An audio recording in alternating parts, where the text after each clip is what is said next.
is cut off. Now is raw. This close to the devastation, you actually understand why people had to jump in the ocean. You've seen all this craziness in front of you. What was that like? I was just trying to survive. News for the generation of now is NBC News Now. What is going to happen now? Going back and forth because Oh, yeah, this is it, right?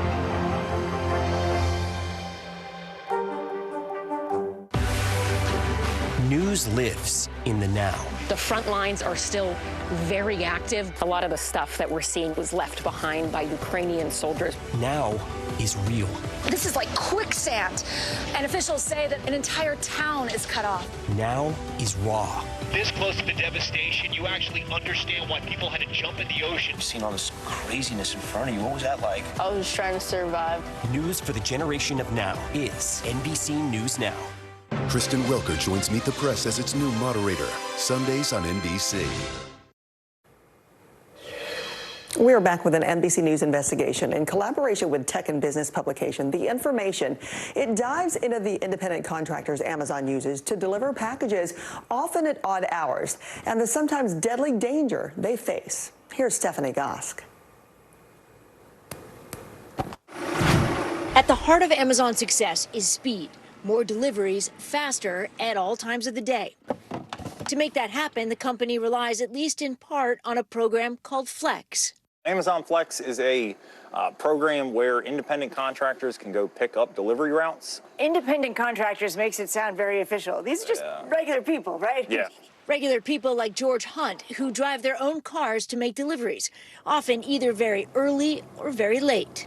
Almost your entire shift is in the dark. Oh, yeah, right? Absolutely. I beat the sunrise every morning when I'm done. Good job! The extra cash helping his young family, which is how he ended up making a delivery around 4:30 a.m. on the south side of Chicago in 2022. Outside the car with package in hand, he heard the engine rev behind him. I kind of turned around almost dumbfounded. I'm not piecing together this is literally a carjacking happening. And then he says the carjacker pulled a gun. He fired one shot. It hit me in the shoulder. I heard more shots. One bullet went through his leg. The other lodged just short of his spinal cord. His story, one of several uncovered by a report in The Information, a tech and business publication, raising questions about Flex drivers' safety. They're not required to wear vests. They use their own cars. And if bad things happen to them on the job, generally Amazon says, it's not our fault, you're not our employee. Reporter Theo Waite found 5 Flex drivers shot in 4 separate incidents since 2022. 5 others he spoke with said they had guns drawn on them by homeowners, and he found dozens of unverified accounts in chat groups. Homeowners were just seeing someone drive up in an unmarked car and being, baffled about who this person could be in their driveway. Basically, homeowners are coming out scared. Right, that's right. In a statement, Amazon says these incidents with guns are tragedies, but are exceedingly rare. Adding safety is a priority, and the company is continually investing to protect drivers. Flex drivers choose among available routes, and an app allows them to communicate directly with customers. They can refuse to deliver a package if they arrive and feel unsafe, according to company policy. While we technically had the right to refuse a route, we risked deactivation. Hunt says this sign was posted at the delivery station last year when he was shot. You may choose to leave the route, but will not be given another, it says. The sign was removed more than a year and a half ago and was a violation of company policy, according to Amazon. Now Hunt is suing for workers' compensation to pay his medical bills. And he moved his family to South Bend, Indiana, where he continues to pick up routes for Amazon, staying extra vigilant. My wife and I are saving to buy a house. I mean, any extra money certainly helps. The money, he says, is good, and his family needs it. Stephanie Gosk, NBC News, South Bend, Indiana. Microsoft announcing AI is coming to Windows next week. The tool is called Copilot, and the company says the AI virtual assistant will let users give voice and text commands to do things like remove photo backgrounds and improve searches. Copilot will be part of the Windows 11 update that's coming out on Tuesday. Coming up here on Early Today, a new look inside the story of the toy that became a catalyst for Black Friday madness. And if you love binge-worthy shows, you could apply to do just that for a month straight and get paid. News lives in the now. Look at this. You can't even see anything anymore. Is that good news for us? You gotta see this. News for the generation of now is NBC News Now. Stay on top of breaking news and the biggest stories of the day with NBC News Daily. Thank you so much for joining us. I'm Morgan Radford. I'm Vicki Wynn. I'm Kate Snow. And I'm Zinklea Samwa. Get in-depth reporting from across the country. We have breaking news out of the White House and around the world. Questions about the rebellion inside Russia. And ways you can take care of your health. What are symptoms that people should be on the lookout for? And your wallet. Some really great last-minute deals if you have flexibility. NBC News Daily, weekdays from 12 to 4 p.m. Eastern on NBC News Now. Now is raw. Look at this. You can't even see anything anymore. Now is real. The Fed's decision today to help us translate that into very plain English. News for the generation of now is NBC News Now. Still to come on the Channel 2 News. Well, the waters are certainly receding now. Still too close to call. Lester Holt reporting from the Ground Zero, as it's being referred to. It is, in fact, the taste of freedom. The Haitian people know a little something about resiliency. What's the biggest risk right now? Some of the troops who have been proud. I want to welcome you to the first presidential debate. In fact, we've been told we can't go any farther. Here are some resilient folks. Let me get in.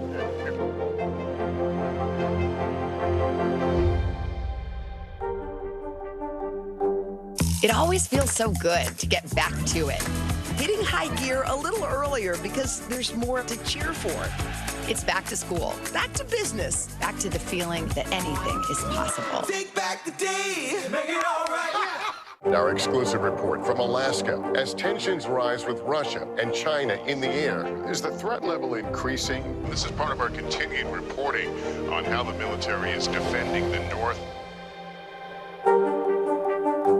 News lives in the now. Look at this. You can't even see anything anymore. Is that good news for us? You gotta see this. News for the generation of now is NBC News Now. Fire has grown leaps and bounds. What you see behind me is typical. How you doing? Pretty bad. Emmy Award-nominated journalism is streaming free on NBC News Now. We're coming on the air with breaking news. This is where Carrie is located. See the break? Morning, right behind me, there were little ones included, and you realize allegations of Russian war crimes. Storm zone in Florida. Essentially on that. So an exciting and a long night. News for the generation of now is NBC News Now. I got my dog! I got my dog! It wasn't always like this, but something happened in 1983. And we were never going back. It is the toy craze that started the Black Friday frenzy. Billion-dollar babies, the true story of the Cabbage Patch Kids, uncovers a dark side to the beloved dolls. The documentary, narrated by Neil Patrick Harris, will be in theaters on November 24th, which is also Black Friday. NBC Universal Syndication Studios, which is part of the NBC Universal family, teamed up with Believe Entertainment for that film. I think with your entire collection that you were telling me, some still in the box, you really need to unearth those and go see them. I do, and I hate to hear that there was a dark side. You could get paid to watch Netflix. Online Casinos is offering one lucky winner $2,500 to watch the streaming giant's top 3 shows: Stranger Things, Squid Game, and Wednesday. The posting says it wants to determine which series is the most binge-worthy. So it's $2,000 to watch the shows, $500 on snacks. That's a lot of Cheetos. Yeah, and I've seen all 3 of those, and I'm like, check, check, check. They're all binge-worthy, actually. As the Writers and Screen Actors Guild strike continue, many Hollywood workers are relying on side hustles to pay their bills. Thousands in the business are taking just about any job they can get. One staff writer for Jimmy Kimmel Live told the Associated Press he's been selling custom snow globes on Etsy. And Cameo says more than 3,000 people have joined or reactivated accounts since the WGA strike began. When we come back on Early Today, holiday mail just got a little cheaper thanks to the Postal Service. Stay on top of breaking news and the biggest stories of the day with NBC News Daily. Thank you so much for joining us. I'm Morgan Radford. I'm Vicki Wynn. I'm Kate Snow. And I'm Zinklea Samwat. Get in-depth reporting from across the country. We have breaking news out of the White House and around the world. Questions about the rebellion inside Russia. And ways you can take care of your health. What are symptoms that people should be on the lookout for? And your wallet. Some really great last-minute deals if you have flexibility. NBC News Daily, weekdays from 12 to 4 p.m. Eastern on NBC News Now. News lives in the now. Look at this. You can't even see anything anymore. Is that good news for us? You gotta see this. News for the generation of now is NBC News Now. Hey, I'm Hallie. It's good to be with you tonight. The debt ceiling. Here's why this matters. Please, please don't have your eyeballs glaze over. Here's why this matters. Talk to us about what we're supposed to call this. Is it a bailout? Is it a backstop? There's a difference because it matters whose money is being used to prop up these banks. We think we're getting close to this news conference. I will be honest with people. This is like an awkward moment where we think we're like right there. You're gonna have to like tap dance with us maybe a little bit. I do have my tap dancing shoes on, not to worry.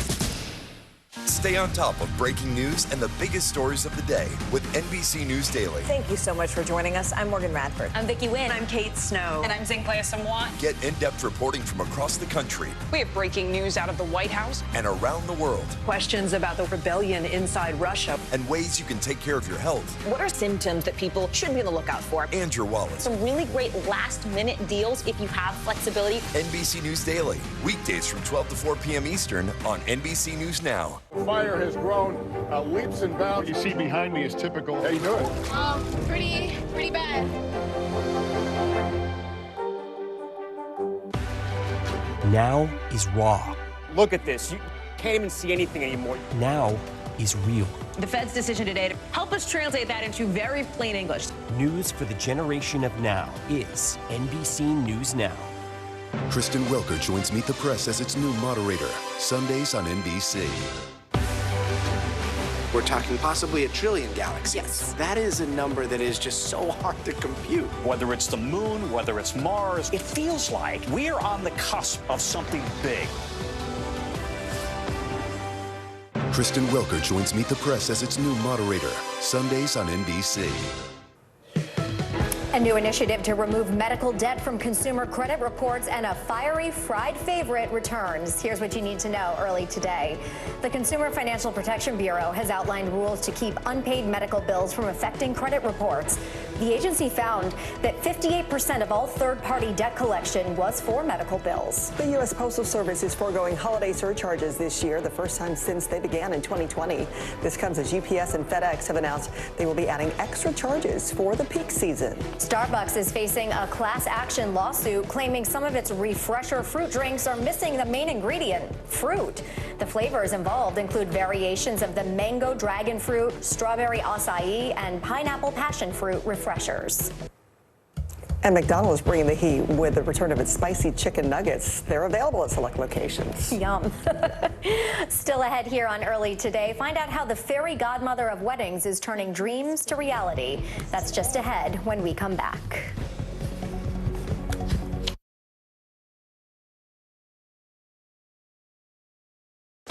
News for the generation of now is NBC News Now. It always feels so good to get back to it. Hitting high gear a little earlier because there's more to cheer for. It's back to school, back to business, back to the feeling that anything is possible. Take back the day, make it all right. Stay on top of breaking news and the biggest stories of the day with NBC News Daily. Thank you so much for joining us. I'm Morgan Radford. I'm Vicki Wynn. I'm Kate Snow. And I'm Zinklea Samwat. Get in-depth reporting from across the country. We have breaking news out of the White House and around the world. Questions about the rebellion inside Russia. And ways you can take care of your health. What are symptoms that people should be on the lookout for? And your wallet. Some really great last-minute deals if you have flexibility. NBC News Daily, weekdays from 12 to 4 p.m. Eastern on NBC News Now. Still to come on the Channel 2 News. Well, the waters are certainly receding now. Still too close to call. Lester Holt reporting from Ground Zero, as it's being referred to. It is, in fact, the taste of freedom. The Haitian people know a little something about resiliency. What's the biggest risk right now? Some of the troops who have been proud. I want to welcome you to the first presidential debate. In fact, we've been told we can't go any farther. Here are some resilient folks. Let me get a hint.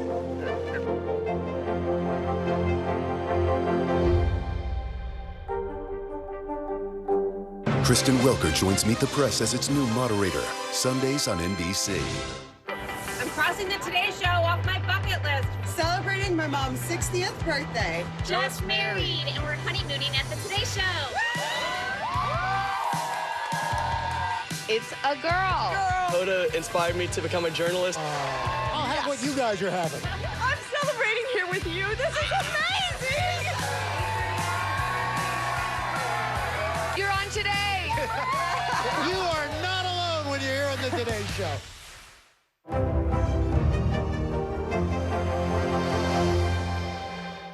A third grader in Alabama's act of kindness is gaining lots of attention, reminding us all that small gestures can make a major difference in someone's life. Julia Avant from our Alabama affiliate shares more on the inspiring story.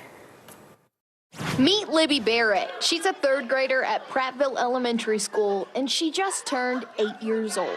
Typically, kids want new toys to celebrate their birthdays, but when Barrett was given $550, she gave it all away. I really wanted these kids in this class to be really happy. She used all her birthday money to help students in her school's special education program. She bought new toys, bean bags, cleaning supplies, and a brand new ABC rug. Oh, we were excited because we don't have, the mats and stuff, so the rugs really help. And Libby shared the happiness with her class, too. Both classes played together. That is how we do STA. And chanted as one big family. And the way that they're bonding with my class, that's just making my heart fill up with joy. Her parents are blown away with their daughter's decision, and even they learned a valuable lesson. There's a lesson not for just that generation, but our generation in all this. If 8-year-olds can think this way, why can't we think this way? Why can't 40-somethings and 50-somethings think this way? You give to people, it makes them so happy, and you will feel much happier.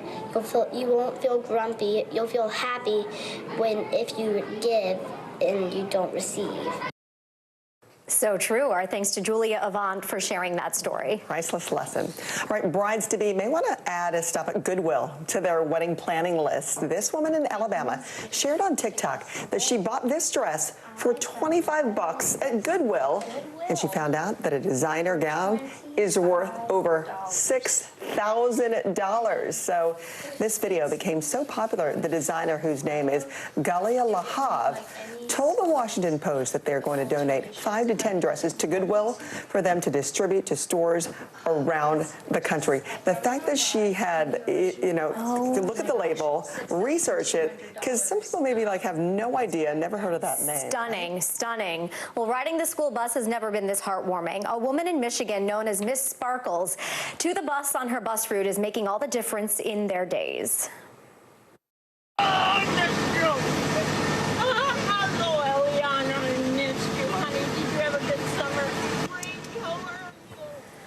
It's Lori Brooks' 10th year behind the wheel, and now this viral TikTok video is showing a swarm of students greeting her with hugs after a long summer, showing just how much they really do appreciate her. And we appreciate you for watching. Have a great weekend.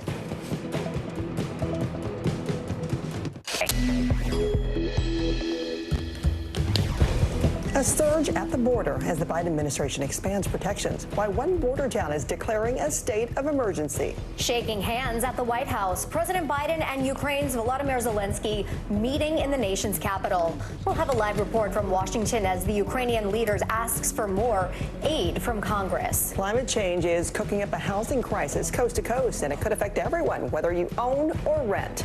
The new report showing climate's rising cost. Ready to enjoy the outdoors? How you can visit a national park this weekend for free. And that leather was made without any animal involvement. It's made from bananas. Check out the incredible brand hoping to boost fashion's sustainable footprint. It's Friday, September 22nd. Early Today starts right now. Good morning. I'm Jessica Layton. Glad you're with us. I'm Frances Rivera. We begin this morning with a crisis at the southern border. Officials there say illegal border crossings are once again reaching record numbers. The surge comes as the Biden administration announces a new policy that allows nearly 500,000 migrants to temporarily stay and work in the U.S. NBC's Morgan Chesky is in Texas with more. In Eagle Pass, Texas, officials say they're overwhelmed. The town now under a state of emergency in response to a massive migrant surge. In just 24 hours, 2,500 migrants crossed illegally. The mayor issuing a call for more help and resources. We need to do something to control the situation. This is not normal. It is not normal for thousands of people to simply be walking in a line without consequence. Nationwide, the border crisis is growing. On Wednesday, a Border Patrol official tells NBC News nearly 9,000 migrants crossed illegally, approaching the record high of more than 10,000 set in May. President Biden is sending 800 more troops to help Border Patrol with logistics and processing migrants. The migrant surge so sudden, federal authorities shut down the international bridge here so staff could process thousands of men, women, and children. We found many left Venezuela to make the treacherous journey. ¿Cuántas personas de Venezuela? Wow. And so this is fitting exactly with what we've been hearing over the last several weeks. So many people coming from Venezuela. Now the Biden administration announcing a major policy change, giving temporary legal status to nearly 500,000 Venezuelan migrants, allowing them to apply for work permits in the U.S., adding they'll be temporarily barred from deportation. We met Julia at an overcrowded shelter in San Antonio, also from Venezuela, and a mother of two. Julia, dime, ¿cómo están los niños? Julia tells me her kids are in good health, but the journey was difficult. Yet her family, like so many others, remains committed to going forward. Crossing here is dangerous. Officials confirming 2 drownings in 2 days, including a 3-year-old boy. Meanwhile, Republicans have blasted the Biden administration, saying its lax border policies have caused the ongoing crisis. Texas Governor Greg Abbott posting this video, writing, Texas installed razor wire in Eagle Pass to stop illegal crossings. Today, the Biden administration cut that wire, opening the floodgates. The video showing migrants crossing over after border agents cleared the fence. And our thanks to Morgan for that report. President Biden announced a new aid package for Ukraine as the president of that war-torn country visited the White House Thursday. But if House Republicans get their way, this latest round of support could be the last for a while. For more on this, we go to NBC's Alice Barr in Washington. Alice, good morning. Of course, this was a highly anticipated visit. So what kind of reception did President Zelensky get in Washington? Good morning, Jessica. Not exactly the hero's welcome that President Zelensky received during his last visit, at least on Capitol Hill, where concerns are growing about continued Ukraine funding. But when the president headed to the White House, he was certainly very well received there. A visit President Zelensky called very important. Appearing together with Zelensky, President Biden reaffirmed the commitment to supporting Ukraine he'd made earlier in the week. And together with our partners and allies, the American people are determined to see to it that you do all we can to ensure the world stands with you, and that is our overwhelming objective right now. President Biden also announced a new $325 million military aid package to support forces in Ukraine. It includes the first Abrams tanks being delivered to the war-torn country. This package had already been approved, but comes at a time where congressional Republicans have been standing in the way of providing further aid to Ukraine. It's been requested by the White House. President Biden has asked for an additional $24 billion for Ukraine aid. That request has been absent from the recent spending bills introduced by House GOP members. And on Thursday, a group of Republicans pushed back against the latest spending request in a letter to the White House, saying, quote, it would be an absurd abdication of congressional duty to approve the aid without further details about Ukraine's strategy in the war. Before heading to the White House yesterday, President Zelensky traveled to Capitol Hill to meet with a number of senators and a bipartisan group of House members.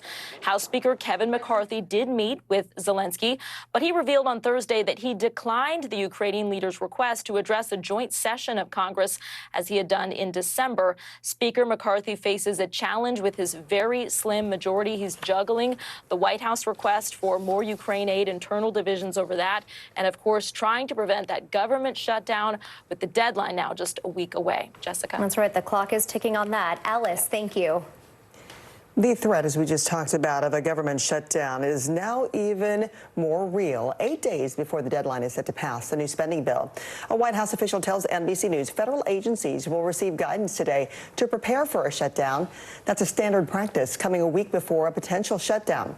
Now, this comes as the House left for the weekend without making progress toward passing a resolution. Speaker Kevin McCarthy continues to face opposition from far-right members of the House. A U.S. government contractor is facing charges of espionage.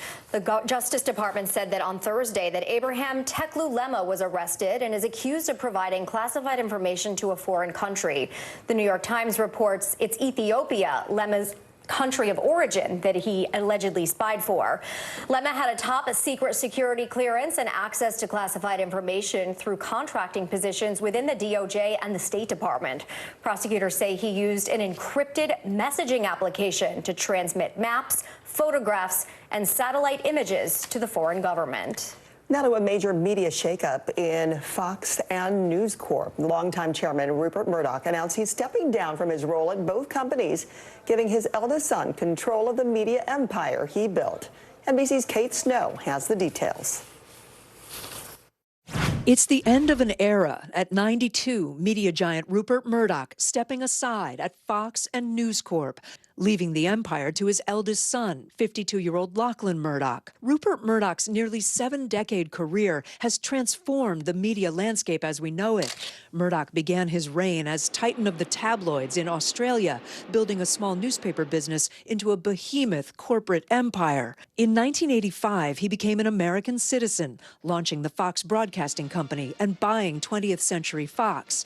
With Fox, Murdoch had control over everything from local news to entertainment, including one of TV's biggest comedies. I'm Rupert Murdoch, the billionaire tyrant, and this is my skybox. In 1996, he launched Fox News Channel.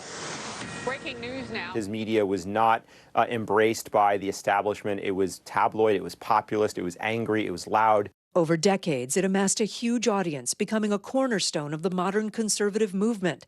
But following the 2020 election, Fox News opinion hosts faced heavy scrutiny for airing baseless claims of voter fraud after then-President Donald Trump lost to President Biden. Fox News and parent company Fox Corp were both sued by Dominion Voting Systems over those false claims, ultimately reaching a $787 million settlement agreement.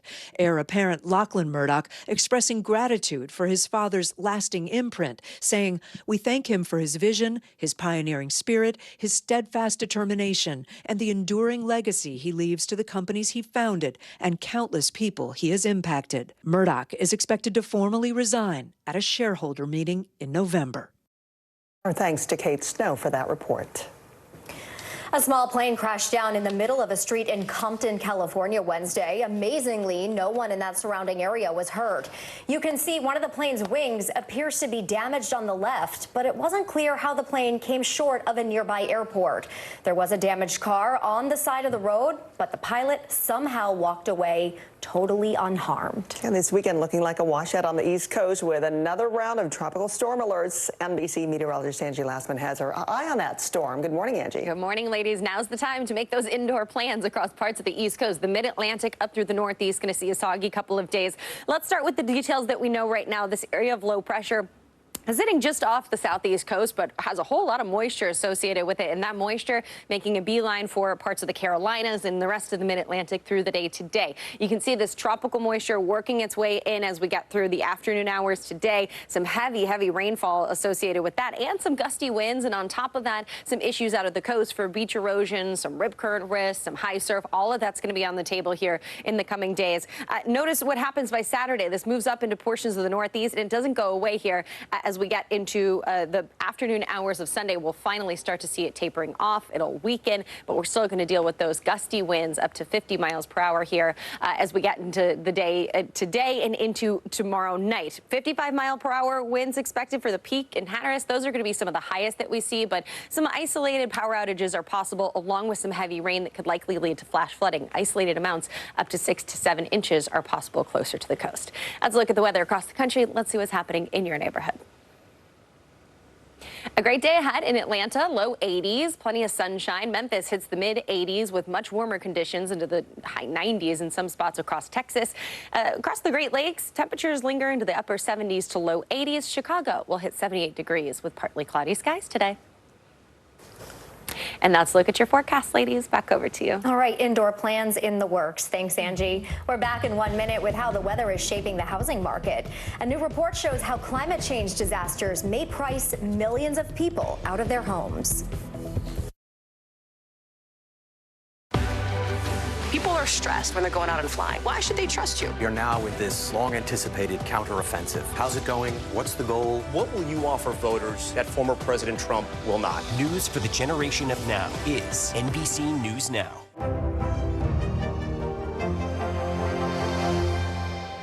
Coming on the air with breaking news. We are live tonight from Juarez, Mexico. Reporting over the skies of Lahaina. Here in Florida. The time to evacuate has come and gone. You were seeing people just running for their lives? People running for their lives. We've seen this almost unbelievable power struggle. What does this mean for Ukraine? It's the battle off the field that's inspired the world. Every night, it's your news playlist. Top Story with Tom Llamas. Streaming weeknights at 7 on NBC News Now. Emmy Award-nominated journalism is streaming free on NBC News Now. We're coming on the air with breaking news. This is where Carrie is located. See the bright morning. Right behind me, there were little ones included, and you realize the expedition should be allegations of Russian war crimes. Storm zone in Florida. Essentially on that, so An exciting and a long night. News for the generation of now is NBC News Now.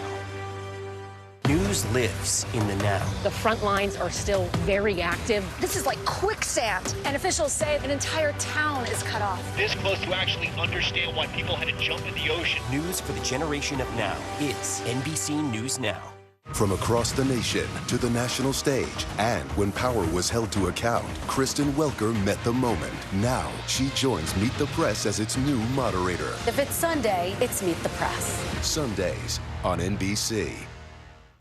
News for the generation of now is NBC News Now. Kristen Welker joins Meet the Press as its new moderator. Sundays on NBC. Climate change disasters are pushing a countrywide housing crisis. More than 6 million properties already struggle with soaring insurance premiums, and they have trouble finding insurance at all. NBC climate reporter Chase Kane shows us how this year's record number of disasters is making these problems even worse. Insurance companies are sending us a message. America faces another housing crisis, this one fueled by climate change. Private insurers aim to price their risks accurately, so we should pay close attention to the choices that they make. That Senate testimony was in March, and in the months since, the warnings have only gotten louder amid a now record-breaking year with billion-dollar disasters. Led to an insurance crisis. More than a dozen insurers have pulled out of the Sunshine State. And it says our climate crisis is partly to blame. A new report from First Street Foundation warns it could spread coast to coast, with an estimated 1 in 4 American homes at risk.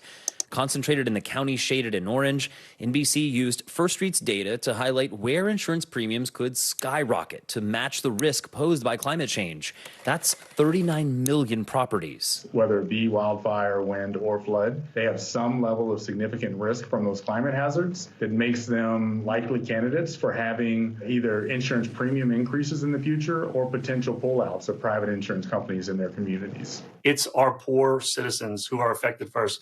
Maybe you inherited your house from your mother and father and you just have enough money to pay the bills. And now these rates go up. What do you have to do? You either have to sell your home, relocate, foreclose. Matthew is the president of St. Charles Parish, just east of New Orleans. And recent hikes in federal flood insurance are already straining his community. That's on top of nearly 24 private insurance companies who pulled out of Louisiana. If we can't afford to live here, the employees can't afford to go to work, the ripple effect that it's going to have on the greater economy is something that we've never seen before. Without getting into the technicalities of real estate and finance, one thing to know is that even if someone can afford those higher premiums, if insurance costs soar, home values can drop. I talked to the governor up in Colorado, struggling with similar issues. This is an issue all across the United States. And on stage at New York Climate Week, California's governor acknowledged the problem is so bad, he may call a special legislative session. This is a red flag, not a yellow flag. And we are not going to be waiting till January, the next legislative session. And whether it's government intervention or no action at all, real estate and climate experts like Jesse Keenan say every path forward carries some cost. We can either address this problem collectively through democracy, or we can leave it up to Wall Street. And right now, Wall Street is driving the wagon and making the decisions. And my hope is that through insurance regulators working together with the private sector, that we can begin to think about transition plans and about managing risk in our economy. In New York, I'm climate reporter Chase Kane. Still to come, Justin Timberlake and Tiger Woods are taking over Times Square area in Manhattan with their new hotspot. Nearly a dozen hours after the eye roared ashore. There is some late-breaking news.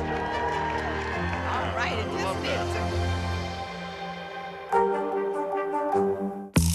It always feels so good to get back to it.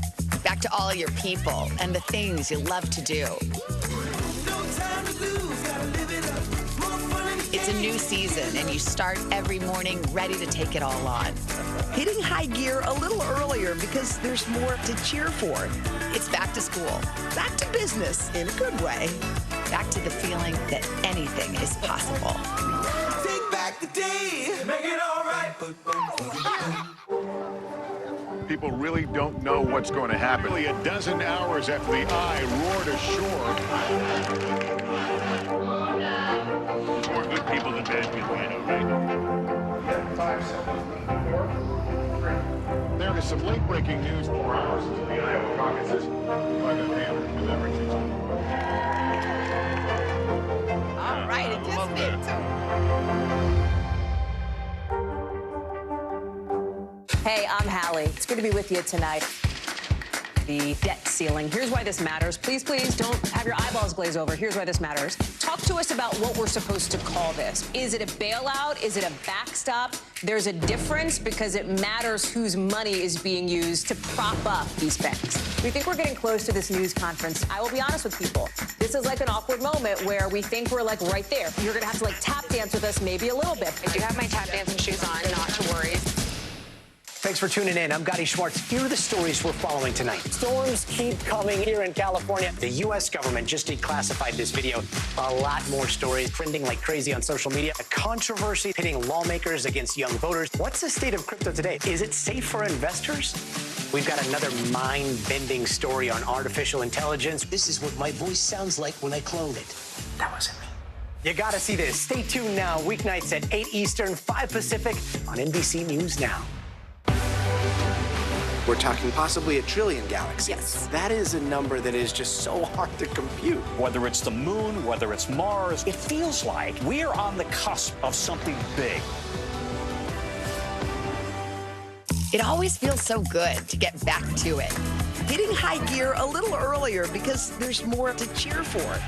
It's back to school. Back to business. Back to the feeling that anything is possible. Take back the day, make it all right. Come on, Minnie. This is it. Let's get the gang. Yahoo! Picture time, guys. Okay. Come on, everybody. Here we go.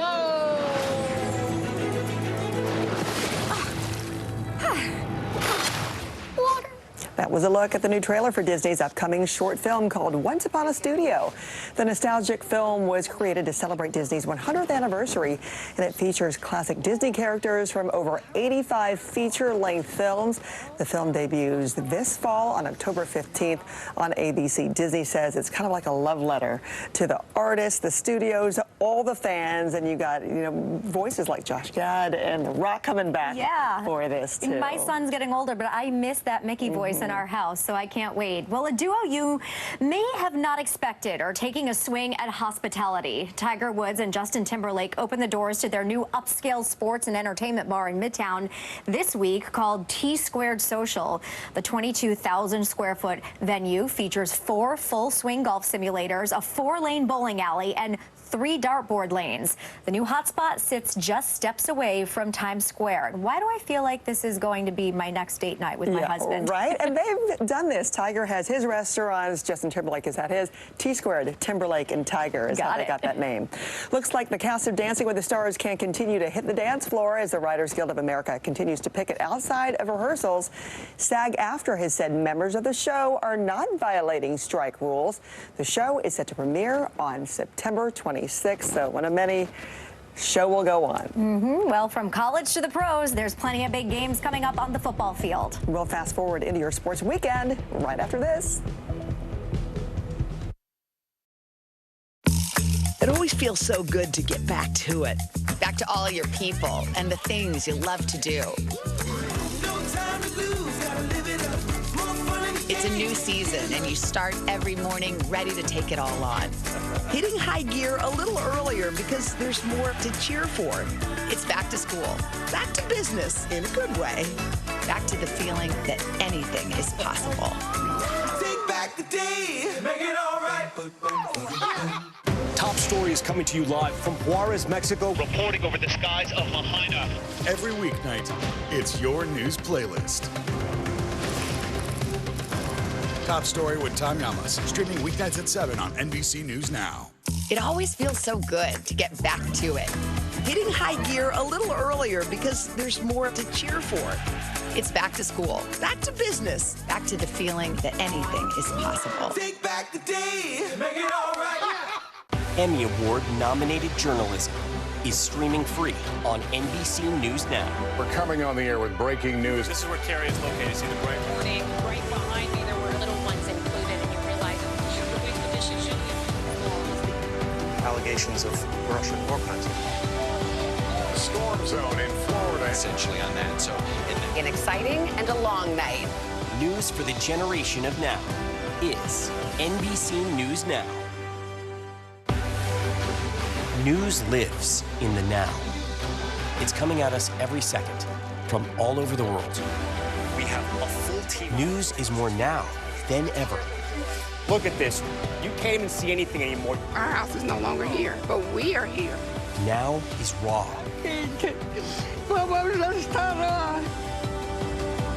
Now is real. The Fed's decision today, help us translate that into very plain English. Is that good news for us? Now is constant. Morning News Now or breaking news. NBC News special report. You gotta see this. The future is now. News for the generation of now is NBC News Now. Nearly a dozen hours after the eye roared ashore. There is some late-breaking news. All right, in this bit.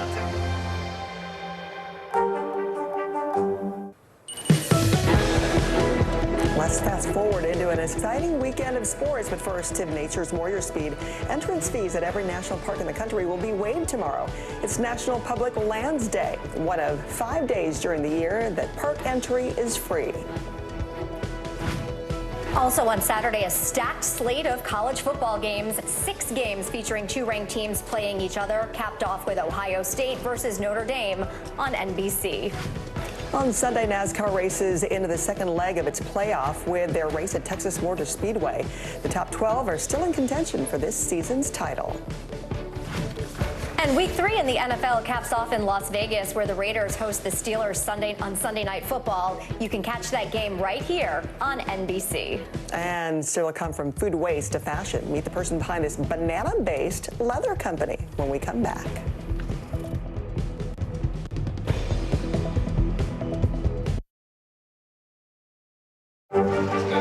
What is going to happen now? Going back and forth quickly. Go ahead. This is it, right? It always feels so good to get back to it. hitting high gear a little earlier because there's more to cheer for. It's back to school, Back to business. back to the feeling that anything is possible. Take back the day, make it all right. Kristen Welker joins Meet the Press as its new moderator, Sundays on NBC. News lives in the now. It's coming at us every second from all over the world. We have a full team. News is more now than ever. Look at this. You can't even see anything anymore. Our house is no longer here, but we are here. Now is raw.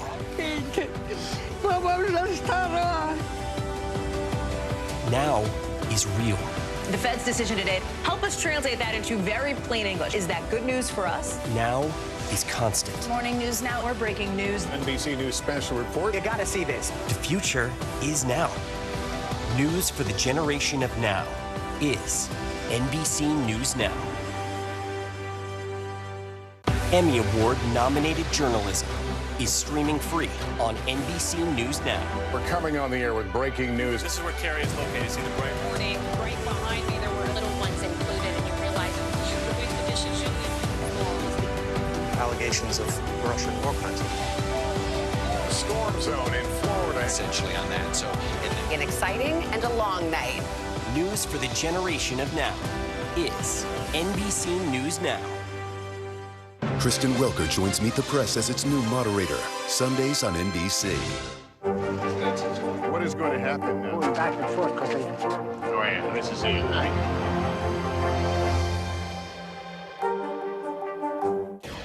So bananas might be the ticket to sustainability in the fashion industry. That's what one startup is hoping. NBC's Maya Eaglin unboxes Banoffee. It looks like leather, feels like leather, but no, it's not traditional leather. It's Banoffee, a plant-based leather alternative made almost entirely of banana waste. The company that I founded is a climate tech startup that takes banana crop waste from farms and upcycles it and converts it into a sustainable leather alternative. CEO Janali Modi founded her company Banoffee only a year and a half ago while still a full-time grad student at Yale University. Her goal, solve multiple problems with one solution. First, by tackling the excessive amount of banana crop waste found in her native country of India. The banana plant only fruits once. So every time it fruits, the entire tree has to be cut and replanted. And this is just a lot of waste. India is the largest producer of bananas, and that's about 120 million tons of waste every year. And second, by creating a product that challenges the leather industry. It isn't as durable as animal leather. So we've been very conscious about designing something that will biodegrade more than a material that will last forever. Banoffee leather isn't 100% biodegradable, 20% still composed of synthetic materials. You're trying to reduce the number of added materials and synthetics in the product. How do you hope to do that? It is a process of finding alternatives that naturally occur, that like plant-based dyes from flowers, for example. The focus going forward is to make it 100% bio-based and biodegradable. The global market for vegan leather is the biggest it's ever been, valued at almost $40 billion in 2022. But some experts, like circular economy professor Alicia Garmalevich, says most vegan leather alternatives are made of plastics. Some believe they're just as harmful to the environment as leather. So it's plastic that won't biodegrade, that accumulates and creates microplastics. We need other solutions that are good for the planet, that can biodegrade after end of life. And Banoffee is one of those solutions. Maya Eaglin, NBC News. It's beautiful. Mm-hmm. Yeah, you know, maybe some shoes, belts, I'd clothing like a bag. could be next, Could right? be. Still ahead this morning, get ready to rock out on Rockefeller Plaza. Hey there, coming up on today, we've got a big concert with Kelly Clarkson! Feels like I'm coming home, everybody. I am so excited to be live on the Plaza. I will be singing my latest music, plus some hits you may love. Don't miss her epic performance right here on NBC.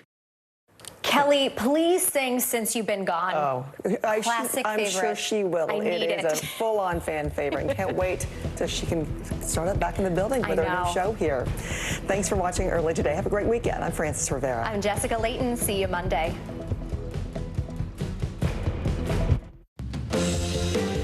Developing right now on Morning News Now, a state of emergency at the southern border. This morning, hundreds of military personnel being sent to the U.S.-Mexico border following a record surge in crossings, including nearly 10,000 people just in the last day. This is not normal. It is not normal for thousands of people to simply be walking in a line without consequence. We'll take you to Texas for the latest on the crisis, the calls for help, and the implications beyond state lines. Plus, a highway horror. New information this morning about a deadly crash involving a bus full of high schoolers on their way to band camp. What investigators are saying about what may have caused that accident. Also, a House divided. This morning, a government shutdown looking even more likely after House Republicans leave the Capitol without a spending deal in place. We'll tell you about the latest failed vote as the end of the month deadline approaches. And more alarming allegations against pop sensation Lizzo, this time coming from a fashion designer and former employee. We'll break down the new lawsuit which accuses the performer of allowing bullying, harassment, and discrimination behind the scenes. Good morning. Good to have you with us on this Friday. Take a deep breath. It is Friday. The week is almost over. Take a moment to enjoy. Exactly. We're going to help you get through that. I'm Joe Fryer. And I'm Stephen Romo, in for Savannah Sellers today. And we do begin with that growing crisis at the border. Border officials say unauthorized crossings by migrants are surging again. You'll remember we saw a record high of more than 10,000 crossings in one day back in May. Then those numbers dipped after the Biden administration put new asylum restrictions into place. Well, this new spike is approaching that all-time daily high, and it is putting a strain on resources in some border communities. NBC News correspondent Guad Venegas joins us now from Eagle Pass, Texas. So, Guad, why after such relative stability are we now seeing this uptick in crossings this week? Joe, Stephen, good morning. Well, the changes made at the U.S. border don't really affect what's happening in Latin America. So it's not that something specifically happened in Mexico or at the border. It's that people have been making their way north to the United States. If you look at the numbers reported by the United Nations in Panama, that right at the jungle where a lot of the migrants cross to make their way through Mexico, they've already seen more than 300,000 people emerge from the jungle, from the Darien Gap. These are individuals that are trying to make their way north. Now, more than 300,000 alone this year. Last year, the whole year, they had less than 300,000. So it's the largest number of people that they've seen make their way through. What does this mean? This means that we've got larger groups of migrants making their way through Central America in Mexico. Mexico has, of course, been dealing with this issue. And just days before, Joe, the largest train company, freight train company, shut down operations in northern Mexico because they said they had unprecedented numbers of migrants riding those trains to come north. In fact, you can see just right above me, this is one of the bridges that has the trains that come, the freight trains that come from Mexico into the U.S. Yesterday, CBP authorities said that they had shut down some of those rails. We know that some of those trains were halted down in Mexico. So it was a matter of time until new waves or a new mass of migrants arrived here at the U.S.-Mexico border, Joe. And Guada, you're in Eagle Pass. The city has declared a state of emergency. So what does that actually do? What resources does that free up for officials to handle this? So, Stephen, when migrants arrive, they turn themselves in this area. This is just one of the areas here in Eagle Pass at the border.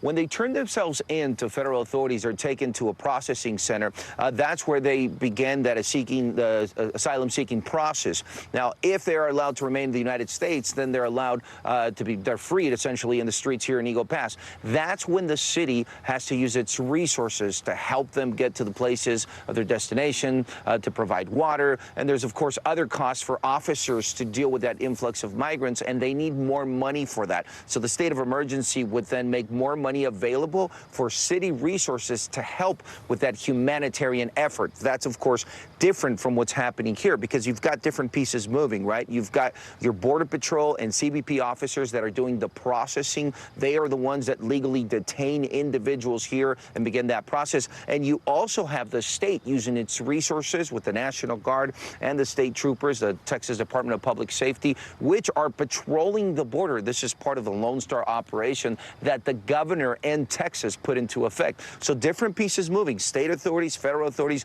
and local authorities authorities declaring that state of emergency to get more resources. And Guad, very quickly, facing pressure from within his own party, President Biden is making some changes. Talk about how the administration is responding now. So the biggest change now is TPS, temporary protective status, offered to Venezuelans that arrived in the United States before the end of July. Now, this is huge because this means that any individual in the United States from Venezuela who was there before the end of July will now be able to apply for a work permit and be in the United States somewhat legally under this temporary protective status. So that will immediately offer some type of, we would say, legal status for some of the people that cross into the United States illegally. So it'll be a huge change. And the main reason why this was done is because local authorities in different parts of the U.S., especially in New York, wanted an option for a lot of these migrants who have been waiting in shelters. This means a lot of the ones that have been sitting in shelters waiting to go through their asylum process will now be able to ask for work permits and at least find some type of normal day-to-day life while in the United States, Joe. You can't ignore the fact this is going to be a huge political issue coming up in the next year. All right, Guad Venegas, thank you so much.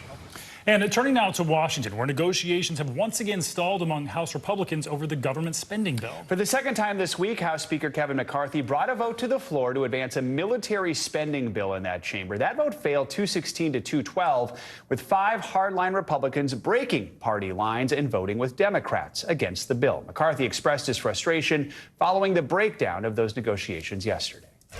It's frustrating in the sense that I don't understand why anybody votes against bringing the idea and having the debate. And then you got all the amendments if you don't like the bill. This is a whole new concept of individuals that just want to burn the whole place down. That doesn't work. So here's the deal. Congress now has 1 week to find a solution, but House GOP members left town for the weekend and all votes have been canceled until next week. McCarthy says members will get ample notice if any votes are scheduled. We have NBC News congressional correspondent Julie Sirkin with all the details on Capitol Hill, along with NBC News business and data reporter Brian Chung. So, Julie, let's start with you. Speaker McCarthy isn't the only Republican expressing frustration over this spending bill. You've got New York Congressman Mike Lawler, a moderate. He had this to say about the negotiations. For my colleagues, they have to come to a realization if they're unable or unwilling to govern, others will. There needs to be a realization that you're not going to get everything you want. And just throwing a temper tantrum and stomping your feet, frankly, not only is it wrong, it's just pathetic. That all, of course, raises the question, could a few Republicans end up working with Democrats to get something passed? Walk us through what happened, Julie, during yesterday's talks that led to the breakdown, and really what is the mood among Republicans right now? Yeah, who we just heard from was Mike Lawler. He's one of those, we call them Biden 18. They're those vulnerable Republicans in the House. They won districts that President Biden had won, and so they can't afford a government shutdown back home with their constituents. The problem is you have a handful of those conservatives who don't care if the government shut down. I was talking to them yesterday. They said their constituents want them to hold the line on this. And that is one of the dynamics that McCarthy, the speaker, is contending with here, because normally in this situation, you ultimately have lawmakers who come together at the end of the day, even at the 11th hour, the last minute, to try to get something done because they don't want the government to shut down. Of course, it's going to end up costing even more money if it does. But look, yesterday, when we saw this second procedural vote fail on a military bill, this is something that unites Republicans and Democrats, but certainly Republicans have been on the front lines about. That failed. They have nothing else to vote on. They've been going back and forth on top line numbers for a short-term government spending bill. Then they decided we're just going to pass all of our appropriations bills separately. They don't have time for that, though. And so McCarthy canceled the votes despite saying he's going to keep all of them in. They're going to meet again today. Some of the leadership is still around. Some members, like Mike Lawler, like some of those holdouts, have been negotiating late into the night yesterday. We'll see if we could potentially get something together over the weekend, but not looking good. Deja vu. And Brian, we've seen, of course, huge economic impact from the shutdown and the brink of a shutdown before. What are we looking at here? Yeah, well, I mean, if we look at historical context, the last government shutdown was at the end of 2018. That lasted into January 2019. It was 35 days, and the estimated impact, according to the Congressional Budget Office, was $11 billion, $3 billion of which was never recovered. So we're talking about a pretty substantial economic hit there, although it's not necessarily large enough to, let's say, for example, tilt us into a recession, where the impact would be greater felt would be the households of those government workers that would be furloughed. We have to remember that if there is a government shutdown, it's not like every single agency, every single corner of Washington, D.C. is going to be shut down.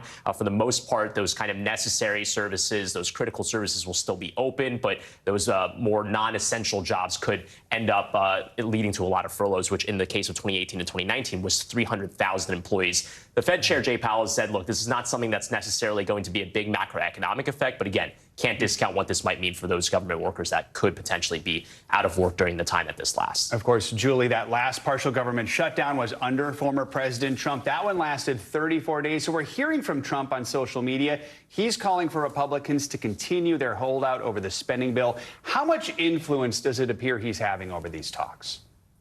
Well, a good amount. Look, he talks often with some members of the House Republican Conference, including Marjorie Taylor Greene, who is one of those holdouts who refuses, who bucked the party line yesterday as well when it comes to that defense bill. And Trump can't help himself but get right in the middle of this, but he also has really nothing to lose. He has no skin in the game here. Any kind of impact on the economy, like Brian just laid out, would only hurt President Biden. Certainly Republicans, though, have taken the blame for shutdowns in the past. And some of those moderates I spoke to expect that this will not bode well politically for them in 2024 either. But Ron DeSantis, the former president's biggest rival, even though he's double digits ahead, he weighed in a couple months ago. He told Republicans to hold firm and not pass anything that would increase spending, that wouldn't decrease it dramatically. You'll remember that Speaker McCarthy already struck a deal with President Biden to keep spending levels at a certain rate. Now some of his members want to go below it, and you hear Trump egging them on. Certainly that is not making things easier for the speaker.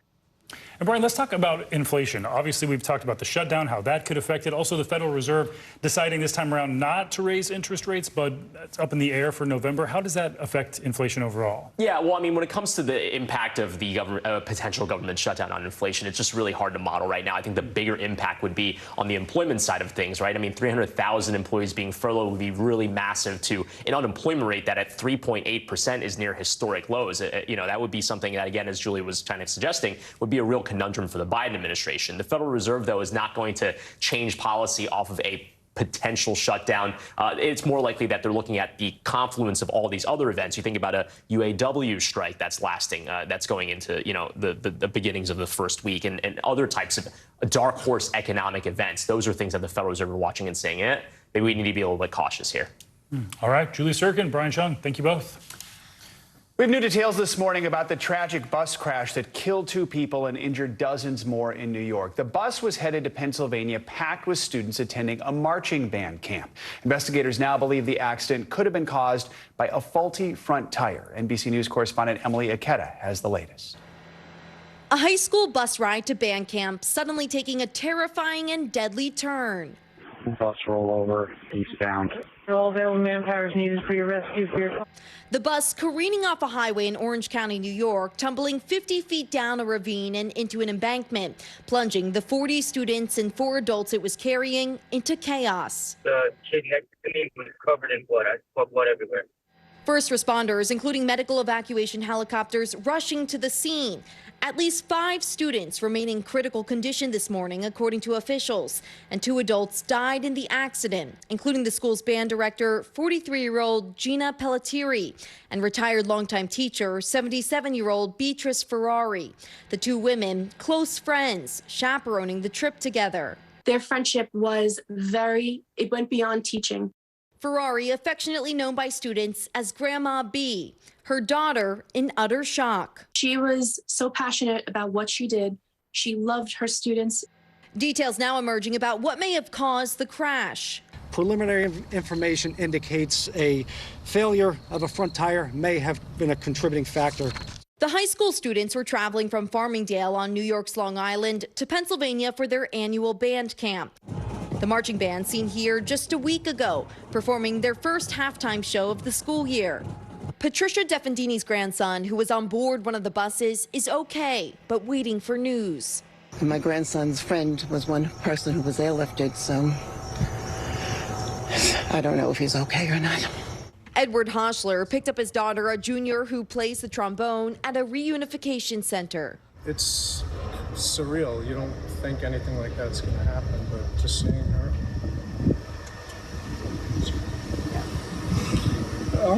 Just seeing her face, parents, and nothing a parent wants to go through. Our thanks to Emily Aketa for that report. NBC News has reached out to the parent company that owns the charter bus, which is listed as satisfactory on the Department of Transportation's website, but we have not yet heard back. The NTSB will be on the scene today to start its investigation. An update now to the manhunt in Missouri for a convicted sex offender who walked out of a hospital. Well, that search has now come to an end. 45-year-old Tommy Wayne Boyd is seen here being taken into custody by U.S. Marshals in St. Louis Thursday night. He had escaped from a hospital that morning while getting medical treatment there. He's currently in the middle of serving a 30-year sentence for sexually assaulting a child. Meanwhile, in Indiana, the search for an escaped murder suspect is intensifying. 28-year-old Kevin Mason was mistakenly released just 2 days after his arrest because of a faulty records review. Now police are expanding that search to surrounding states. Well, he's been the leader of one of the largest and most controversial media empires in the world, and now he is stepping down. Yesterday, Rupert Murdoch, the Australian press tycoon who reshaped conservative media, announced plans to step down as chairman of Fox Corp and News Corp. The 92-year-old says he will transition into the role of chairman emeritus of the two corporations. For more, we're joined by Washington Post media reporter Will Sommer. Will, good to have you with us. So take us through this decision, stepping down at 92. That may not be terribly surprising, unless you're Rupert Murdoch. Why is he doing this now? You know, it is interesting. On one hand, as you said, it's not that surprising because he's 92. On the other, it is a bit of a surprise. I mean, this is a guy who had, up until recently, really presented himself as planning to helm News Corp, into the foreseeable future. So it is a surprise. And so, why he's stepping down, honestly, it seems like he's taken a couple hits lately. I mean, certainly Fox had this mammoth, nearly $1 billion settlement with Dominion Voting Systems over election fraud allegations. There are more lawsuits coming down the pike. He fired Tucker Carlson, which has gotten him a lot of backlash from his traditional supporters. So, I mean, I think there's a lot of reasons, along with his age, for Rupert Murdoch to step down now. And Will, Lachlan, Rupert's son, he's now taking over and doing so in some pretty uneasy times. There have been the lawsuits concerning the 2020 election and competition from news organizations that are even further to the right from Fox. So what can you tell us about Lachlan and what will the network look like under his leadership? Sure. So Lachlan is one of his two sons. And for a while, there was sort of if people remember HBO Succession, there was sort of a Succession-style battle over who would control it between him and the other son, James. But ultimately, Lachlan won. James sort of lost interest in the business. Lachlan is seen as, if anything, more conservative, more right-wing than his father, perhaps a little less strategic. A lot of Fox News's detractors have been looking at this, people who have followed this closely, and said, if anything, this means we're going to have perhaps a more chaotic, more conservative Fox News. Although ultimately, there are so many factors going into it, it's really hard to predict. It's hard not to think about the show Succession when you're looking at this transition going on right now. So, Will, Rupert Murdoch oversaw this vast expansion of a worldwide media empire that was often at the center of controversy. In your mind, overall, what is his legacy in this business? I think on one hand, he's certainly one of the greatest media moguls of the 20th going into the 21st century. Really an incredible rise from Australia to just basically sort of, so many outlets in the English-speaking world. On the other hand, I think his critics would say this is a guy who drove conspiracy theories, attacks on democracy, all these things, essentially to make money. All right. Will Sommer, thank you for your time this morning. We appreciate it. Thanks, Ray. Well, the Hollywood writers' strike could be one step closer to a deal this morning. The Writers Guild of America heading back to the bargaining table with the CEOs of several major studios, including our parent company at NBC Universal. Talks ended Thursday without a deal, but they went much longer than expected, giving some people hope that they could be close. In a message to members, WGA leadership called for a show of strength in front of studio lots and offices set for today. The writers have been on strike for almost 5 months, demanding higher pay, larger staff, and protections around the use of AI. We're tracking the latest on a potential tropical cyclone, which could bring some heavy rainfall to the mid-Atlantic and the Northeast, washing out the weekend. Meteorologist Angie Lassman is here with that good news. Hey, Angie. Hey there, guys. I sense the sarcasm, I think. But yes, you're exactly right. Potential tropical cyclone 16. It's a mouthful. And all you need to know is the National Hurricane Center basically says we think this is going to develop. So we give it this name so that we can issue products and watches and warnings. And that's exactly what they've done ahead of the system actually developing developing into maybe a tropical storm, which it potentially could later this afternoon, hence that name. We've got winds at 50 miles per hour. It is starting to get its act together a little bit. Either way, though, the impacts are not going to change here through at least the next 2 days. We're still going to see that really heavy rain work on shore today for parts of the Carolinas, eventually moving up into portions of the mid-Atlantic and Northeast here over Saturday and even through Sunday. We're going to be talking about this system. But here's the deal today, that rain will work on coastal areas of the Carolinas are going to start to see it first. It'll move up into portions of the mid-Atlantic like Washington, D.C., and eventually the Northeast for tomorrow. But today, the gusty winds, the flood risk will be there with impressive rainfall rates and heavy, heavy rain with some of these tropical downpours working through. We'll also see the issue of high rip current risk and high surf. So obviously a bad weekend for going to the beach, today included. And that goes up to parts of the Northeast as well. That heavy rain is going to spread through on Saturday. We'll have a couple periods of some drier skies here and there, but for the most part, it's going to be quite unsettled. We could potentially see some strong winds and just some really heavy rain that leads to flooding. Those are going to be our main impacts, along with some coastal issues as far as some storm surge. We'll show you that here in a moment, but there's those tropical storm warnings that are in effect from Cape Fear up through Fenwick Island. We're going to see those lasting. They go into effect later this morning, but they're going to last through the next couple of days, and you can see why. Wind gusts expected 50, even 60 miles per hour in some of the highest spots, a little closer to the coast. So no surprise if there's some down branches, some down power lines. Those are things that we'll see a little farther inland, less wind, but still quite gusty at times. And again, that issue along the coast is going to be there through at least the next couple of days. And the flood threat, this is centered over parts of the Carolinas, of course, and up into places like Virginia Beach. The flood watch is in effect through Saturday, because look at these rainfall totals, 2, 3, 4 inches of rain possible in a lot of spots, but localized amounts up to 7 inches. Again, this is mainly focused across parts of Virginia, the Carolinas, closer to the coast where the center of that system will be. And we've got the storm surge that we'll watch for, too, especially when we're talking around high tide times. Places like Virginia Beach, Kill Devil Hills, stretching down to Morehead City, all 2 to 4 feet. Inland areas, maybe 3 to 5 feet. We'll see some issues with that. Something that you'll watch again through at least the next couple of days. We've also got some strong storms that'll be centered across the middle of the country, so heads up for that. If you're looking for the nice weather on Saturday, it's way out west. A good chunk of the western half of the United States is going to see some really dry skies, some bright skies, and it'll stay that way for Sunday. But unfortunately, still trouble spots in the middle of the country again on Sunday, and of course the Northeast. So if you live in those spots, Netflix, I don't know. What movie recommendations do you guys have? I started watching a Hallmark movie last night, of all things. Oh, how holiday of you. I know. Yeah. Well, it's a fall one. It's autumnal themed, so yeah. Do we recommend it, or? I'm halfway through. We'll see. Report back. More next week. More to come. All right.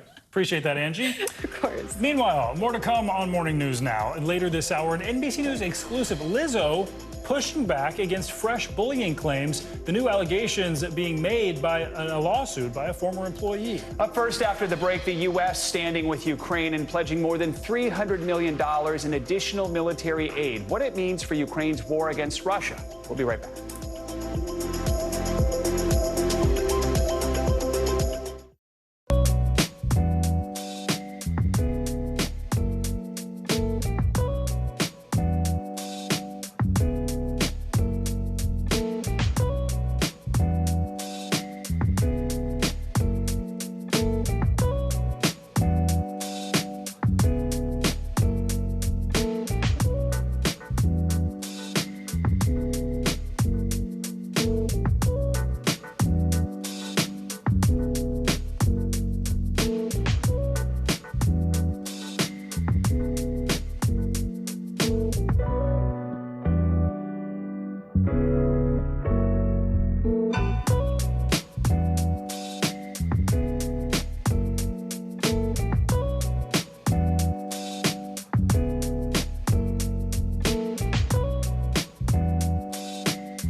chief White House correspondent Kristen Welker joins me now. From across the nation. What is the #1 issue for you? To the national stage. The work your son has done. Was anything about those relationships inappropriate or unethical? When critical votes were counted. Still too close to call. And when power was held to account. Is abuse of power an impeachable offense? Kristen Welker met the moment. Now she joins Meet the Press as its new moderator. If it's Sunday, it's Meet the Press. Sundays on NBC. Welcome back. The United States is giving Ukraine an additional $325 million in military aid. That deal was announced after Ukrainian President Volodymyr Zelensky met with President Biden at the White House. Now, this latest aid package is in addition to the $43 billion the U.S. has already sent in military aid, and it's just a drop in the bucket compared to the additional $24 billion the White House is asking Congress to authorize.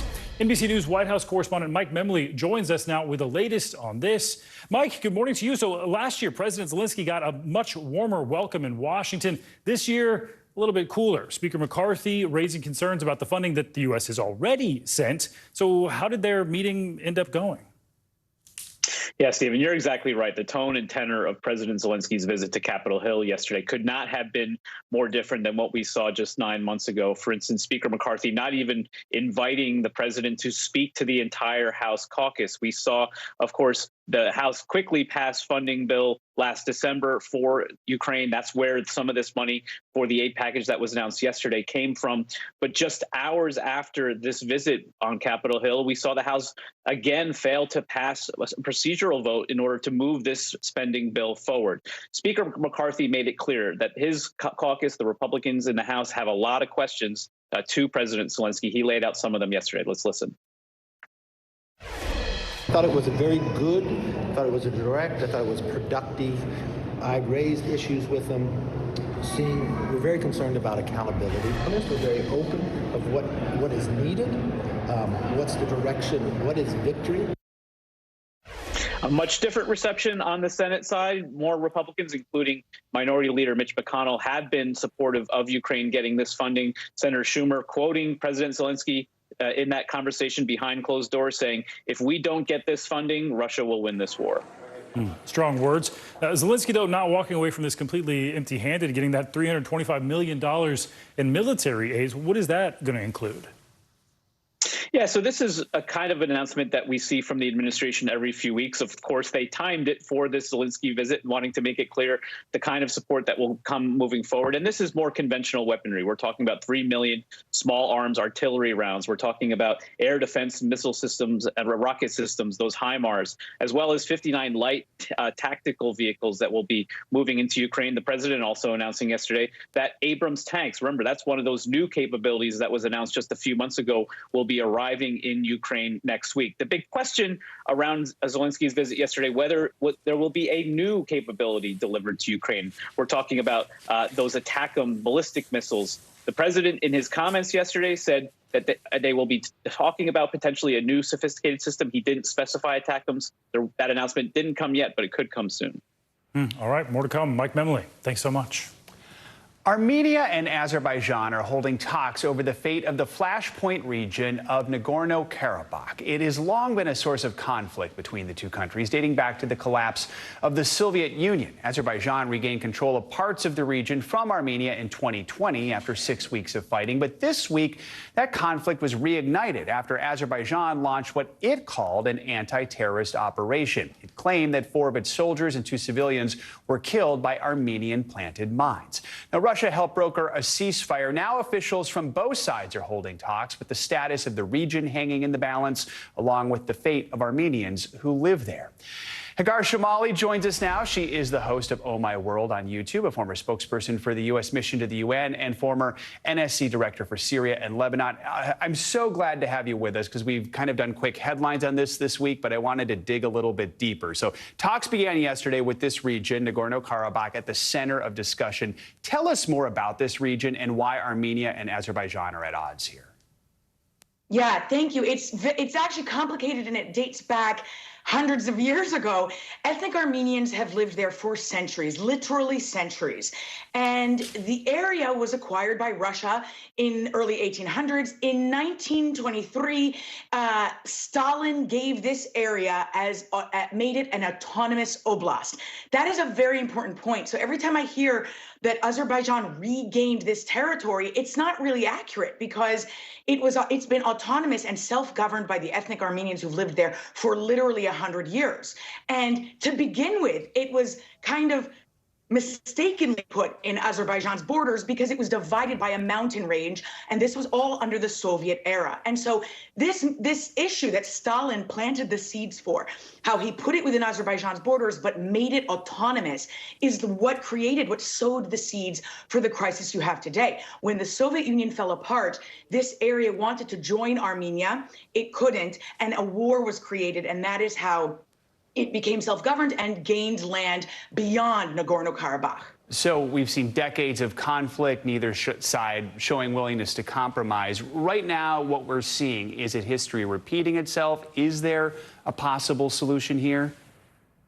So you have a few major things at stake here. Number one, this population has been submitted to surrender through starvation. The dictator of Azerbaijan has been ethnically cleansing this area. He has been targeting this population because of their ethnicity, full stop. And it is because he wants them out so that he can have this land for himself. That's literally the definition of ethnic cleansing. So number one, you have at stake continued ethnic cleansing of this population. And that is why you now have thousands who are moving, who have evacuated over the last couple of days. Number two, you risk the destruction of centuries-old monasteries there. That's the other one. The third, the last, is that, and this is significant, this is a message to dictators all over the world and individuals all over the world, that if you repress a minority, and if you commit ethnic cleansing, the world will look the other way and allow it to happen, especially if there are other geopolitical concerns there. And that is what happened here. The U.S. and Europe had the tools to stop the starvation that was happening, and yet they let it continue because of the relationship right now between Azerbaijan and Europe and the U.S. over the war in Ukraine. So real quickly, what are the consequences here if we don't see a resolution? It sends a message to dictators all over the world that they can perpetrate war crimes and genocide without any kind of impunity. And the only solution, to be honest with you right now, is sending a UN peacekeeping force to ensure the protection of the individuals there, and referring this case of Azerbaijan's dictator to the International Criminal Court. Any sign that'll happen, the UN? Unlikely. All right. Perhaps the peacekeeping force, but that's it. All right. Agar, thank you so much for joining us this morning. We really appreciate it. More international news now, starting with a war of words between Canada and India after a killing of a Sikh activist on Canadian soil. NBC News foreign correspondent Kelly Kobiea joins us with that and other world headlines. Kelly, good morning. Yeah, good morning, guys. The story is not going away. India now escalating the rhetoric once again, calling Canada a safe haven for terrorists after Canada's prime minister doubled down, telling reporters at the UN General Assembly yesterday that there are credible reasons to believe the Indian government may have been involved in a Sikh activist's murder on Canadian soil. India called the claims absurd. It had designated the murdered activist a terrorist in 2020, but his supporters dispute that. They say he was peacefully advocating for an independent Sikh state in India. National Security Advisor Jake Sullivan said the U.S. has deep concerns about the allegations and is talking to both Canada and India about this. In the Philippines, a thick smog and sulfur dioxide from a volcano has forced officials to close schools in 5 cities near Manila and urge people to stay inside. The Taal volcano is one of the most active of 24 volcanoes in the Philippines and last erupted in January of 2020. And here's an odd one. In Serbia, a lion cub just a few weeks old was found wandering on the side of a road near the border with Hungary. The female cub was malnourished and weak, not at all afraid of people. And police are looking into this. They haven't said why it was wandering on the side of the road, but wildlife animal smuggling is apparently common in the area. That cub is now at a zoo and is being nursed back to health, guys. At least that is good to see right there. All right, Kelly, thank you so much. Coming up, convicted murderer Alec Murdaugh back in court and pleading guilty to a new set of crimes. We're going to bring you the latest there. Plus, Google facing fallout after a woman says bad directions from Google Maps are to blame for her husband's death. More on that lawsuit just filed next on Morning News Now.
Emmy Award-nominated journalism is streaming free on NBC News Now. We're coming on the air with breaking news. This is where Carrie is located. See the bright morning. Right behind me, there were little ones included, and you realize that you produce the dishes you eat. Allegations of corruption, all kinds of.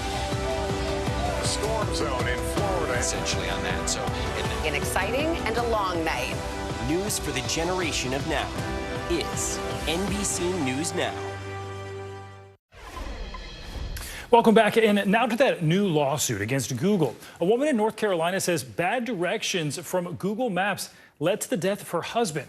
NBC News technology correspondent Jake Ward has more on what went wrong and who may be responsible.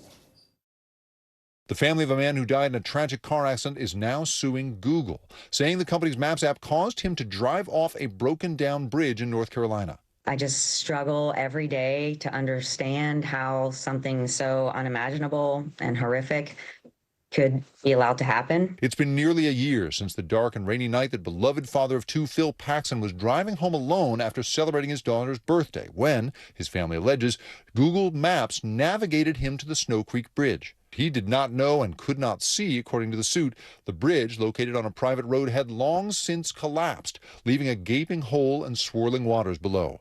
The next day, Paxson's vehicle was found overturned in the creek, with Paxson drowned. Lawyers for Paxson's wife, Alicia, say the accident was avoidable. According to the lawsuit, 1 year before the fatal accident, a different Google Maps user alerted the service twice that the bridge had washed away years before, saying the landowners around the bridge, quote, refused to fix it and that GPS sends people down here, which is especially dangerous for emergency vehicles. Those alleged owners are being sued alongside Google, referred to as the bridge defendants in the lawsuit. Those responsible for our roadways need to know that inaction has consequences. We allege the bridge defendants failed to maintain adequate guards, warning signs, and the like to alert drivers. Arguments echoed in their client's complaint.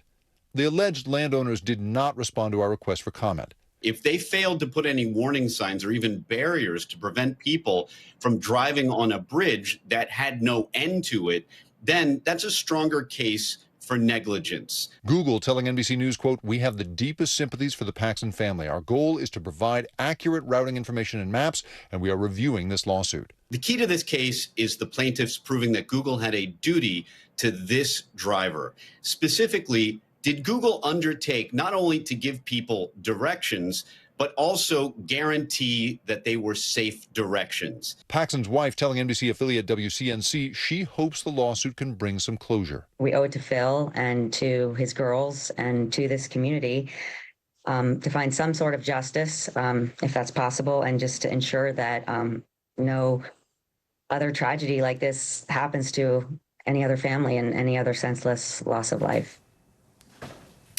And our thanks to Jake Ward for that reporting. By the way, that bridge where Phil Paxson died has actually been damaged for about a decade. The local officials and Department of Transportation in that state say they don't have the authority to fix the street because it's private, but reports show that if you look closely on Google Maps, that they can tell you that the road there is closed. In other news, convicted killer Alec Murdaugh appeared in a South Carolina courtroom Thursday to plead guilty to 22 federal fraud and money laundering charges.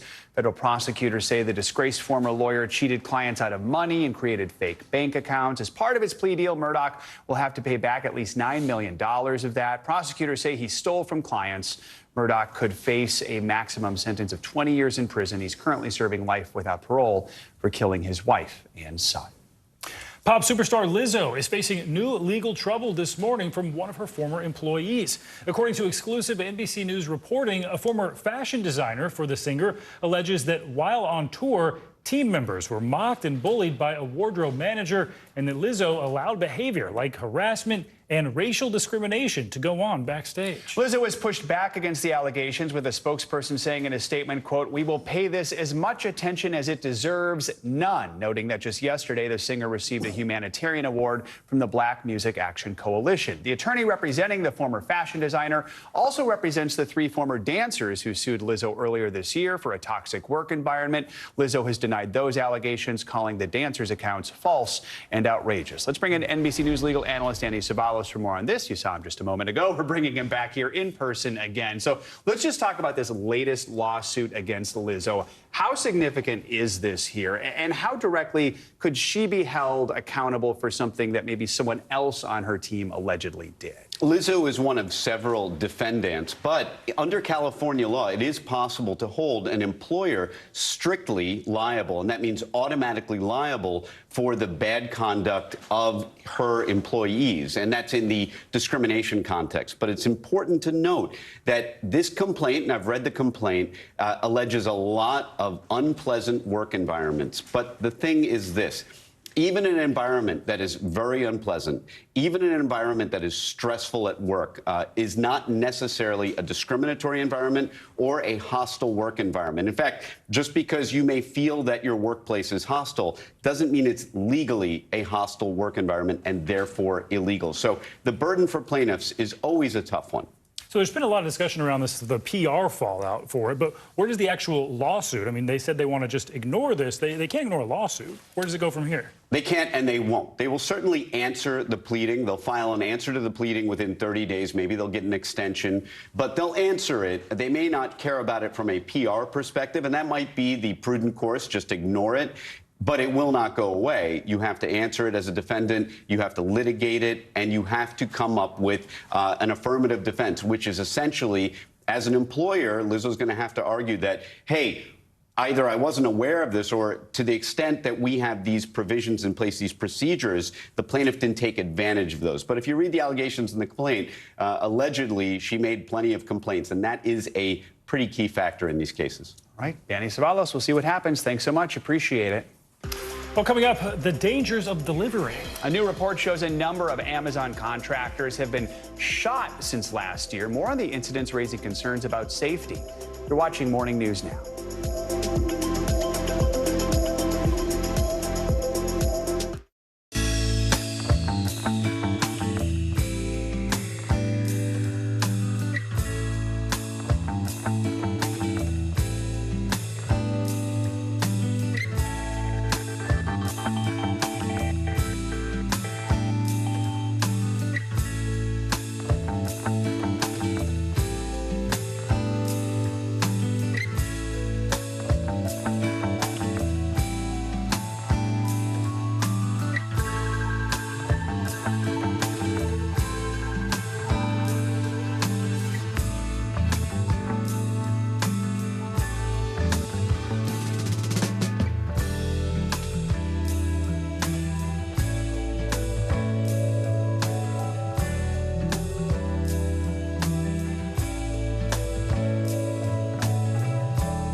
It always feels so good to get back to it.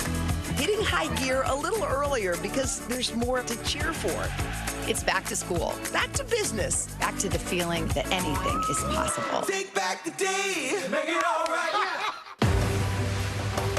Just behind me, hundreds, if not 1,000 migrants waiting under the blazing sun. All these people here are going to be asking for asylum. It's a very critical situation.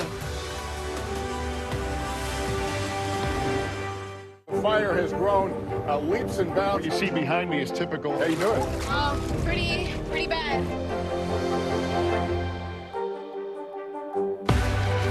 People are stressed when they're going out and flying. Why should they trust you? You're now in this long-anticipated counteroffensive. How's it going? What's the goal? What will you offer voters that former President Trump will not? News for the generation of now is NBC News Now.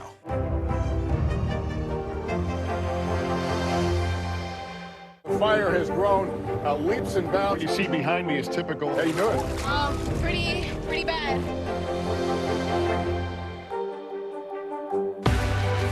People are stressed when they're going out and flying. Why should they trust you? You're now in this long-anticipated counteroffensive. How's it going? What's the goal? What will you offer voters that former President Trump will not? News for the generation of now is NBC News Now.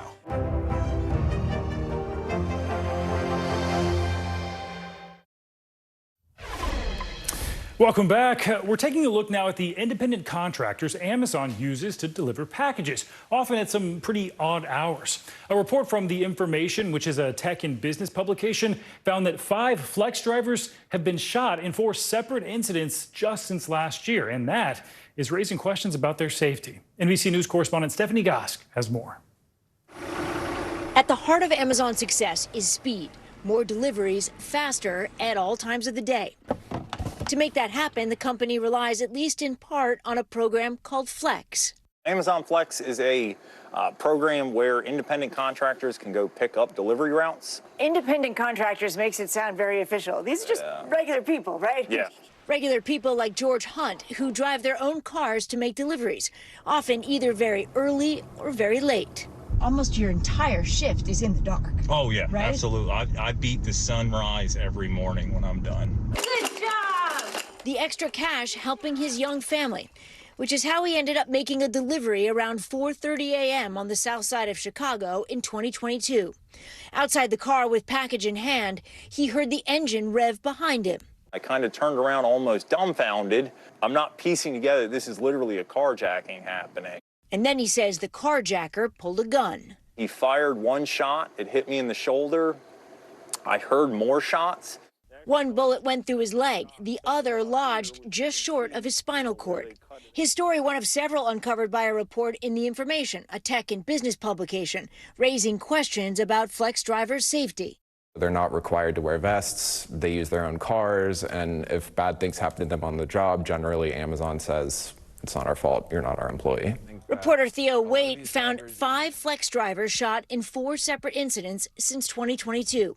5 others he spoke with said they had guns drawn on them by homeowners, and he found dozens of unverified accounts in chat groups. Homeowners were just seeing someone drive up in an unmarked car and being, baffled about who this person could be in their driveway.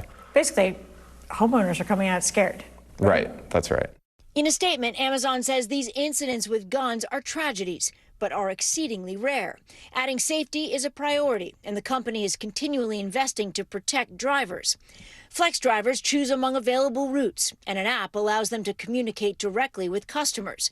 They can refuse to deliver a package if they arrive and feel unsafe, according to company policy. While we technically had the right to refuse a route, we risked deactivation. Hunt says this sign was posted at the delivery station last year when he was shot. You may choose to leave the route, but will not be given another, it says. The sign was removed more than a year and a half ago and was a violation of company policy, according to Amazon. Now Hunt is suing for workers' compensation to pay his medical bills.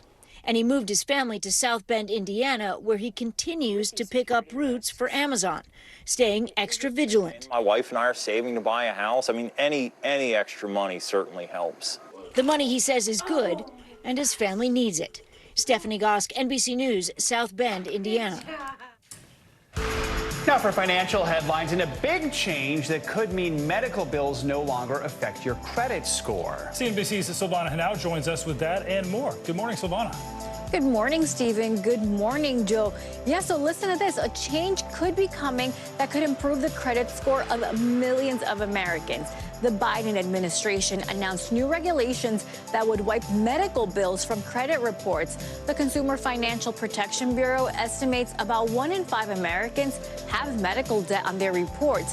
That can lower credit scores, which can in turn limit options for housing loans and credit cards.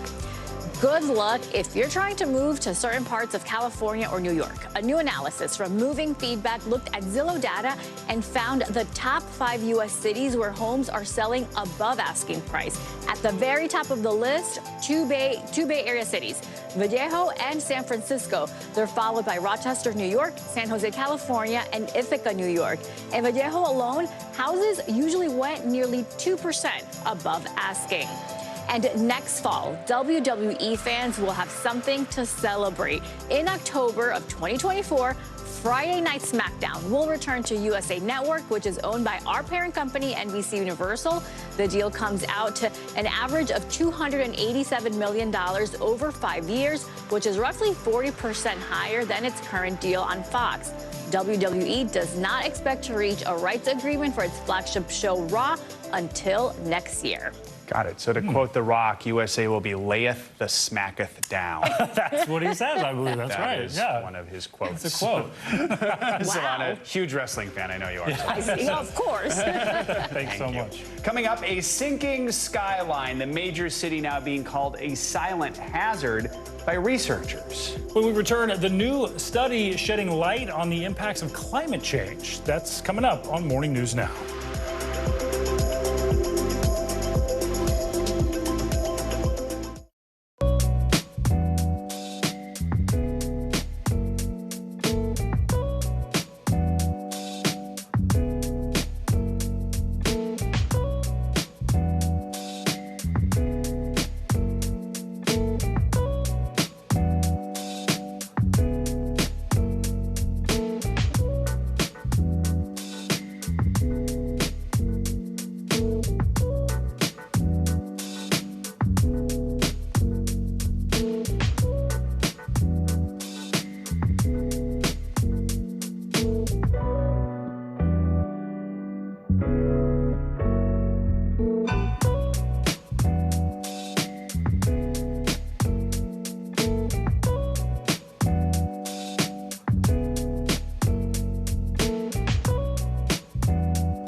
News lives in the now.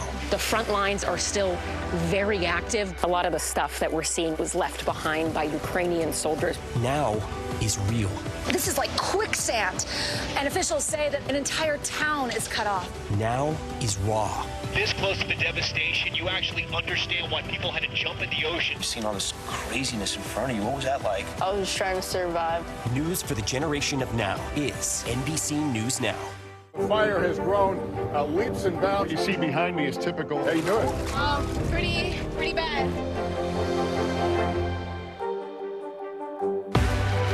People are stressed when they're going out and flying. Why should they trust you? You're now with this long-anticipated counteroffensive. How's it going? What's the goal? What will you offer voters that former President Trump will not? News for the generation of now is NBC News Now.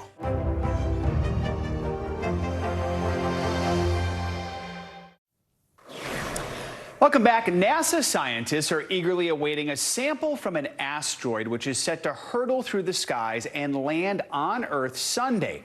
NASA's OSIRIS-REx spacecraft is set to release a capsule containing the precious cargo, about 8.8 ounces, both asteroid rocks and soil, which were collected from the asteroid Bennu. It's due to crash into the Utah desert around 10 a.m. Eastern. The agency is especially excited because this will give them a chance to study material that existed before our planet and perhaps even before our solar system, helping to unlock some of the mysteries of the universe. Pretty cool stuff. Very cool. I love a good space mystery. Exactly. Thanks for that, Joe. Yep. And finally, this hour, when you hear the phrase sinking cities, you might think of places like Venice, Italy. Well, the American Midwest is actually what we're talking about now, all due to climate change. You no longer have to travel overseas to find one of those cities. Researchers saying there's a new risk lurking below one of America's most iconic skylines. NBC News correspondent Maura Barrett has the details. Beneath Chicago's iconic architecture, living labs are tracking how heat could make a city sink. We are measuring temperature in underground environments to basically monitor the amounts of heat that are continuously rejected in the ground. Hundreds of these sensors are giving us a new look into what researchers are calling a silent hazard. We found out that Chicago, as many other major global cities, is affected by a phenomenon that is called underground climate change. Professor Alessandro Rodoloria and his Northwestern research team installed these sensors beneath the surface in parking garages, subway tunnels, and basement boiler rooms, which found temperature variations are causing significant stress in the infrastructure that supports the city's skyline. For Chicago, the worst has already happened in the sense that there is already a significant amount of heat beneath our feet, and this heat has caused the ground to deform already. Their study highlights that this element of climate change is different than what we see above ground and poses a risk for the foundation of urban cities globally. Researchers say more heat trapped in the ground has serious potential to interrupt our day-to-day. Top concerns are public health, the safety of the buildings we work in and visit, and how it could slow down your daily commute.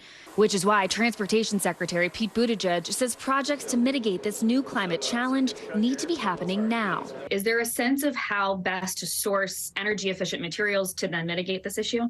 Some of it is federally funded. We're partnering with states on this because it may be that something down to the kind of cement or steel or asphalt that you're using for the 21st century needs to look a little different than what we learned to build with 100 years ago.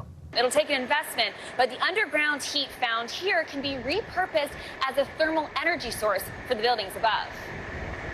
There is a technology, there are the spaces to do that.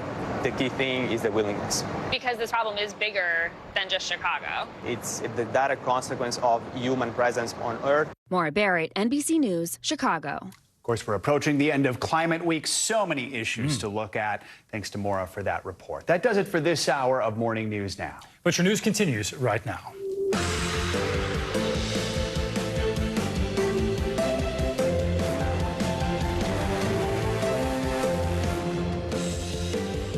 Good morning. Happy Friday. I'm Stephen Romo in for Savannah Sellers. And I'm Joe Fryer. Right now on Morning News Now, border crisis. A new influx of migrants is straining resources in communities at the southern border, with the city of Eagle Pass, Texas, forced to declare a state of emergency. Hoping to stem the tide, the Biden administration now sending hundreds of troops to the region.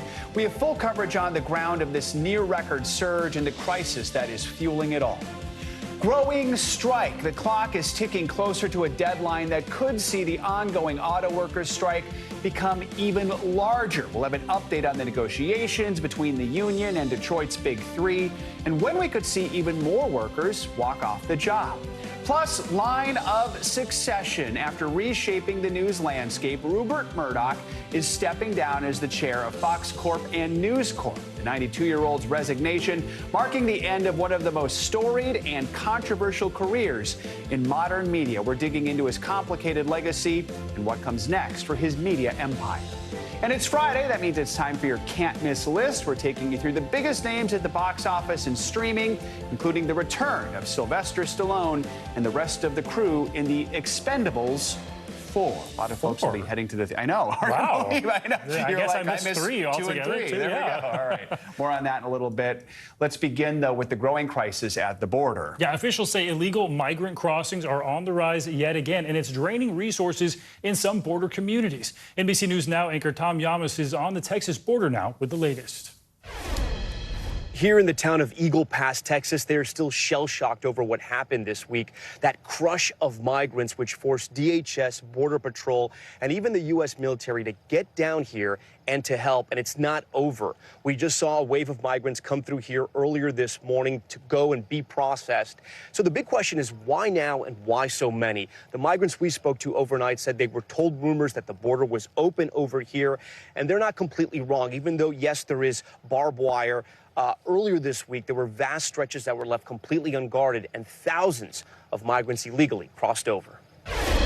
This morning, border towns across America being pushed to the limit again. Tens of thousands of migrants crossing illegally, part of a surge that started earlier this week. Scenes like this, lines of migrants, mostly from Venezuela, crossing through barbed wire and across the Rio Grande, forcing Eagle Pass, Texas, to declare a state of emergency. You heard they were allowing mothers with children.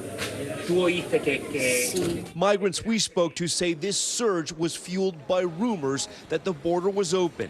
This mother tells me she crossed the Rio Grande with her 7- and 2-year-old daughters, carrying them on her shoulders. But they're the lucky ones.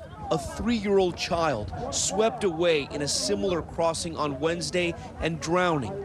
And just yesterday, Texas officials pulling another body from the river. We know this problem had slowly been growing, but why is it so bad this week? The facts are that the cartels control who goes where and when, and they determined that this week was the week it's going to happen. The Biden administration now sending 800 military personnel to the border to help process the arrivals. It is a crisis. It's something that is out of control. In Eagle Pass, a town of less than 30,000, they had 2,500 illegal crossings in a single day. So what do you need here? Everything. We need kids' clothing, women's clothing, shampoo, hygiene items. Valeria Wheeler runs the only shelter in Eagle Pass, and it just opened this week. With little room and few resources, most of the migrants she's helping stay for a few hours before heading to big cities like New York and Chicago, which now are also overwhelmed. We're a very small town. There's a lot of resources that are needed, not only for us, for the community, for the city, for the county. And this is a very, very impoverished county. Because of those scenes in New York City with the shelters overwhelmed and migrants even having to stay in hotels, the Biden administration has granted temporary protected status to nearly 500,000 Venezuelans. Basically, that allows them to work legally and support themselves and hopefully relieve some of the stress we've seen in cities like New York City. But others have criticized the move, saying by doing this, you're only going to entice more migrants to try to cross over here. Reporting from Eagle Pass, Tom Llamas. Now back to you. Complicated stuff. Tom, thank you. Maverick County Sheriff Tom Schmerber joins us now. Sheriff, good to have you with us. So Tom just mentioned this. Eagle Pass, fewer than 30,000 people there. You recently had 2,500 illegal crossings. Just what's the situation right now? How are you managing this latest surge? It is terrible. We don't have the manpower to cover the whole border. We're talking about 74 miles, talking about limited manpower with the Sheriff Department.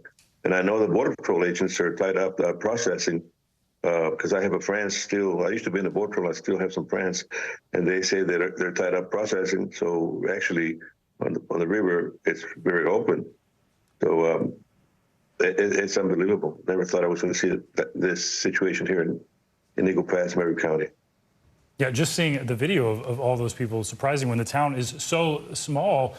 Sheriff, one of the 2 international bridges, they were shut down to try to reroute personnel. Does that seem to be helping or having an effect there? Well, they closed one. We have 2 ports.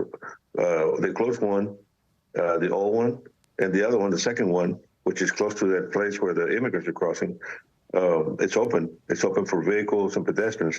On the other one, on the first one, on the upriver from this bridge, they can cross, but only pedestrians, no vehicles on that one. So, Sheriff, what would help? What are the resources you feel you need right now? Are you getting what you need? No. Well, actually, Texas, the governor did send a lot of troopers, which it's a lot of help, and the National Guard. They helped a lot because when it started, I was getting calls from ranchers and so forth that immigrants were crossing and cutting fences, and livestock would get out of the highways. But I never, up till now, I haven't heard anything from the government, from the administration, the Biden administration. Usually when something's going to happen, they go to the sheriff's office and advise them. But what we need is more, we have agents, border agents working up north. Why not bring them over here and they can do the processing since they don't know the area, and let our agents be out there in the river and work in the river. You might have heard our Tom Yamas just mention that the migrants who are coming say they hear the rumor the border is open. Is the border open right now? To me, it is open, and it is true. Those rumors go all the way up to other countries, and they come all at once, And of course, the criminal element take advantage, I mean, they're making money one way or the other, either with drugs or with the people, the immigrants. So what's your biggest worry right now? Mine is the priority is the security of my county, because not everybody crossing are here for, make a better life, but some are taking advantage and some are going to be crossing with crossing drugs. Plus, the majority of those immigrants, don't have any skills. So what I'm worried is that eventually, they won't have any means to support themselves on this side. And that's going to happen. Gangs are going to be created, burglaries and so forth, because they're going to be desperate. No skills means a little problem for us here in the States. All right, Sheriff Tom Schmerber, thank you so much for joining us at this time. We really appreciate it. Thank you. An investigation is underway in New York following a deadly bus crash involving high school marching band students. At least 2 people were killed, dozens more were injured. NBC News correspondent Emily Aketa has the details. A high school bus ride to band camp suddenly taking a terrifying and deadly turn. Bus rollover eastbound. All available manpower is needed for your rescue. The bus careening off a highway in Orange County, New York, tumbling 50 feet down a ravine and into an embankment, plunging the 40 students and 4 adults it was carrying into chaos. The kid next to me was covered in blood. I saw blood everywhere. First responders, including medical evacuation helicopters, rushing to the scene. At least 5 students remain in critical condition this morning, according to officials, and 2 adults died in the accident, including the school's band director, 43-year-old Gina Pelletieri, and retired longtime teacher, 77-year-old Beatrice Ferrari. The 2 women, close friends, chaperoning the trip together. Their friendship it went beyond teaching. Ferrari, affectionately known by students as Grandma B, her daughter in utter shock. She was so passionate about what she did. She loved her students. Details now emerging about what may have caused the crash. Preliminary information indicates a failure of a front tire may have been a contributing factor. The high school students were traveling from Farmingdale on New York's Long Island to Pennsylvania for their annual band camp. The marching band seen here just a week ago, performing their first halftime show of the school year. Patricia Defendini's grandson, who was on board one of the buses, is okay, but waiting for news. My grandson's friend was one person who was airlifted, so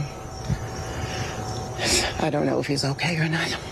Edward Hoschler picked up his daughter, a junior who plays the trombone, at a reunification center. It's surreal. You don't think anything like that's going to happen, but just seeing her.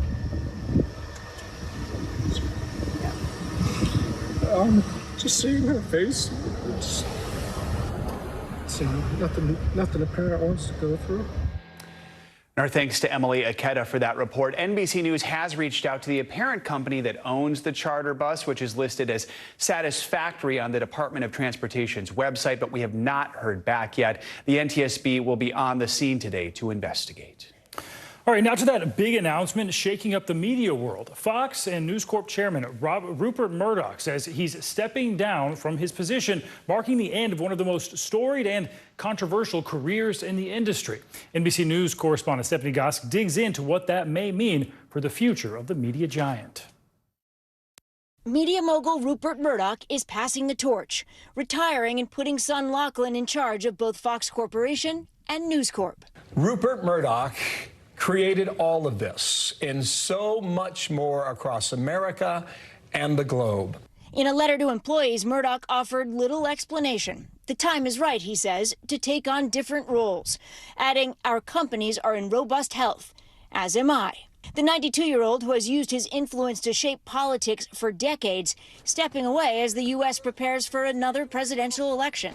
And just months after Fox settled a defamation lawsuit for nearly $800 million with Dominion Voting Systems over false election claims. Good evening and welcome to Tucker Carlson Tonight. Fox News also just fired one of its biggest stars, Tucker Carlson. If we want to hold on to this company, for us, we have to go into battle with our own version of the future. The family that inspired the HBO series Succession now playing out the drama in real life. Lachlan Murdoch taking charge of the massive media empire, which controls Fox News and Fox Sports, as well as publications like the Wall Street Journal and the New York Post. A small cry from the handful of newspapers Rupert Murdoch took over in his early 20s in Australia.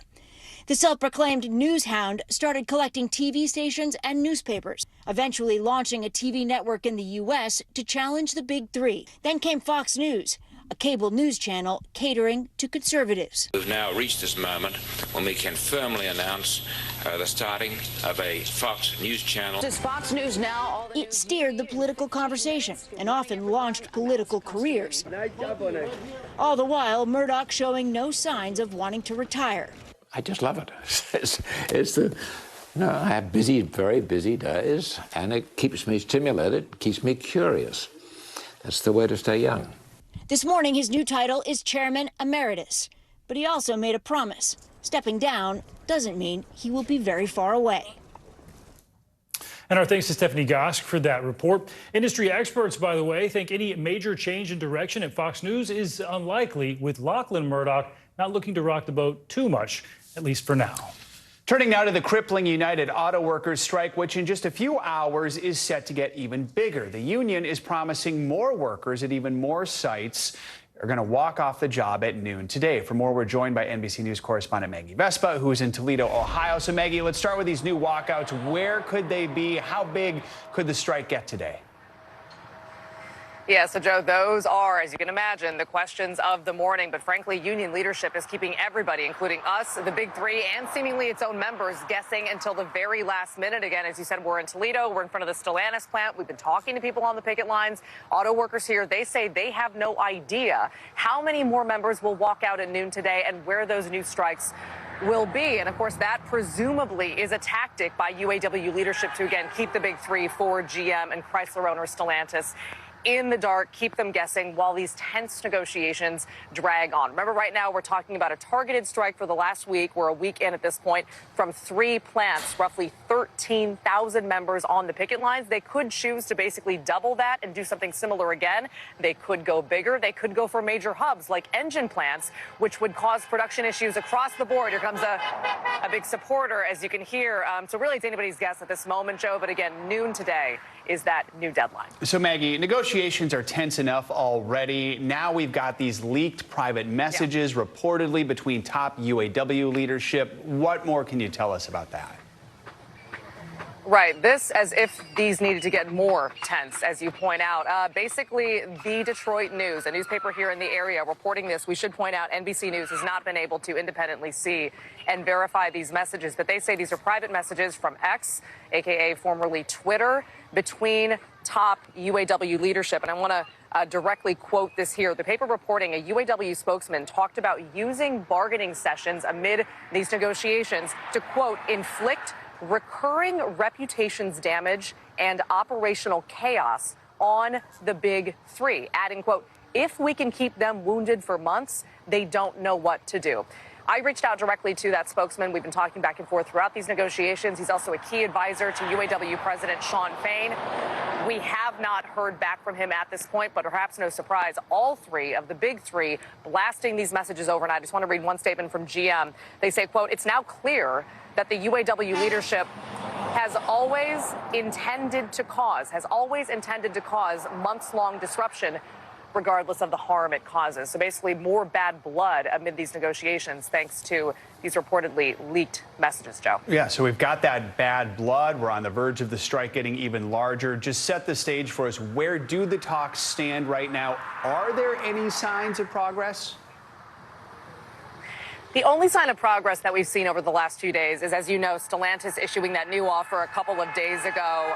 That is according to another supporter there. Here comes another one. UAW leadership saying that they had gotten that new offer from Stellantis. They didn't reveal any details about what's in the offer or how it's being received by union leadership, but we haven't heard about any semblance of an impending vote on that offer, so it doesn't seem like substantial progress on that front. And as far as Ford and GM goes, at last check, they were still miles apart. So we have no reason to believe there will be substantive progress, at least by noon today, and potentially not even over the next several days. So a long way to go from what we can tell. Joe. All right, Maggie Vespa, who has mastered the art of the live shot amid honking horns. Maggie, thank you so much. Very skillful, Maggie. Well, now to the Midwest. Police in Indiana are intensifying the manhunt for a murder suspect who they say was accidentally released from jail several days ago. Now, nearby residents are voicing their anger that they are just now being told about this. NBC News correspondent Kathy Park is in Indianapolis now with the latest on this. A lot of outrage there. Hey, Stephen. Good morning to you. Yeah, Kevin Mason, the suspect, walked out of the jail behind me 9 days ago. The leads continue to pour in, and this new flyer shows a reward of up to $10,000, leading to the arrest of a murder suspect still on the run. Meanwhile, the manhunt that gripped St. Louis all day yesterday ended overnight without incident. This morning, convicted sex offender Tommy Boyd back in custody, hours after leaving a St. Louis hospital. Police writing, this arrest was a culmination of local, state, and federal law enforcement collaborating to keep our public safe. The 45-year-old, who is serving a 30-year sentence for sexually assaulting a child, was seen here on surveillance video early Thursday, casually walking out, despite the hospital saying Boyd was being guarded by 2 corrections officers when he escaped. He is considered to be dangerous. The warning prompted local schools to boost security and cancel after-school activities. Meanwhile, in Indiana, authorities are ramping up the search for murder suspect Kevin Mason. It's been more than a week since he was accidentally released from jail. We will not stop and we will not sleep until he is brought back into custody. U.S. Marshals now offering a $10,000 reward. And officials in Indianapolis say their search is expanding to other cities. We're following leads within Indianapolis. It also led us to information that he may not be within Indianapolis, so we're running down all leads right now. The Marion County Sheriff's Office says a 28-year-old was mistakenly released last Wednesday, 2 days after his arrest, due to a clerical error. Mason was wanted on 3 warrants in Minnesota, including a second-degree murder charge for his alleged role in a shooting in 2021. It makes me want to lock the door if that's the case, if there's someone out here. Authorities arrested Mason's girlfriend, who they say picked him up after he walked out of jail. They also waited 6 days to alert the community of his accidental release, calling it a tactical move. Do you still stand by that decision to wait 6 days to alert the community? I think our decision to do that, absolutely. What we had at the time and the information we had at the time, that was the best option that we had. But that's not sitting well with some residents. They should have notified everybody at the same time. Yeah. And not just waiting 6 days. 6 days, that's a long time. That gave him a chance to get away. And as of this morning, it's still unclear if Kevin Mason is still in Indianapolis. Officials not clarifying exactly where they are searching. They did say anyone who might be helping him will also be criminally charged. Stephen? Almost a week. All right, Kathy Park, thank you. Let's get to the latest on that potential tropical cyclone, which could mean some heavy rain and even some flooding this weekend. Meteorologist Angie Lassman joins us now with more on that. Hey, Angie. Hey, good morning, guys. We've got a couple of things on top of the flooding, too. With the heavy rain, yes, the flooding, but also the gusty winds, issues out at the coast. So really kind of an annoying weekend across a big area on the East Coast. Here's what we're dealing with right now. We've got a whole lot of rain starting to push onto places up and down the Carolina coast here. That's where we're first going to see, especially North Carolina, those biggest impacts through at least the early morning to mid-morning and late morning hours today. We'll start to see some of that rain working into places like Virginia, up into parts of the mid-Atlantic. But right now, potential tropical cyclone 16 has winds of 50 miles per hour. We're expecting this to strengthen a bit more. We're not looking at rapid intensification with this system. We're not looking at a hurricane here, but we could potentially see a tropical storm maybe by later today. Either way, whether that happens or not, the impacts aren't going to change. We're still going to see the heavy rain, the gusty winds, the issues out at the coast, and that's going to be something that we'll have to deal with not just today, but for a lot of folks, big populations for a couple of days. So let's time all that out for you. Those tropical downpours working into portions of the mid-Atlantic today, really from just north of Charleston all the way up to just south of Washington, D.C. through the afternoon hours today. We're going to be seeing the heavy rain, especially out towards the coast. You can see some of those reds, those oranges. That indicates really heavy rain, and we're expecting impressive rainfall rates. So no surprise if we see some flooding with this. Here's a look at Saturday, a soggy one from New York to Boston, Washington, D.C., down through portions of Virginia. You'll all be included in still dealing with that rain. It shifts a little farther to the north and impacts parts of the Northeast and New England as we get into Sunday. So a couple of days of some really soggy conditions for a lot of folks.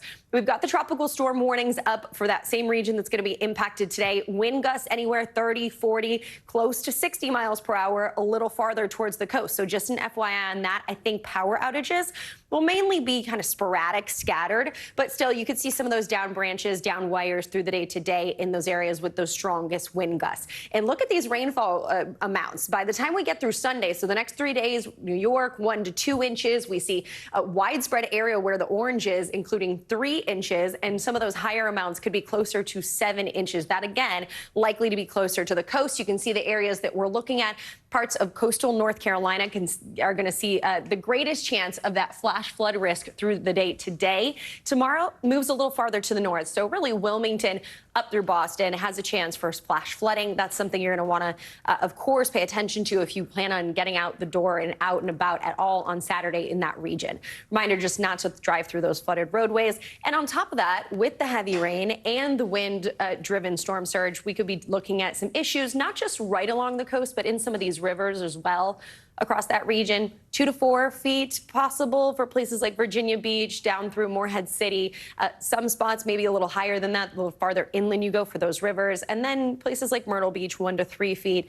Ocean City, 1 to 3 feet. So just an FYI heads up for folks that are in that area.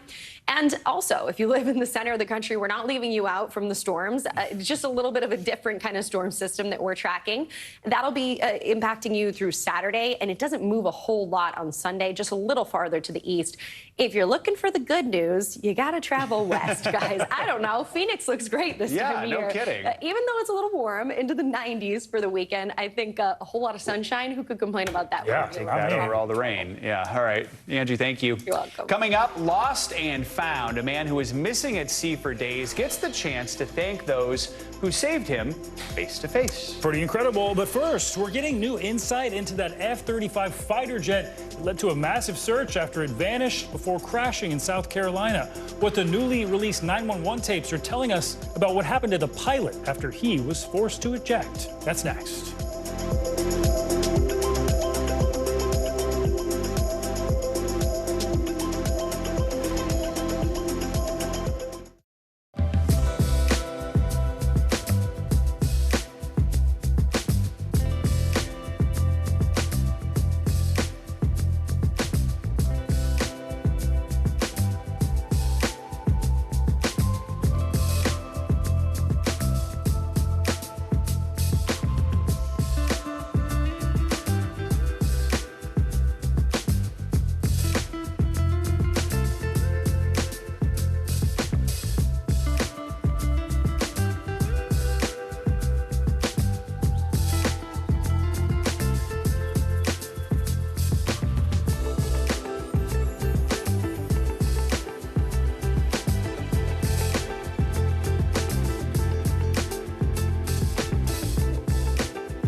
Chief White House correspondent Kristen Welker joins me now. From across the nation. What is the #1 issue for you? To the national stage. The work your son has done. Was anything about those relationships inappropriate or unethical? When critical votes were counted. Still too close to call. And when power was held to account. Is abuse of power an impeachable offense? Kristen Welker met the moment.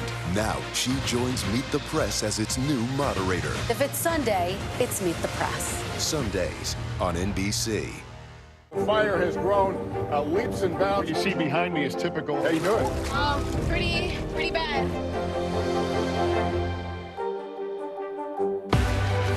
People are stressed when they're going out and flying. Why should they trust you? You're now in this long-anticipated counteroffensive. How's it going? What's the goal? What will you offer voters that former President Trump will not? News for the generation of now is NBC News Now.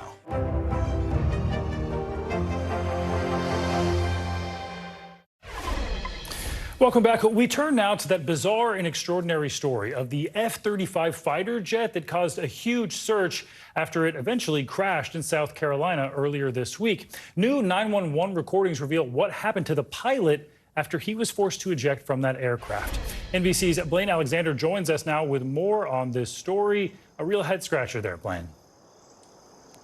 Well, Stephen, this really is just an incredible sequence of events, especially as we learn more and more about what happened. At times during that 911 call, it sounded like the dispatcher herself was having a hard time making sense of exactly what she was hearing. Now this morning, for the first time, we're hearing from the pilot in his own words about that incredible story of survival.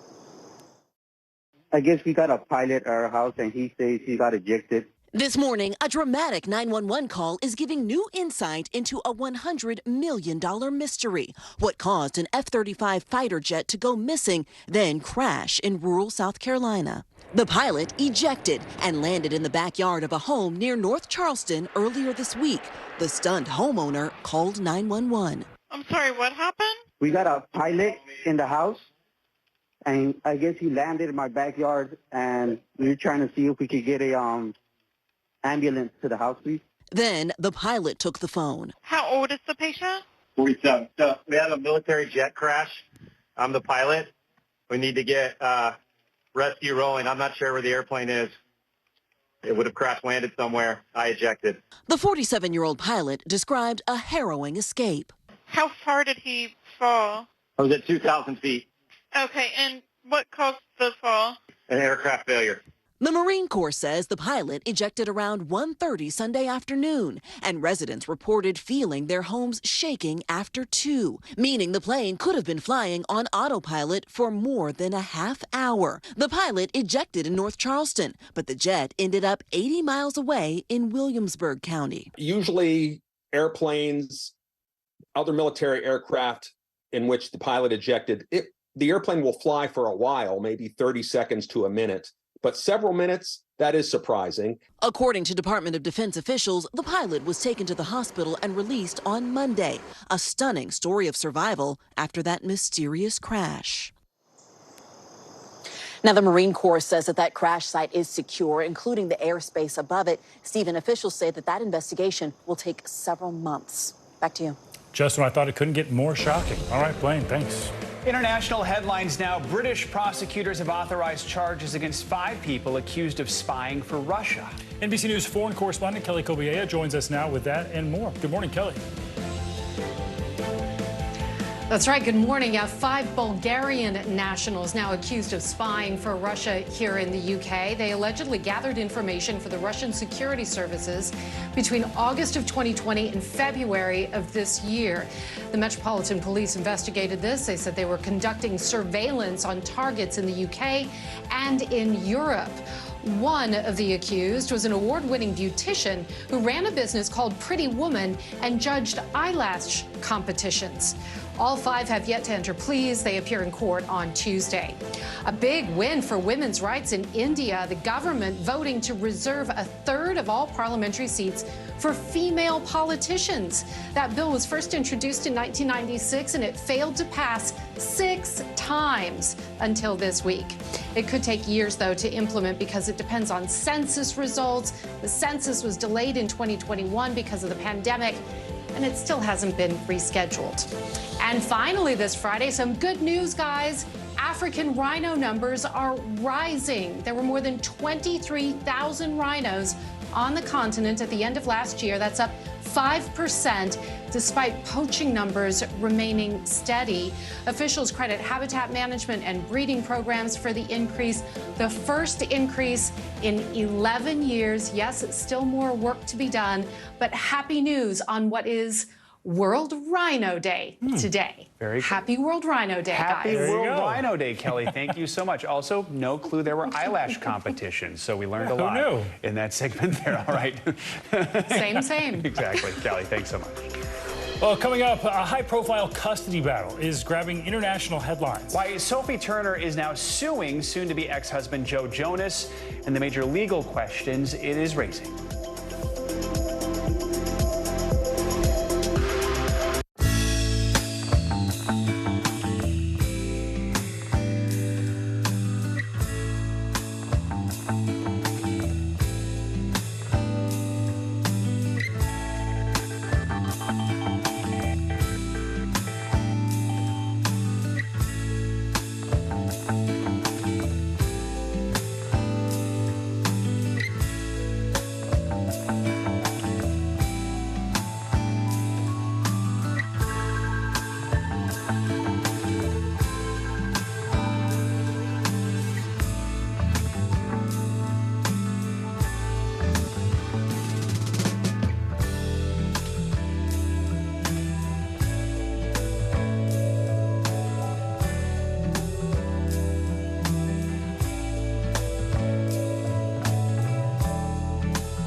Emmy Award-nominated journalism is streaming free on NBC News Now. We're coming on the air with breaking news. This is where Carrie is located. See the bright morning. Right behind me, there were little ones included, and you realize that you should doing the dishes, you Allegations of Russian war crimes. Storm zone in Florida. Essentially on that, so... An exciting and a long night. News for the generation of now is NBC News Now. Welcome back. Relations between Sophie Turner and Joe Jonas appear to have hit a new low, with the two entangled in an increasingly difficult divorce. Now, Turner has filed a lawsuit to have their two young kids returned to England with her. NBC News entertainment correspondent Chloe Malas joins us with the latest details. Chloe, good morning. Good morning. Well, Joe Jonas filed for divorce just a few weeks ago, but now Sophie Turner filing a legal petition to take their two children, ages 3 and 1, back to the UK.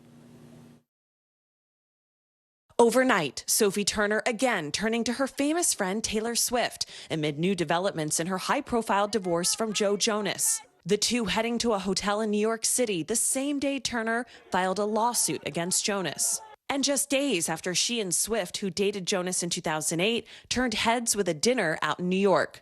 In the weeks since Turner and Jonas announced their separation, the split has turned acrimonious, with rumors about the reasons behind it flying. I'm Sansa Stark of Winterfell. This is my home. Now the Game of Thrones actress alleging she learned about the divorce through the media, while also alleging Jonas is wrongfully retaining their children in New York City and withholding their passports. Sophie Turner argues in her petition that the children's habitual home is England, and therefore that's the country to which they should be returned. According to the suit, the family relocated to England last April while they worked towards the purchase of their forever home. Turner says she had an agreed plan with Jonas, allowing their children to tour with his band until filming wrapped on her new series. The Jonas Brothers kicking off that world tour in August at Yankee Stadium, with Today backstage. Turner alleging their plan was for her to travel to New York, pick up the kids, and return to England. But days before that happened, Jonas filed for divorce in Florida. Jonas now speaking out about the lawsuit. A rep saying his wish is that Sophie reconsider her harsh legal position, adding Jonas believed they had reached an understanding and that they would work together towards an amicable co-parenting setup. A source close to Jonas also telling NBC News, Joe never wanted to have a messy divorce like this. It's complicated enough when parents from two different states enter into a custody battle over children. It's twice as complicated when one of the parents is fighting that battle from another country. You know, there will be a court hearing about this, and it's going to be left up to a judge to decide where the children should be living. Should it be Florida, where Joe is primarily based? Should it be overseas? We've seen some of these Hollywood custody battles play out in the public eye in a very messy fashion, but we know from a source close to Joe Jonas that he really wants to keep things private and handle this as amicably as possible. Back to you. All right, Chloe, thank you so much. All right, let's bring in NBC News legal analyst Angela Sinadella for more on this. Good morning. Thanks for being here, Angela. So as we just heard, Turner is accusing Jonas of retaining the children and withholding their passports, not letting them go. What are the implications of that, if true, and how could that play into the custody battle? So right now, there's no kidnapping. It's not possible there's kidnapping or abduction prior to a court order or prior to a custody arrangement. But I think Sophie's main plan with this is to move the entire divorce proceedings and all of the custody battle to England. So if what she is saying is true, it was almost like on a vacation Joe just filed in Florida and then thus makes the entire divorce happen in the U.S. So she almost had to do this in order to change it to England, which is what she wants. Because as Danny said, it is impossible to fight a court battle across a pond. So it really seems residency is like a key issue here, right? And Turner claims the couple intended to raise their kids in England, but now they're getting divorced, so perhaps Joe Jonas has other plans. How do they go about proving residency to the court? So as Chloe said, it comes down to just a battle between what they're saying. But the court will really look at the past. And so Sophie's almost alleging more about the future. She's saying we plan to have a forever home in the UK. But the courts really like to see, well, where were the children most comfortable? Not just where did they plan to be someday, but really where are their families, where are their communities, where are their schools? And I don't know exactly where the kids went to school or where their closest friends are, but that's what the court is going to consider. Important questions, and this could easily get messier. So if they do move to a private mediation, what would that look like? Well, I think a lot of it is still going to happen privately. So they had to do a court order. She had to actually file this in order to invoke the Hague Convention. The Hague Convention, moving something across a pond, doesn't happen unless you file a lawsuit and you get a judge to order something. So private mediation, I hope that's how it will resolve. Look, the children will see everything publicly that happens in front of a court. That's all public. So the filings will be public forever. So you hope it moves to private. But sometimes you need a court. This is a process, bottom line, that is likely going to go for months no matter what at this point, right? Exactly. Months, maybe years, frankly. All right. Angela Sinadella, thank you so much. Appreciate it. Coming up, it is Christmas in September. Yeah, Amazon adding 250,000 workers ahead of the holidays, but not every business is being so bullish. We're breaking down what it all means for the economy coming up next.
the eye roared ashore. There is some late-breaking news. All right, it just is.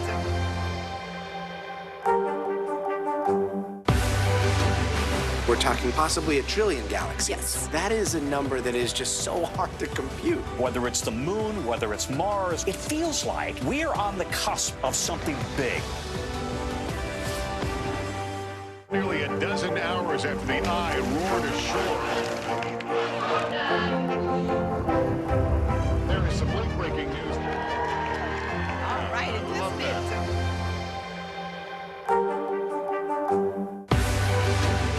We're talking possibly a trillion galaxies. Yes. That is a number that is just so hard to compute. Whether it's the moon, whether it's Mars, it feels like we're on the cusp of something big. Nearly a dozen hours after the eye roared ashore. There is some late-breaking news. All right, it just is.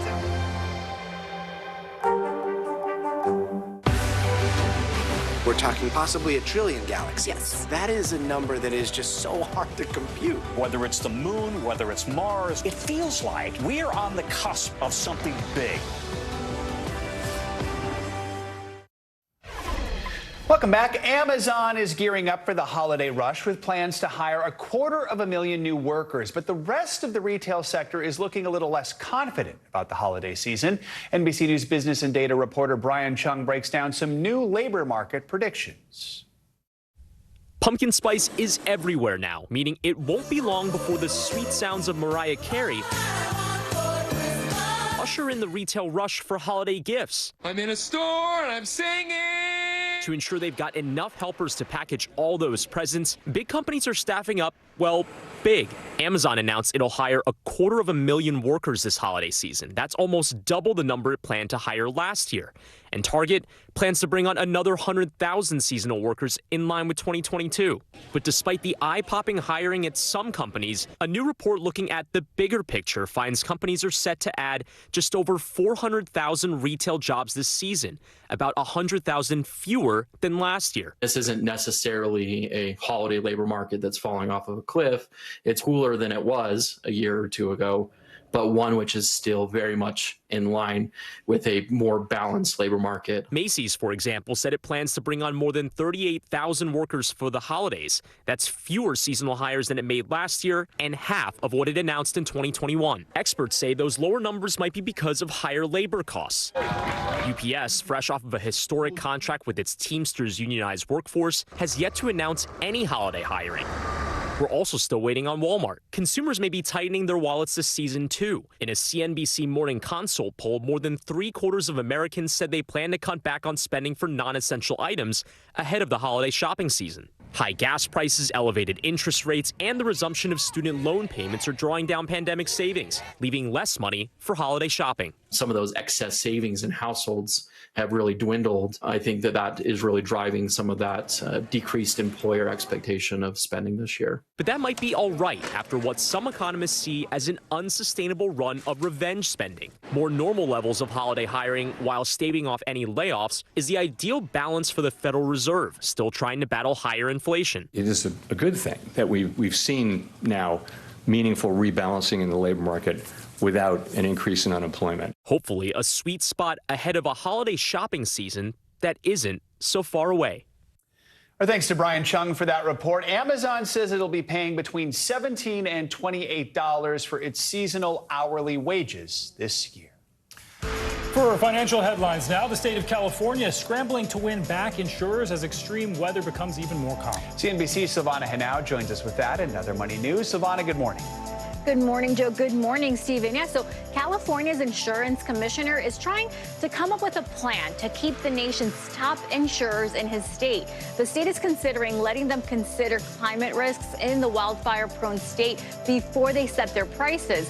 Unlike most states, California currently only lets insurance companies consider what's happened in this past on a property to come up with a premium, but that's not working out for the state right now. In just the past in the past year, 7 insurance companies have paused or restricted new business in California. Insurers have also withdrawn from other states that are susceptible to extreme weather, including Florida and Louisiana. The head of the Anti-Defamation League came to the defense of the Adidas CEO yesterday. Adidas executive Born Gilden said on an investing podcast earlier this week, he didn't think Ye, formerly known as Kanye West, meant what he said when he made a series of anti-Semitic remarks last year. Well, now the ADL CEO says Gilden apologized for what he called a misstatement. Adidas broke ties with Ye after he made the comments and has been selling off its remaining Yeezy stock and donating part of the proceeds to organizations that combat anti-Semitism. And YouTube is entering the artificial intelligence race. The tech giant unveiled a new AI-powered tool called the Dream Screen Thursday. It will allow creators to type in prompts to create custom backgrounds on its TikTok competitor YouTube Shorts. For example, users can make it look like they're filming in space or in an enchanted garden.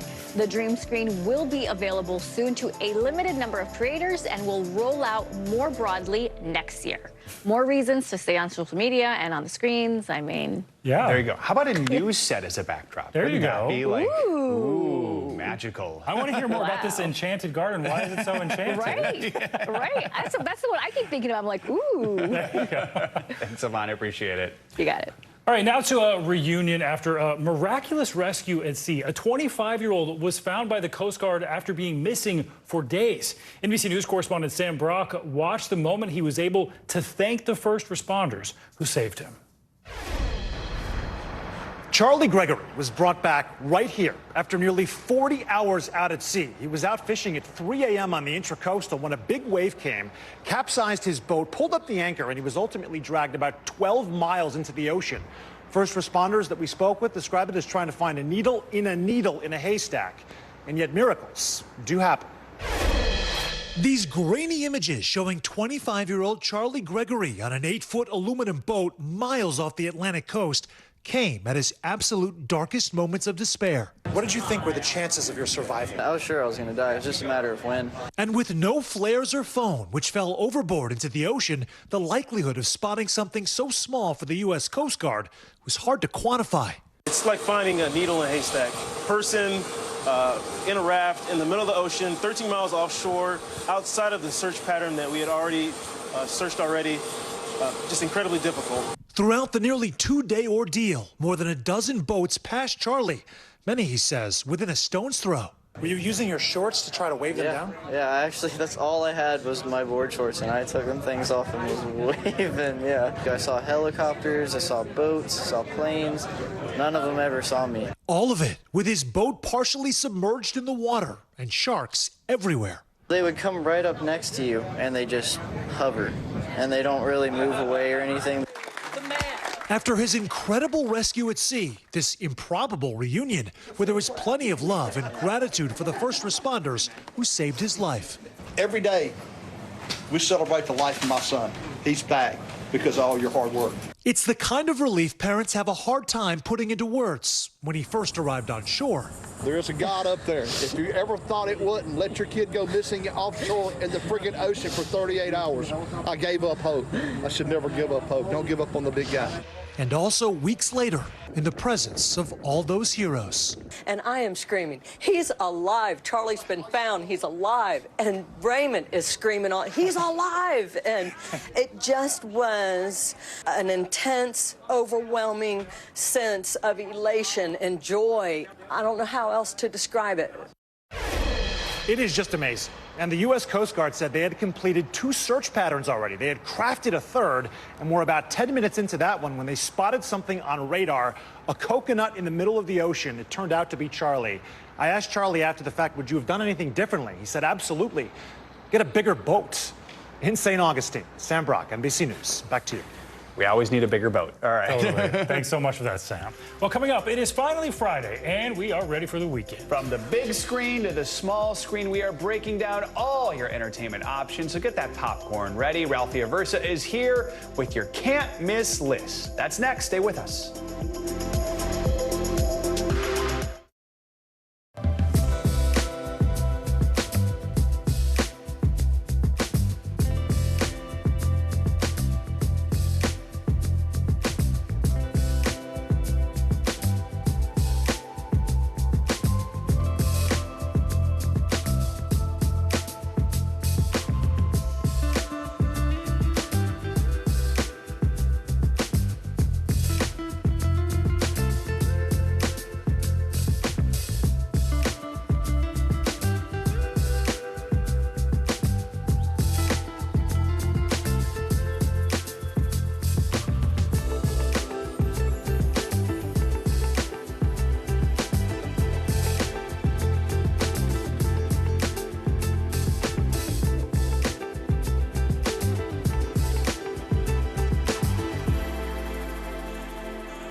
It always feels so good to get back to it.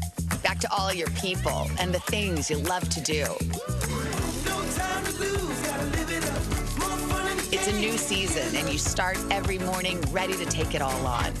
Hitting high gear a little earlier because there's more to cheer for. It's back to school. Back to business in a good way. Back to the feeling that anything is possible. Take back the day, make it all right. Finally, this hour, it is Friday, which means it's time for your weekly Can't Miss list. Yeah, all the movies and shows you have to see this weekend. And joining us now on set is Ralphie Aversa. He's the host and producer for Entertain This. Ralphie, good morning. Thanks for being here. It's going to be a good weekend maybe to spend indoors for a whole lot of people. A movie theater, a good options. We got two to talk about. We've got a horror movie with a moral message and a sequel in the action franchise. Intrigued by both of those premises, Expendables 4 and It Lives Inside. What can you tell us about those? All right, we'll start with Expendables 4. This is, of course, the fourth and I believe final installment of this franchise. Sylvester Stallone, Jason Statham, Dolph Lundgren, who you see there, some of the familiar faces. But yeah, some new ones like that guy, the Kid 50 Cent, Curtis Jackson. He's got some acting chops. Megan Fox, another new face in this one. Andy Garcia as well. You know, it's funny. Arnold Schwarzenegger was telling us back in 2015 that he was urging Stallone to write Expendables 4.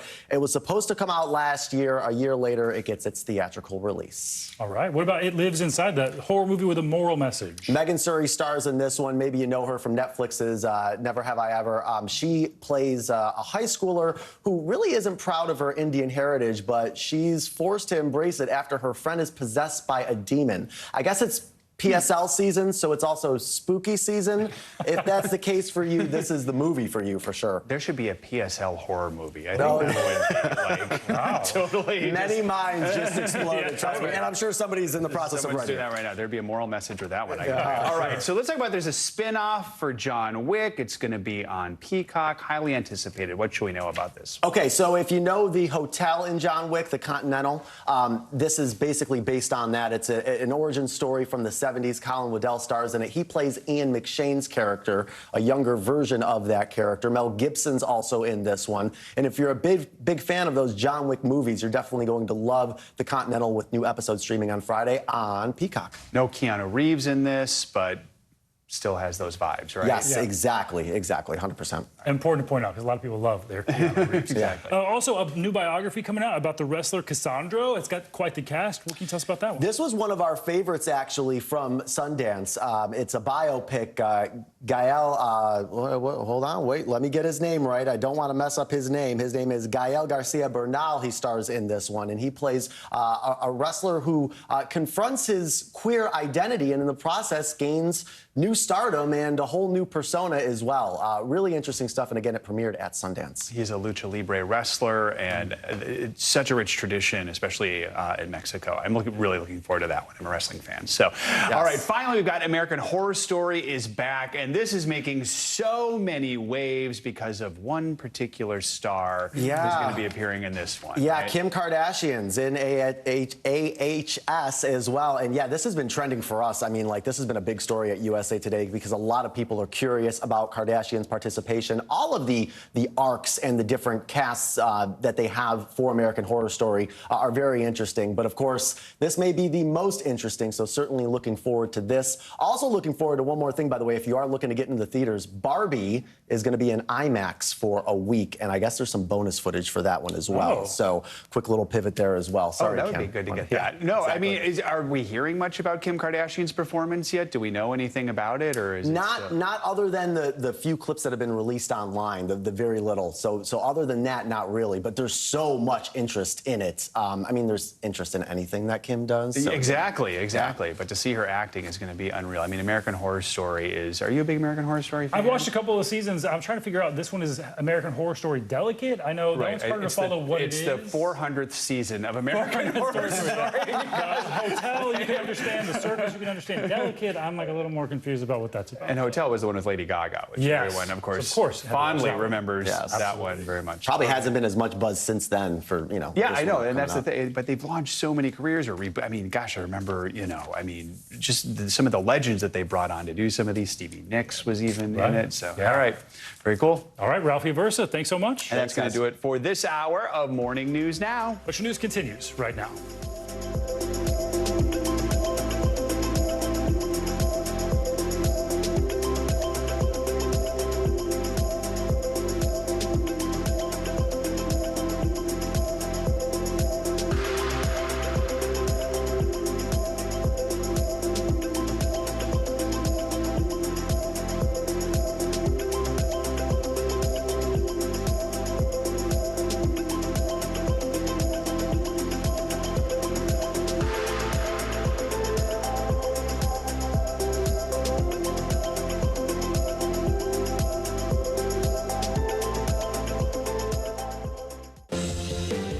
Developing right now on Morning News Now, a state of emergency at the southern border. This morning, hundreds of military personnel being sent to the U.S.-Mexico border following a record surge in crossings, including nearly 10,000 people just in the last day.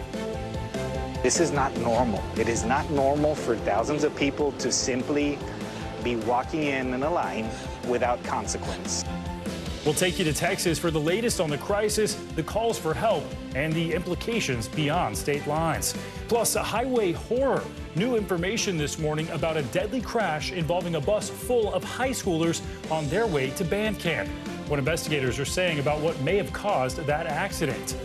Also, a House divided. This morning, a government shutdown looking even more likely after House Republicans leave the Capitol without a spending deal in place.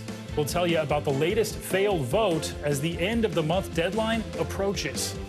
And more alarming allegations against pop sensation Lizzo, this time coming from a fashion designer and former employee. We'll break down the new lawsuit, which accuses the performer of allowing bullying, harassment, and discrimination behind the scenes. Good morning. Good to have you with us on this Friday. Take a deep breath. It is Friday. The week is almost over. Take a moment to enjoy. Exactly. We're going to help you get through that. I'm Joe Fryer. And I'm Stephen Romo, in for Savannah Sellers today. And we do begin with that growing crisis at the border. Border officials say unauthorized crossings by migrants are surging again. You'll remember we saw a record high of more than 10,000 crossings in one day back in May. Then those numbers dipped after the Biden administration put new asylum restrictions into place. Well, this new spike is approaching that all-time daily high, and it is putting a strain on resources in some border communities. NBC News correspondent Guad Venegas joins us now from Eagle Pass, Texas. So, Guad, why after such relative stability are we now seeing this uptick in crossings this week? Joe, Stephen, good morning. Well, the changes made at the U.S. border don't really affect what's happening in Latin America. So it's not that something specifically happened in Mexico or at the border. It's that people have been making their way north to the United States. If you look at the numbers reported by the United Nations in Panama, that right at the jungle where a lot of the migrants cross to make their way through Mexico, they've already seen more than 300,000 people emerge from the jungle, from the Darien Gap. These are individuals that are trying to make their way north. Now, more than 300,000 alone this year. Last year, the whole year, they had less than 300,000. So it's the largest number of people that they've seen make their way through. What does this mean? This means that we've got larger groups of migrants making their way through Central America in Mexico. Mexico has, of course, been dealing with this issue. And just days before, Joe, the largest train company, freight train company, shut down operations in northern Mexico because they said they had unprecedented numbers of migrants riding those trains to come north. In fact, you can see just right above me, this is one of the bridges that has the trains that come, the freight trains that come from Mexico into the U.S. Yesterday, CBP authorities said that they had shut down some of those rails. We know that some of those trains were halted down in Mexico. So it was a matter of time until new waves or a new mass of migrants arrived here at the U.S.-Mexico border, Joe. And Guada, you're in Eagle Pass. The city has declared a state of emergency. So what does that actually do? What resources does that free up for officials to handle this? So, Stephen, when migrants arrive, they turn themselves in this area. This is just one of the areas here in Eagle Pass at the border. When they turn themselves in to federal authorities or taken to a processing center, that's where they begin that asylum-seeking process. Now, if they are allowed to remain in the United States, then they're allowed they're freed essentially in the streets here in Eagle Pass. That's when the city has to use its resources to help them get to the places of their destination, to provide water. And there's, of course, other costs for officers to deal with that influx of migrants, and they need more money for that. So the state of emergency would then make more money available for city resources to help with that humanitarian effort. That's, of course, different from what's happening here because you've got different pieces moving, right? You've got your Border Patrol and CBP officers that are doing the processing. They are the ones that legally detain individuals here and begin that process. And you also have the state using its resources with the National Guard and the state troopers, the Texas Department of Public Safety, which are patrolling the border. This is part of the Lone Star operation that the governor and Texas put into effect. So different pieces moving, state authorities, federal authorities, and local authorities declaring that state of emergency to get more resources. And Guad, very quickly, facing pressure from within his own party, President Biden is making some changes. Talk about how the administration's responding now. So the biggest change now is TPS, temporary protective status, offered to Venezuelans that arrived in the United States before the end of July. Now, this is huge because this means that any individual in the United States from Venezuela who was there before the end of July will now be able to apply for a work permit and be in the United States somewhat legally under this temporary protective status. So that will immediately offer some type of we would say, legal status for some of the people that cross into the United States illegally. So it'll be a huge change. And the main reason why this was done is because local authorities in different parts of the U.S., especially in New York, wanted an option for a lot of these migrants who have been waiting in shelters. This means a lot of the ones that have been sitting in shelters waiting to go through their asylum process will now be able to ask for work permits and at least find some type of normal day-to-day life while in the United States, Joe. You can't ignore the fact this is going to be a huge political issue coming up in the next year. All right, Guad Venegas, thank you so much. And turning now to Washington, where negotiations have once again stalled among House Republicans over the government spending bill. For the second time this week, House Speaker Kevin McCarthy brought a vote to the floor to advance a military spending bill in that chamber. That vote failed 216 to 212, with 5 hardline Republicans breaking party lines and voting with Democrats against the bill. McCarthy expressed his frustration following the breakdown of those negotiations yesterday. It's frustrating in the sense that I don't understand why anybody votes against bringing the idea and having the debate. And then you've got all the amendments if you don't like the bill. This is a whole new concept of individuals that just want to burn the whole place down. That doesn't work. So here's the deal. Congress now has 1 week to find a solution, but House GOP members left town for the weekend and all votes have been canceled until next week. McCarthy says members will get ample notice if any votes are scheduled. We have NBC News congressional correspondent Julie Sirkin with all the details on Capitol Hill, along with NBC News business and data reporter Brian Chung. So, Julie, let's start with you. Speaker McCarthy isn't the only Republican expressing frustration over this spending bill. You've got New York Congressman Mike Lawler, a moderate. He had this to say about the negotiations. For my colleagues, they have to come to a realization if they're unable or unwilling to govern, others will. There needs to be a realization that you're not going to get everything you want. And just throwing a temper tantrum and stomping your feet, frankly, not only is it wrong, it's just pathetic. That all, of course, raises the question, could a few Republicans end up working with Democrats to get something passed? Walk us through what happened, Julie, during yesterday's talks that led to the breakdown, and really what is the mood among Republicans right now?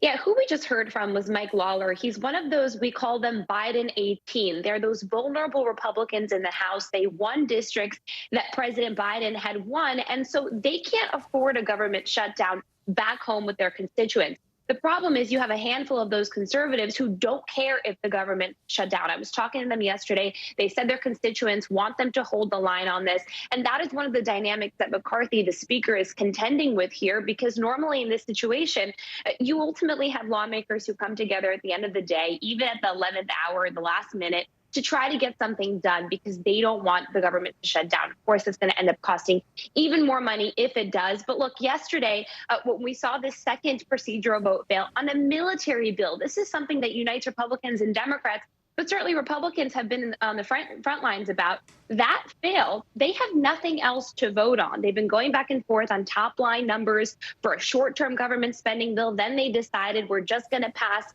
all of our appropriations bills separately. They don't have time for that, though. And so McCarthy canceled the votes despite saying he's going to keep all of them in. They're going to meet again today. Some of the leadership is still around. Some members, like Mike Lawler, like some of those holdouts, have been negotiating late into the night yesterday. We'll see if they could potentially get something together over the weekend, but not looking good. Deja vu. And Brian, we've seen, of course, huge economic impact from the shutdown and the brink of a shutdown before. What are we looking at here? Yeah, well, I mean, if we look at historical context, the last government shutdown was at the end of 2018. That lasted into January 2019. It was 35 days, and the estimated impact, according to the Congressional Budget Office, was $11 billion, $3 billion of which was never recovered. So we're talking about a pretty substantial economic hit there, although it's not necessarily large enough to, let's say, for example, tilt us into a recession. Where the impact would be greater felt would be the households of those government workers that would be furloughed. We have to remember that if there is a government shutdown, it's not like every single agency, every single corner of Washington, D.C. is going to be shut down. For the most part, those kind of necessary services, those critical services will still be open, but those more non-essential jobs could end up leading to a lot of furloughs, which in the case of 2018 to 2019 was 300,000 employees. The Fed Chair Jay Powell has said, look, this is not something that's necessarily going to be a big macroeconomic effect, but again, can't discount what this might mean for those government workers that could potentially be out of work during the time that this lasts. Of course, Julie, that last partial government shutdown was under former President Trump. That one lasted 34 days. So we're hearing from Trump on social media. He's calling for Republicans to continue their holdout over the spending bill. How much influence does it appear he's having over these talks?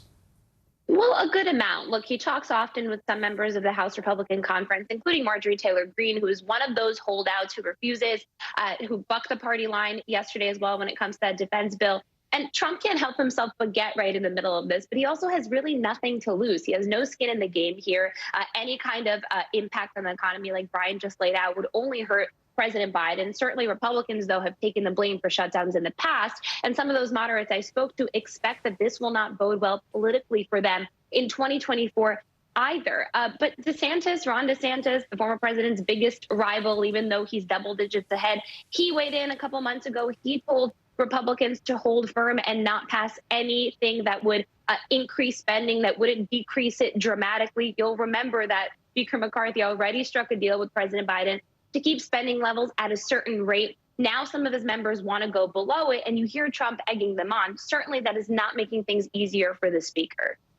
And Brian, let's talk about inflation. Obviously, we've talked about the shutdown, how that could affect it. Also, the Federal Reserve deciding this time around not to raise interest rates, but it's up in the air for November. How does that affect inflation overall? Yeah, well, I mean, when it comes to the impact of the potential government shutdown on inflation, it's just really hard to model right now. I think the bigger impact would be on the employment side of things, right? I mean, 300,000 employees being furloughed would be really massive to an unemployment rate that at 3.8% is near historic lows. You know, that would be something that, again, as Julie was kind of suggesting, would be a real conundrum for the Biden administration. The Federal Reserve, though, is not going to change policy off of a potential shutdown. It's more likely that they're looking at the confluence of all these other events. You think about a UAW strike that's lasting, that's going into, you know, the beginnings of the first week, and other types of dark horse economic events. Those are things that the Federal Reserve are watching and saying, maybe we need to be a little bit cautious here. All right, Julie Sirkin, Brian Chung, thank you both. We have new details this morning about the tragic bus crash that killed 2 people and injured dozens more in New York. The bus was headed to Pennsylvania, packed with students attending a marching band camp. Investigators now believe the accident could have been caused by a faulty front tire. NBC News correspondent Emily Aketa has the latest. A high school bus ride to band camp suddenly taking a terrifying and deadly turn. Bus rollover eastbound. All available manpower is needed for your rescue. The bus careening off a highway in Orange County, New York, tumbling 50 feet down a ravine and into an embankment, plunging the 40 students and 4 adults it was carrying into chaos. The kid next to me was covered in blood. I saw blood everywhere. First responders, including medical evacuation helicopters, rushing to the scene. At least 5 students remain in critical condition this morning, according to officials, and 2 adults died in the accident, including the school's band director, 43-year-old Gina Pelletieri, and retired longtime teacher, 77-year-old Beatrice Ferrari. The 2 women, close friends, chaperoning the trip together. Their friendship was it went beyond teaching. Ferrari, affectionately known by students as Grandma B, her daughter in utter shock. She was so passionate about what she did. She loved her students. Details now emerging about what may have caused the crash. Preliminary information indicates a failure of a front tire may have been a contributing factor.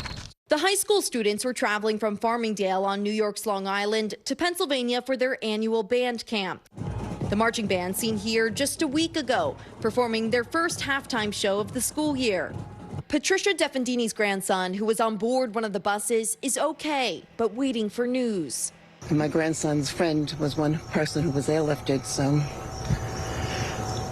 I don't know if he's okay or not.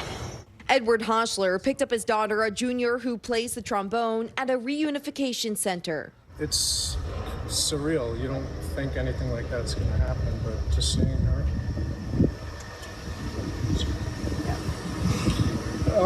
Just seeing her face, it's nothing a parent wants to go through. Our thanks to Emily Aketa for that report. NBC News has reached out to the parent company that owns the charter bus, which is listed as satisfactory on the Department of Transportation's website, but we have not yet heard back. The NTSB will be on the scene today to start its investigation. An update now to the manhunt in Missouri for a convicted sex offender who walked out of a hospital. Well, that search has now come to an end. 45-year-old Tommy Wayne Boyd is seen here being taken into custody by U.S. Marshals in St. Louis Thursday night. He had escaped from a hospital that morning while getting medical treatment there. He's currently in the middle of serving a 30-year sentence for sexually assaulting a child. Meanwhile, in Indiana, the search for an escaped murder suspect is intensifying. 28-year-old Kevin Mason was mistakenly released just 2 days after his arrest because of a faulty records review. Now police are expanding that search to surrounding states. Well, he's been the leader of one of the largest and most controversial media empires in the world, and now he is stepping down. Yesterday, Rupert Murdoch, the Australian press tycoon who reshaped conservative media, announced plans to step down as chairman of Fox Corp and News Corp. The 92-year-old says he will transition into the role of chairman emeritus of the two corporations. For more, we're joined by Washington Post media reporter Will Sommer. Will, good to have you with us. So take us through this decision, stepping down at 92. That may not be terribly surprising, unless you're Rupert Murdoch. Why is he doing this now? You know, it is interesting. On one hand, as you said, it's not that surprising because he's 92. On the other, it is a bit of a surprise. I mean, this is a guy who had, up until recently, really presented himself as planning to helm News Corp, you know, into the foreseeable future. So it is a surprise. And so, you know, why he's stepping down, honestly, it seems like he's taken a couple hits lately. I mean, certainly Fox had this mammoth, nearly $1 billion settlement with Dominion Voting Systems over election fraud allegations. There are more lawsuits coming down the pike. He fired Tucker Carlson, which has gotten him a lot of backlash from his traditional supporters. So, I mean, I think there's a lot of reasons, along with his age, for Rupert Murdoch to step down now. And Will, Lachlan, Rupert's son, he's now taking over and doing so in some pretty uneasy times. There have been the lawsuits concerning the 2020 election and competition from news organizations that are even further to the right from Fox. So what can you tell us about Lachlan and what will the network look like under his leadership? Sure. So Lachlan is one of his two sons. And for a while, there was sort of if people remember HBO Succession, there was sort of a Succession-style battle over who would control it between him and the other son, James. But ultimately, Lachlan won. James sort of lost interest in the business. Lachlan is seen as, if anything, more conservative, more right-wing than his father, perhaps a little less strategic. You know, a lot of Fox News's detractors have been looking at this, people who have followed this closely, and said, if anything, this means we're going to have perhaps a more chaotic, more conservative Fox News. Although ultimately, there are so many factors going into it, it's really hard to predict. It's hard not to think about the show Succession when you're looking at this transition going on right now. So, Will, you know, Rupert Murdoch oversaw this vast expansion of a worldwide media empire that was often at the center of controversy. In your mind, overall, what is his legacy in this business? You know, I think on one hand, he's certainly one of the greatest media moguls of the 20th going into the 21st century. You know, really an incredible rise from Australia to just basically sort of, you know, so many outlets in the English-speaking world. On the other hand, I think his critics would say this is a guy who drove conspiracy theories, you know, attacks on democracy, all these things, you know, essentially to make money. All right. Will Sommer, thank you for your time this morning. We appreciate it. Thanks, Ray. Well, the Hollywood writers' strike could be one step closer to a deal this morning. The Writers Guild of America heading back to the bargaining table with the CEOs of several major studios, including our parent company at NBC Universal.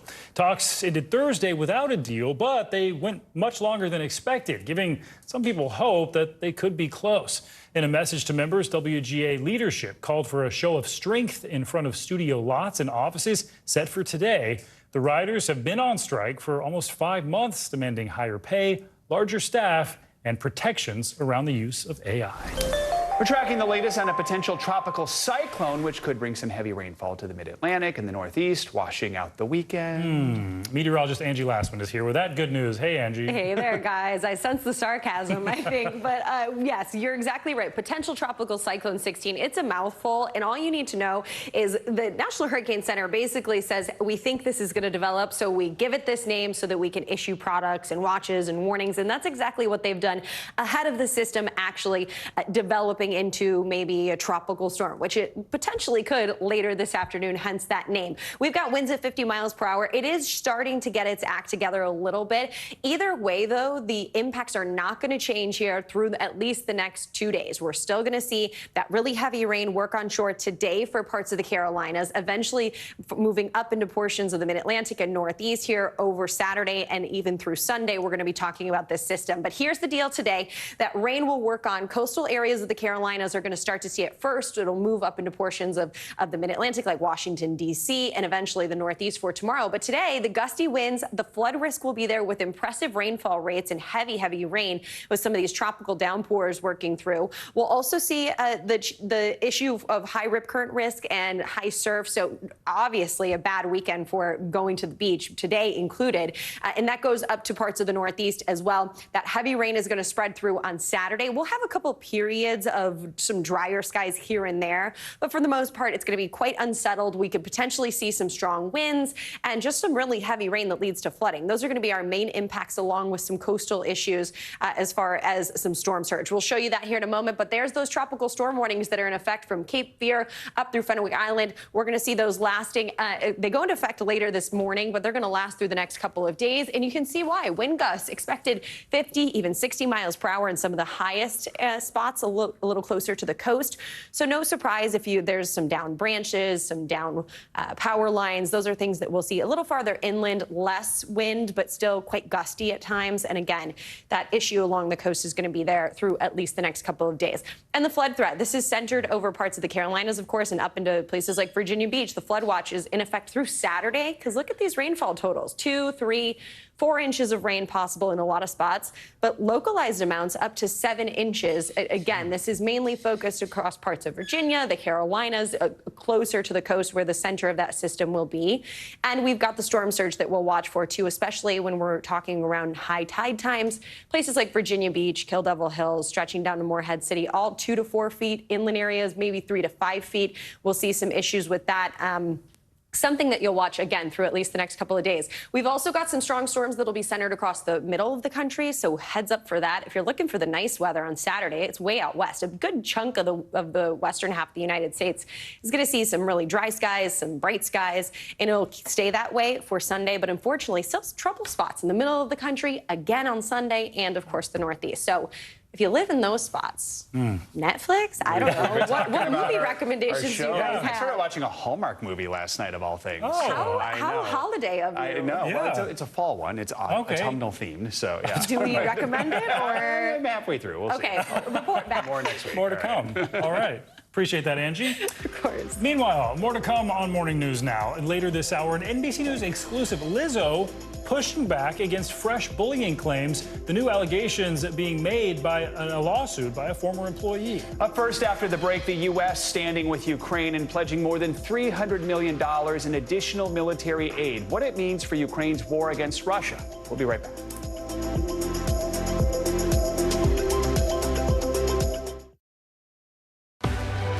Now is raw. Look at this. You can't even see anything anymore. Now is real. The Fed's decision today to help us translate that into very plain English. News for the generation of now is NBC News Now. Nearly a dozen hours after the eye roared ashore. There is some late-breaking news. All right, it just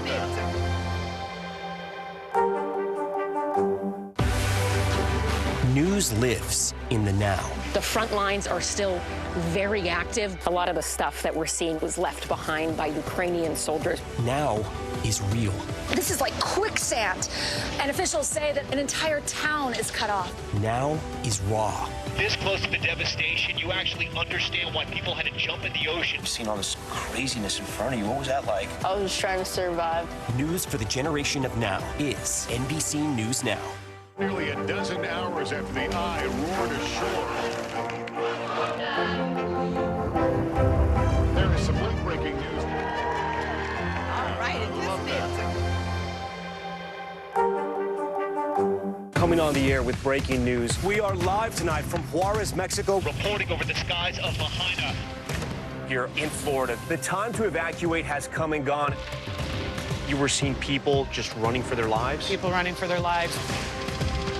We've seen this almost unbelievable power struggle. What does this mean for Ukraine? It's the battle off the field that's inspired the world.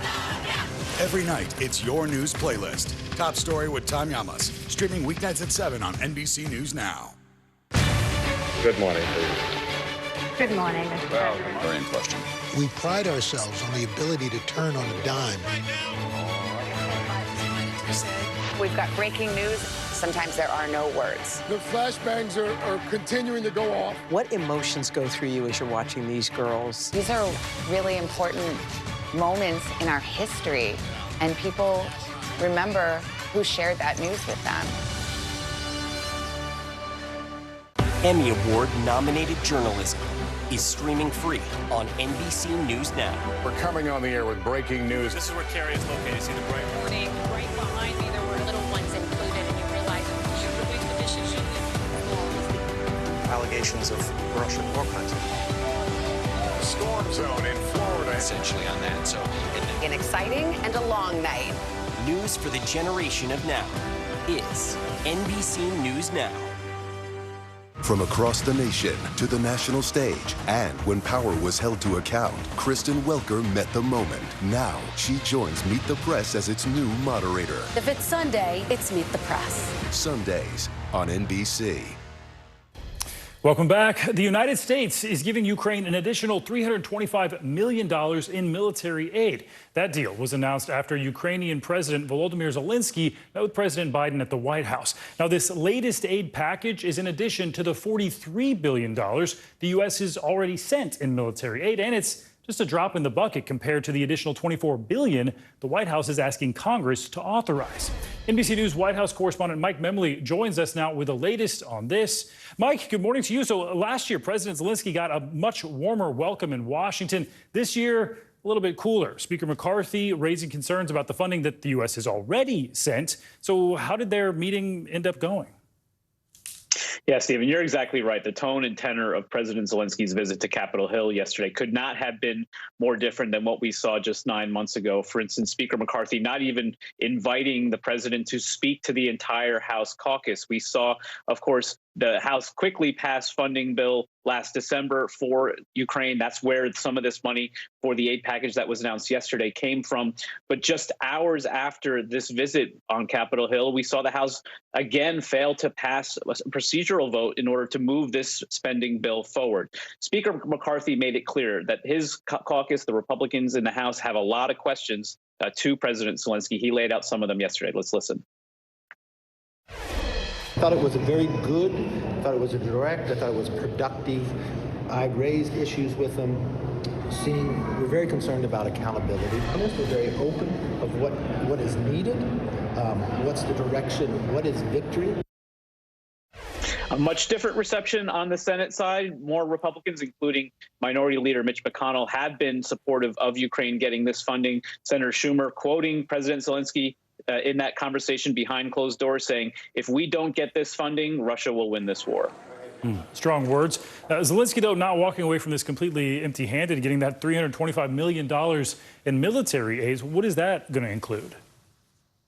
Yeah, so this is a kind of an announcement that we see from the administration every few weeks. Of course, they timed it for this Zelensky visit, wanting to make it clear the kind of support that will come moving forward. And this is more conventional weaponry. We're talking about 3 million small arms artillery rounds. We're talking about air defense missile systems and rocket systems, those HIMARS, as well as 59 light tactical vehicles that will be moving into Ukraine. The president also announcing yesterday that Abrams tanks, remember, that's one of those new capabilities that was announced just a few months ago, will be arriving in Ukraine next week. The big question around Zelensky's visit yesterday, whether there will be a new capability delivered to Ukraine. We're talking about those ATACMS ballistic missiles. The president, in his comments yesterday, said that they will be talking about potentially a new sophisticated system. He didn't specify ATACMS. That announcement didn't come yet, but it could come soon. All right, more to come. Mike Memley, thanks so much. Armenia and Azerbaijan are holding talks over the fate of the flashpoint region of Nagorno-Karabakh. It has long been a source of conflict between the two countries, dating back to the collapse of the Soviet Union. Azerbaijan regained control of parts of the region from Armenia in 2020 after 6 weeks of fighting. But this week, that conflict was reignited after Azerbaijan launched what it called an anti-terrorist operation. It claimed that 4 of its soldiers and 2 civilians were killed by Armenian-planted mines. Now, Russia helped broker a ceasefire. Now officials from both sides are holding talks, with the status of the region hanging in the balance, along with the fate of Armenians who live there. Hagar Shamali joins us now. She is the host of Oh My World on YouTube, a former spokesperson for the U.S. mission to the UN and former NSC director for Syria and Lebanon. I'm so glad to have you with us because we've kind of done quick headlines on this week, but I wanted to dig a little bit deeper. So talks began yesterday with this region, Nagorno-Karabakh, at the center of discussion. Tell us more about this region and why Armenia and Azerbaijan are at odds here. Yeah, thank you. It's actually complicated, and it dates back hundreds of years ago. Ethnic Armenians have lived there for centuries, literally centuries. And the area was acquired by Russia in early 1800s. In 1923, Stalin gave this area made it an autonomous oblast. That is a very important point. So every time I hear that Azerbaijan regained this territory, it's not really accurate, because it's been autonomous and self-governed by the ethnic Armenians who've lived there for literally 100 years.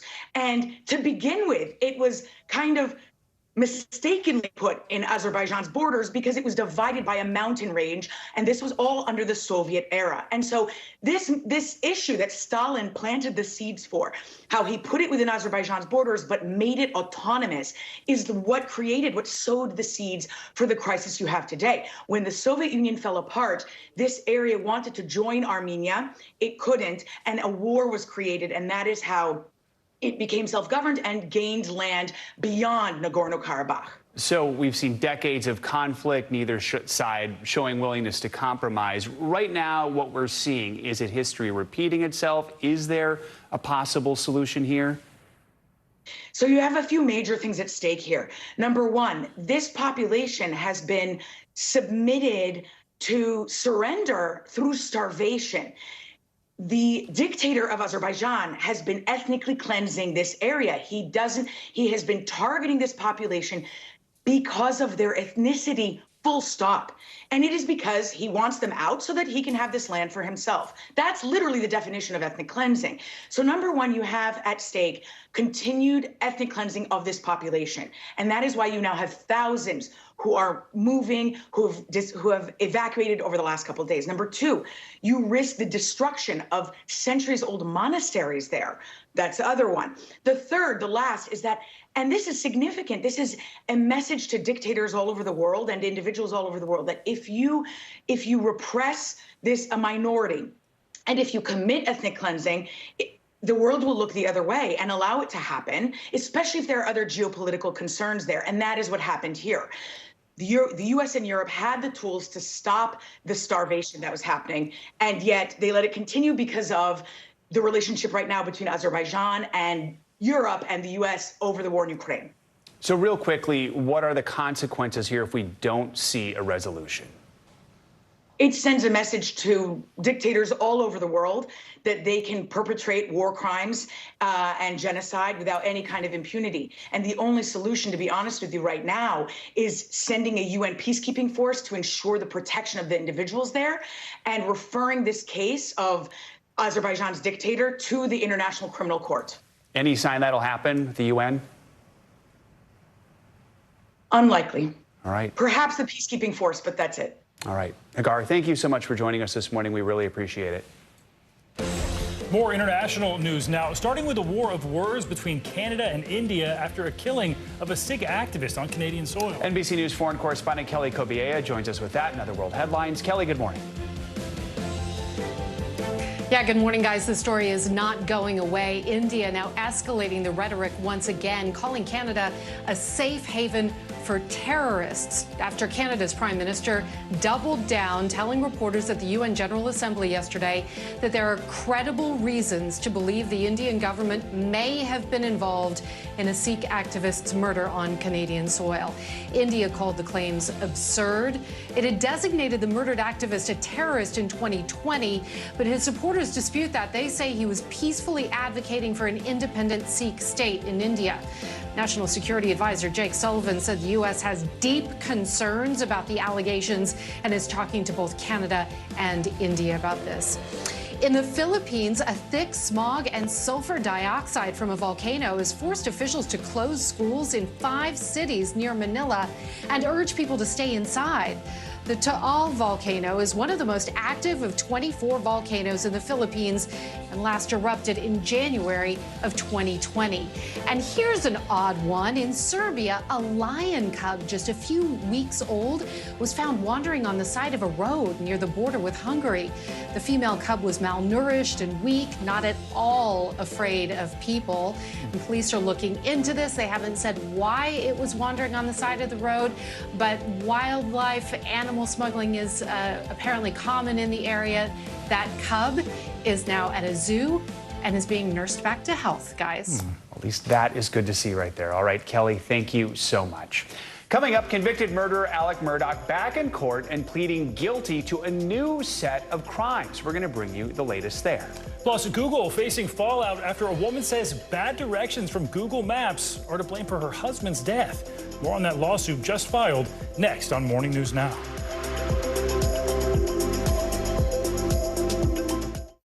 News lives in the now. Look at this. You can't even see anything anymore. Is that good news for us? You gotta see this. News for the generation of now is NBC News Now. Coming on the air with breaking news. We are live tonight from Juarez, Mexico. Reporting over the skies of Lahaina. Here in Florida. The time to evacuate has come and gone. You were seeing people just running for their lives? People running for their lives. We've seen this almost unbelievable power struggle. What does this mean for Ukraine? It's the battle off the field that's inspired the world. Every night, it's your news playlist. Top Story with Tom Llamas. Streaming weeknights at 7 on NBC News Now. It always feels so good to get back to it. Hitting high gear a little earlier because there's more to cheer for. It's back to school, back to business, back to the feeling that anything is possible. Take back the day, make it all right. News lives in the now. The front lines are still very active. A lot of the stuff that we're seeing was left behind by Ukrainian soldiers. Now is real. This is like quicksand, and officials say that an entire town is cut off. Now is raw. This close to the devastation, you actually understand why people had to jump in the ocean. You've seen all this craziness in front of you. What was that like? I was just trying to survive. News for the generation of now is NBC News Now. People really don't know what's going to happen. Nearly a dozen hours after the eye roared ashore. More good people than bad people, you know, right? Yeah, 5, 7, 4, 3. There is some late-breaking news 4 hours into the Iowa caucuses. All right, it just me too. Kristen Welker joins Meet the Press as its new moderator, Sundays on NBC. Welcome back. And now to that new lawsuit against Google. A woman in North Carolina says bad directions from Google Maps led to the death of her husband. NBC News technology correspondent Jake Ward has more on what went wrong and who may be responsible. The family of a man who died in a tragic car accident is now suing Google, saying the company's Maps app caused him to drive off a broken-down bridge in North Carolina.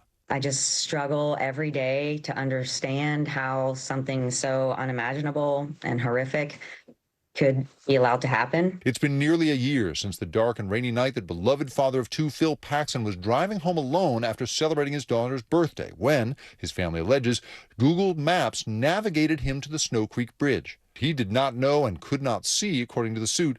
The bridge, located on a private road, had long since collapsed, leaving a gaping hole and swirling waters below.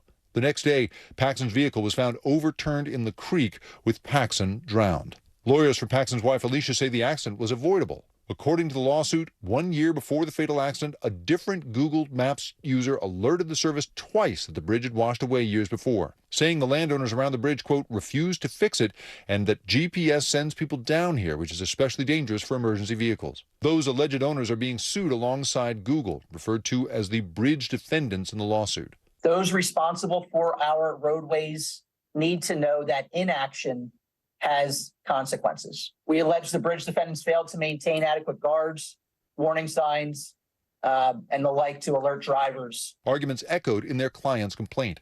The alleged landowners did not respond to our request for comment. If they failed to put any warning signs or even barriers to prevent people from driving on a bridge that had no end to it, then that's a stronger case for negligence. Google telling NBC News, quote, we have the deepest sympathies for the Paxson family. Our goal is to provide accurate routing information and maps, and we are reviewing this lawsuit. The key to this case is the plaintiffs proving that Google had a duty to this driver. Specifically, did Google undertake not only to give people directions, but also guarantee that they were safe directions? Paxson's wife telling NBC affiliate WCNC she hopes the lawsuit can bring some closure. We owe it to Phil and to his girls and to this community to find some sort of justice, if that's possible, and just to ensure that no other tragedy like this happens to any other family and any other senseless loss of life.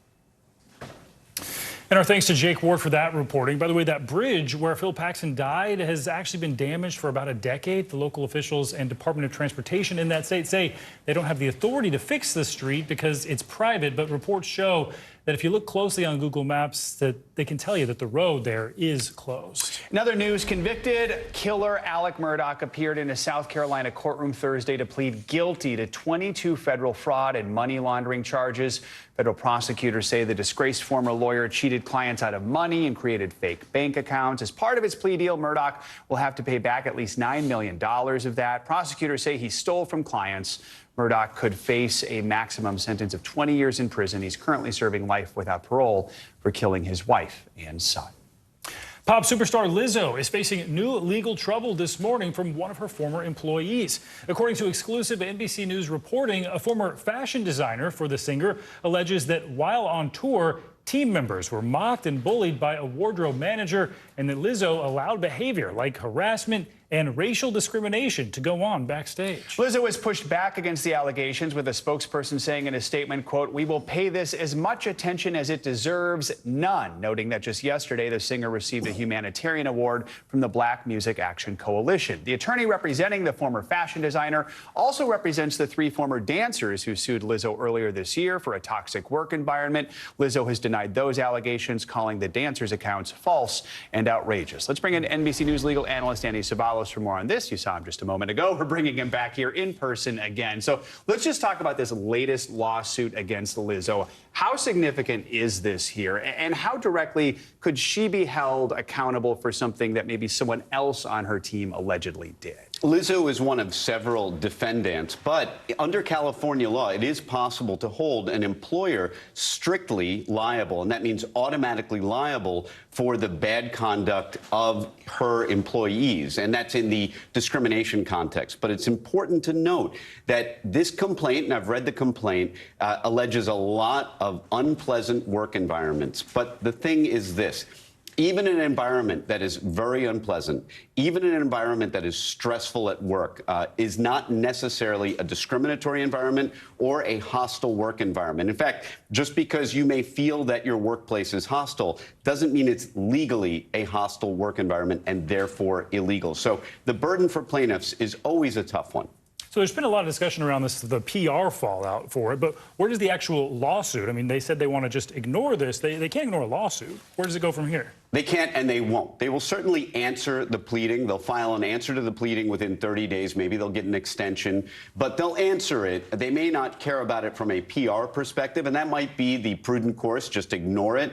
But it will not go away. You have to answer it as a defendant, you have to litigate it, and you have to come up with an affirmative defense, which is essentially, as an employer, Lizzo's going to have to argue that, hey, Either I wasn't aware of this, or to the extent that we have these provisions in place, these procedures, the plaintiff didn't take advantage of those. But if you read the allegations in the complaint, allegedly she made plenty of complaints, and that is a pretty key factor in these cases. All right, Danny Ceballos, we'll see what happens. Thanks so much. Appreciate it. Well, coming up, the dangers of delivering. A new report shows a number of Amazon contractors have been shot since last year. More on the incidents raising concerns about safety. You're watching Morning News Now.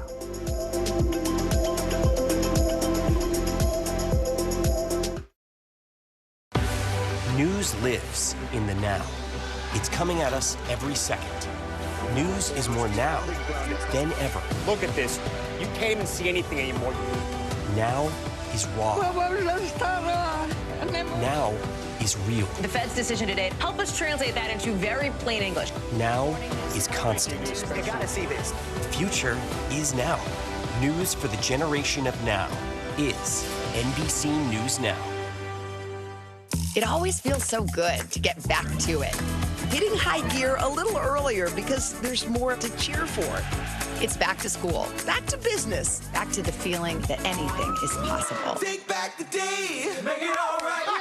Thanks for tuning in. I'm Gotti Schwartz. Here are the stories we're following tonight. Storms keep coming here in California. The U.S. government just declassified this video. A lot more stories trending like crazy on social media. A controversy pitting lawmakers against young voters. What's the state of crypto today? Is it safe for investors? We've got another mind-bending story on artificial intelligence. This is what my voice sounds like when I clone it. That wasn't me. You gotta see this. Stay tuned now. Weeknights at 8 Eastern, 5 Pacific on NBC News Now. News lives in the now. It's coming at us every second from all over the world. We have a full team. News is more now than ever. Look at this. You can't even see anything anymore. Our house is no longer here, but we are here. Now is raw.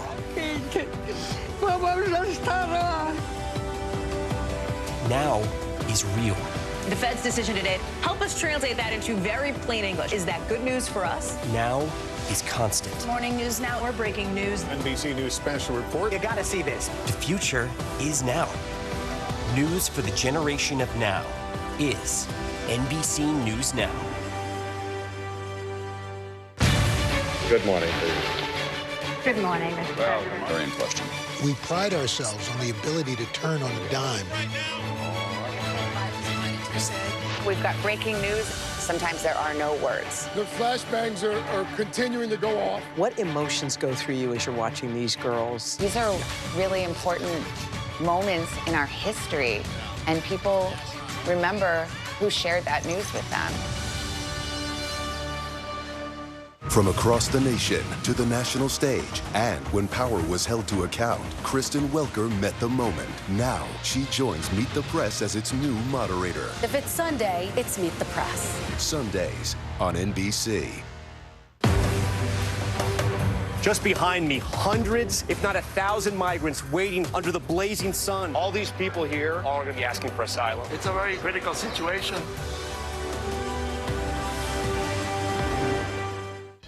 Welcome back. We're taking a look now at the independent contractors Amazon uses to deliver packages, often at some pretty odd hours. A report from The Information, which is a tech and business publication, found that 5 flex drivers have been shot in 4 separate incidents just since last year, and that is raising questions about their safety. NBC News correspondent Stephanie Gosk has more. At the heart of Amazon's success is speed. More deliveries, faster, at all times of the day. To make that happen, the company relies at least in part on a program called Flex. Amazon Flex is a program where independent contractors can go pick up delivery routes. Independent contractors makes it sound very official. These are just regular people, right? Yeah. Regular people like George Hunt, who drive their own cars to make deliveries, often either very early or very late. Almost your entire shift is in the dark. Oh, yeah, right? Absolutely. I beat the sunrise every morning when I'm done. Good job! The extra cash helping his young family, which is how he ended up making a delivery around 4:30 a.m. on the south side of Chicago in 2022. Outside the car with package in hand, he heard the engine rev behind him. I kind of turned around almost dumbfounded. I'm not piecing together this is literally a carjacking happening. And then he says the carjacker pulled a gun. He fired one shot. It hit me in the shoulder. I heard more shots. One bullet went through his leg. The other lodged just short of his spinal cord. His story, one of several uncovered by a report in The Information, a tech and business publication, raising questions about flex drivers' safety. They're not required to wear vests. They use their own cars. And if bad things happen to them on the job, generally Amazon says, it's not our fault. You're not our employee. Reporter Theo Waite found 5 flex drivers shot in 4 separate incidents since 2022. 5 others he spoke with said they had guns drawn on them by homeowners, and he found dozens of unverified accounts in chat groups. Homeowners were just seeing someone drive up in an unmarked car and being, baffled about who this person could be in their driveway. Basically, homeowners are coming out scared. Right, that's right. In a statement, Amazon says these incidents with guns are tragedies, but are exceedingly rare. Adding safety is a priority, and the company is continually investing to protect drivers. Flex drivers choose among available routes, and an app allows them to communicate directly with customers.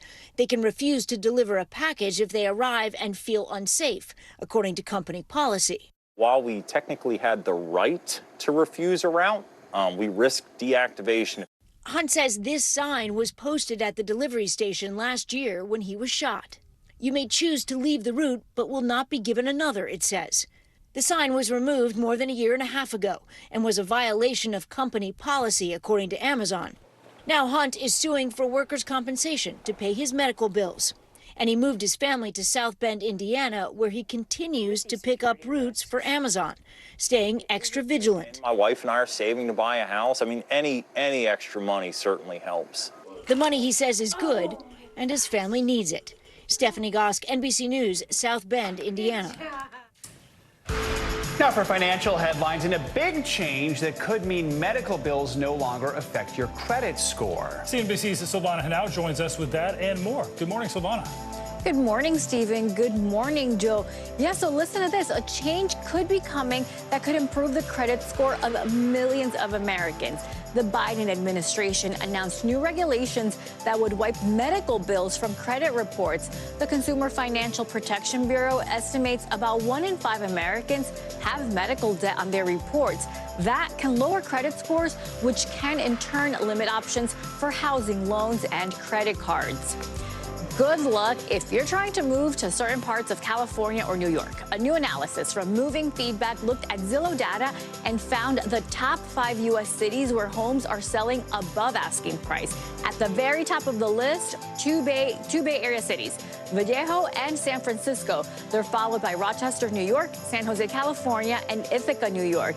In Vallejo alone, houses usually went nearly 2% above asking.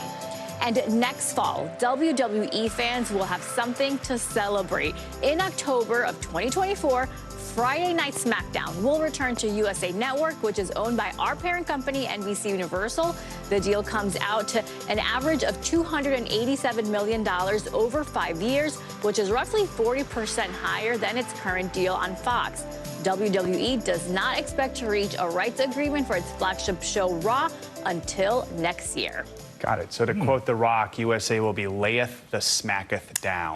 That's what he says, I believe. That's right. Is one of his quotes. It's a quote. Silvana, huge wrestling fan. I know you are. Yeah, of course. Thanks so much. Coming up, a sinking skyline. The major city now being called a silent hazard by researchers. When we return, the new study shedding light on the impacts of climate change. That's coming up on Morning News Now.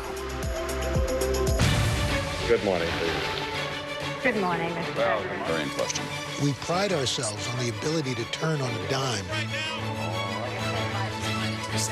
We've got breaking news. Sometimes there are no words. The flashbangs are continuing to go off. What emotions go through you as you're watching these girls? These are really important moments in our history, and people remember who shared that news with them.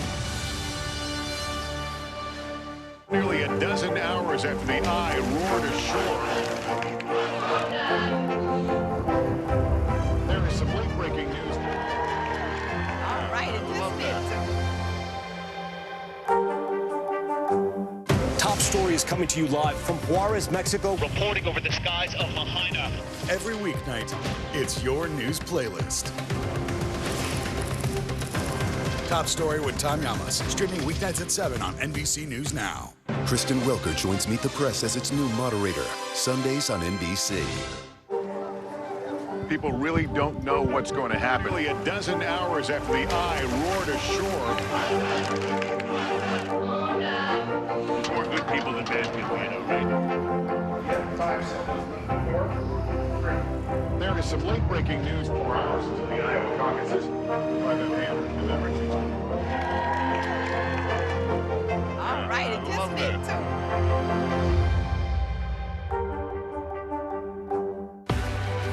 People are stressed when they're going out and flying. Why should they trust you? You're now with this long-anticipated counteroffensive. How's it going? What's the goal? What will you offer voters that former President Trump will not? News for the generation of now is NBC News Now.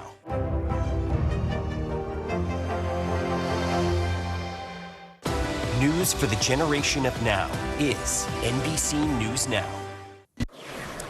Welcome back. NASA scientists are eagerly awaiting a sample from an asteroid which is set to hurtle through the skies and land on Earth Sunday. NASA's OSIRIS-REx spacecraft is set to release a capsule containing the precious cargo, about 8.8 ounces, both asteroid rocks and soil, which were collected from the asteroid Bennu. It's due to crash into the Utah desert around 10 a.m. Eastern. The agency is especially excited because this will give them a chance to study material that existed before our planet and perhaps even before our solar system, helping to unlock some of the mysteries of the universe. Pretty cool stuff. Very cool. I love a good space mystery. Exactly. Thanks for that, Joe. Yep. And finally, this hour, when you hear the phrase sinking cities, you might think of places like Venice, Italy. Well, the American Midwest is actually what we're talking about now, all due to climate change. You no longer have to travel overseas to find one of those cities. Researchers saying there's a new risk lurking below one of America's most iconic skylines. NBC News correspondent Maura Barrett has the details. Beneath Chicago's iconic architecture, living labs are tracking how heat could make a city sink. We are measuring temperature in underground environments to basically monitor the amounts of heat that are continuously rejected in the ground. Hundreds of these sensors are giving us a new look into what researchers are calling a silent hazard. We found out that Chicago, as many other major global cities, is affected by a phenomenon that is called underground climate change. Professor Alessandro Rodoloria and his Northwestern research team installed these sensors beneath the surface in parking garages, subway tunnels, and basement boiler rooms, which found temperature variations are causing significant stress in the infrastructure that supports the city's skyline. For Chicago, the worst has already happened in the sense that there is already a significant amount of heat beneath our feet, and this heat has caused the ground to deform already. Their study highlights that this element of climate change is different than what we see above ground and poses a risk for the foundation of urban cities globally. Researchers say more heat trapped in the ground has serious potential to interrupt our day-to-day. Top concerns are public health, the safety of the buildings we work in and visit, and how it could slow down your daily commute. Which is why Transportation Secretary Pete Buttigieg says projects to mitigate this new climate challenge need to be happening now. Is there a sense of how best to source energy-efficient materials to then mitigate this issue? Some of it is federally funded. We're partnering with states on this because it may be that something down to the kind of cement or steel or asphalt that you're using for the 21st century needs to look a little different than what we learned to build with 100 years ago. It'll take an investment, but the underground heat found here can be repurposed as a thermal energy source for the buildings above. There is a technology, there are the spaces to do that. The key thing is the willingness. Because this problem is bigger than just Chicago. It's the direct consequence of human presence on Earth. Maura Barrett, NBC News, Chicago. Of course, we're approaching the end of Climate Week. So many issues to look at. Thanks to Maura for that report. That does it for this hour of Morning News Now. But your news continues right now.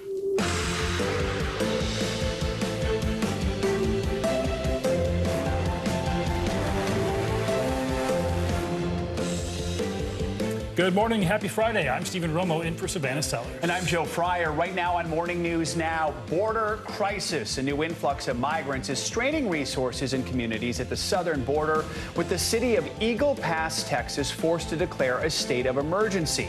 Hoping to stem the tide, the Biden administration now sending hundreds of troops to the region. We have full coverage on the ground of this near-record surge and the crisis that is fueling it all.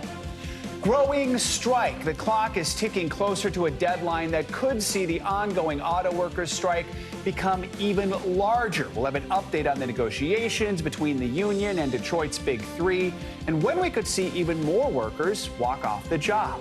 Plus, line of succession. After reshaping the news landscape, Rupert Murdoch is stepping down as the chair of Fox Corp and News Corp. The 92-year-old's resignation marking the end of one of the most storied and controversial careers in modern media. We're digging into his complicated legacy and what comes next for his media empire.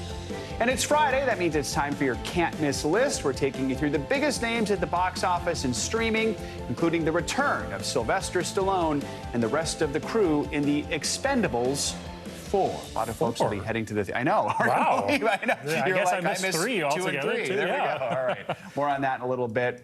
Let's begin, though, with the growing crisis at the border. Yeah, officials say illegal migrant crossings are on the rise yet again, and it's draining resources in some border communities. NBC News Now anchor Tom Yamas is on the Texas border now with the latest.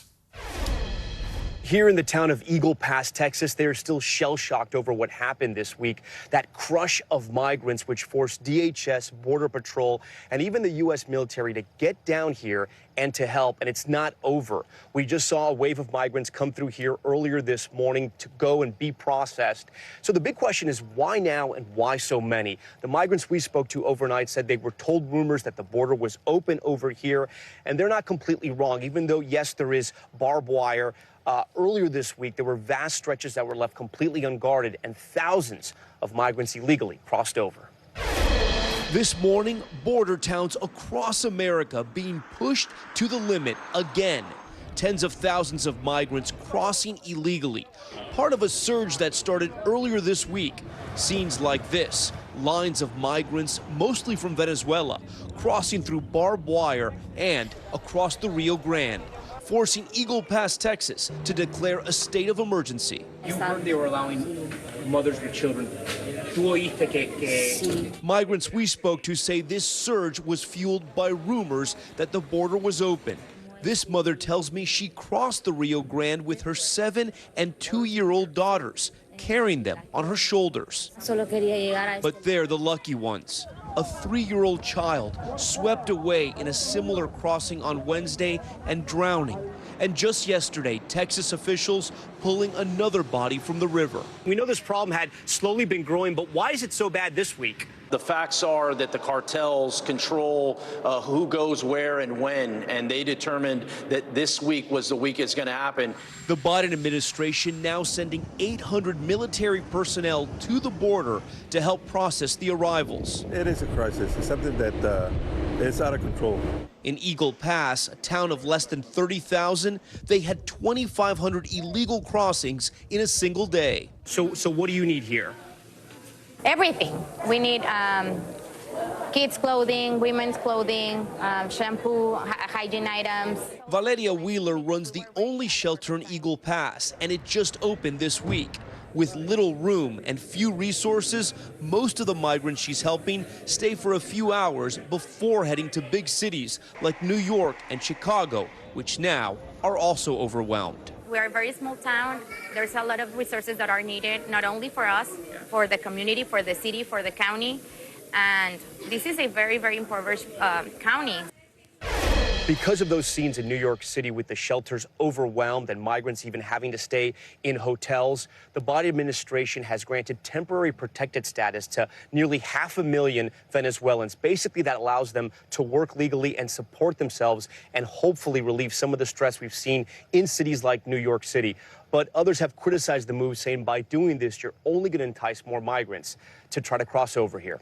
Reporting from Eagle Pass, Tom Yamas. Now back to you. Complicated stuff. Tom, thank you.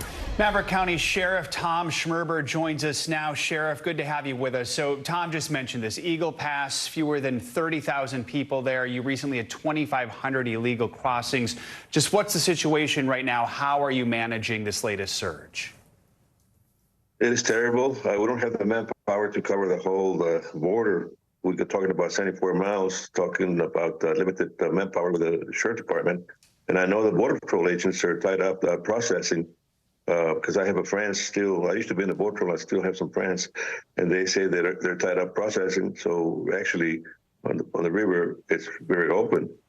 So it's unbelievable. Never thought I was going to see this situation here in Eagle Pass, Mary County. Yeah, just seeing the video of all those people is surprising when the town is so small. Sheriff, one of the 2 international bridges, they were shut down to try to reroute personnel. Does that seem to be helping or having an effect there? Well, they closed one. We have 2 ports.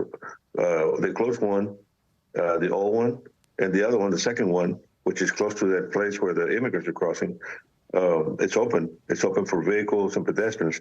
On the other one, on the first one, on the upriver from this bridge, they can cross, but only pedestrians, no vehicles on that one. So, Sheriff, what would help? What are the resources you feel you need right now? Are you getting what you need? No. Well, actually, Texas, the governor did send a lot of troopers, which it's a lot of help, and the National Guard. It helped a lot because when it started, I was getting calls from ranchers and so forth that the immigrants were crossing and cutting fences, and the livestock would get out of the highways. But I never, up till now, I haven't heard anything from the government, from the administration, the Biden administration. Usually, when something's going to happen, they go to the sheriff's office and advise them. But what we need is more. We have agents, border agents working up north. Why not bring them over here if they can do the processing, since they don't know the area, and let our agents be out there in the river and work in the river. You might have heard our Tom Yamas just mention that the migrants who are coming say they hear the rumor the border is open. Is the border open right now? To me, it is open, and it is true. Those rumors go all the way up to other countries, and they come all at once, And of course, the criminal element take advantage, I mean, they're making money one way or the other, either with drugs or with the people, the immigrants. So what's your biggest worry right now?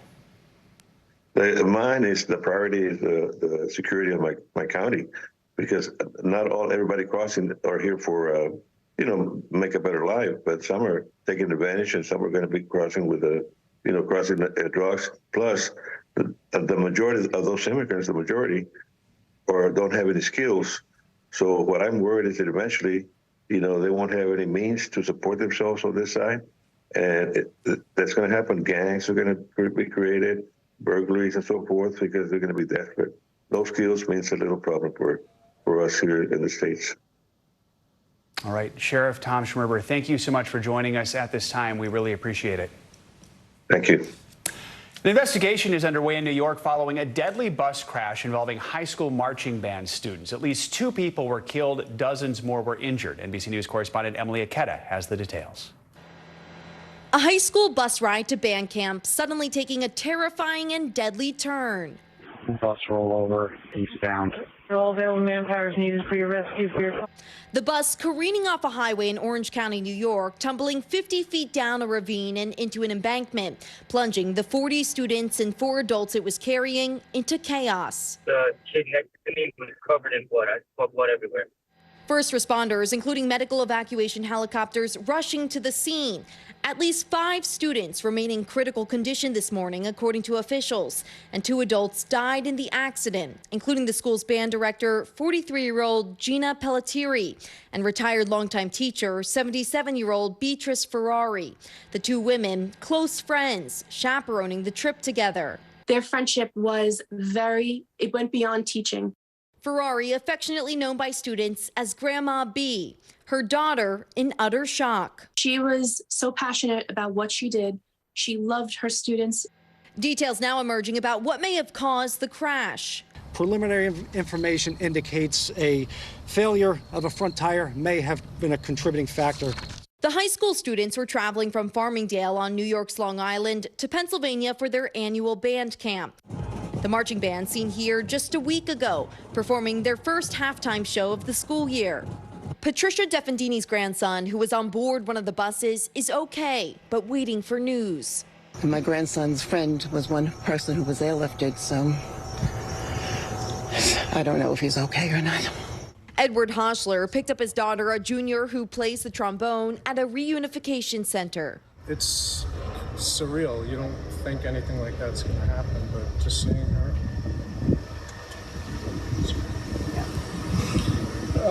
Just seeing her face. parents, and nothing a parent wants to go through.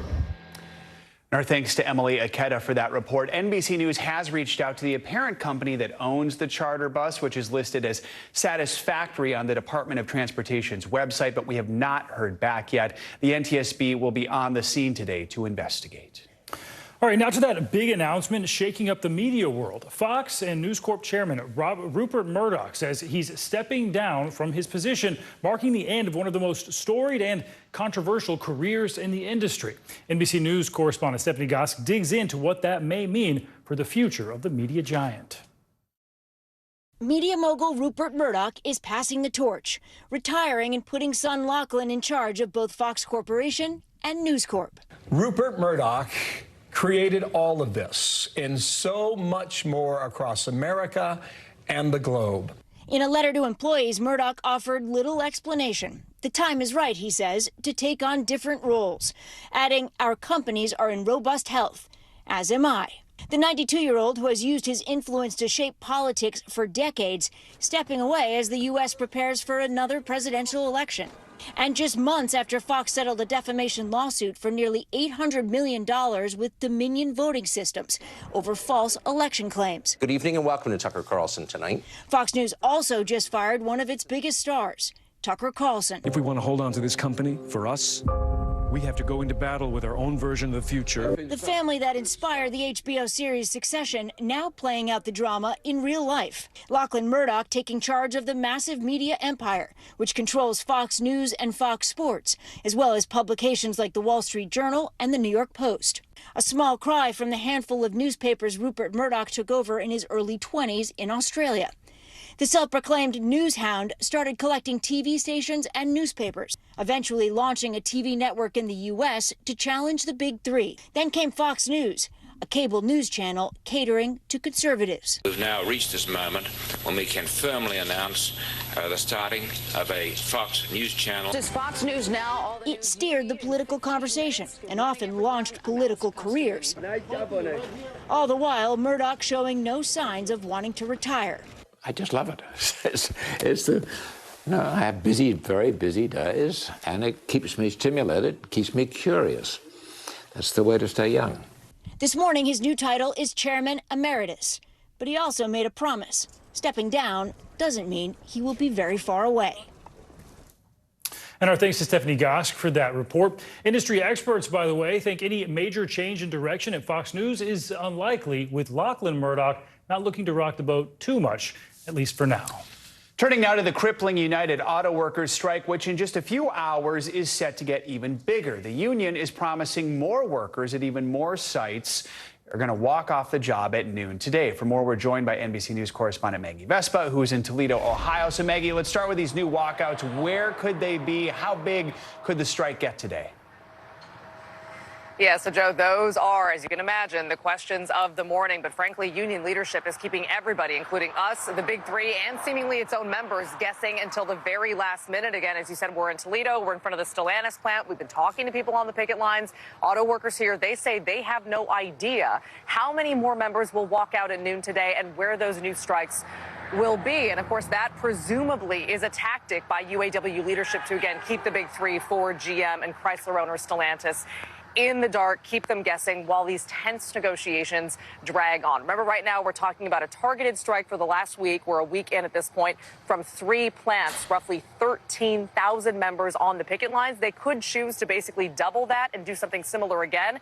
They could go bigger. They could go for major hubs like engine plants, which would cause production issues across the board. Here comes a big supporter, as you can hear. So really, it's anybody's guess at this moment, Joe. But again, noon today is that new deadline. So, Maggie, negotiations are tense enough already. Now we've got these leaked private messages reportedly between top UAW leadership. What more can you tell us about that? Right. This as if these needed to get more tense, as you point out. Basically, the Detroit News, a newspaper here in the area, reporting this. We should point out NBC News has not been able to independently see and verify these messages, but they say these are private messages from X, a.k.a. formerly Twitter, between top UAW leadership. And I want to directly quote this here. The paper reporting a UAW spokesman talked about using bargaining sessions amid these negotiations to, quote, inflict recurring reputations damage and operational chaos on the big three, adding, quote, if we can keep them wounded for months, they don't know what to do. I reached out directly to that spokesman. We've been talking back and forth throughout these negotiations. He's also a key advisor to UAW President Shawn Fain. We have not heard back from him at this point, but perhaps no surprise, all three of the big three blasting these messages overnight. I just want to read one statement from GM. They say, quote, it's now clear that the UAW leadership has always intended to cause months-long disruption regardless of the harm it causes. So basically more bad blood amid these negotiations thanks to these reportedly leaked messages, Joe. Yeah, so we've got that bad blood. We're on the verge of the strike getting even larger. Just set the stage for us. Where do the talks stand right now? Are there any signs of progress? The only sign of progress that we've seen over the last few days is, as you know, Stellantis issuing that new offer a couple of days ago. That is according to another supporter there. Here comes another one. UAW leadership saying that they had gotten that new offer from Stellantis. They didn't reveal any details about what's in the offer or how it's being received by union leadership, but we haven't heard about any semblance of an impending vote on that offer, so it doesn't seem like substantial progress on that front. And as far as Ford and GM goes, at last check, they were still miles apart. So we have no reason to believe there will be substantive progress, at least by noon today, and potentially not even over the next several days. So a long way to go from what we can tell. Joe. All right, Maggie Vespa, who has mastered the art of the live shot amid honking horns. Maggie, thank you so much. Very skillful, Maggie. Well, now to the Midwest. Police in Indiana are intensifying the manhunt for a murder suspect who they say was accidentally released from jail several days ago. Now, nearby residents are voicing their anger that they are just now being told about this. NBC News correspondent Kathy Park is in Indianapolis now with the latest on this. A lot of outrage there. Hey, Stephen. Good morning to you. Yeah, Kevin Mason, the suspect, walked out of the jail behind me 9 days ago. The leads continue to pour in, and this new flyer shows a reward of up to $10,000 leading to the arrest of a murder suspect still on the run. Meanwhile, the manhunt that gripped St. Louis all day yesterday ended overnight without incident. This morning, convicted sex offender Tommy Boyd back in custody, hours after leaving a St. Louis hospital. Police writing, this arrest was a culmination of local, state, and federal law enforcement collaborating to keep our public safe. The 45-year-old who is serving a 30-year sentence for sexually assaulting a child was seen here on surveillance video early Thursday, casually walking out, despite the hospital saying Boyd was being guarded by 2 corrections officers when he escaped. He is considered to be dangerous. The warning prompted local schools to boost security and cancel after-school activities. Meanwhile, in Indiana, authorities are ramping up the search for murder suspect Kevin Mason. It's been more than a week since he was accidentally released from jail. We will not stop and we will not sleep until he is brought back into custody. U.S. Marshals now offering a $10,000 reward. And officials in Indianapolis say their search is expanding to other cities. We're following leads within Indianapolis. It also led us to information that he may not be within Indianapolis, so we're running down all leads right now. The Marion County Sheriff's Office says a 28-year-old was mistakenly released last Wednesday, 2 days after his arrest, due to a clerical error. Mason was wanted on 3 warrants in Minnesota, including a second-degree murder charge for his alleged role in a shooting in 2021. It makes me want to lock the door if that's the case, if there's someone out here. Authorities arrested Mason's girlfriend, who they say picked him up after he walked out of jail. They also waited 6 days to alert the community of his accidental release, calling it a tactical move. Do you still stand by that decision to wait 6 days to alert the community? I think our decision to do that, absolutely. What we had at the time and the information we had at the time, that was the best option that we had. But that's not sitting well with some residents. They should have notified everybody at the same time. Yeah. And not just waited 6 days. 6 days, that's a long time. That gave him a chance to get away. And as of this morning, it's still unclear if Kevin Mason is still in Indianapolis. Officials not clarifying exactly where they are searching. They did say anyone who might be helping him will also be criminally charged. Stephen? Almost a week. All right, Kathy Park, thank you. Let's get to the latest on that potential tropical cyclone, which could mean some heavy rain and even some flooding this weekend. Meteorologist Angie Lassman joins us now with more on that. Hey, Angie. Hey, good morning, guys. We've got a couple of things on top of the flooding, too. With the heavy rain, yes, the flooding, but also the gusty winds, issues out at the coast. So really kind of an annoying weekend across a big area in the east, on the East Coast. Here's what we're dealing with right now. We've got a whole lot of rain starting to push onto places up and down the Carolina coast here. That's where we're first going to see, especially North Carolina, those biggest impacts through at least the early morning to mid-morning and late morning hours today. We'll start to see some of that rain working into places like Virginia, up into parts of the mid-Atlantic. But right now, potential tropical cyclone 16 has winds of 50 miles per hour. We're expecting this to strengthen a bit more. We're not looking at rapid intensification with this system. We're not looking at a hurricane here, but we could potentially see a tropical storm maybe by later today. Either way, whether that happens or not, the impacts aren't going to change. We're still going to see the heavy rain, the gusty winds, the issues out at the coast, and that's going to be something that we'll have to deal with not just today, but for a lot of folks, big populations for a couple of days. So let's time all that out for you. Those tropical downpours working into portions of the mid-Atlantic today, really from just north of Charleston all the way up to just south of Washington, D.C. through the afternoon hours today. We're going to be seeing the heavy rain, especially out towards the coast. You can see some of those reds, those oranges. That indicates really heavy rain, and we're expecting impressive rainfall rates. So no surprise if we see some flooding with this. Here's a look at Saturday, a soggy one from New York to Boston, Washington, D.C., down through portions of Virginia. You'll all be included in still dealing with that rain. It shifts a little farther to the north and impacts parts of the Northeast and New England as we get into Sunday. So a couple of days of some really soggy conditions for a lot of folks. We've got the tropical storm warnings up for that same region that's going to be impacted today. Wind gusts anywhere 30, 40, close to 60 miles per hour, a little farther towards the coast. So just an FYI on that. I think power outages will mainly be kind of sporadic, scattered, but still you could see some of those down branches, down wires through the day today in those areas with those strongest wind gusts. And look at these rainfall amounts. By the time we get through Sunday, so the next 3 days, New York, 1 to 2 inches. We see a widespread area where the orange is, including 3 inches, and some of those higher amounts could be closer to 7 inches. That, again, likely to be closer to the coast. You can see the areas that we're looking at.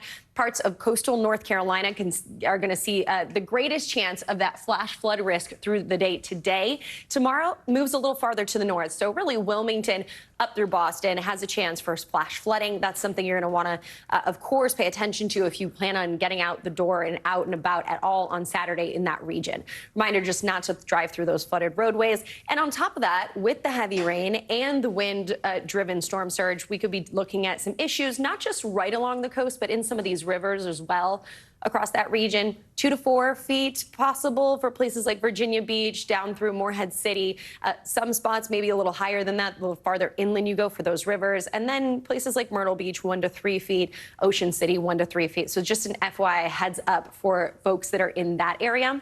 And also, if you live in the center of the country, we're not leaving you out from the storms. It's just a little bit of a different kind of storm system that we're tracking. That'll be impacting you through Saturday, and it doesn't move a whole lot on Sunday, just a little farther to the east. If you're looking for the good news, you got to travel west, guys. I don't know. Phoenix looks great this time of year. Yeah, no kidding. Even though it's a little warm, into the 90s for the weekend, I think a whole lot of sunshine. Who could complain about that? Yeah, take that over all the rain. Yeah, all right. Angie, thank you. You're welcome. Coming up, lost and found. A man who was missing at sea for days gets the chance to thank those who saved him face to face. Pretty incredible. But first, we're getting new insight into that F-35 fighter jet that led to a massive search after it vanished before crashing in South Carolina. What the newly released 911 tapes are telling us about what happened to the pilot after he was forced to eject. That's next.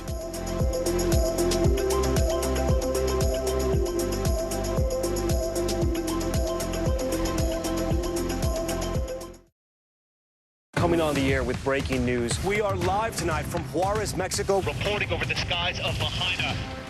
Here in Florida. The time to evacuate has come and gone. You were seeing people just running for their lives? People running for their lives. We've seen this almost unbelievable power struggle. What does this mean for Ukraine? It's the battle off the field that's inspired the world. Every night, it's your news playlist. Top Story with Tom Llamas. Streaming weeknights at 7 on NBC News Now. What is going to happen now? Going back and forth because they... Oh, yeah, this is it, right?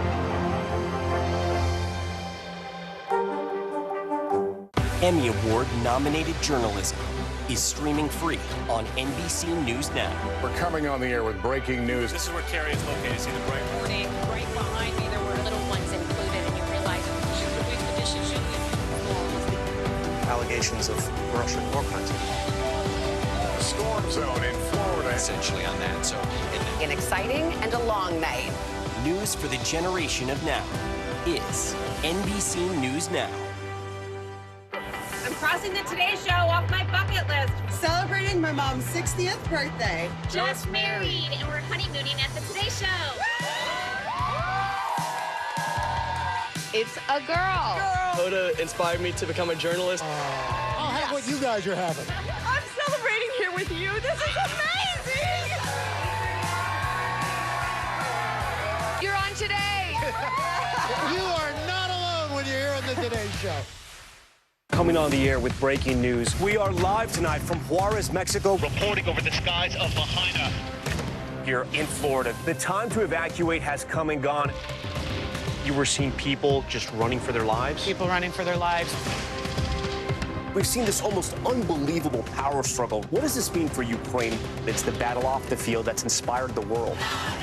Every night, it's your news playlist. Top Story with Tom Llamas. Streaming weeknights at 7 on NBC News Now. From across the nation to the national stage, and when power was held to account, Kristen Welker met the moment. Now she joins Meet the Press as its new moderator. If it's Sunday, it's Meet the Press. Sundays on NBC. Now is raw. Look at this. You can't even see anything anymore. Now is real. The Fed's decision today to help us translate that into very plain English. News for the generation of now is NBC News Now. Kristen Welker joins Meet the Press as its new moderator. Sundays on NBC. It always feels so good to get back to it. Hitting high gear a little earlier because there's more to cheer for. It's back to school, back to business, back to the feeling that anything is possible. Take back the day, make it all right. Welcome back. We turn now to that bizarre and extraordinary story of the F-35 fighter jet that caused a huge search after it eventually crashed in South Carolina earlier this week. New 911 recordings reveal what happened to the pilot after he was forced to eject from that aircraft. NBC's Blaine Alexander joins us now with more on this story. A real head scratcher there, Blaine. Well, Stephen, this really is just an incredible sequence of events, especially as we learn more and more about what happened. At times during that 911 call, it sounded like the dispatcher herself was having a hard time making sense of exactly what she was hearing. Now this morning, for the first time, we're hearing from the pilot in his own words about that incredible story of survival. I guess we got a pilot at our house, and he says he got ejected. This morning, a dramatic 911 call is giving new insight into a $100 million mystery. What caused an F-35 fighter jet to go missing, then crash in rural South Carolina? The pilot ejected and landed in the backyard of a home near North Charleston earlier this week. The stunned homeowner called 911. I'm sorry, what happened? We got a pilot in the house, and I guess he landed in my backyard, and we were trying to see if we could get a ambulance to the house, please. Then the pilot took the phone. How old is the patient? 47. So we had a military jet crash. I'm the pilot. We need to get rescue rolling. I'm not sure where the airplane is. It would have crash landed somewhere. I ejected. The 47-year-old pilot described a harrowing escape. How far did he fall? I was at 2,000 feet. Okay, and what caused the fall? An aircraft failure. The Marine Corps says the pilot ejected around 1:30 Sunday afternoon, and residents reported feeling their homes shaking after 2, meaning the plane could have been flying on autopilot for more than a half hour. The pilot ejected in North Charleston, but the jet ended up 80 miles away in Williamsburg County. Usually airplanes, other military aircraft in which the pilot ejected, the airplane will fly for a while, maybe 30 seconds to a minute. But several minutes, that is surprising. According to Department of Defense officials, the pilot was taken to the hospital and released on Monday. A stunning story of survival after that mysterious crash. Now, the Marine Corps says that crash site is secure, including the airspace above it. Stephen, officials say that investigation will take several months. Back to you. Just when I thought it couldn't get more shocking. All right, Blaine, thanks. International headlines now. British prosecutors have authorized charges against 5 people accused of spying for Russia. NBC News foreign correspondent Kelly Kobiea joins us now with that and more. Good morning, Kelly.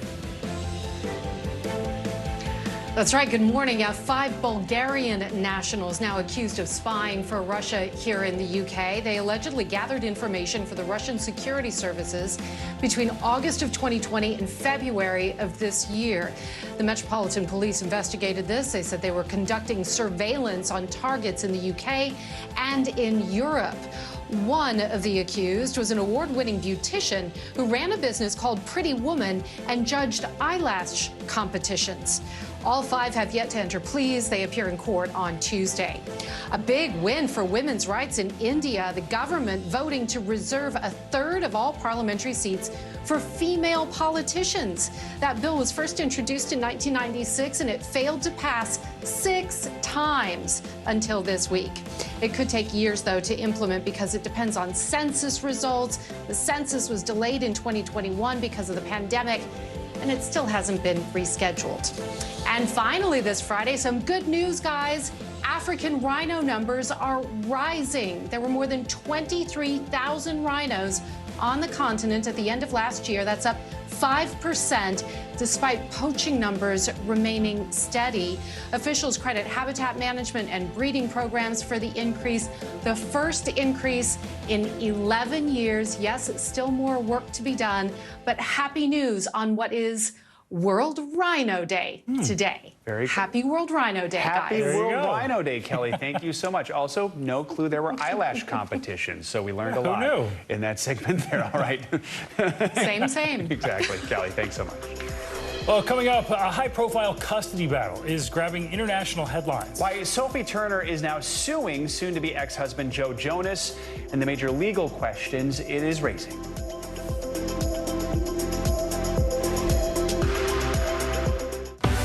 News lives in the now. It's coming at us every second. News is more now than ever. Look at this. You can't even see anything anymore. Now is raw.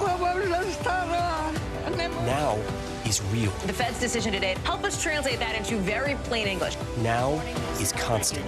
You gotta see this. The future is now. News for the generation of now is NBC News Now.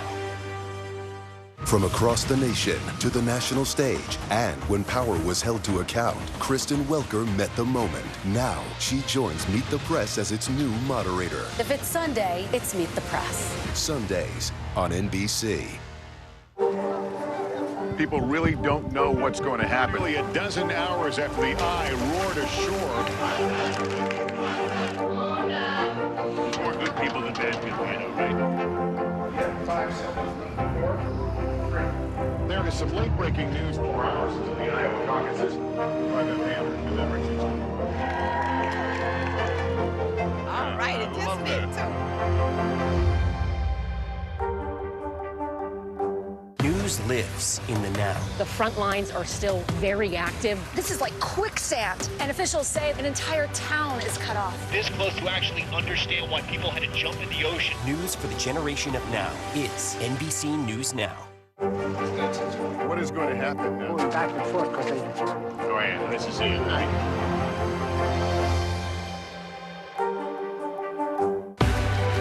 People are stressed when they're going out and flying. Why should they trust you? You're now with this long-anticipated counteroffensive. How's it going? What's the goal? What will you offer voters that former President Trump will not? News for the generation of now is NBC News Now. Kristen Welker joins Meet the Press as its new moderator. Sundays on NBC. Welcome back. Relations between Sophie Turner and Joe Jonas appear to have hit a new low, with the two entangled in an increasingly difficult divorce. Now, Turner has filed a lawsuit to have their 2 young kids returned to England with her. NBC News entertainment correspondent Chloe Malas joins us with the latest details. Chloe, good morning. Good morning. Well, Joe Jonas filed for divorce just a few weeks ago, but now Sophie Turner filing a legal petition to take their 2 children, ages 3 and 1, back to the UK. Overnight, Sophie Turner again turning to her famous friend Taylor Swift amid new developments in her high-profile divorce from Joe Jonas. The two heading to a hotel in New York City the same day Turner filed a lawsuit against Jonas. And just days after she and Swift, who dated Jonas in 2008, turned heads with a dinner out in New York. In the weeks since Turner and Jonas announced their separation, the split has turned acrimonious, with rumors about the reasons behind it flying. I'm Sansa Stark of Winterfell. This is my home. Now the Game of Thrones actress alleging she learned about the divorce through the media, while also alleging Jonas is wrongfully retaining their children in New York City and withholding their passports. Sophie Turner argues in her petition that the children's habitual home is England, and therefore that's the country to which they should be returned. According to the suit, the family relocated to England last April while they worked towards the purchase of their forever home. Turner says she had an agreed plan with Jonas, allowing their children to tour with his band until filming wrapped on her new series. The Jonas Brothers kicking off that world tour in August at Yankee Stadium with Today backstage. Turner alleging their plan was for her to travel to New York, pick up the kids, and return to England. But days before that happened, Jonas filed for divorce in Florida. Jonas now speaking out about the lawsuit, a rep saying his wish is that Sophie reconsider her harsh legal position, adding Jonas believed they had reached an understanding and that they would work together towards an amicable co-parenting setup. A source close to Jonas also telling NBC News, Joe never wanted to have a messy divorce like this. It's complicated enough when parents from two different states enter into a custody battle over children. It's twice as complicated when one of the parents is fighting that battle from another country. You know, there will be a court hearing about this, and it's going to be left up to a judge to decide where the children should be living. Should it be Florida, where Joe is primarily based? Should it be overseas? We've seen some of these Hollywood custody battles play out in the public eye in a very messy fashion, but we know from a source close to Joe Jonas that he really wants to keep things private and handle this as amicably as possible. Back to you. All right, Chloe, thank you so much. All right, let's bring in NBC News legal analyst Angela Cianadella for more on this. Good morning. Thanks for being here, Angela. So as we just heard, Turner is accusing Jonas of retaining the children and withholding their passports, not letting them go. What are the implications of that, if true, and how could that play into the custody battle? So right now, there's no kidnapping. It's not possible there's kidnapping or abduction prior to a court order or prior to a custody arrangement. But I think Sophie's main plan with this is to move the entire divorce proceedings and all of the custody battle to England. So if what she is saying is true, it was almost like on a vacation Joe just filed in Florida and then thus makes the entire divorce happen in the U.S. So she almost had to do this in order to change it to England, which is what she wants. Because as Danny said, it is impossible to fight a court battle across a pond. So it really seems residency is like a key issue here, right? And Turner claims the couple intended to raise their kids in England, but now they're getting divorced. So perhaps Joe Jonas has other plans. How do they go about proving residency to the court? So as Chloe said, it comes down to just a battle between what they're saying. But the court will really look at the past. And so Sophie's almost alleging more about the future. She's saying we plan to have a forever home in the UK. But the courts really like to see, well, where were the children most comfortable? Not just where did they plan to be someday, but really where are their families, where are their communities, where are their schools? And I don't know exactly where the kids went to school or where their closest friends are, but that's what the court is going to consider. Important questions, and this could easily get messier. So if they do move to a private mediation, what would that look like? Well, I think a lot of it is still going to happen privately. So they had to do a court order. She had to actually file this in order to invoke the Hague Convention. The Hague Convention, moving something across a pond, doesn't happen unless you file a lawsuit and you get a judge to order something. So private mediation, I hope that's how it will resolve. Look, the children will see everything publicly that happens in front of a court. That's all public. So the filings will be public forever. So you hope it moves to private. But sometimes you need a court. This is a process, bottom line, that is likely going to go for months no matter what at this point, right? Exactly. Months, maybe years, frankly. All right. Angela Cianadella, thank you so much. Appreciate it. Coming up, it is Christmas in September. Yeah, Amazon adding 250,000 workers ahead of the holidays, but not every business is being so bullish. We're breaking down what it all means for the economy coming up next.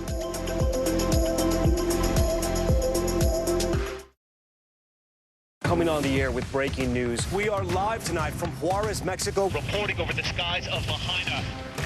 Here in Florida. The time to evacuate has come and gone. You were seeing people just running for their lives? People running for their lives. We've seen this almost unbelievable power struggle. What does this mean for Ukraine? It's the battle off the field that's inspired the world. Every night, it's your news playlist. Top Story with Tom Llamas. Streaming weeknights at 7 on NBC News Now. What is going to happen now? Going back and forth, Cocaine. Go ahead. This is it, right?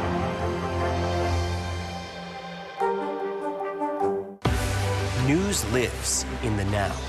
It's coming at us every second. News is more now than ever. Look at this. You can't even see anything anymore. Now is raw.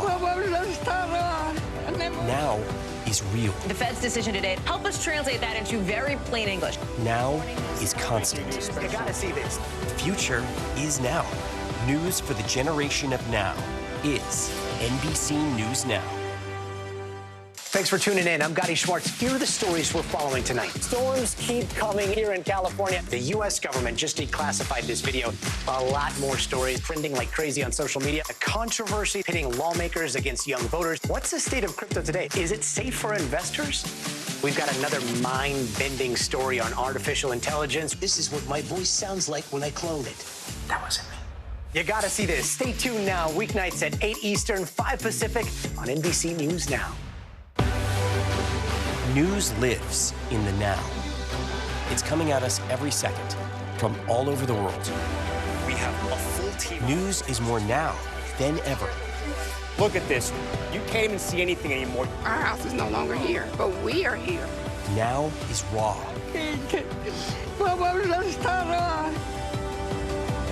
Now is real. The Fed's decision today, help us translate that into very plain English. Is that good news for us? Now is constant. Morning News Now, we're breaking news. NBC News special report. You gotta see this. The future is now. News for the generation of now is NBC News Now. Kristen Welker joins Meet the Press as its new moderator, Sundays on NBC. I'm crossing the Today Show off my bucket list. Celebrating my mom's 60th birthday. Just married, and we're honeymooning at the Today Show. It's a girl. Hoda inspired me to become a journalist. I'll have what you guys are having. I'm celebrating here with you. This is amazing. You're on Today. You are not alone when you're here on the Today Show. Welcome back. Amazon is gearing up for the holiday rush with plans to hire 250,000 new workers. But the rest of the retail sector is looking a little less confident about the holiday season. NBC News business and data reporter Brian Chung breaks down some new labor market predictions. Pumpkin spice is everywhere now, meaning it won't be long before the sweet sounds of Mariah Carey usher in the retail rush for holiday gifts. I'm in a store and I'm singing. To ensure they've got enough helpers to package all those presents, big companies are staffing up, well, big. Amazon announced it'll hire 250,000 workers this holiday season. That's almost double the number it planned to hire last year. And Target plans to bring on another 100,000 seasonal workers in line with 2022. But despite the eye-popping hiring at some companies, a new report looking at the bigger picture finds companies are set to add just over 400,000 retail jobs this season, about 100,000 fewer than last year. This isn't necessarily a holiday labor market that's falling off of a cliff.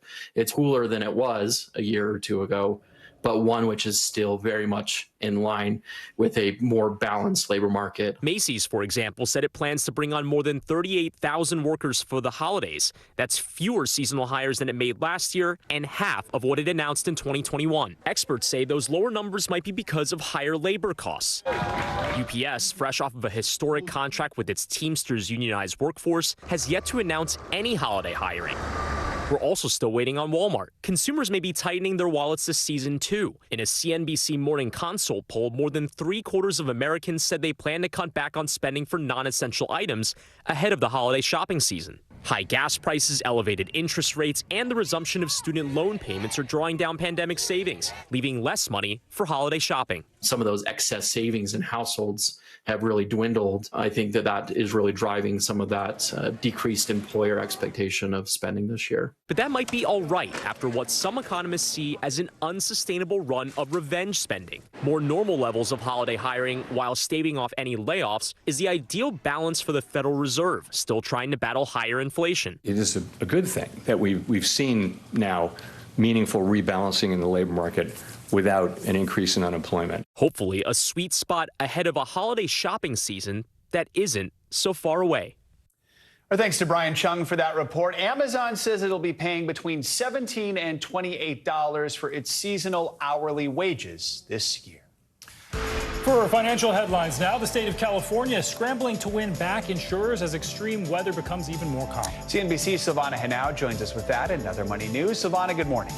Good morning, Joe. Good morning, Stephen. Yeah, so California's insurance commissioner is trying to come up with a plan to keep the nation's top insurers in his state. The state is considering letting them consider climate risks in the wildfire-prone state before they set their prices. Unlike most states, California currently only lets insurance companies consider what's happened in this past on a property to come up with a premium, but that's not working out for the state right now. In just the past in the past year, 7 insurance companies have paused or restricted new business in California. Insurers have also withdrawn from other states that are susceptible to extreme weather, including Florida and Louisiana. The head of the Anti-Defamation League came to the defense of the Adidas CEO yesterday. Adidas executive Born Gilden said on an investing podcast earlier this week, he didn't think Ye, formerly known as Kanye West, meant what he said when he made a series of anti-Semitic remarks last year. Well, now the ADL CEO says Golden apologized for what he called a misstatement.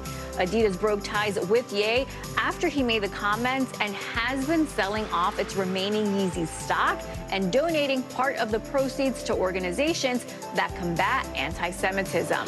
And YouTube is entering the artificial intelligence race. The tech giant unveiled a new AI-powered tool called the Dream Screen Thursday. It will allow creators to type in prompts to create custom backgrounds on its TikTok competitor YouTube Shorts.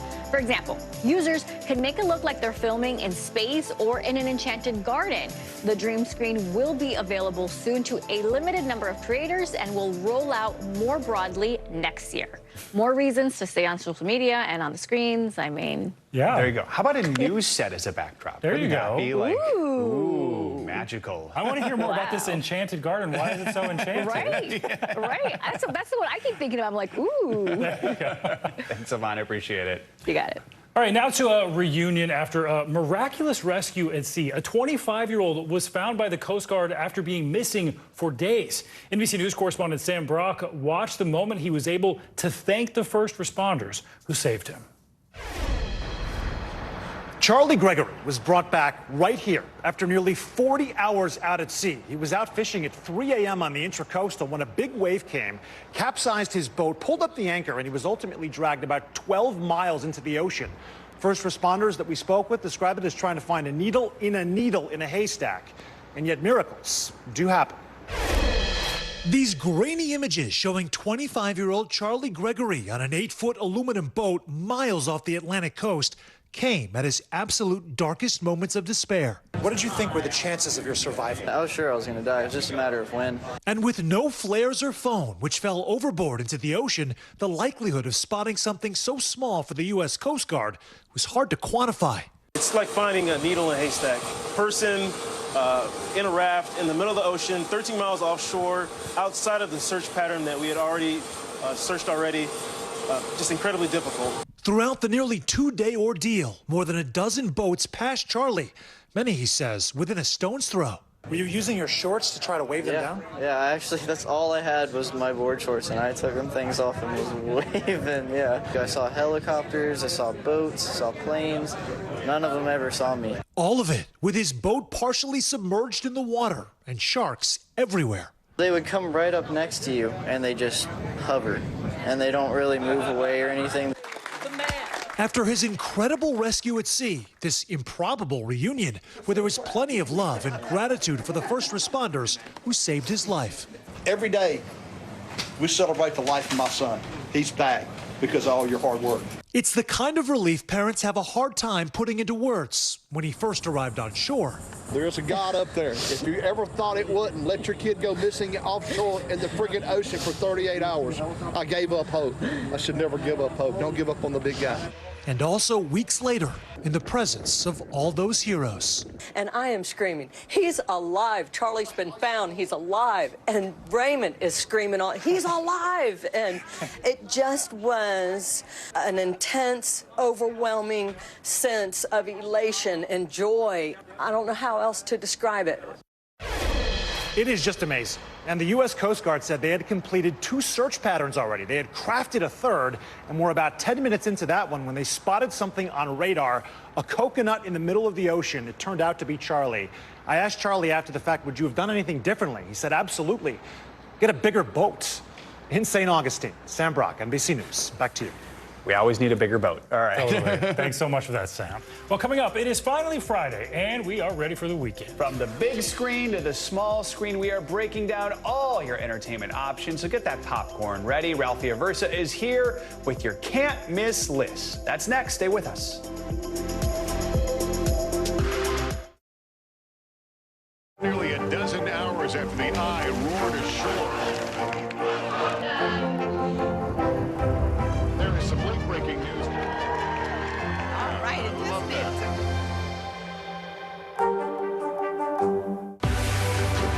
did. News lives in the now. The front lines are still very active. A lot of the stuff that we're seeing was left behind by Ukrainian soldiers. Now is real.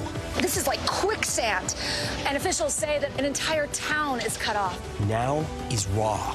This close to the devastation, you actually understand why people had to jump in the ocean. You've seen all this craziness in front of you. What was that like? I was just trying to survive. News for the generation of now is NBC News Now.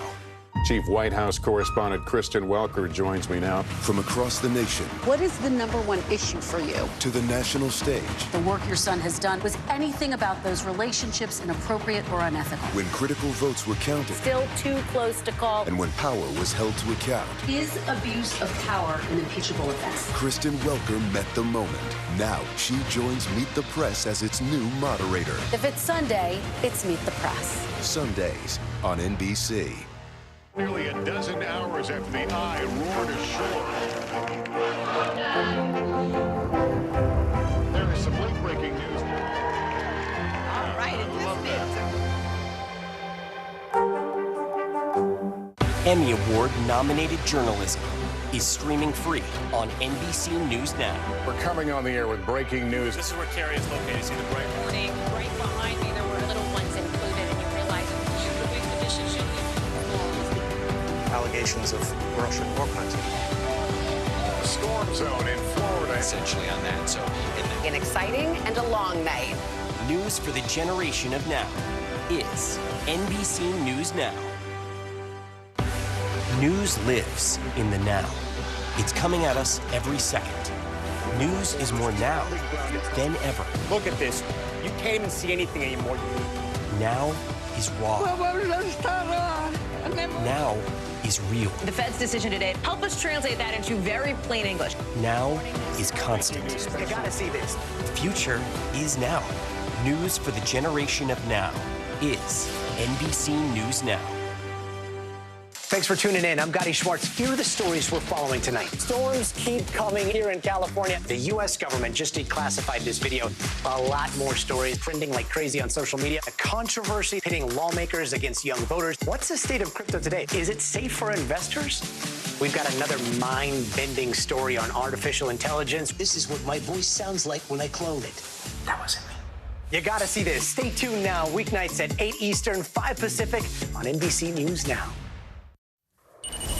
Finally, this hour, it is Friday, which means it's time for your weekly Can't Miss list. Yeah, all the movies and shows you have to see this weekend. And joining us now on set is Ralphie Aversa. He's the host and producer for Entertain This. Ralphie, good morning. Thanks for being here. It's going to be a good weekend maybe to spend indoors for a whole lot of people. A movie theater, a good options. We got two to talk about. We've got a horror movie with a moral message and a sequel in the action franchise. Intrigued by both of those premises, Expendables 4 and It Lives Inside. What can you tell us about those? All right, we'll start with Expendables 4. This is, of course, the fourth and I believe final installment of this franchise. Sylvester Stallone, Jason Statham, Dolph Lundgren, who you see there, some of the familiar faces. But yeah, some new ones like that guy, the Kid 50 Cent, Curtis Jackson. He's got some acting chops. Megan Fox, another new face in this one. Andy Garcia as well. You know, it's funny. Arnold Schwarzenegger was telling us back in 2015 that he was urging Stallone to write Expendables 4. It was supposed to come out last year. A year later, it gets its theatrical release. All right. What about It Lives Inside, that horror movie with a moral message? Megan Suri stars in this one. Maybe you know her from Netflix's Never Have I Ever. She plays a high schooler who really isn't proud of her Indian heritage, but she's forced to embrace it after her friend is possessed by a demon. I guess it's PSL season, so it's also spooky season.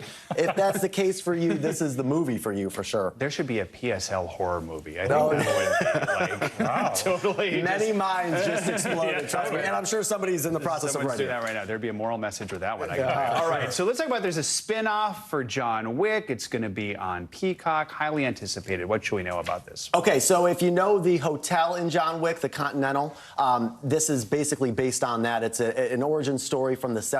Colin Waddell stars in it. He plays Ian McShane's character, a younger version of that character. Mel Gibson's also in this one. And if you're a big fan of those John Wick movies, you're definitely going to love the Continental with new episodes streaming on Friday on Peacock. No Keanu Reeves in this, but still has those vibes, right? Yes, yeah. exactly, 100%. Important to point out, because a lot of people love their Keanu Reeves. Exactly. Also, a new biography coming out about the wrestler Cassandro. It's got quite the cast. What can you tell us about that one? This was one of our favorites, actually, from Sundance.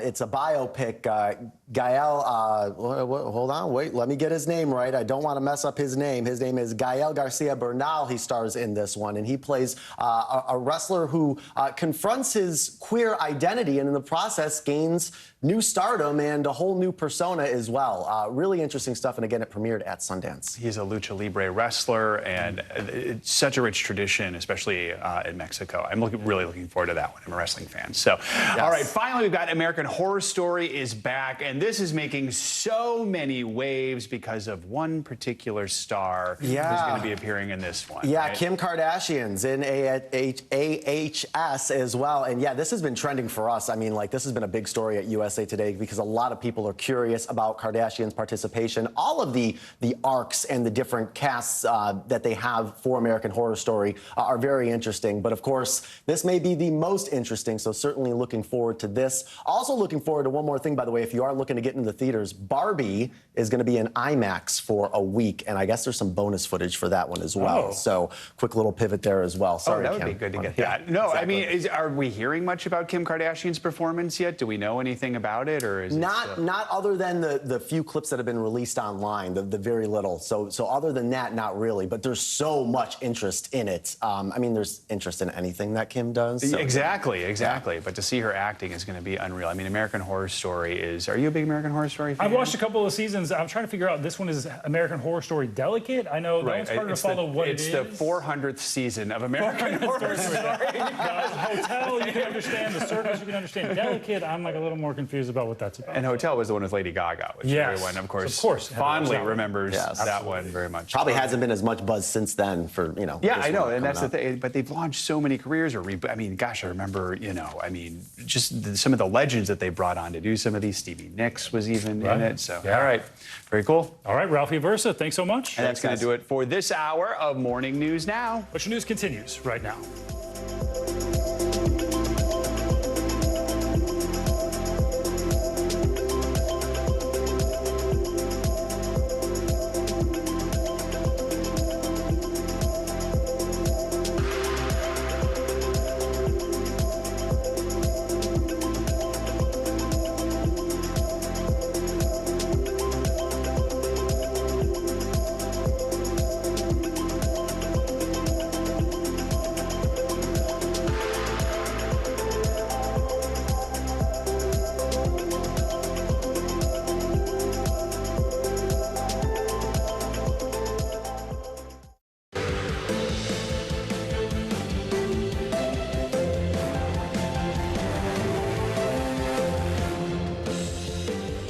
Good morning. Happy Friday. I'm Stephen Romo in for Savannah Sellers. And I'm Joe Fryer. Right now on Morning News Now, border crisis. A new influx of migrants is straining resources in communities at the southern border, with the city of Eagle Pass, Texas, forced to declare a state of emergency.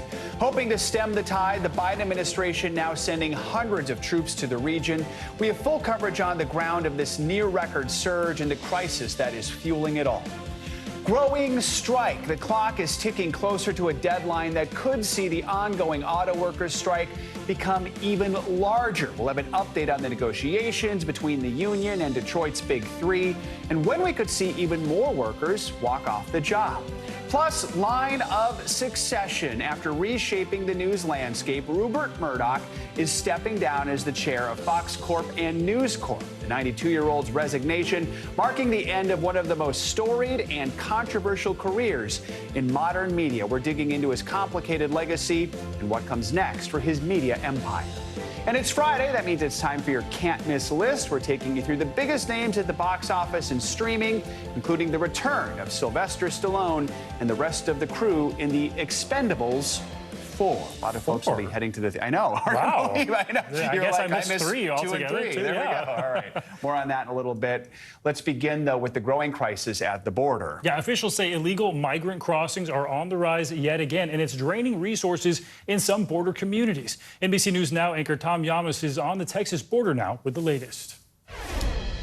Here in the town of Eagle Pass, Texas, they are still shell-shocked over what happened this week. That crush of migrants which forced DHS, Border Patrol, and even the U.S. military to get down here and to help. And it's not over. We just saw a wave of migrants come through here earlier this morning to go and be processed. So the big question is why now and why so many? The migrants we spoke to overnight said they were told rumors that the border was open over here, and they're not completely wrong, even though, yes, there is barbed wire. Earlier this week, there were vast stretches that were left completely unguarded, and thousands of migrants illegally crossed over. This morning, border towns across America being pushed to the limit again. Tens of thousands of migrants crossing illegally, part of a surge that started earlier this week.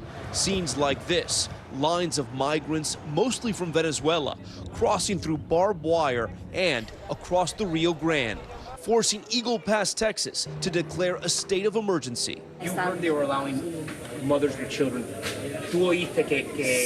Migrants we spoke to say this surge was fueled by rumors that the border was open. This mother tells me she crossed the Rio Grande with her 7- and 2-year-old daughters, carrying them on her shoulders. But they're the lucky ones. A 3-year-old child swept away in a similar crossing on Wednesday and drowning. And just yesterday, Texas officials pulling another body from the river. We know this problem had slowly been growing, but why is it so bad this week? The facts are that the cartels control who goes where and when, and they determined that this week was the week it's going to happen. The Biden administration now sending 800 military personnel to the border to help process the arrivals. It is a crisis. It's something that is out of control. In Eagle Pass, a town of less than 30,000, they had 2,500 illegal crossings in a single day. So what do you need here? Everything. We need kids' clothing, women's clothing, shampoo, hygiene items. Valeria Wheeler runs the only shelter in Eagle Pass, and it just opened this week. With little room and few resources, most of the migrants she's helping stay for a few hours before heading to big cities like New York and Chicago, which now are also overwhelmed. We're a very small town. There's a lot of resources that are needed, not only for us, for the community, for the city, for the county. And this is a very, very impoverished county. Because of those scenes in New York City with the shelters overwhelmed and migrants even having to stay in hotels, the Biden administration has granted temporary protected status to nearly 500,000 Venezuelans. Basically, that allows them to work legally and support themselves and hopefully relieve some of the stress we've seen in cities like New York City. But others have criticized the move, saying by doing this, you're only going to entice more migrants to try to cross over here. Reporting from Eagle Pass, Tom Yamas. Now back to you. Complicated stuff. Tom, thank you. Maverick County Sheriff Tom Schmerber joins us now. Sheriff, good to have you with us. So Tom just mentioned this. Eagle Pass, fewer than 30,000 people there. You recently had 2,500 illegal crossings. Just what's the situation right now? How are you managing this latest surge? It is terrible. We don't have the manpower to cover the whole border. We're talking about 74 miles, talking about limited manpower with the Sheriff Department. And I know the Border Patrol agents are tied up processing, because I have a friend still. I used to be in the Border Patrol. I still have some friends, and they say that they're tied up processing. So actually, on the river, it's very open. So it's unbelievable. Never thought I was going to see this situation here in Eagle Pass, Maverick County. Yeah, just seeing the video of all those people is surprising when the town is so small. Sheriff, one of the 2 international bridges, they were shut down to try to reroute personnel. Does that seem to be helping or having an effect there? Well, they closed one. We have 2 ports. They closed one, the old one, and the other one, the second one, which is close to that place where the immigrants are crossing. It's open. It's open for vehicles and pedestrians. On the other one, on the first one, on the upriver from this bridge, they can cross, but only pedestrians, no vehicles on that one. So, Sheriff, what would help? What are the resources you feel you need right now? Are you getting what you need?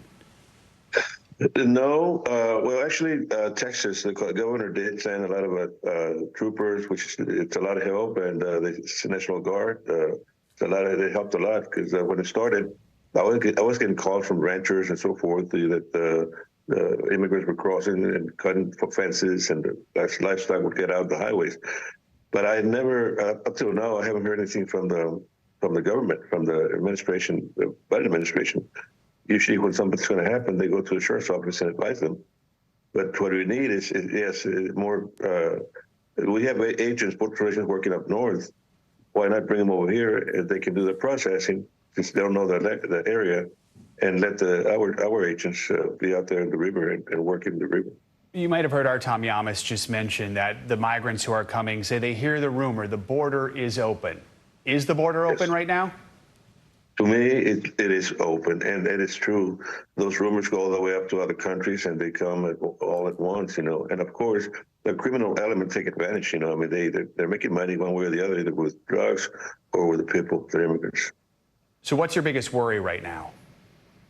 Mine is the priority is the security of my county, because not everybody crossing are here for, make a better life, but some are taking advantage and some are going to be crossing with crossing drugs. Plus, the majority of those immigrants, don't have any skills. So what I'm worried is that eventually, they won't have any means to support themselves on this side. And that's going to happen. Gangs are going to be created, burglaries and so forth, because they're going to be desperate. No skills means a little problem for us here in the States. All right, Sheriff Tom Schmerber, thank you so much for joining us at this time. We really appreciate it. Thank you. An investigation is underway in New York following a deadly bus crash involving high school marching band students. At least 2 people were killed, dozens more were injured. NBC News correspondent Emily Aketa has the details. A high school bus ride to band camp suddenly taking a terrifying and deadly turn. Bus rollover, eastbound. All available manpower is needed for your rescue. The bus careening off a highway in Orange County, New York, tumbling 50 feet down a ravine and into an embankment, plunging the 40 students and 4 adults it was carrying into chaos. The kid next to me was covered in blood. I saw blood everywhere.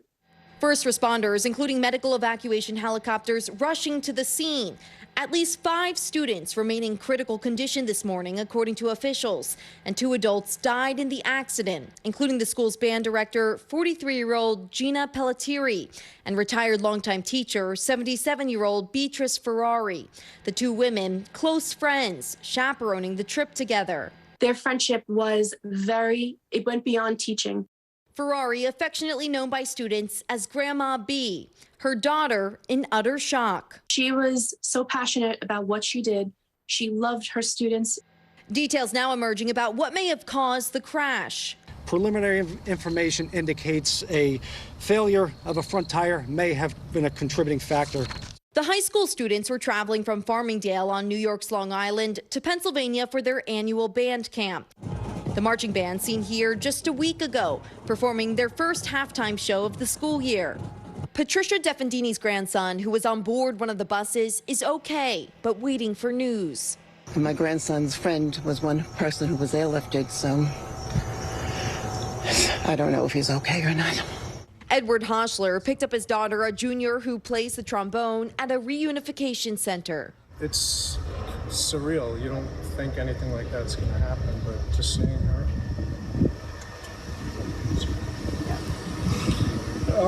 Just seeing her face, it's nothing a parent wants to go through. Our thanks to Emily Aketa for that report. NBC News has reached out to the parent company that owns the charter bus, which is listed as satisfactory on the Department of Transportation's website, but we have not heard back yet. The NTSB will be on the scene today to investigate. All right, now to that big announcement shaking up the media world. Fox and News Corp chairman Rupert Murdoch says he's stepping down from his position, marking the end of one of the most storied and controversial careers in the industry. NBC News correspondent Stephanie Gosk digs into what that may mean for the future of the media giant. Media mogul Rupert Murdoch is passing the torch, retiring and putting son Lachlan in charge of both Fox Corporation and News Corp. Rupert Murdoch created all of this and so much more across America and the globe. In a letter to employees, Murdoch offered little explanation. The time is right, he says, to take on different roles, adding, "Our companies are in robust health, as am I." The 92-year-old, who has used his influence to shape politics for decades, stepping away as the U.S. prepares for another presidential election. And just months after Fox settled a defamation lawsuit for nearly $800 million with Dominion Voting Systems over false election claims. Good evening and welcome to Tucker Carlson tonight. Fox News also just fired one of its biggest stars, Tucker Carlson. If we want to hold on to this company, for us, we have to go into battle with our own version of the future. The family that inspired the HBO series Succession now playing out the drama in real life. Lachlan Murdoch taking charge of the massive media empire, which controls Fox News and Fox Sports, as well as publications like the Wall Street Journal and the New York Post. A small cry from the handful of newspapers Rupert Murdoch took over in his early 20s in Australia. The self-proclaimed news hound started collecting TV stations and newspapers, eventually launching a TV network in the U.S. to challenge the big three. Then came Fox News, a cable news channel catering to conservatives. We've now reached this moment when we can firmly announce the starting of a Fox News channel. Does Fox News now? It steered the political conversation and often launched political careers. All the while, Murdoch showing no signs of wanting to retire. I just love it. I have busy, very busy days, and it keeps me stimulated, keeps me curious. That's the way to stay young. This morning, his new title is Chairman Emeritus, but he also made a promise. Stepping down doesn't mean he will be very far away.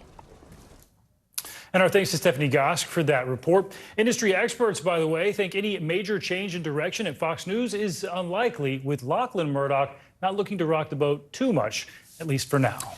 Turning now to the crippling United Auto Workers strike, which in just a few hours is set to get even bigger. The union is promising more workers at even more sites are going to walk off the job at noon today. For more, we're joined by NBC News correspondent Maggie Vespa, who's in Toledo, Ohio. So, Maggie, let's start with these new walkouts. Where could they be? How big could the strike get today? Yeah, so Joe, those are, as you can imagine, the questions of the morning. But frankly, union leadership is keeping everybody, including us, the big three, and seemingly its own members, guessing until the very last minute. Again, as you said, we're in Toledo. We're in front of the Stellantis plant. We've been talking to people on the picket lines. Auto workers here, they say they have no idea how many more members will walk out at noon today and where those new strikes will be. And of course, that presumably is a tactic by UAW leadership to, again, keep the big three, Ford, GM, and Chrysler owner Stellantis in the dark, keep them guessing while these tense negotiations drag on. Remember, right now we're talking about a targeted strike for the last week. We're a week in at this point from 3 plants, roughly 13,000 members on the picket lines. They could choose to basically double that and do something similar again. They could go bigger. They could go for major hubs like engine plants, which would cause production issues across the board. Here comes a a big supporter, as you can hear. So really, it's anybody's guess at this moment, Joe. But again, noon today is that new deadline. So, Maggie, negotiations are tense enough already. Now we've got these leaked private messages reportedly between top UAW leadership. What more can you tell us about that? Right. This as if these needed to get more tense, as you point out. Basically, the Detroit News, a newspaper here in the area, reporting this. We should point out NBC News has not been able to independently see and verify these messages. But they say these are private messages from X, a.k.a. formerly Twitter, between top UAW leadership. And I want to directly quote this here. The paper reporting a UAW spokesman talked about using bargaining sessions amid these negotiations to, quote, inflict recurring reputations damage and operational chaos on the big three, adding, quote, if we can keep them wounded for months, they don't know what to do. I reached out directly to that spokesman. We've been talking back and forth throughout these negotiations. He's also a key advisor to UAW President Shawn Fain. We have not heard back from him at this point, but perhaps no surprise, all three of the big three blasting these messages overnight. I just want to read one statement from GM. They say, quote, it's now clear that the UAW leadership has always intended to cause months-long disruption, regardless of the harm it causes. So basically more bad blood amid these negotiations thanks to these reportedly leaked messages, Joe. Yeah, so we've got that bad blood. We're on the verge of the strike getting even larger. Just set the stage for us. Where do the talks stand right now? Are there any signs of progress?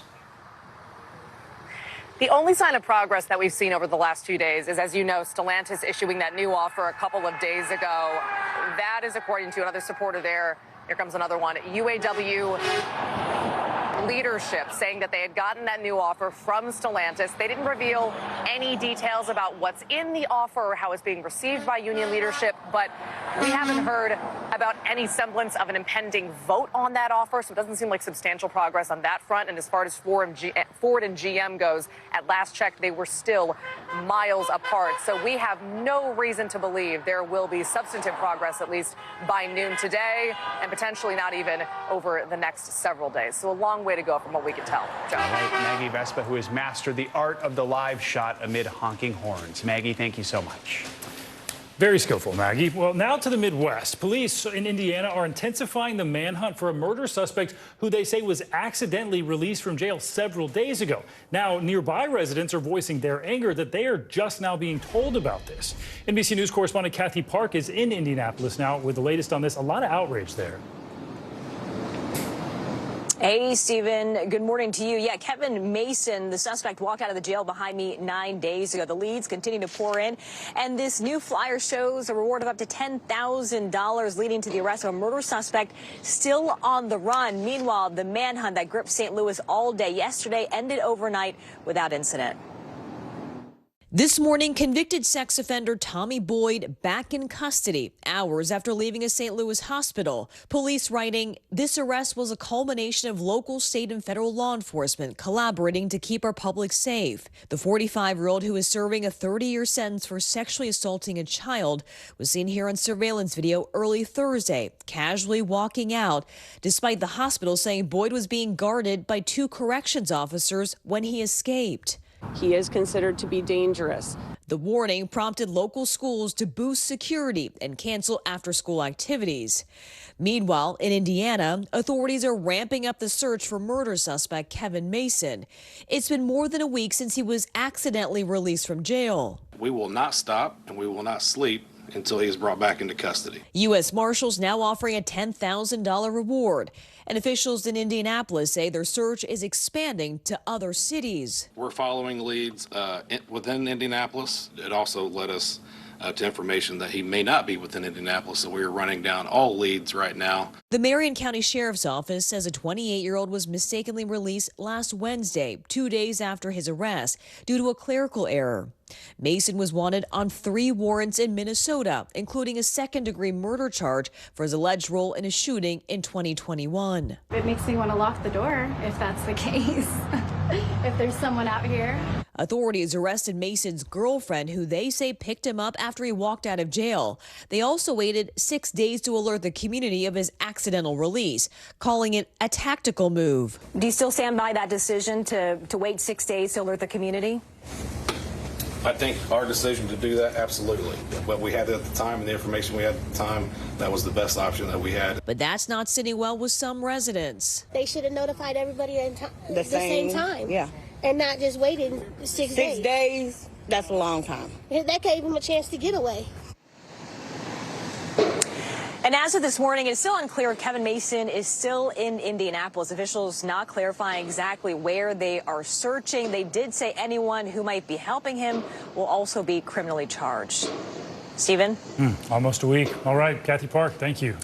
Let's get to the latest on that potential tropical cyclone, which could mean some heavy rain and even some flooding this weekend. Meteorologist Angie Lassman joins us now with more on that. Hey, Angie. Hey, good morning, guys. We've got a couple of things on top of the flooding, too. With the heavy rain, yes, the flooding, but also the gusty winds, issues out at the coast. So really kind of an annoying weekend across a big area in the east, on the East Coast. Here's what we're dealing with right now. We've got a whole lot of rain starting to push onto places up and down the Carolina coast here. That's where we're first going to see, especially North Carolina, those biggest impacts through at least the early morning to mid-morning and late morning hours today. We'll start to see some of that rain working into places like Virginia, up into parts of the mid-Atlantic.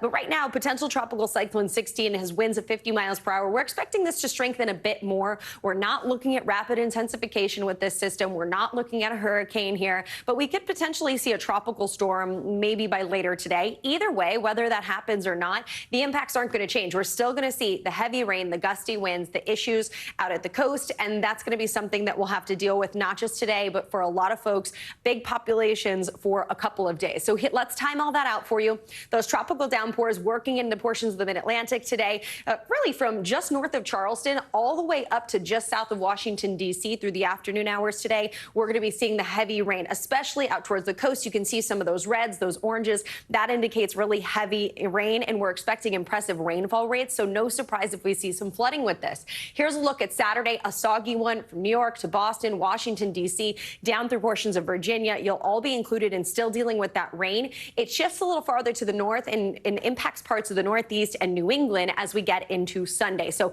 a couple of days of some really soggy conditions for a lot of folks. We've got the tropical storm warnings up for that same region that's going to be impacted today. Wind gusts anywhere 30, 40, close to 60 miles per hour, a little farther towards the coast. So just an FYI on that. I think power outages will mainly be kind of sporadic, scattered, but still you could see some of those down branches, down wires through the day today in those areas with those strongest wind gusts. And look at these rainfall amounts. By the time we get through Sunday, so the next 3 days, New York, 1 to 2 inches. We see a widespread area where the orange is, including 3 inches, and some of those higher amounts could be closer to 7 inches. That, again, likely to be closer to the coast. You can see the areas that we're looking at. Parts of coastal North Carolina are going to see the greatest chance of that flash flood risk through the day today. Tomorrow moves a little farther to the north. So really Wilmington up through Boston has a chance for splash flooding. That's something you're going to want to, of course, pay attention to if you plan on getting out the door and out and about at all on Saturday in that region. Reminder just not to drive through those flooded roadways. And on top of that, with the heavy rain and the wind-driven storm surge, we could be looking at some issues, not just right along the coast, but in some of these rivers as well across that region. 2 to 4 feet possible for places like Virginia Beach, down through Morehead City. Some spots maybe a little higher than that, a little farther inland you go for those rivers. And then places like Myrtle Beach, 1 to 3 feet. Ocean City, 1 to 3 feet. So just an FYI heads up for folks that are in that area. And also, if you live in the center of the country, we're not leaving you out from the storms. It's just a little bit of a different kind of storm system that we're tracking.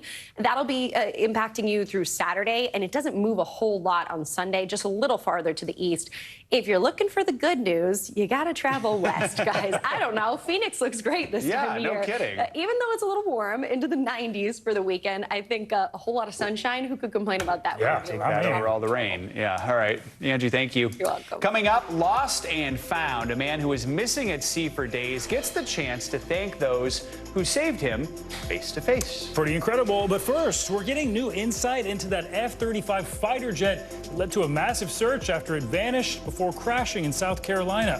What the newly released 911 tapes are telling us about what happened to the pilot after he was forced to eject. That's next.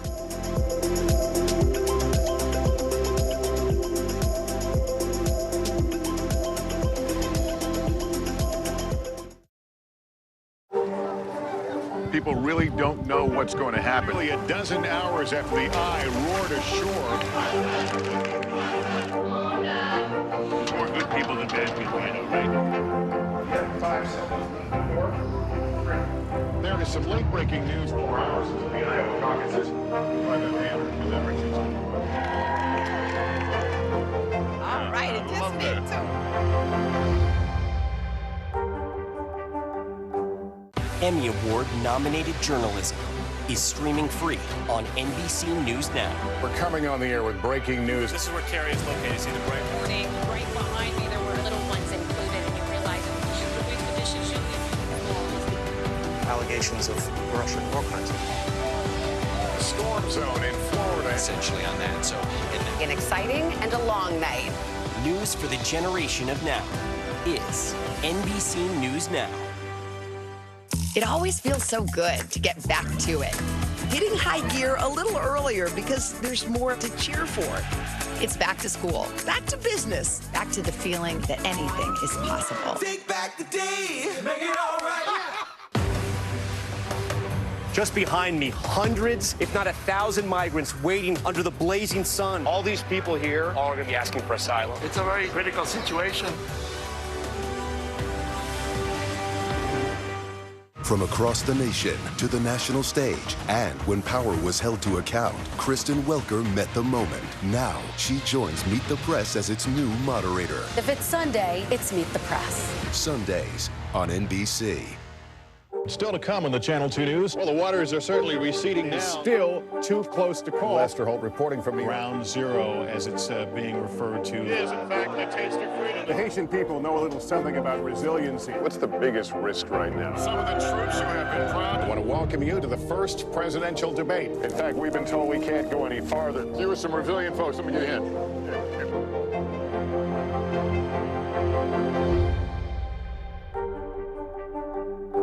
News lives in the now. The front lines are still very active. This is like quicksand. And officials say an entire town is cut off. This close to actually understand why people had to jump in the ocean. News for the generation of now is NBC News Now. Stay on top of breaking news and the biggest stories of the day with NBC News Daily. Thank you so much for joining us. I'm Morgan Radford. I'm Vicki Wynn. I'm Kate Snow. And I'm Zinklaya Samwat. Get in-depth reporting from across the country. We have breaking news out of the White House and around the world. Questions about the rebellion inside Russia. And ways you can take care of your health. What are symptoms that people should be on the lookout for? And your wallet. Some really great last-minute deals if you have flexibility. NBC News Daily. Weekdays from 12 to 4 p.m. Eastern on NBC News Now. Welcome back. We turn now to that bizarre and extraordinary story of the F-35 fighter jet that caused a huge search after it eventually crashed in South Carolina earlier this week. New 911 recordings reveal what happened to the pilot after he was forced to eject from that aircraft. NBC's Blaine Alexander joins us now with more on this story. A real head-scratcher there, Blaine. Well, Stephen, this really is just an incredible sequence of events, especially as we learn more and more about what happened. At times during that 911 call, it sounded like the dispatcher herself was having a hard time making sense of exactly what she was hearing. Now this morning, for the first time, we're hearing from the pilot in his own words about that incredible story of survival. I guess we got a pilot at our house, and he says he got ejected. This morning, a dramatic 911 call is giving new insight into a $100 million mystery. What caused an F-35 fighter jet to go missing, then crash in rural South Carolina? The pilot ejected and landed in the backyard of a home near North Charleston earlier this week. The stunned homeowner called 911. I'm sorry, what happened? We got a pilot in the house, and I guess he landed in my backyard, and we were trying to see if we could get a ambulance to the house, please. Then the pilot took the phone. How old is the patient? 47. So we had a military jet crash. I'm the pilot. We need to get rescue rolling. I'm not sure where the airplane is. It would have crash landed somewhere. I ejected. The 47-year-old pilot described a harrowing escape. How far did he fall? I was at 2,000 feet. Okay, and what caused the fall? An aircraft failure. The Marine Corps says the pilot ejected around 1:30 Sunday afternoon, and residents reported feeling their homes shaking after 2, meaning the plane could have been flying on autopilot for more than a half hour. The pilot ejected in North Charleston, but the jet ended up 80 miles away in Williamsburg County. Usually airplanes, other military aircraft in which the pilot ejected, the airplane will fly for a while, maybe 30 seconds to a minute, but several minutes, that is surprising. According to Department of Defense officials, the pilot was taken to the hospital and released on Monday. A stunning story of survival after that mysterious crash. Now, the Marine Corps says that crash site is secure, including the airspace above it. Stephen, officials say that investigation will take several months. Back to you. Justin, I thought it couldn't get more shocking. All right, Blaine, thanks. International headlines now. British prosecutors have authorized charges against 5 people accused of spying for Russia. NBC News foreign correspondent Kelly Kobiea joins us now with that and more. Good morning, Kelly. That's right. Good morning. 5 Bulgarian nationals now accused of spying for Russia here in the UK. They allegedly gathered information for the Russian security services between August of 2020 and February of this year. The Metropolitan Police investigated this. They said they were conducting surveillance on targets in the UK and in Europe. One of the accused was an award-winning beautician who ran a business called Pretty Woman and judged eyelash competitions. All 5 have yet to enter pleas. They appear in court on Tuesday. A big win for women's rights in India. The government voting to reserve 1/3 of all parliamentary seats for female politicians. That bill was first introduced in 1996, and it failed to pass 6 times until this week. It could take years, though, to implement because it depends on census results. The census was delayed in 2021 because of the pandemic, and it still hasn't been rescheduled. And finally, this Friday, some good news, guys. African rhino numbers are rising. There were more than 23,000 rhinos on the continent at the end of last year. That's up 5%, despite poaching numbers remaining steady. Officials credit habitat management and breeding programs for the increase, the first increase in 11 years. Yes, still more work to be done, but happy news on what is World Rhino Day today. Very good. Happy World Rhino Day, Happy guys. World Rhino Day, Kelly. Thank you so much. Also, no clue there were eyelash competitions, so we learned a lot in that segment there. All right. Same. Exactly. Kelly, thanks so much. Well, coming up, a high-profile custody battle is grabbing international headlines. Why Sophie Turner is now suing soon-to-be ex-husband Joe Jonas, and the major legal questions it is raising.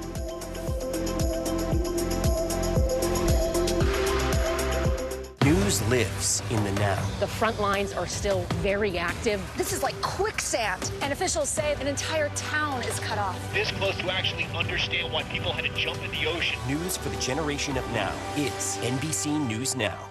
Kristen Welker joins Meet the Press as its new moderator, Sundays on NBC.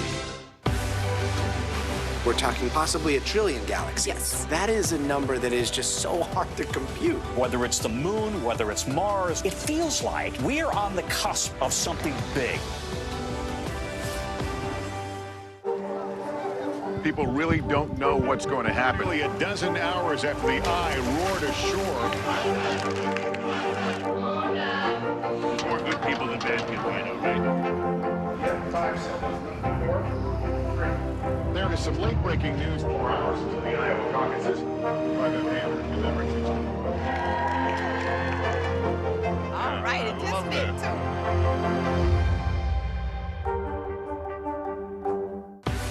News lives in the now. It's coming at us every second. News is more now than ever. Look at this. You can't even see anything anymore. Now is raw.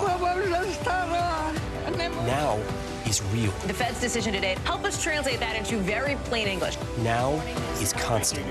You gotta see this. The future is now. News for the generation of now is NBC News Now.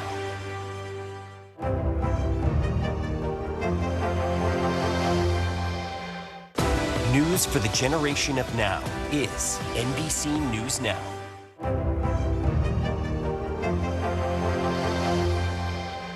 News lives in the now. Look at this. You can't even see anything anymore. Is that good news for us? You gotta see this. News for the generation of now is NBC News Now. Kristen Welker joins Meet the Press as its new moderator, Sundays on NBC. Welcome back. Relations between Sophie Turner and Joe Jonas appear to have hit a new low, with the two entangled in an increasingly difficult divorce. Now, Turner has filed a lawsuit to have their two young kids returned to England with her. NBC News entertainment correspondent Chloe Malas joins us with the latest details. Chloe, good morning. Good morning. Well, Joe Jonas filed for divorce just a few weeks ago, but now Sophie Turner filing a legal petition to take their two children, ages 3 and 1, back to the UK. Overnight, Sophie Turner again turning to her famous friend Taylor Swift amid new developments in her high-profile divorce from Joe Jonas. The two heading to a hotel in New York City the same day Turner filed a lawsuit against Jonas. And just days after she and Swift, who dated Jonas in 2008, turned heads with a dinner out in New York. In the weeks since Turner and Jonas announced their separation, the split has turned acrimonious, with rumors about the reasons behind it flying.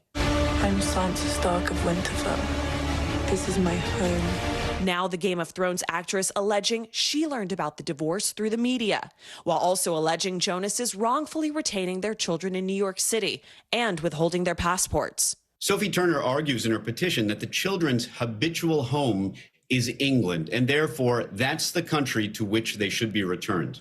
According to the suit, the family relocated to England last April while they worked towards the purchase of their forever home. Turner says she had an agreed plan with Jonas, allowing their children to tour with his band until filming wrapped on her new series. The Jonas Brothers kicking off that world tour in August at Yankee Stadium with Today backstage. Turner alleging their plan was for her to travel to New York, pick up the kids, and return to England. But days before that happened, Jonas filed for divorce in Florida. Jonas now speaking out about the lawsuit, a rep saying his wish is that Sophie reconsider her harsh legal position, adding Jonas believed they had reached an understanding and that they would work together towards an amicable co-parenting setup. A source close to Jonas also telling NBC News Joe never wanted to have a messy divorce like this. It's complicated enough when parents from two different states enter into a custody battle over children.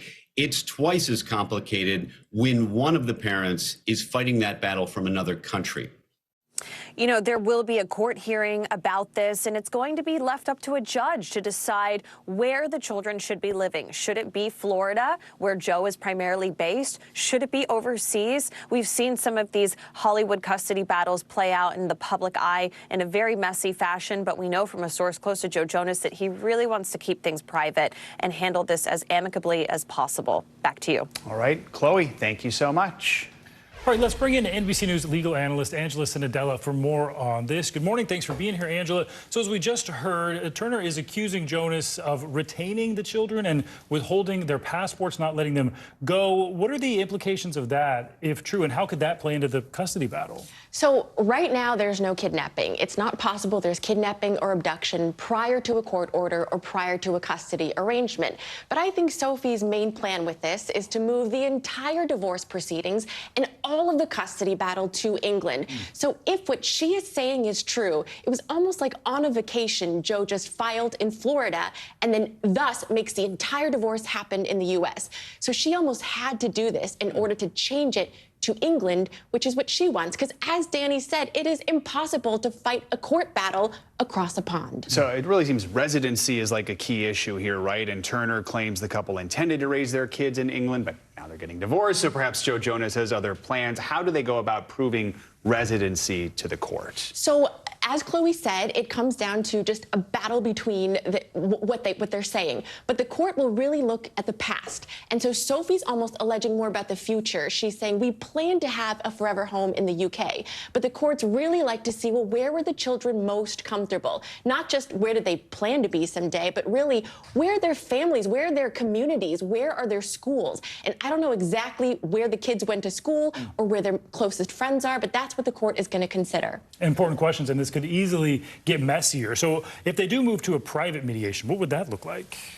Well, I think a lot of it is still going to happen privately. So they had to do a court order. She had to actually file this in order to invoke the Hague Convention. The Hague Convention, moving something across a pond, doesn't happen unless you file a lawsuit and you get a judge to order something. So private mediation, I hope that's how it will resolve. Look, the children will see everything publicly that happens in front of a court. That's all public. So the filings will be public forever. So you hope it moves to private.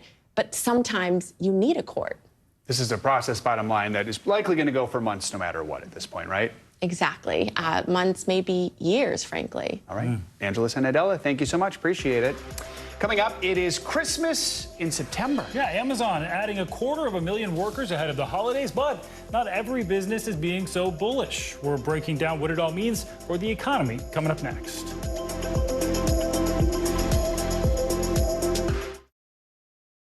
Coming on the air with breaking news. We are live tonight from Juarez, Mexico. Reporting over the skies of Lahaina. Here in Florida. The time to evacuate has come and gone. You were seeing people just running for their lives? People running for their lives. We've seen this almost unbelievable power struggle. What does this mean for Ukraine? It's the battle off the field that's inspired the world. Every night, it's your news playlist. Top Story with Tom Llamas. Streaming weeknights at 7 on NBC News Now. Fire has grown leaps and bounds. What you see behind me is typical. How you doing? Oh, pretty bad.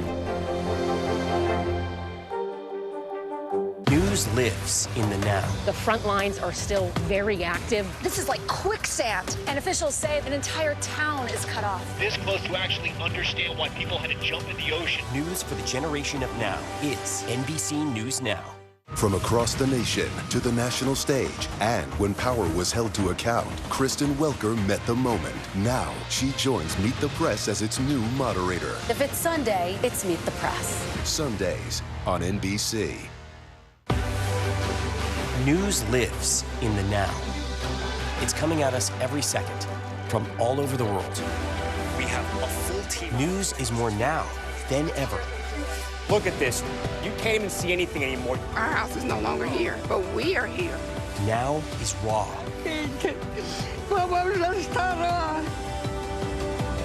Now is real. The Fed's decision today, help us translate that into very plain English. Is that good news for us? Now is constant. Morning News Now, or breaking news. NBC News special report. You gotta see this. The future is now. News for the generation of now is NBC News Now. Nearly a dozen hours after the eye roared ashore. There is some late-breaking news. All right,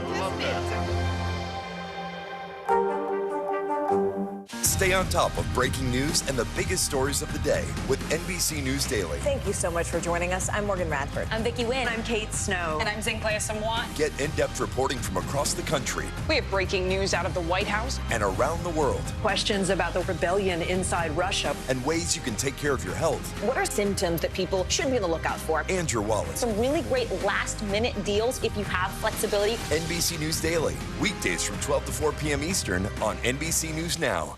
Kristen Welker joins Meet the Press as its new moderator. Sundays on NBC. It always feels so good to get back to it. Hitting high gear a little earlier because there's more to cheer for. It's back to school, back to business, back to the feeling that anything is possible. Take back the day, make it all right. Welcome back. Amazon is gearing up for the holiday rush with plans to hire 250,000 new workers. But the rest of the retail sector is looking a little less confident about the holiday season. NBC News business and data reporter Brian Chung breaks down some new labor market predictions. Pumpkin spice is everywhere now, meaning it won't be long before the sweet sounds of Mariah Carey usher in the retail rush for holiday gifts. I'm in a store and I'm singing. To ensure they've got enough helpers to package all those presents, big companies are staffing up, well, big. Amazon announced it'll hire 250,000 workers this holiday season. That's almost double the number it planned to hire last year. And Target plans to bring on another 100,000 seasonal workers in line with 2022. But despite the eye-popping hiring at some companies, a new report looking at the bigger picture finds companies are set to add just over 400,000 retail jobs this season, about 100,000 fewer than last year. This isn't necessarily a holiday labor market that's falling off of a cliff. It's cooler than it was a year or two ago, but one which is still very much in line with a more balanced labor market. Macy's, for example, said it plans to bring on more than 38,000 workers for the holidays. That's fewer seasonal hires than it made last year and half of what it announced in 2021. Experts say those lower numbers might be because of higher labor costs. UPS, fresh off of a historic contract with its Teamsters unionized workforce, has yet to announce any holiday hiring.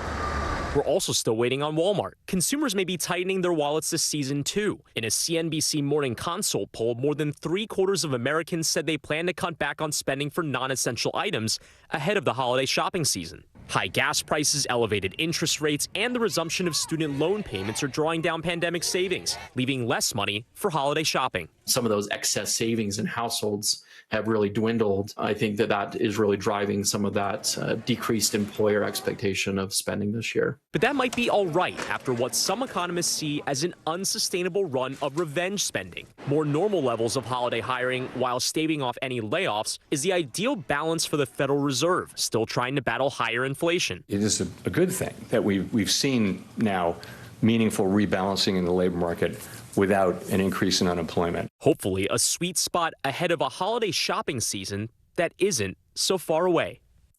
Our thanks to Brian Chung for that report. Amazon says it'll be paying between $17 and $28 for its seasonal hourly wages this year. For financial headlines now, the state of California is scrambling to win back insurers as extreme weather becomes even more common. CNBC's Silvana Henao joins us with that and other money news. Silvana, good morning. Good morning, Joe. Good morning, Stephen. Yeah, so California's insurance commissioner is trying to come up with a plan to keep the nation's top insurers in his state. The state is considering letting them consider climate risks in the wildfire-prone state before they set their prices. Unlike most states, California currently only lets insurance companies consider what's happened in this past on a property to come up with a premium, but that's not working out for the state right now. In just the past in the past year, 7 insurance companies have paused or restricted new business in California. Insurers have also withdrawn from other states that are susceptible to extreme weather, including Florida and Louisiana.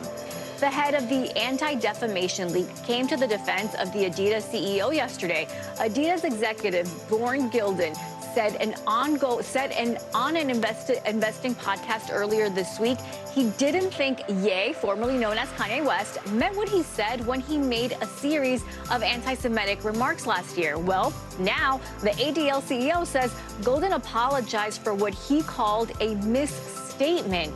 Adidas broke ties with Ye after he made the comments and has been selling off its remaining Yeezy stock and donating part of the proceeds to organizations that combat anti-Semitism. And YouTube is entering the artificial intelligence race. The tech giant unveiled a new AI-powered tool called the Dream Screen Thursday. It will allow creators to type in prompts to create custom backgrounds on its TikTok competitor YouTube Shorts. For example, users can make it look like they're filming in space or in an enchanted garden. The Dream Screen will be available soon to a limited number of creators and will roll out more broadly next year. More reasons to stay on social media and on the screens. I mean, yeah. There you go. How about a news set as a backdrop? There you Wouldn't go. that be like, ooh, magical? I want to hear more about this enchanted garden. Why is it so enchanted? Right, right. That's the one I keep thinking of. I'm like, ooh. There you go. Thanks, Savannah. Appreciate it. You got it.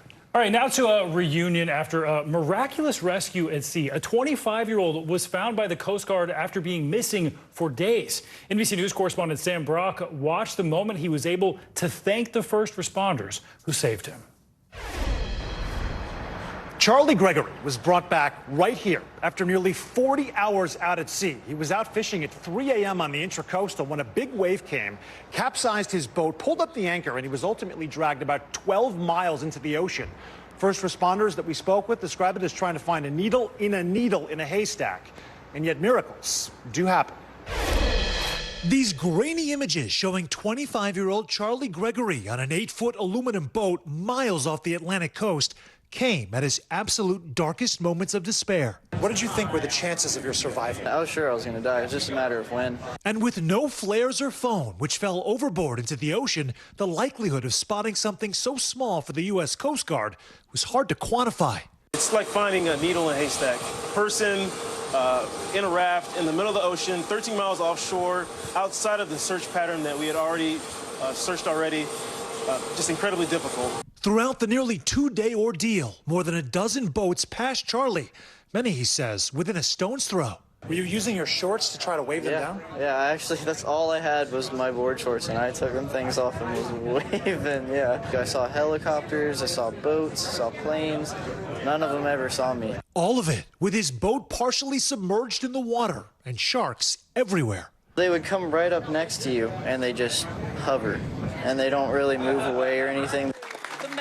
After his incredible rescue at sea, this improbable reunion where there was plenty of love and gratitude for the first responders who saved his life.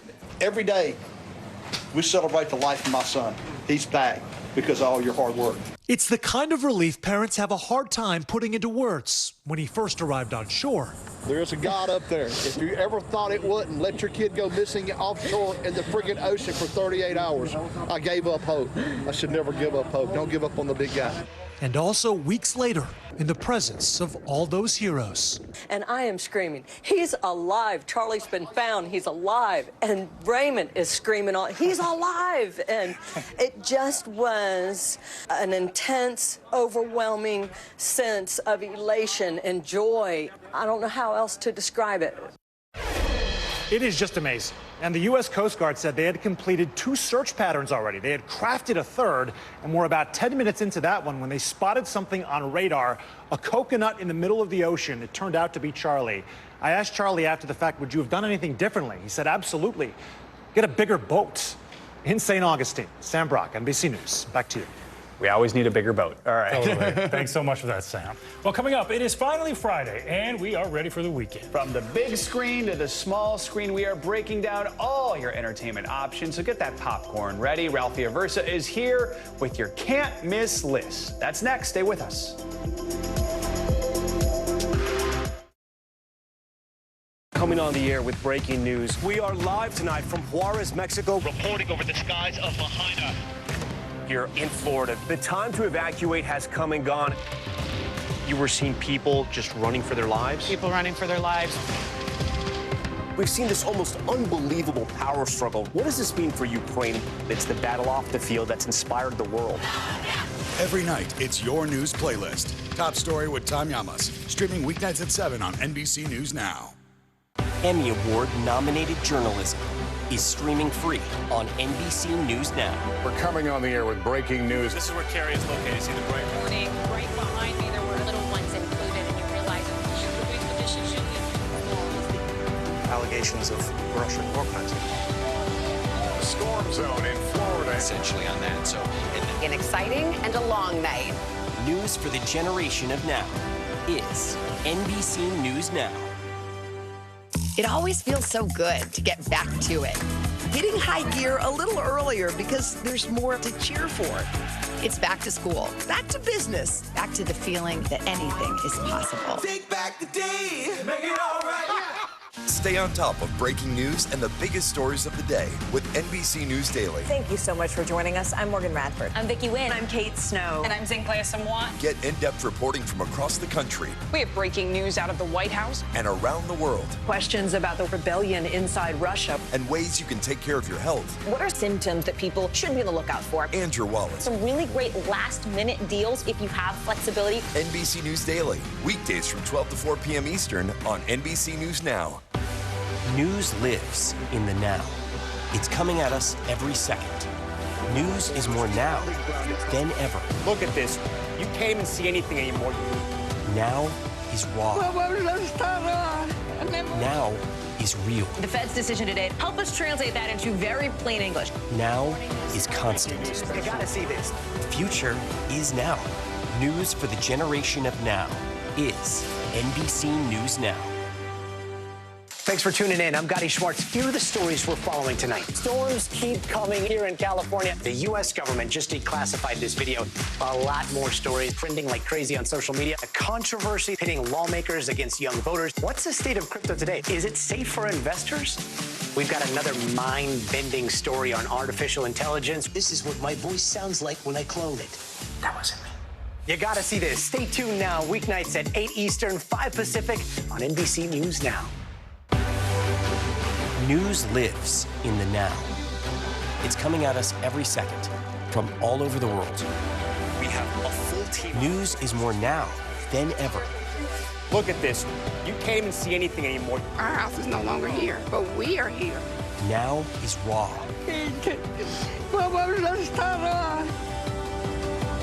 Now is real. The Fed's decision today, help us translate that into very plain English. Is that good news for us? Now is constant. Morning News Now, we're breaking news. NBC News special report. You gotta see this. The future is now. News for the generation of now is NBC News Now. Nearly a dozen hours after the eye roared ashore. There is some late-breaking news. All right, Emmy Award-nominated journalism is streaming free on NBC News Now. We're coming on the air with breaking news. This is where Carrie is located. See the bright Morning, right behind me, there were little ones included, and you realize the big conditions should be Allegations of Russian war crimes. A storm zone in Florida. essentially on that. So an exciting and a long night. News for the generation of now is NBC News Now. News lives in the now. It's coming at us every second. News is more now than ever. Look at this. You can't even see anything anymore. Now is raw. Now is real. The Fed's decision today, help us translate that into very plain English. Now is constant. You gotta see this. The future is now. News for the generation of now is NBC News Now. Thanks for tuning in. I'm Gotti Schwartz. Here are the stories we're following tonight. Storms keep coming here in California. The U.S. government just declassified this video. A lot more stories trending like crazy on social media. A controversy pitting lawmakers against young voters. What's the state of crypto today? Is it safe for investors? We've got another mind-bending story on artificial intelligence. This is what my voice sounds like when I clone it. That wasn't me. You gotta see this. Stay tuned now, weeknights at 8 Eastern, 5 Pacific on NBC News Now.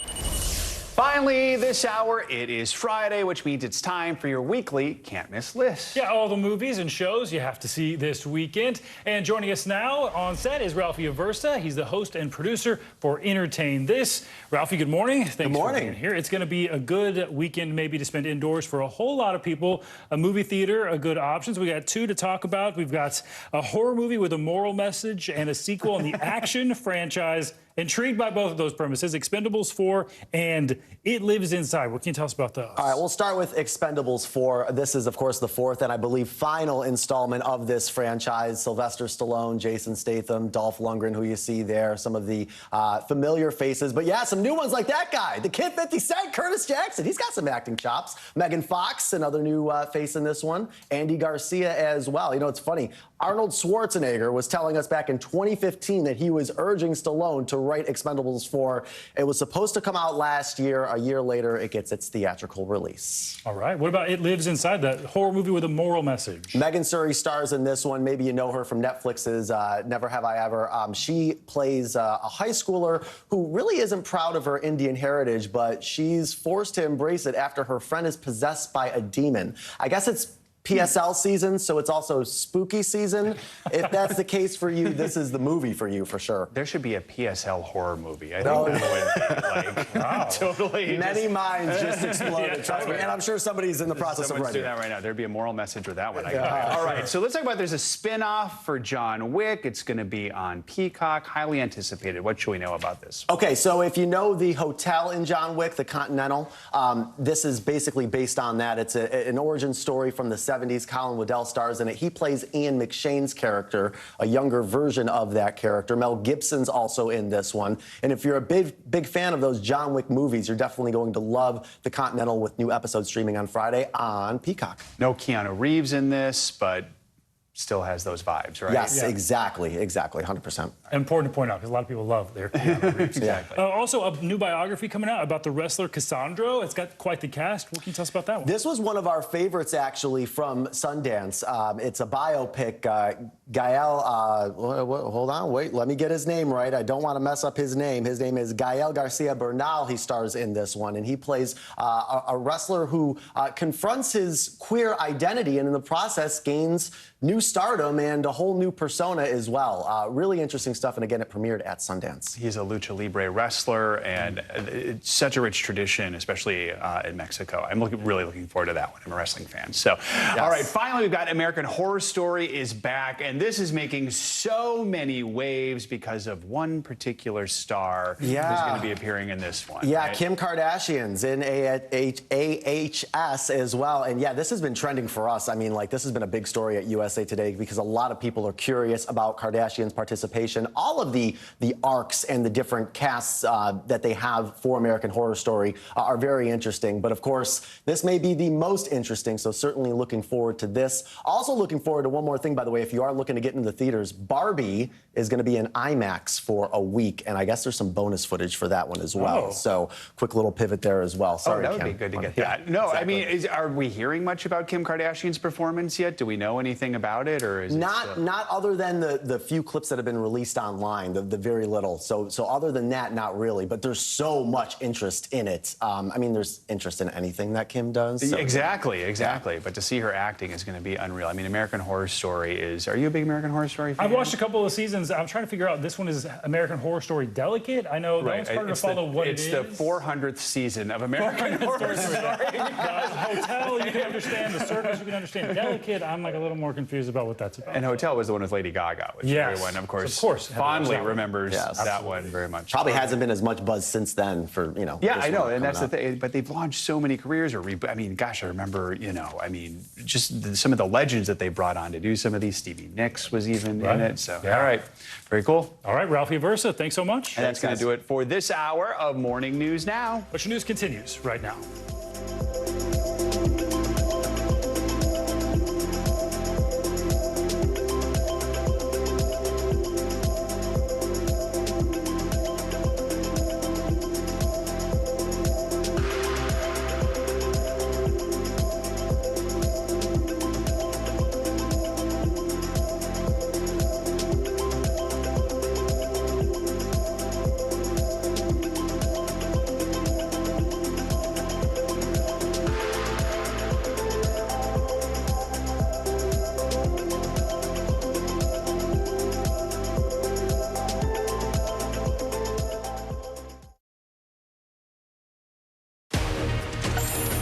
Hi, everyone. Happy Friday. We're so glad you could be with us. I'm Vicki Witt. I'm Joe Fryer, in for Morgan Radford. NBC News Daily starts right now.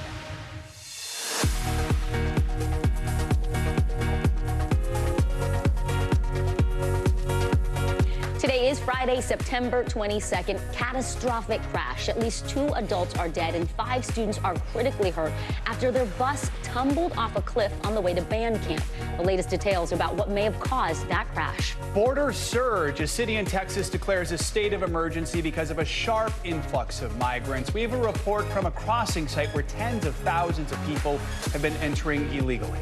In hot water, Boston College has suspended its swimming and diving programs indefinitely over hazing. What the university is saying about the incident just days before the teams were set to start their seasons. Fall fashion. Autumn is upon us, which means it's time to start piling on those layers. We're going to hear from an expert who has some tips for spicing up your wardrobe without breaking the bank. A little bit of a fashion show we're going to have. It'll be a great conversation. Welcome to NBC News Daily. We are going to start with that terrifying bus crash that killed 2 teachers in New York. At least 5 high school students were also critically injured. The group was on its way to band camp in Pennsylvania from Long Island when the bus plunged more than 50 feet down a ravine. There were 40 students and 4 adults on board. Today, Farmingdale High School is open, but the community is mourning. Grief counselors are there to help students cope with what happened after a weekend that was supposed to be full of fun but turned into tragedy. NBC News correspondent Emily Aketa is live in Middletown, New York. So, Emily, walk us through the details of what happened. What do investigators think caused this accident?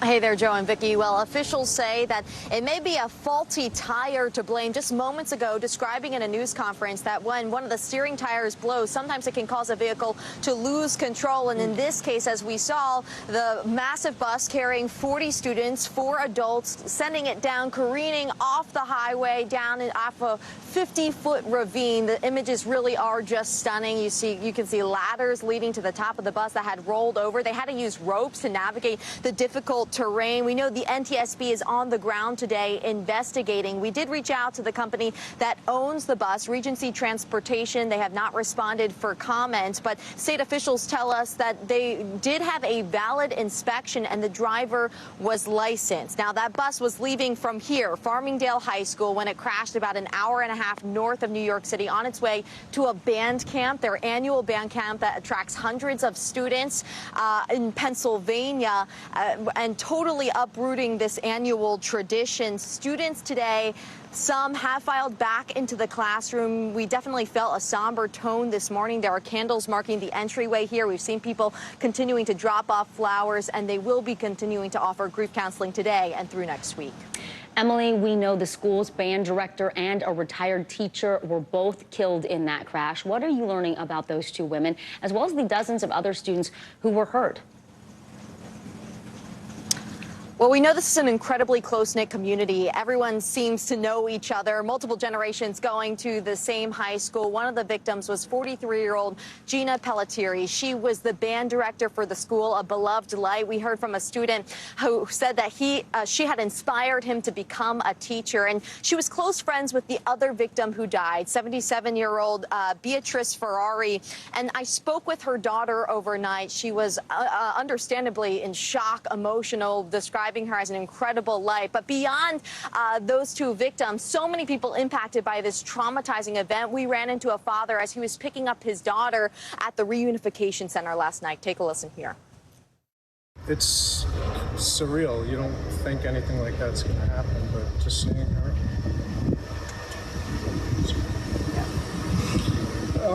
Just seeing her face, it's nothing a parent wants to go through. So many parents like Edward there who just had to wait in agony, wondering if their child was okay. When it comes to that first bus that had crashed, we know that virtually everyone, guys, was hospitalized. NBC News correspondent Emily Aketa with the latest for us. Thank you, Emily. Major developments in the Auto Workers Union strike. UAW followed through on its promise to expand the picket lines today. Just over an hour ago, the union's president called on workers to strike at 38 additional locations across the country, owned by 2 of the big 3 car makers. They're now joining 3 other plants where striking union members are holding the line. NBC News correspondent Maggie Vespa joins us from Toledo, Ohio. So, Maggie, break it down for us. What should we know about these new strike locations, and where do the negotiations stand right now with Ford, with GM, and with Stellantis? Yeah, so based on that 10 a.m. press conference that we had with UAW President Sean Fain, or I should say Facebook Live, he took 0 questions. It was just a speech. Basically, the union is in better terms, or on better terms, with Ford, but GM and Stellantis not in good standing in the eyes of the UAW. And that is why we are hearing about these 38 locations across 20 states. We're talking nationwide, California to Pennsylvania. They are all parts distribution facilities. So think what that could mean for the supply chain, getting parts to different factories, getting them to retailers. That could be crippling to, again, as you said, 2 of the big 3. These are all, I should note, of the parts distribution facilities owned by only Stellantis and GM. In other words, the UAW is not taking any additional action today against Ford. That being said, Sean Fain said in that Facebook Live they still have a lot of progress to go on all 3 contracts. Here's more of what he said, again, in that Facebook Live this morning. The companies know how to make this right. The public is on our side, and the members of the UAW are ready to stand up. Obviously, we're doing things differently this time around. Our stand-up strike strategy is designed to do one thing: win record contracts after years of record profits. And you can hear the support out here. People have been driving by, honking, revving their engines. We've been hearing music blaring from the picket lines behind us. Kind of as soon as this announcement was made, the energy out here just grew exponentially. One other thing I want to point out, we had a lot of questions about the numbers. Like, we've had close to 13,000 out on the picket lines, right, basically all week. Basically a source with knowledge of the matter telling us these 38 facilities amount to close to 5,600 more workers joining the picket lines. So this strike grew, basically, or is growing as we speak, by almost half. Joe. All right, Maggie Vespa reporting from Ohio. Maggie, thank you so much. Joe, we go now to the southern border, where a recent surge of migrants has forced a Texas mayor to declare a state of emergency. 2,500 people crossed illegally into the city of Eagle Pass in a single day this week. This, according to the U.S. Border Patrol. 2 people died while trying to cross the Rio Grande River. NBC News correspondent Guad Venegas joins us now from Eagle Pass, Texas. So, Guad, why are we seeing all of this movement right now this week, and what role do the drug cartels play in these migrant crossings? Well, Vicki, there's no single factor that could have changed to bring more migrants to the border. We know that there has been mass migration going through Central America and Mexico. Days ago, we know that the largest Mexican freight train company had stopped their trains heading north because they said they saw an unprecedented number of migrants riding those trains. A lot of these migrants use those freight trains to make it to the border, and that's why they stopped them. Now, the cartels do play a role when it comes to the smuggling, not only to bring them to the border, but also to get a lot of the migrants through Central America and parts of Mexico. This, of course, depends on the migrants and how much money they have to spend on a smuggler. But a lot of them don't use smugglers. A lot of them make their way in large groups on their own. But we did hear from Congressman Gonzalez here in Texas talking about that responsibility from these cartels. Here he is.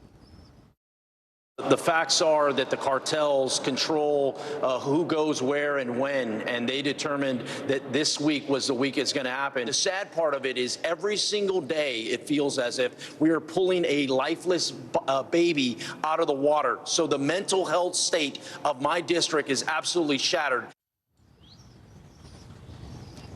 Now, here's what I can tell you. This is the river that the migrants cross. We have a group of migrants sitting there right now that arrived on their own. They walked over from some area over on the left. We don't know where they came from, but we saw them walk.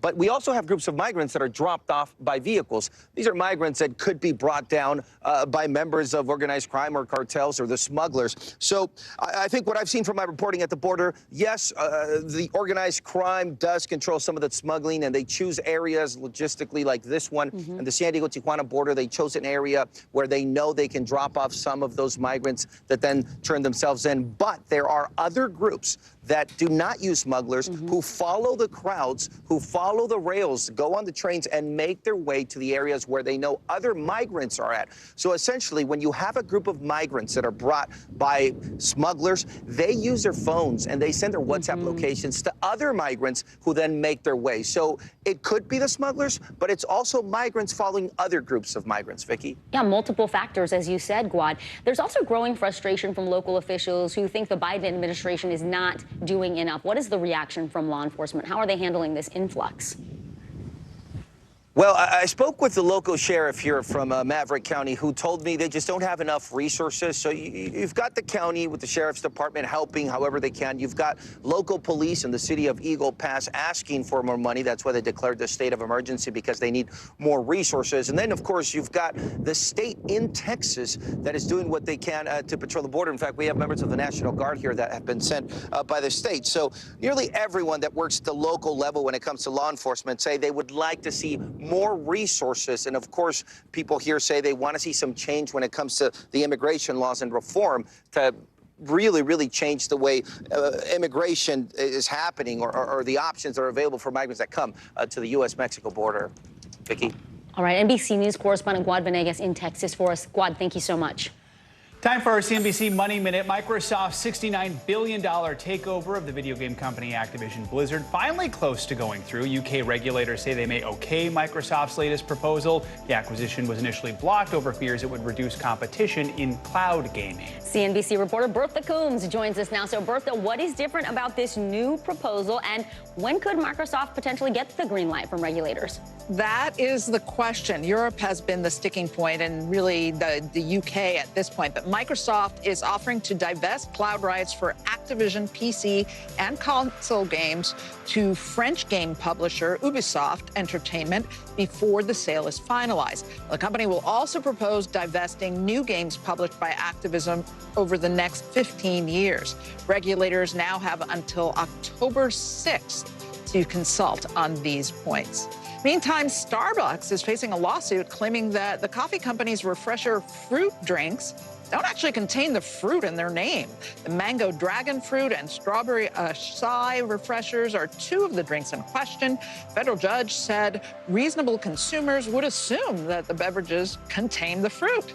Starbucks calls these allegations inaccurate and without merit. Isn't this amazing that there's a federal judge considering whether there is fruit in a fruit drink? Certainly an interesting development. All right, CNBC reporter Bertha Coombs, thank you so much. Thank you, Bertha. Coming up, a legal battle over Google Maps, how one family is taking the app to court after they say their father died by following route guidance off of a broken bridge. You are watching NBC News Daily.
Emmy Award-nominated journalism is streaming free on NBC News Now. We're coming on the air with breaking news. This is where Carrie is located. See the bright Morning, right behind me, there were little ones included, and you realize the expeditions Allegations of Russian organizing.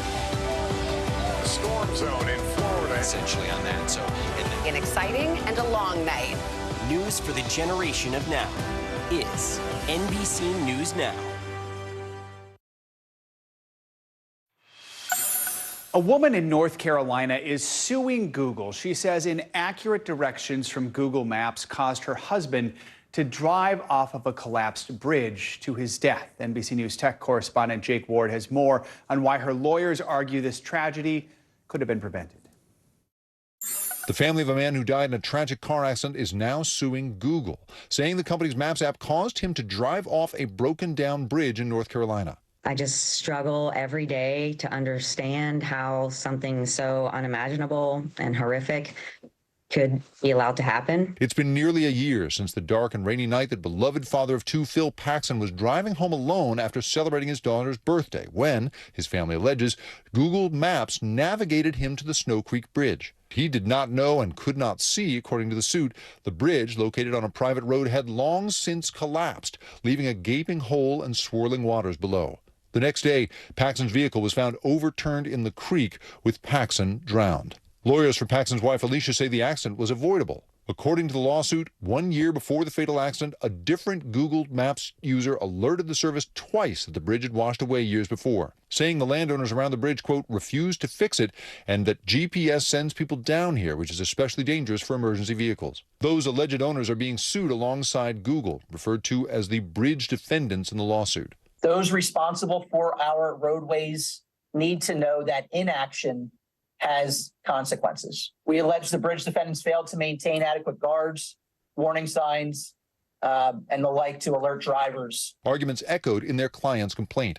The alleged landowners did not respond to our request for comment. If they failed to put any warning signs or even barriers to prevent people from driving on a bridge that had no end to it, then that's a stronger case for negligence. Google telling NBC News, quote, we have the deepest sympathies for the Paxson family. Our goal is to provide accurate routing information and maps, and we are reviewing this lawsuit. The key to this case is the plaintiffs proving that Google had a duty to this driver. Specifically, did Google undertake not only to give people directions, but also guarantee that they were safe directions? Paxson's wife telling NBC affiliate WCNC she hopes the lawsuit can bring some closure. We owe it to Phil and to his girls and to this community to find some sort of justice, if that's possible, and just to ensure that no other tragedy like this happens to any other family and any other senseless loss of life. Jake Ward, NBC News. Well, Boston College is suspending its men's and women's swimming and diving programs after school administrators say they violated the college's hazing policies. Michael Rosenfield from NBC Boston reports on what happens next. Just weeks into the new school year, allegations of hazing within Boston College athletics. The school announcing Wednesday that the men's and women's swimming and diving programs have been suspended. I think it should be dealt with seriously. I think there should be outlets for people, places they can go to speak up about it. But I think we do have some of that here at BC. In a statement, BC said the teams have been placed on indefinite suspension after university administrators determined that hazing had occurred within the program. I think it's disappointing. But also I know it's still an ongoing investigation, so hopefully once it's sorted through, it's a misunderstanding, hopefully. The school did not release any details of the hazing being investigated, but the school manual shows a long list of what could be considered against the school's hazing policy. Everyone's very welcoming and kind of just accepting no matter, what you want to do. But just hazing in general, I do think is, a pretty toxic thing. Boston College says it won't tolerate hazing in any form. All of the members who are on the swimming and diving teams will still have access to academic and medical resources provided to all student athletes while the suspension takes place. I don't really think it's necessarily a problem at this college in particular, but stuff like this does happen. I think it's just good that it's more of an anomaly and not more of a regular thing. For NBC News Daily, I'm Michael Rosenfield. Later this hour, the ongoing manhunt for a murder suspect in Indiana. You are watching NBC News Daily.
has grown leaps and bounds. What you see behind me is typical. How you doing? Pretty bad.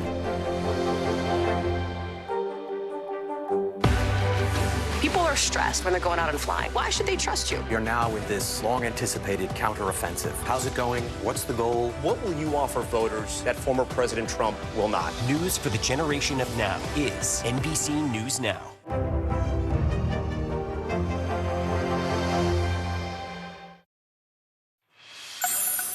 Now to NBC's exclusive sit-down with presidential candidate Vivek Ramaswamy. The former businessman has a slight lead in a battle for second place. This according to a recent CNN poll of New Hampshire voters. NBC News correspondent Dasha Burns spent some time with the rising Republican whose controversial comments are continuing to turn heads. He's a political newcomer rising in the polls. You have no foreign policy experience, and it shows. And you know what? It shows. Ahead of politicians with longer, stronger resumes. I'll be very frank about this. I am not surprised by our rise. The people in our Republican primary base, we're hungry for national unity, actually. I think it's a different philosophy of how to get there. His style and his politics drawing comparisons to another one-time political newcomer. President Trump, I believe, was the best president of the 21st century. Pumping out content that, like Trump, is often baseless and creates controversy. Recently calling Congresswoman Ayanna Pressley a, quote, modern grand wizard of the modern KKK, saying the government lied about 9/11 and suggesting federal agents were involved in the January 6th attack on the Capitol. You know when you say stuff like that, you're a smart guy. I know it's going to be controversial. You know it's I know it's going to be controversial. So I think it is healthy for our country to have open, radically honest and candid conversations. You said at one point in one of your gaggles, you're like, I just sometimes like say things off the cuff. I'm just honestly answering off the cuff. How much do you literally mean what you say? Because sometimes it feels like you just kind of like say things. None of us can have it always, right? You can't be radically candid and then also filter what you say when. And if I'm giving a serious speech about shutting down the administrative state, as we did recently, we intend to follow that through. In other cases, I also believe in moments of levity that are honest, that open up candid dialogue. I'm not saying things I don't mean, but that doesn't mean that that's a bedrock part of my policy agenda to drive forward either. Many of Ramaswamy's policy ideas are polarizing. He has proposed deporting the American-born children of undocumented immigrants along with their parents, children who are American citizens under the 14th Amendment. So I want to give you my full perspective on this issue because I will acknowledge this is a difficult question. And what makes this a difficult question is that many people who are in this country illegally are still good people who came here for a better life for their family. And I think the only way we're going to be able to stand as a nation really committed to the rule of law is to behave in a manner that actually means it. But is this a cold turkey rip? Like, is it people? It has to be. But I think that, Okay. I think that we will provide a path back through legal meritocratic immigration for those who have demonstrated themselves to be law-abiding, contributing citizens of this country. But to be clear, you're talking about people who only speak English, who have lived in the United States their entire lives, are now going back to Guatemala, Venezuela, to countries that they know nothing about. So They you are don't speak picking the the language. exception rather than the norm in the hard case. But to be frank, No, but there are the answer thousands of includes yes. these people in the United States. So I think the right answer is we have to stand for the rule of law. Ramaswamy, whose parents are legal immigrants, himself gained citizenship by birthright. Did your father also take the citizenship test, and is your father a citizen? He did not, and that's a choice that he has made for familial reasons, but my mother did. So your father is not a citizen of the United States? He's not. Okay. And your mother, when did your mom take the citizenship test? Was it before or after you were born? After I was born. His wife, Apurva, is also an immigrant and a throat surgeon at Ohio State University. The couple has 2 young boys. And not unlike some of his opponents, Apurva initially questioned her husband's readiness. Is this the right time for our family? And then on a larger scale, are you the best version of yourself to be filling this, extremely important office? We didn't see anyone, and that's when we realized that at some point you have to step up and do it yourself. But poll after poll shows former President Trump with a commanding lead in the Republican primary. A ton of the voters at your events say they like you, they're voting for Trump. I do think that I will be able to convince the America First base that I'm part of, that I'm best positioned to actually lead this nation forward. Dasha Burns, NBC News.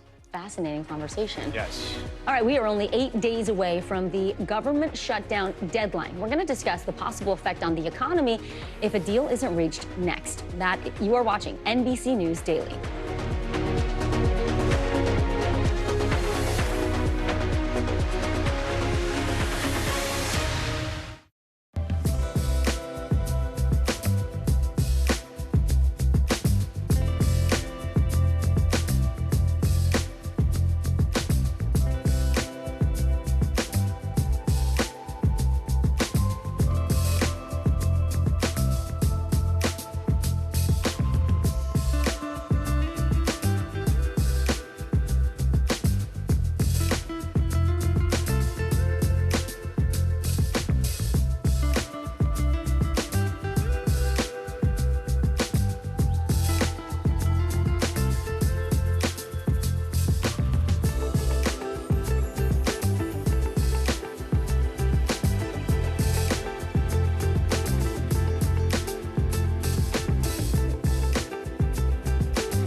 From across the nation to the national stage, and when power was held to account, Kristen Welker met the moment. Now she joins Meet the Press as its new moderator. If it's Sunday, it's Meet the Press. Sundays on NBC. People are stressed when they're going out and flying. Why should they trust you? You're now with this long-anticipated counteroffensive. How's it going? What's the goal? What will you offer voters that former President Trump will not? News for the generation of now is NBC News Now.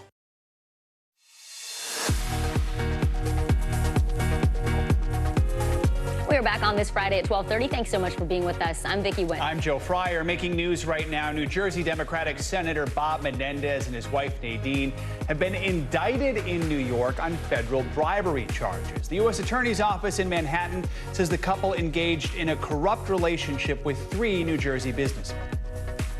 The senator and his wife accepted hundreds of thousands of dollars of bribes in exchange for Senator Menendez using his power and influence to protect and to enrich those businessmen and to benefit the government of Egypt.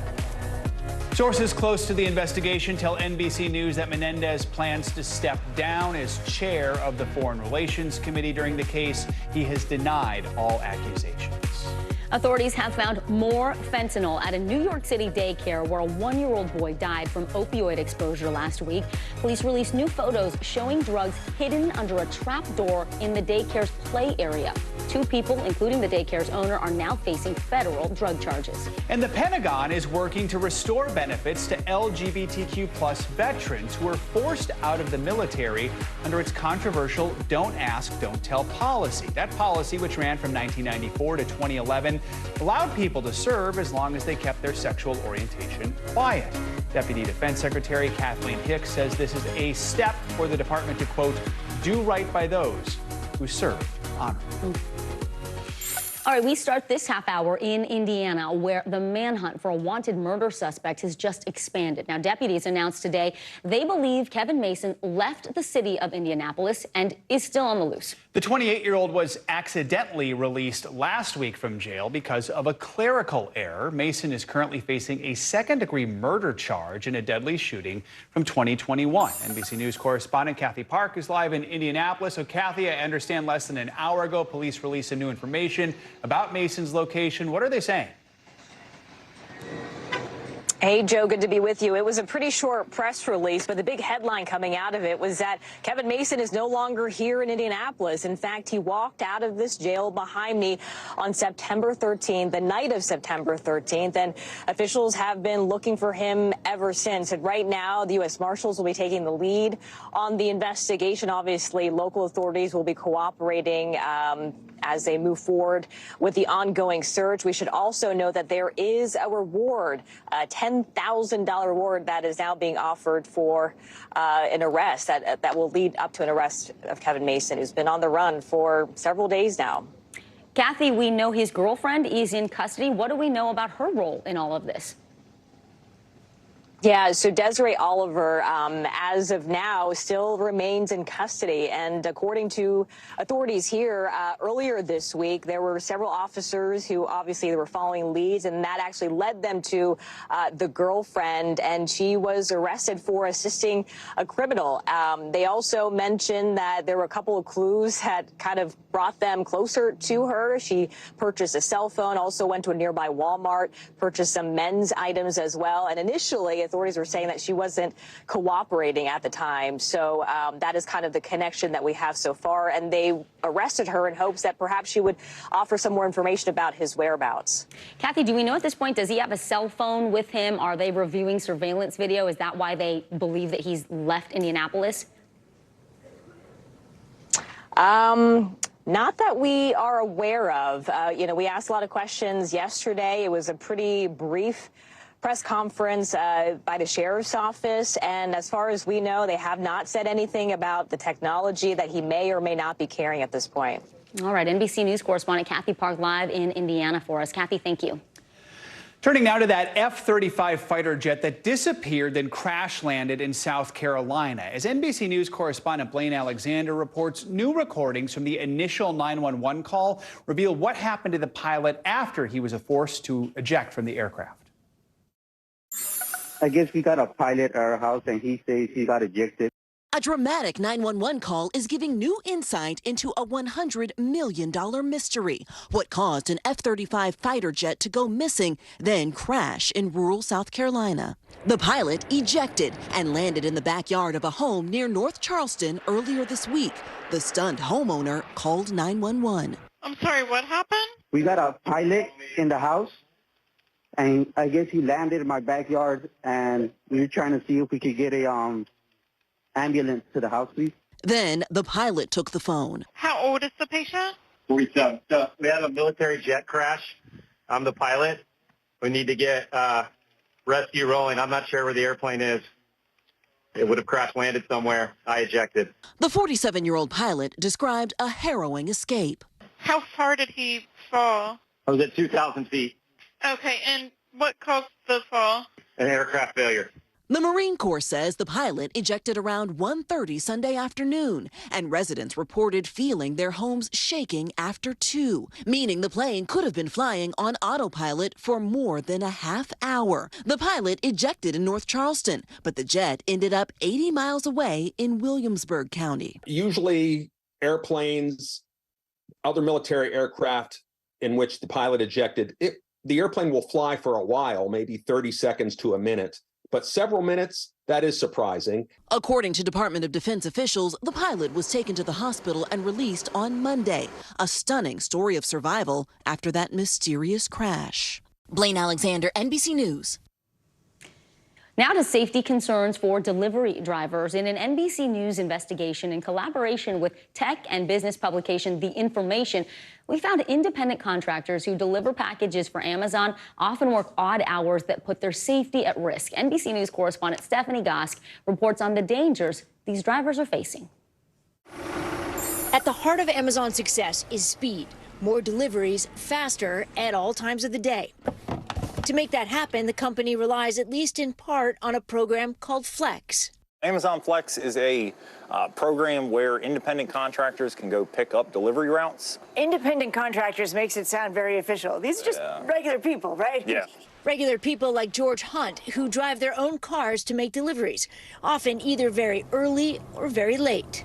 Almost your entire shift is in the dark. Oh, yeah, right? Absolutely. I beat the sunrise every morning when I'm done. Good job! The extra cash helping his young family, which is how he ended up making a delivery around 4:30 a.m. on the south side of Chicago in 2022.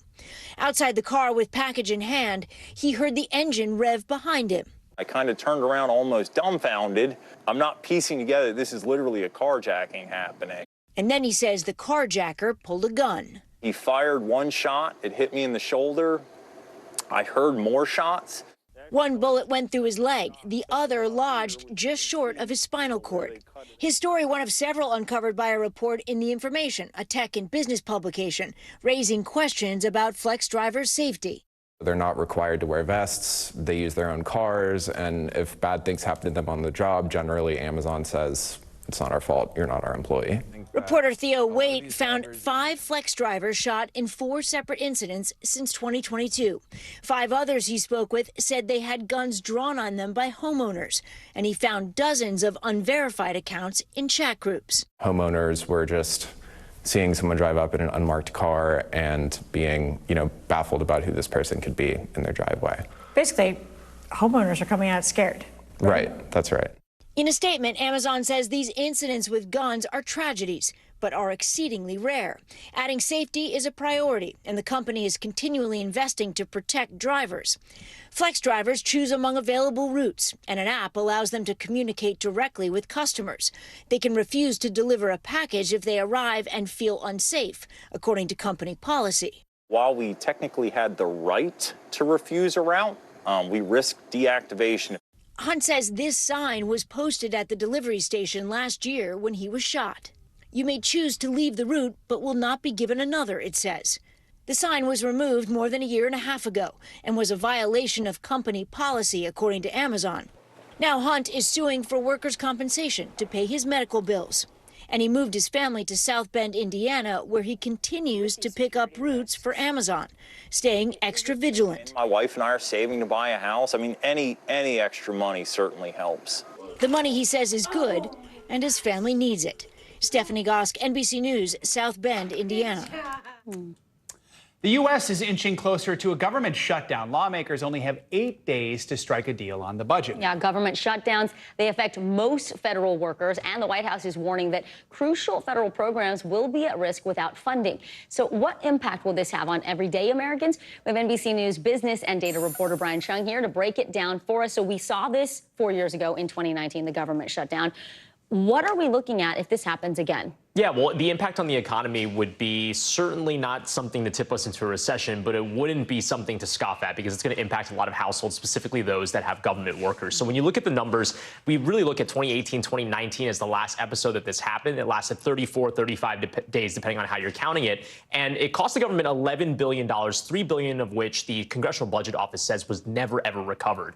But what's more interesting here is the 300,000 government workers that were furloughed during that time. Obviously, for those households, it could be very, very stressful. So that's something that we're watching for. Again, it depends on the duration of how long this lasts. But as we get to that deadline next week, those are the numbers that are at stake. We have this ongoing inflation battle. The Federal Reserve's been raising interest rates, though decided not to do that this week. How could a government shutdown impact the inflation battle? Yeah, well, Fed Chairman Jerome Powell was asked this directly on Wednesday, and he said in the past there hasn't been any sort of macroeconomic size to any sort of government shutdown. It's not something that he's particularly worried about, even if it does happen. But we have to remember that a government shutdown is also coming at a time of a number of other economic uncertainties. You think about the UAW strike, which just got escalated, right? If that lasts longer, the manufacturing business is a pretty big part of our economy as well. So those are things that they're all watching in totality. At least for right now, though, the Federal Reserve is saying, all right, inflation has come down. That's something that we're going to continue to watch. But again, you have some of these other events that could complicate that picture. Brad, before you go, you said $3 billion was never accounted for from Right. the last shutdown. How long does it typically take the government to recover from something like this? Yeah, well, I mean, it depends on how long it is, and it depends on kind of where we see the targeted shutdowns. Now, when it comes to a government shutdown, we have to remember it's not like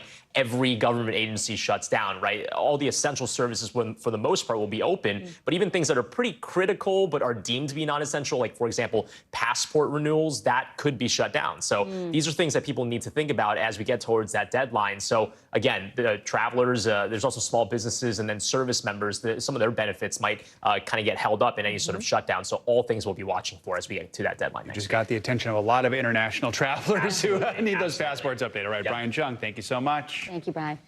Straight ahead, we have the new fall fashion trends you should be on the lookout for, plus some tips to help you stay within your budget. Let's go, Brian and Kelsey. Look at those models. All right. Look at that. That's our daily team right there. More NBC News Daily right after this.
Celebrating my mom's 60th birthday. Just married, and we're honeymooning at the Today Show. It's a girl. Hoda inspired me to become a journalist. I'll have what you guys are having. I'm celebrating here with you. This is amazing. You're on Today. You are not alone when you're here on the Today Show. News for the generation of now is NBC News Now. All right, fashion show time. Inflation has turned 1 in 3 Americans into bargain hunters this year. That's according to a recent study by one poll. And because of that, 92% of Americans say they look for deals or online offers before they actually buy anything. Yeah, I'm definitely among that 92%. Our next guest has some wallet-friendly fall fashion trends for those of you who want to spruce up your closet without breaking the bank. Budget fashion expert Paige DeSorbo joins us now. Some of you may know her from the popular Bravo show Summer House. Paige, thank you so much for being here with us. Thank you for having me. Before we get to our models, first, what are your tips for, making out with a deal when we are shopping, whether it's online or in stores? So we're past the days where you're sitting home and you're cutting out coupons, but also a fun activity. My favorite tip is on the Amazon app. I don't know if people know this, but there's a little picture icon. So I'm screenshotting everything. And if you put in a picture to the Amazon app, then it'll kind of give you things that look similar. And it's my biggest tip. I'm always reverse Google imaging things. Okay. And if you just screenshot it, then you always have it. And it's my biggest. So you're getting a little dupe. Like you might see the You're brand getting name a dupe. item and you're getting something similar for a lot less. Okay. Where we're like, when I was in high school and college, wasn't cool to have a dupe. Now it's all over TikTok. Everybody wants the dupe, and I'm here for it. Okay, me too. Very cool. All right, let's get the fashion show going on here. We're going to bring out Kelsey and Brian from the NBC News Daily, now moonlighting as fashion models. Do they look? We want to talk about some of the big trends right now. Yes. We have a few for men and a few for women. So we just had New York Fashion Week, and a few of my favorite trends for the women. First of all, red. Everything's red. You're very Red's the on new trend pink, right now. right? Red is the new pink. Elwood said it. So we put her in a red little mini skirt, which is also on trend. And then another trend is these baggier boots. So we're looking at more of like a riding boot, a thicker, baggier boot. She could wear this with leggings. She could wear this with jeans. I put her in a mini skirt because she's so adorable. And then the oversized bags, which I'm thankful for. Yeah. Not that the mini bags are out of style, but the bigger the outfit, the smaller the bag, and then the more simple the outfit, the bigger the bag. So we love that for her. Okay. And then Brian, we have a few trends for the men this year. One of them, belts are in for both men and women. So get yourself a statement belt. Did belts go away, or is it a special belt? I'm like, I've been wearing a belt for a long time. They didn't go away, but they're just having more of a moment. Okay, so all right. if it's a little bit thicker, a little bit bigger, you're on trend. You need a chunky belt, I need a chunkier belt. Okay. And then the Sophia Richie trend is really happening for the men too. So Brian, if you couldn't tell, looks rich. Okay. So we love the knit polo that I put him in. He looks great in that color. And then we gave him a cardigan, which he could wear on with a white t-shirt, or he can throw it over his shoulders. Sometimes it's chilly at work. And then we put him in a loafer, which no socks. Wait, no socks. We love. He does have a Band-Aid on because it's tough out there. You should. But another trend for the men are also a square toe boot. So if you can find a square toe boot, then you're good for the fall. And they're just so good. Adorable. Don't they look adorable? They look so fashion forward. Brian, Kelsey, thank you so much. So aside from your Amazon hack, what are some other little tips that we can use this fall? So I love Instagram for so many things. So when you're scrolling Instagram and you're talking and your phone is listening to you and they know what you're looking for, I would say look at the Instagram ads, make sure it's an actual website and you're actually getting what you're paying for. But a lot of those have really good dupes and they have things that look very expensive. And I would also say look at what the bigger designers are putting out because they really are setting the trends and you can find them at your Zara's, your H&M's. So just make sure you know exactly what you're looking for when you're going shopping. And then my biggest tip is when you're out shopping and you see something and you love it, you have to buy it. But if you can think of a few different outfits in that moment that you would wear it with, then get it. What if it's not on sale? I always think things are going to go on sale and I want to wait for that. Well, a lot of things are going on sale at certain times of the year, but for me, if I leave a store and I'm still thinking about an item, I have to go back and get it. So my credit card doesn't love that, but we do. All right, budget fashion expert Paige DeSorbo, thank you so much for joining us. That was fun. We're going to have to do more fashion shows. And I know what you need for Christmas. A new belt. Chunky a statement belt. A statement belt. A big belt. You are watching NBC News Daily.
lives in the now. It's coming at us every second. News is more now than ever. Look at this. You can't even see anything anymore. Now is raw. Now is real. The Fed's decision today, help us translate that into very plain English. Now is constant. You gotta see this. The future is now. News for the generation of now is NBC News Now. A professor in Massachusetts has gone viral for fusing his passion for science with pop culture. Today, co-host Chanel Jones takes us inside the college classroom that's creating a new kind of chemistry for students. When I got into teaching, I did not think I would become a dancer in the chemistry lab with my students. Every week, Professor Andre Isaacs and his students are conducting research. So what are our yields looking like? And learning choreography. All right, I think I can do that. You got it. The Associate Professor of Chemistry at the College of the Holy Cross is fusing pop culture with science lessons on TikTok. The reaction? More than 480,000 followers and more than 4 million views. With elder millennial, I don't think my body moves the way in which Gen Zs do. And in that moment, we're kind of flipping the switch, right? The student became the teacher and the teacher became the student. Can somebody count 5, 6, 7, 8 under their breath when she pulls me in? His videos often feature an experiment. I'm going to take this rosé and I'm going to turn it into milk. A history lesson. Let me introduce you to African-American chemist Alma Hayden. And a trending dance. Complete with his popular rainbow lab coat. 80 degrees. 65 actually. 65. But it's not all play. We spend a significant amount of time doing research, and in our downtime, we like to create videos. For Professor Isaacs, engaging his students through social media has strengthened his bond with them. They come into our classrooms and they have to make themselves vulnerable about their, intelligence, about, what they know. But that doesn't happen on the other side, right? The faculty member doesn't have to be vulnerable. It was so important to students for me to have like a growth mindset, to remind them that I believe in them, they can do this, much as my students said, I think you can handle this dance. And that's been kind of a guiding principle, because now you're more vulnerable with your students, and so they trust you more. The whole point of the dancing is to meet students where they're at, in whatever ways they need. As a Black and queer scientist, the professor is using his platform to create more interest and inclusivity in STEM. I think for a lot of students, seeing someone who holds all these intersectional identities thriving in the space and having that sense of belonging is really inspiring a lot of younger folk. Professor Isaacs' mentorship and fun approach to chemistry is what drew his students to the subject. He sees his students and the people in his research groups as true people and really tries to kind of cultivate their interests and passions and what they want to do beyond chemistry.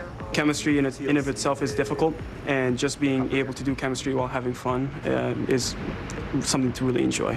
And for the chemistry professor, that's what success looks like to him. It's very important for us to realize that science can be conducted by anyone, right? And it doesn't matter what you look like, it doesn't matter how you identify. I want students to realize that whatever they bring is an asset, right? And that science is better when people bring their unique qualities and skills to the table. But as far as his dancing goes, he is a little bit of a slow learner, but he is a great dancer. For now, Professor Isaacs is encouraging the next generation of scientists to step into their element. All right, let's do it. Showtime. Chanel Jones, NBC News. I'm horrible at science and dancing, and now I want to do both. So there you go. You would be a great dancer. I don't know about your chem phys, but I feel like you could definitely move it. No, okay. All right. Well, here's what's trending right now. Taylor Swift adding another skill to her growing list of talents, and it is voter registration. The pop star inspired more than 35,000 people to register to vote. She directed her hundreds of millions of followers on Instagram to vote.org as part of National Voter Registration Day. You can go there and do it too if you haven't. The Empire State Building is going to get a magical touch next week to celebrate the 25th anniversary of the Harry Potter books. How old do you feel now? The famous New York City landmark is going to be lit up in Hogwarts house colors at sunset on September 27th to mark the day the series was first published in the U.S. Potterheads can also visit the 86th floor observatory for free copies of the books and, of course, bottles of butterbeer. That sounds super fun. Yes. 25 years, wow. And we are also getting a first look at the new season of the FX anthology series Fargo. The 5th season stars some big names: Juno Temple, John Hamm, and Jennifer Jason Leigh. The show is based on the Academy Award-winning film of the same name, and the new season will premiere on November 21st. The Ted Lasso fans out there. Yeah. No, good, right? I'm Joe Fryer. I'm Vicki Wynn. You are watching NBC News Daily. You can watch us free on NBC News Now. Your news continues after this.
Nearly a dozen hours after the eye roared ashore. There is some late breaking news. All right, it just is.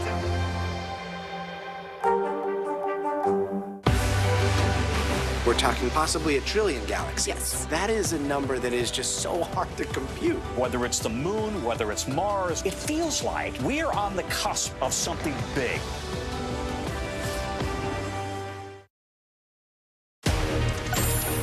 Hi, everyone. Good Friday. We're so glad you could be with us. I'm Vicki Wynn. I'm Joe Fryer, in for Morgan Radford. NBC News Daily starts right now.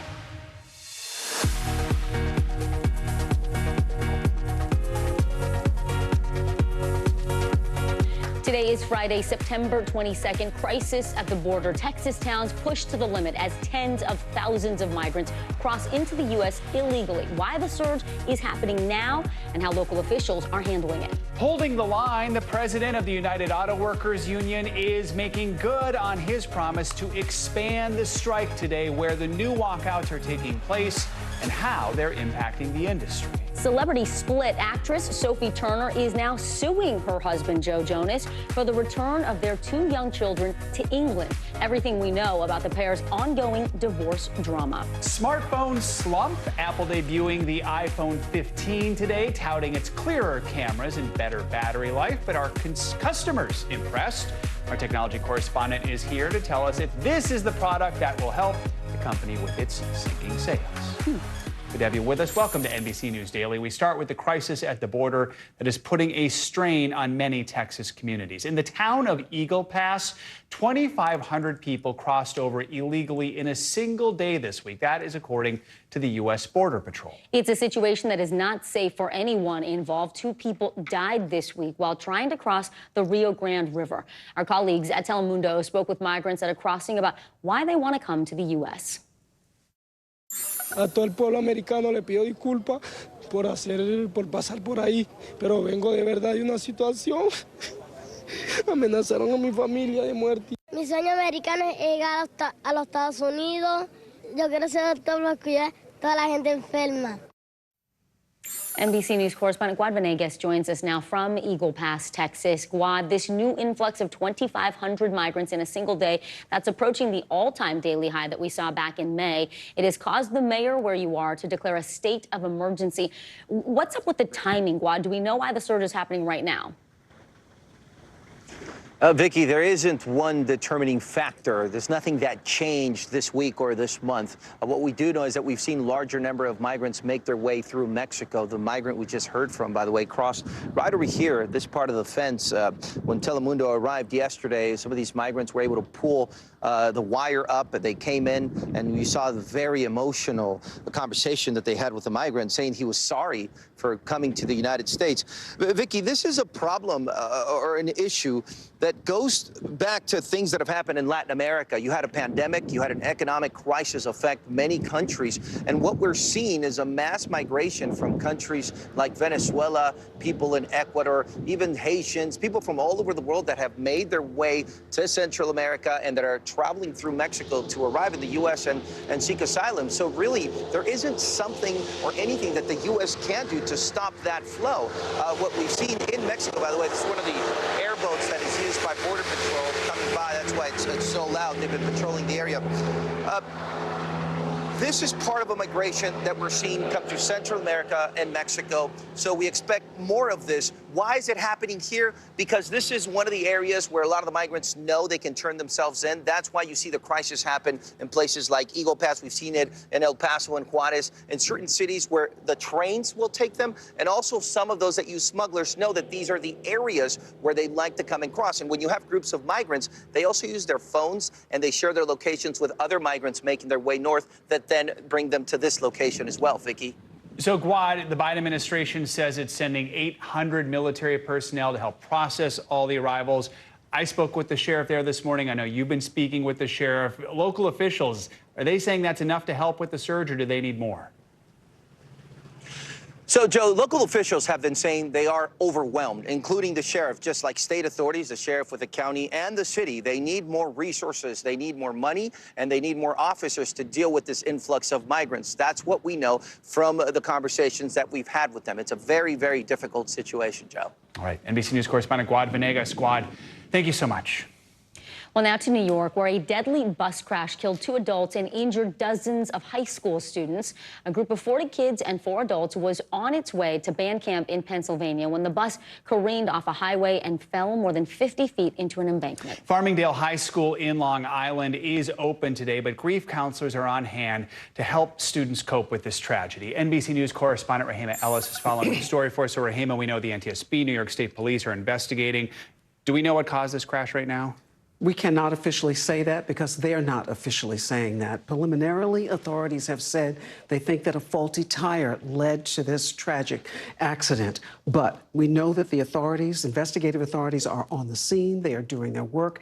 And we have been asked and told, essentially, from the mayor's office, the school officials, et cetera, that they're not going to reveal any information beyond what they get from the investigative authorities when they decide to release that. So we don't know any more except that this faulty tire, they believe, caused this accident. Rahima, we know the 2 adults who were killed, 2 women, the band director as well as a former teacher there. The daughter of that former teacher spoke out. What did she say about those 2 women and their friendship? She said they were best buds. Essentially, that's what she said. A 19-year relationship of these 2 working together, the band leader with the grandmother, if you will, and that's how she was seen by many people, particularly these children. Listen to what her daughter had to say. Their friendship was it went beyond teaching. So passionate about what she did. She loved her students. And while she was grieving and is grieving for her mother, she said that she thinks that talking about her mother is exactly what her mom would want her to do, to remind people how much she loved them and she realized how much they loved her. That's offering some comfort right now. In addition to the 2 who died, we know 5 students are in critical condition. Are we getting any updates on their conditions at all? Not specifically from authorities, from the medical authorities, or from the parents of those children, but we do know that some, as you said, were critically injured in serious condition. One had to be a flight lifted to a trauma center, and they're asking everyone for prayers for these children because they are seriously, seriously injured. NBC News correspondent Rahima Ellis, thank you so much, Rahima. Turning now to the auto workers' strike. Just over an hour ago, tens of thousands of additional workers were called to the picket line. Now, the union's president followed through on his promise to expand the strike, citing a standoff with 2 of the big 3 car makers. Now, workers at 38 GM and Stellantis-owned locations across the country are joining the strike. NBC News correspondent Jesse Kirsch is live in Pontiac, Michigan. So, Jesse, let's talk about why the UAW is expanding the strike only to GM and Stellantis, not Ford. Yeah, so at this point, Vicky, the union is saying that there has been serious progress made with Ford. And so this is essentially the union indicating that there is a real gap right now between where they are in negotiations with Ford and where they are with GM and Stellantis. In the words of the union's president, the latter 2 companies need, quote, some quote, serious pushing. There needs to be more done. That's the implication of what has been said by the union earlier today. Here's part of what we heard from UAW President Shawn Fain this morning. The companies know how to make this right. The public is on our side, and the members of the UAW are ready to stand up. Obviously, we're doing things differently this time around. Our stand-up strike strategy is designed to do one thing: win record contracts after years of record profits. Now, I want to point out one thing in particular from what Shawn Fain just said there. He said that this is something that the public is on the side of the union on. It's going to be very interesting to see how that plays out in the days and weeks ahead, because I want to talk about what has now been targeted. The union has expanded its strike to all parts distribution centers for General Motors and Stellantis. Parts distribution, that's 38 sites, the union says, across 20 states throughout the country. We're talking coast to coast, New York, all the way through to California, Texas, Colorado, Wisconsin, Nevada, among the states that are being hit there. And what the parts distribution being jammed up will now potentially do is make it harder for someone to get a repair. That's something we're going to be keeping an eye on. So that means if you're at home and your car needs to be fixed and you have a GM vehicle or a Stellantis vehicle, that this is something you may start paying closer attention to. The president of the union was pushed on this a short time ago, and he said that this is on the companies, what is happening, because they haven't given the workers a deal that they should. So we are waiting for comment from GM and Stellantis on this latest development. But at this point, again, if we're looking at this as a horse race, Joe and Vicky, Ford seems to be the front runner at this point. And the people watching this at home who may not have felt a direct impact could see that coming up soon, guys. All right, NBC News correspondent Jesse Kirsch. Jesse, thank you so much. Turning now to our CNBC Money Minute, the Biden administration is moving to stop unpaid medical bills from hurting people's credit scores. The Consumer Financial Protection Bureau is outlining the proposed rules, which would remove medical debt from consumer credit reports. CNBC senior markets correspondent Dominic Chu joins us now. So, Dom, 1 in 5 Americans has medical debt on his or her credit report. That's according to the Bureau. So take us through how these new rules would work and the impact this could have on consumers. So, Joe, Vicky, to that point, last summer, the credit agencies voluntarily stopped including medical debt under $500. Now, the new proposals would make that mandatory and then extend it to all medical debt as well. The CFPB also wants to stop creditors from relying on medical bills for their underwriting decisions for loans and any kind of lending, to make sure only non-medical info is actually used when considering those loan applications. Meanwhile, McDonald's is raising royalty fees for new franchise restaurants for the first time in nearly 30 years. The fast food giant is raising those fees from 4% up to 5% starting January 1st, and the change will have a widespread impact as franchisees run about 95% of McDonald's. That's roughly 13,400 restaurants, and 95% of those. But again, these only apply to newly franchised locations. And Warner Brothers Discovery announcing that it's making a huge investment in the UK studios where Barbie was filmed. The company says it will increase production at the studios outside London by more than 50%. An investment, it says, will add 4,000 jobs. It will also be the production hub for movies in the DC Comics universe. Joe, Vicky, I don't know if you guys know this about me, but I'm a huge superhero movie fan, so I'm glad that there is a little bit more of that coming. And hopefully, if we get this writer's strike taken care of, we'll actually see these blockbuster movies back in full force. Kidding. And those studios there have some good vibes after the Barbie movie did so well. So That's what I'm saying. And by the way, Joe, tough comparisons, right? So yeah, exactly. The Barbie movie just keeps giving and giving. We love it. All right, CNBC senior markets correspondent Dom Chu, have a great weekend, friend. Dom set us up for this next story. Hollywood writers nearing an agreement with the major studios to end their months-long strike. What it could mean for your favorite shows and movies. You're watching NBC News Digital.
News lives in the now. The front lines are still very active. A lot of the stuff that we're seeing was left behind by Ukrainian soldiers. Now is real. This is like quicksand, and officials say that an entire town is cut off. Now is raw. This close to the devastation, you actually understand why people had to jump in the ocean. You've seen all this craziness in front of you. What was that like? I was trying to survive. News for the generation of now is NBC News Now. New details on the divorce of superstar couple Joe Jonas and Sophie Turner. The British actress has filed a lawsuit against Jonas asking for the return of their two young children to England. NBC entertainment correspondent Chloe Malas has more on the divorce drama. Sophie Turner again turning to her famous friend Taylor Swift amid new developments in her high-profile divorce from Joe Jonas. The two heading to a hotel in New York City the same day Turner filed a lawsuit against Jonas. And just days after she and Swift, who dated Jonas in 2008, turned heads with a dinner out in New York. In the weeks since Turner and Jonas announced their separation, the split has turned acrimonious, with rumors about the reasons behind it flying. I'm Sansa Stark of Winterfell. This is my home. Now the Game of Thrones actress alleging she learned about the divorce through the media, while also alleging Jonas is wrongfully retaining their children in New York City and withholding their passports. Sophie Turner argues in her petition that the children's habitual home is England, and therefore that's the country to which they should be returned. According to the suit, the family relocated to England last April while they worked towards the purchase of their forever home. Turner says she had an agreed plan with Jonas, allowing their children to tour with his band until filming wrapped on her new series. The The Jonas Brothers kicking off that world tour in August at Yankee Stadium with Today backstage. Turner alleging their plan was for her to travel to New York, pick up the kids, and return to England. But days before that happened, Jonas filed for divorce in Florida. Jonas now speaking out about the lawsuit. A rep saying his wish is that Sophie reconsider her harsh legal position, adding Jonas believed they had reached an understanding and that they would work together towards an amicable co-parenting setup. A source close to Jonas also telling NBC News, Joe never wanted to have a messy divorce like this. It's complicated enough when parents from two different states enter into a custody battle over children. It's twice as complicated when one of the parents is fighting that battle from another country. Chloe Malas, NBC News. Nearing a deal after almost 5 months on the picket line, the Writers Guild of America may finally be getting close to an agreement with the major Hollywood studios. After about 10 hours at the bargaining table yesterday, the parties meeting again today. The Ankler contributor, Sean McNulty, joins us now with the latest. So, Sean, reality check. How close are they to reaching a deal? Do we know what the sticking points are right now?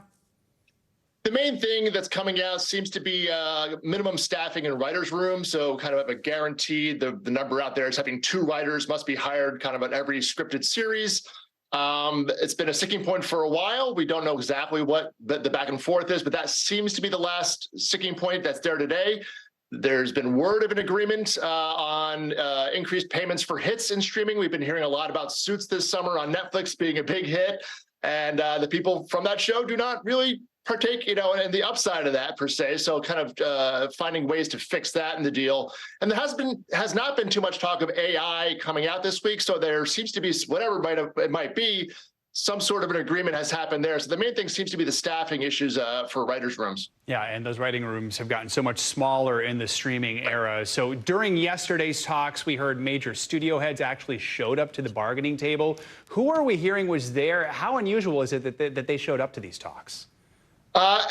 Some would say it's about time. So you have on the screen there, Bob, David, Ted, and Donna, the heads of the 4 major traditional Hollywood studios, and Netflix being there as well. And this is crunch time. We're at a day, I think it's 144. The writer's strike is about 4.5 months. Some would argue this should have happened a while ago to get this done, but clearly both sides are now very serious about this. And when they get in the room 2 days in a row here, if they don't come out with a deal, that's an even worse sign. But this is a very, very serious sign that they want to get something done now. Yeah, that is a good sign. We have to keep in mind, even if the writers do reach an agreement, we still have the actors, the Screen Actors Guild. Where do things stand with their strike? I mean, technically nowhere. Officially, the AMPTP, which is the organization that represents the studios, has not sat down with SAG-AFTRA since the strike happened in mid-July. So in theory, they're starting from page one, and the actors do have some different aspects of their deal. AI is a much bigger part of it. Payments are a much bigger part of the deal. So it's not like you can take everything from WGA and bring them over to SAG. All right, Sean McNulty with the Ankler. Thank you so much. Coming up, Apple is releasing its most expensive iPhone ever today. But is the price tag worth it? We're going to break it down straight ahead. You are watching NBC News Daily.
on the air with breaking news. We are live tonight from Juarez, Mexico. Reporting over the skies of Lahaina.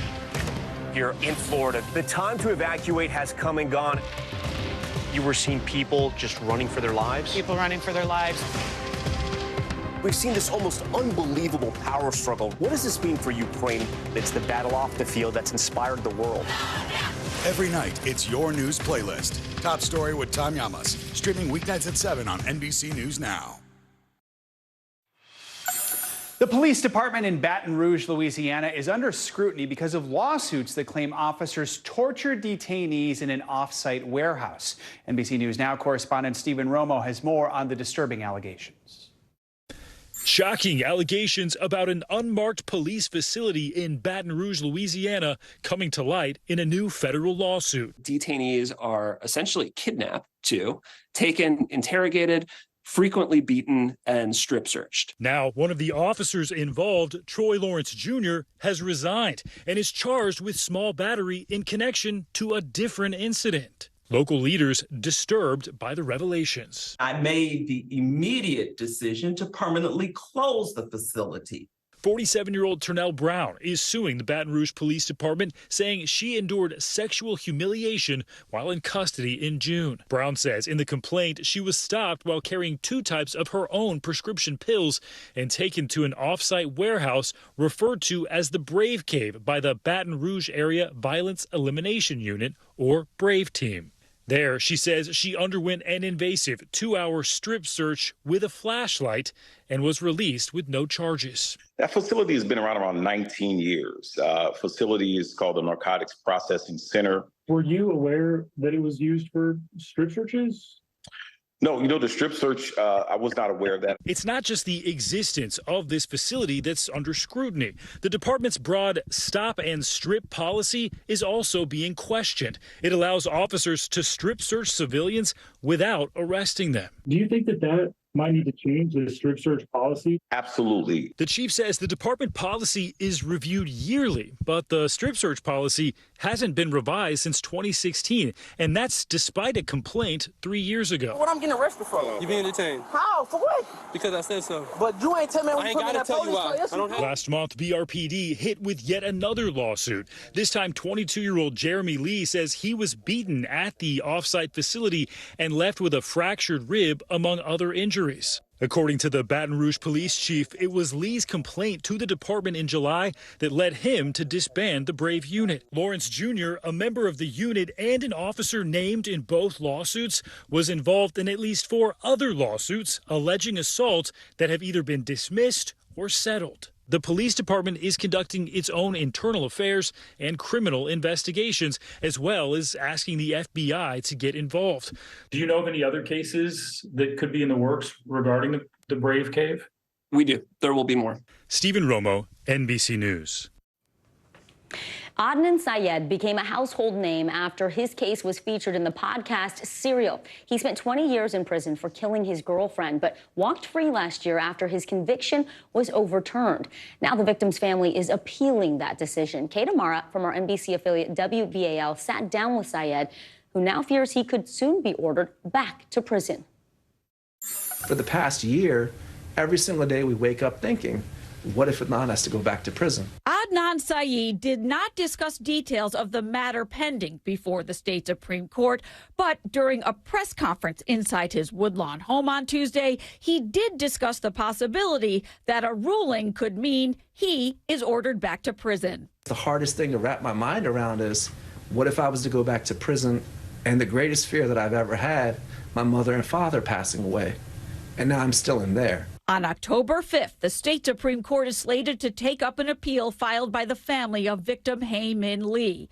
Young Lee, her brother, says his victim rights were violated during a lower court hearing last year in which Syed's conviction was tossed and he went home a free man. The issue before the court is about an interpretation of the victim rights statute, what a victim is entitled to in terms of notice and the right to be physically present in this kind of hearing, and what is the appropriate remedy when they're not followed. We asked University of Baltimore law professor David Jaros if the public statements made by Adnan Syed could have an impact on the matter that's pending before the High Court. While Mr. Syed's experience is perhaps horrific and his pain is very real, it's not really relevant to the court's decision. Our thanks to Kate Amara from WBAL.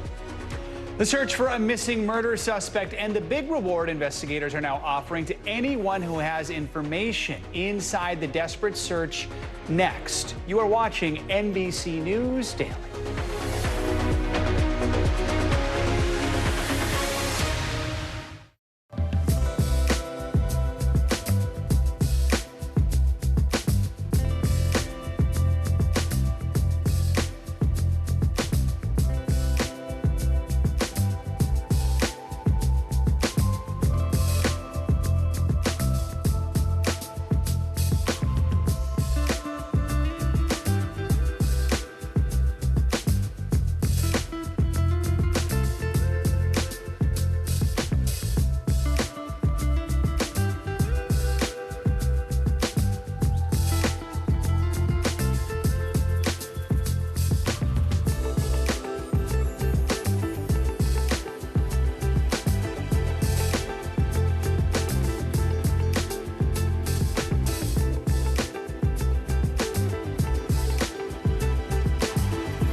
Emmy Award-nominated journalism is streaming free on NBC News Now. We're coming on the air with breaking news. This is where Carrie is located. See the bright morning. Right behind me, there were little ones included, and you realize the way conditions should be.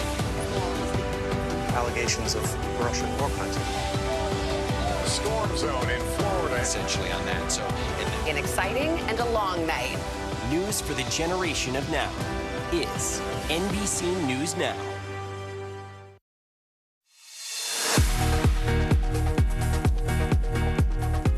So glad you could be with us. Welcome back. I'm Vicki Wynn. I'm Joe Fryer. Making news right now. Democratic Senator Bob Menendez and his wife Nadine have been indicted in New York on federal bribery charges. The U.S. Attorney's Office in Manhattan says that the couple engaged in a corrupt relationship with 3 New Jersey businessmen. The senator and his wife accepted hundreds of thousands of dollars of bribes in exchange for Senator Menendez using his power and influence to protect and to enrich those businessmen and to benefit the government of Egypt. Sources close to the investigation tell NBC News that Menendez plans to step down as chair of the Foreign Relations Committee. During the case, he has denied all accusations. The White House is creating the first federal office dedicated to gun violence prevention. Vice President Kamala Harris will oversee the new office alongside Stephanie Feldman, a longtime gun issue policy advisor for the Biden administration. The agency will play a key role in implementing the bipartisan Safer Communities Act, which is considered the most sweeping gun control measure in the last 30 years. And India's parliament has approved legislation to reserve 33% of its seats for women. The law, however, will not take effect immediately. It will instead apply to the country's national elections in 2029. Women make up more than 48% of India's population, but currently only have 15% representation in parliament.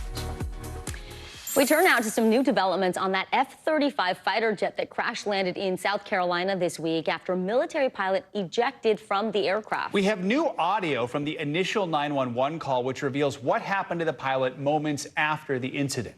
NBC News correspondent Blaine Alexander has the story. Well, it really was just an incredible sequence of events, especially as we learn more and more about what happened. At times during that 911 call, it sounds like the dispatcher herself was having a hard time making sense of exactly what she was hearing. Now, for the very first time, we're hearing from that pilot in his own words about that incredible story of survival. I guess we got a pilot at our house and he says he got ejected. A dramatic 911 call is giving new insight into a $100 million mystery. What caused an F-35 fighter jet to go missing, then crash in rural South Carolina? The pilot ejected and landed in the backyard of a home near North Charleston earlier this week. The stunned homeowner called 911. I'm sorry, what happened? We got a pilot in the house, and I guess he landed in my backyard, and we were trying to see if we could get a ambulance to the house, please. Then the pilot took the phone. How old is the patient? 47. So we had a military jet crash. I'm the pilot. We need to get rescue rolling. I'm not sure where the airplane is. It would have crash landed somewhere. I ejected. The 47-year-old pilot described a harrowing escape. How far did he fall? I was at 2,000 feet. Okay, and what caused the fall? An aircraft failure. The Marine Corps says the pilot ejected around 1:30 Sunday afternoon, and residents reported feeling their homes shaking after 2, meaning the plane could have been flying on autopilot for more than a half hour. The pilot ejected in North Charleston, but the jet ended up 80 miles away in Williamsburg County. Usually airplanes, other military aircraft in which the pilot ejected, the airplane will fly for a while, maybe 30 seconds to a minute. But several minutes, that is surprising. According to Department of Defense officials, the pilot was taken to the hospital and released on Monday. A stunning story of survival after that mysterious crash. And the Marine Corps says that crash site is secure, including the airspace above it. And they say that investigation will last for several months. Back to you. Thank you, Blaine. Now to the expanding search for a murder suspect on the run. Indiana deputies believe 28-year-old Kevin Mason has left the city of Indianapolis after he was accidentally released from jail last week because of a clerical error. He's accused of shooting and killing a man in 2021. NBC News correspondent Kathy Park is live in Indianapolis. So, Kathy, what more do we know about Mason's location now, and what does this all mean in the search for him? Hey, Joe, good to be with you. So I think the biggest headline that we just learned a few moments ago is that he's no longer here in Indianapolis. And we just spoke with the U.S. Marshal Service. They're pretty tight-lipped because they don't want to share too much information. They don't want to tip him off. But they say that the search has expanded beyond the local area. So right now, officials are contacting some of his past contacts, trying to get a little bit more information. They're also saying that he may have changed his appearance.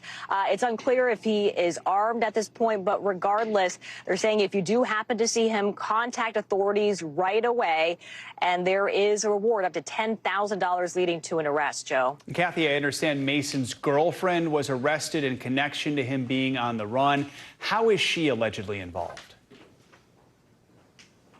So earlier this week, officials were following several leads, and that ultimately led them to the girlfriend, Desiree Oliver, and she was arrested for assisting a criminal. And apparently she picked the suspect up shortly after he walked out of this jail behind me. And it's unclear if she was is being cooperative at this point. Initially, they were saying that she hasn't been, but as far as we know, she still remains in custody, Joe. And Kathy, what more do we know about Mason besides that charge from the 2021 shooting? So right now we know that he's also wanted for a parole violation, possession of a firearm. We know that he has some sort of connection to the Indianapolis area as well. That's why, the search has been ongoing, particularly in this area. There have been, unconfirmed reports that he was spotted in this area. But as far as we know, he's no longer here in the city. Also, I thought this was interesting as well, Joe, that he has been evading law enforcement since 2021. All right. NBC News correspondent Kathy Park live in Indiana. Kathy, thank you. Well, Joe, when you think of sinking cities, you probably think of the flooded streets and canals of Venice, Italy, not the American Midwest. But because of climate change, researchers say there is a new risk lurking below one of America's most iconic skylines. NBC's Maura Barrett has more on the new climate challenge facing big cities. Beneath Chicago's iconic architecture, living labs are tracking how heat could make a city sink. We are measuring temperature in underground environments to basically monitor the amounts of heat that are continuously rejected in the ground. Hundreds of these sensors are giving us a new look into what researchers are calling a silent hazard. We found out that Chicago, as many other major global cities, is affected by a phenomenon that is called underground climate change. Professor Alessandro Rodoloria and his Northwestern research team installed these sensors beneath the surface in parking garages, subway tunnels, and basement boiler rooms, which found temperature variations are causing significant stress in the infrastructure that supports the city's skyline. For Chicago, the worst has already happened in the sense that there is already a significant amount of heat beneath our feet, and this heat has caused the ground to deform already. Their study highlights that this element of climate change is different than what we see above ground and poses a risk for the foundation of urban cities globally. Researchers say more heat trapped in the ground has serious potential to interrupt our day-to-day. Top concerns are public health, the safety of the buildings we work in and visit, and how it could slow down your daily commute. Which is why Transportation Secretary Pete Buttigieg says projects to mitigate this new climate challenge need to be happening now. Is there a sense of how best to source energy-efficient materials to then mitigate this issue? Some of it is federally funded. We're partnering with states on this because it may be that something down to the kind of cement or steel or asphalt that you're using for the 21st century needs to look a little different than what we learned to build with 100 years ago. It'll take an investment, but the underground heat found here can be repurposed as a thermal energy source for the buildings above. There is a technology, there are the spaces to do that. The key thing is the willingness. Because this problem is bigger than just Chicago. It's the direct consequence of human presence on Earth. Maura Barrett, NBC News, Chicago. Perhaps for you today, it's out with the old and in with the new. Today, customers can get their hands on the brand new lineup of iPhones, but they will come at a steeper cost. And it all comes as demand for new smartphones is slowing, which has hurt Apple's bottom line. CEO Tim Cook is hoping the pricey iPhone 15 Pro Max will make up for that. We've got CNBC technology correspondent Steve Kovac outside of an Apple store on New York City's 5th Ave with more. So, Steve, walk us through what you're seeing today and talk to us about why Apple thinks this new phone is going to help boost its revenue. Yeah, Vicki, thanks. So, look, I got here before 5 a.m. and believe it or not, 16 years after the first iPhone came out, people are still lining up. The line is around the block. If you're familiar with this block in New York, around the corner from 5th Avenue all the way down to Madison Avenue, people have been filtering in all day to buy this new iPhone. Now, you just mentioned this price increase. That is really important, Vicki.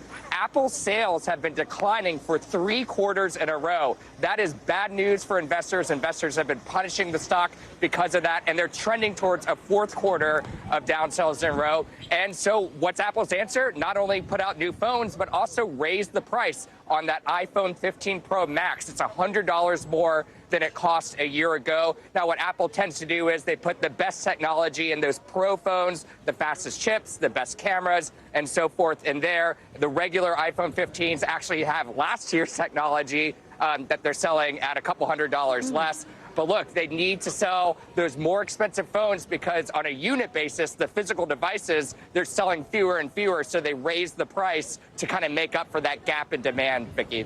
I drove by there at 5:30 this morning, saw the long line, probably saw you, Steve. Now, I understand Tim Cook himself showed up outside that store today to celebrate the release. I'm guessing that wasn't at 5 this morning. But what has the traffic been like? And really globally, what's the demand looking like for iPhone 15?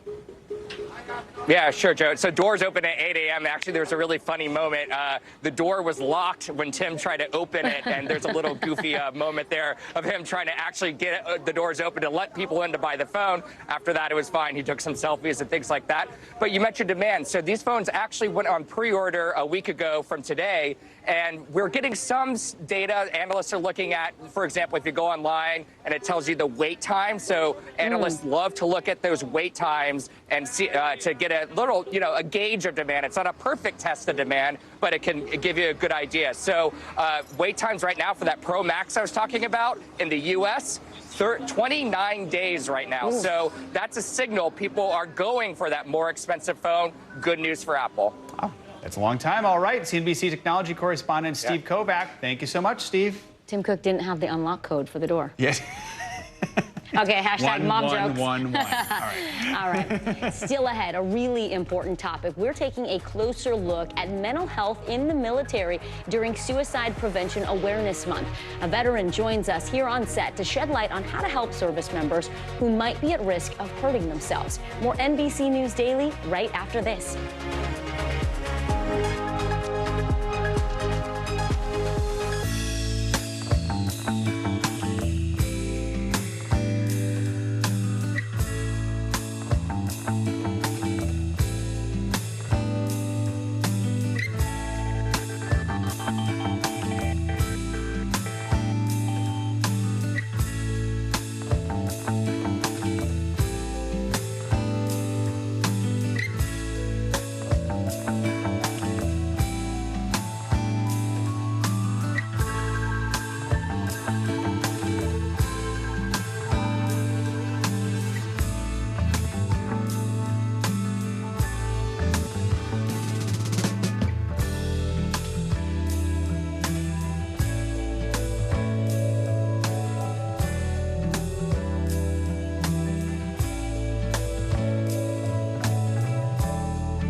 News lives in the now. The front lines are still very active. A lot of the stuff that we're seeing was left behind by Ukrainian soldiers. Now is real.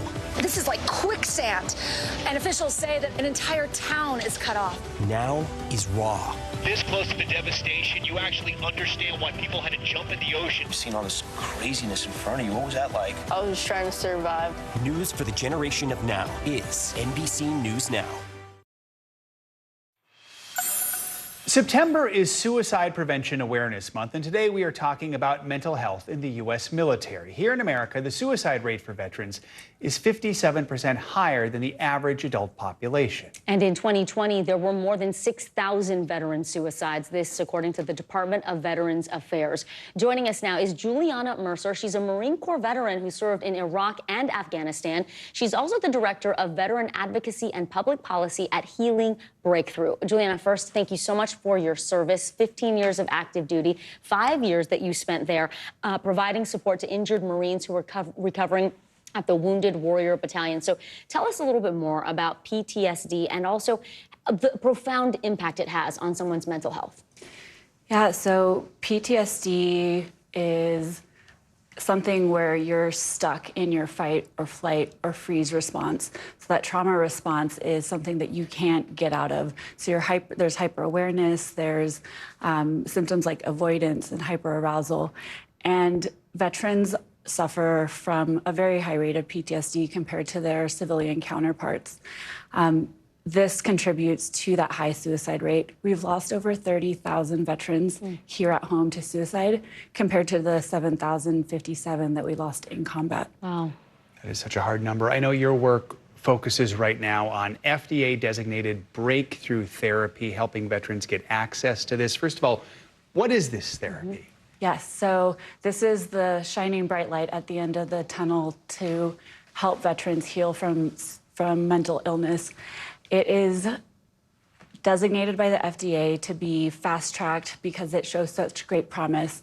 The substance that we're working on is a medication called MDMA. That, along with therapy, It's been proven to be 67% effective in eliminating PTSD diagnosis in someone that had an average of 14 years of chronic complex PTSD. So you can imagine, we're very excited about this. The suicide rate has been not moving, not changing, no matter what we've done. And we now finally have the solution that is proven scientifically to be effective. We're looking at some stats here. 88% of people experience clinically significant improvement in their symptoms. That sounds so encouraging. We're in the end of phase 3 that has been completed at this point. How does it work? Because when you say MDMA, we think party drug. We don't think something that can help someone with PTSD or depression. So MDMA is an empathogen. It helps you to look at yourself with love and compassion and empathy. One of the things that happens when you have PTSD, as I talked about, is you get stuck in that trauma response. So that switch, you can't turn it off. And MDMA goes in and chemically allows that switch to turn off. And it allows you to confront your trauma in a way that you weren't able to confront before, because you would get upset and you'd get scared or whatever it was that triggered you. So this allows you to be able to go into the root cause of the problem and work with a therapist to work through those problems. So this is still being researched, of course, but how soon could breakthrough therapy be approved for widespread use, and who would be eligible for it? So the research is complete, and those numbers that you shared with us are the trial numbers.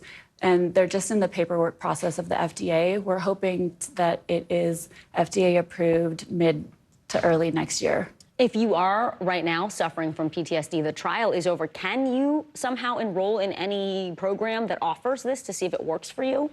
There are trials that are going on, still ongoing at the VA and at institutions like Johns Hopkins, Yale, Harvard. So there are potential for trials for the 2 breakthrough therapies, which is MDMA and psilocybin. As we wait for this, just in general, so many people out there are dealing with PTSD, whether it's because they served our country or for other reasons. What's your advice to people who are dealing with those symptoms? Connect with your friends, with your community. You're not alone, even though you think that you're alone. There's a suicide hotline that you can connect to, but if you reach out to your friends and your family and let them know that you're experiencing this, that's the best way to be able to not feel so alone and to remember that people do love you. Veteran Juliana Mercer, thank you very much for your time and taking us through this really fascinating research. And we also want to mention, if you or someone you know needs help, you can call or text the National Suicide and Crisis Lifeline at 988. You are watching NBC News Daily.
Thanks for tuning in. I'm Gotti Schwartz. Here are the stories we're following tonight. Storms keep coming here in California. The U.S. government just declassified this video.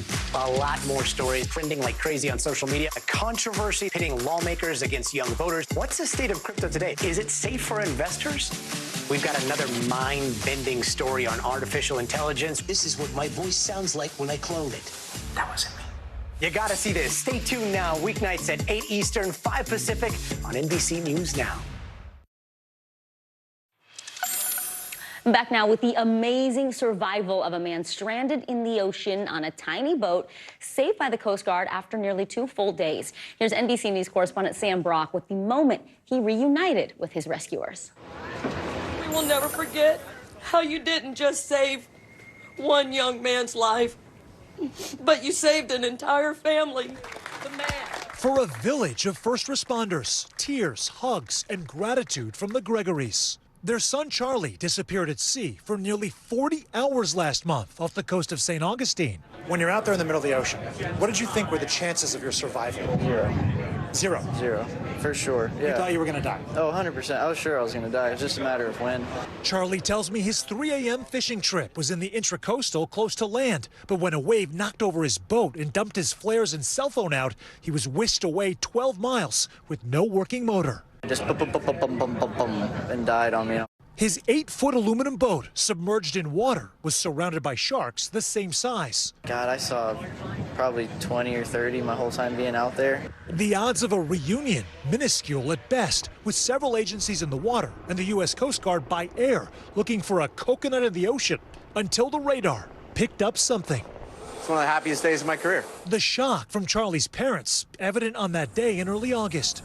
I should never give up hope. Don't give up on the big guy. And evident certainly now. He's alive. Charlie's been found. He's alive. And we went from dead to living in a split second. A miracle reunion, but also a restoration of sinking hope. Sam Brock, NBC News, St. Augustine. In Virginia, one city is looking to elevate their public restrooms by rolling out new, high-end porta potties that are nothing like the ones we know and, quite frankly, don't enjoy. NBC Washington's Drew Wilder shows us the new bathrooms that could one day come to a city near you. You know the feeling. It's the only option in sight. So you run the quick risk analysis of holding it or braving the impending horrors incubating within. Around the city of Fairfax, new places to squat are popping up. But if you saw it in passing, would you have any idea what it was? No. A new type of porta potty, tactfully titled Throne, and built by a startup that originated in D.C. The traditional porta potty is oftentimes the bathroom of last resort, and we wanted to be the opposite of that. Scan the QR, send a text to open. Wow. Welcome to Throne. While my new friend Jonah takes care of his business, we check out one not in use. Freshwater, climate-controlled, free feminine hygiene products, self-sufficient without any plug-in or hookup.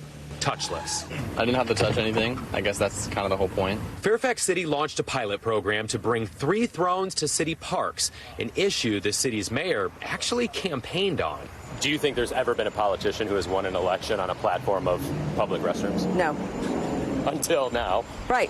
Mayor Catherine Reed says the city invites families from all over to enjoy its parks or festivals, and we all know that when you gotta go, you gotta go. Problem was, when people had nowhere to go, they left. How do you invite people to your city? Like, come to my city, but I hope you can, like, hold out for at least 2 hours before you need to find a bathroom. Reed wants brick and mortar restrooms in parks eventually, but we all know that working through budgets and bureaucracy moves about as quickly as a long line for the restroom. Throne was a quick solution. When you finish, the same text that opens the door asks you to rate the cleanliness. If it's not clean, a tech will be there within a couple of hours to clean it. The Throne itself has 21 sensors that are internet connected that let us know things like what the fresh water levels are, how many uses it's had since the last clean. If it feels kind of weird to see a story about toilets on the news, how weird is it that the public restroom status quo has always been so grossly unpleasant? Maybe if you feel comfortable going, you'll stay a while. That was NBC Washington's Drew Wilder reporting. You seem hooked. I mean, I think it's a great idea, although if you have to have a phone, it does sort of limit who can use that bathroom. Perhaps. And hopefully what happened to Tim Cook, you don't get trapped. No, definitely don't want that.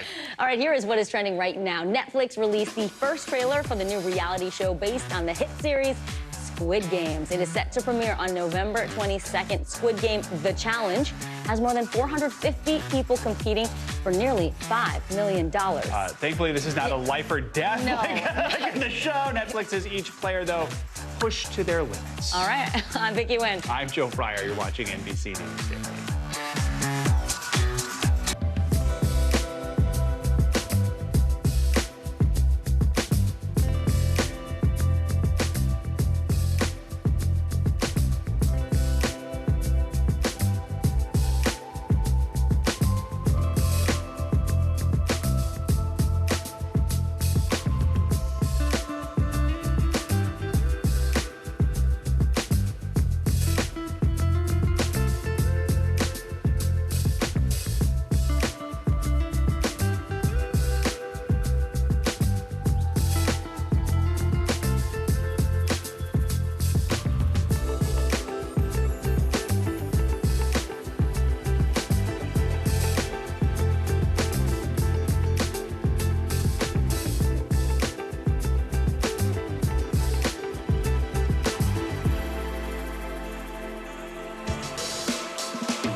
It always feels so good to get back to it.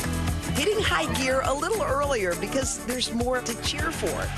It's back to school, back to business, back to the feeling that anything is possible. Take back the day, make it all right. Nearly a dozen hours after the eye roared ashore. There is some late-breaking news. All right, it is it.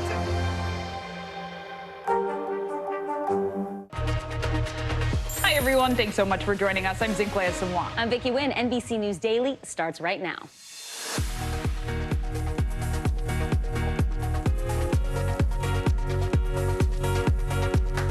Today, Friday, September 22nd, 2023, into overdrive. More auto workers are leaving the assembly line for the picket line. What's sparking the dramatic escalation of the UAW strike and what it means for negotiations? Call for help. New details in the case of the military jet that disappeared, then crashed. We are now hearing the 911 call from the home where the pilot parachuted to the ground. We got a pilot in the house, and I guess he landed in my backyard. How he got to safety and who came to his aid. Senator charged, a powerful lawmakers on Capitol Hill indicted on bribery charges alongside his wife. The stunning allegations involving gold bars and pockets stuffed with cash and how he's responding. And Apple turnover. Oh, I could use one of those right now. Are you one of the millions of people getting the new iPhone 15 today? Why some aren't upgrading at all?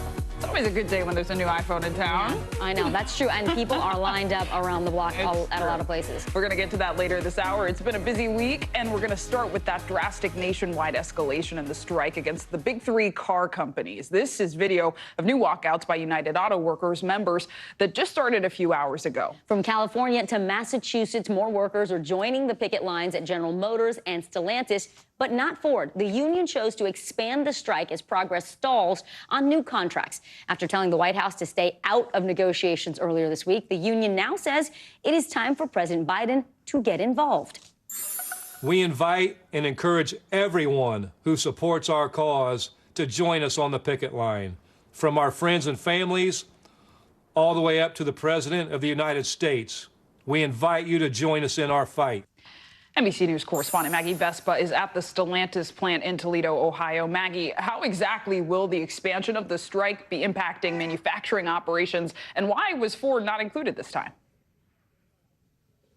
Yeah, so Ford wasn't included, guys, basically because the union says Ford has made progress, unlike the other two. There go the supporters this morning, or this afternoon. They're out here once again. Unlike the other two, GM and Stellantis, Ford basically is in better standing in the eyes of the UAW right now, so they're kind of being spared. That one strike that we were standing in front of for most of the week in Wayne, Michigan, near Detroit, that plant is still shut down by a strike. Those workers are still on strike. But the rest of this action, this new action, let's bring that map back up again and show you the new facilities that are basically the sites of these new walkouts. It is all Stellantis and all GM. Frankly, this is all of their parts distribution facilities. So when we talk about manufacturing, think about the parts that need to get to the factories where cars are actually being put together, and also parts that need to get to retailers. This, again, all the facilities for GM and Stellantis to accomplish both of those things. This, the union hopes, will be crippling. I'm going to try to kind of break that up as much as possible. By the way, guys, some breaking news here. First on NBC News Daily, we just got a statement from GM about these strikes. They are the first of GM and Stellantis to speak out about this. GM writing, quote, "The decision to strike an additional 18 of our facilities, affecting more than 3,000 team members, plus their families and communities, adds validity to the blueprint identified in last night's leaked text that the UAW leadership is manipulating the bargaining process for their own personal agendas." And guys, as you know, that's something that we're following. Basically, a lot of kind of even more tense back and forth as these negotiations continue to be stalled and the strike continues to expand, guys. All right, Maggie Vespa, thank you so much.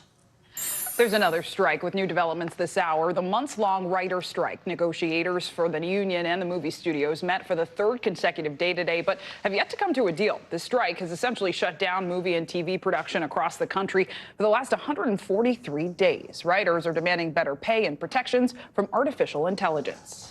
Investigators in New York State say a front tire failure may be to blame for a deadly school bus crash in New York State. It happened yesterday afternoon, about an hour and a half north of New York City.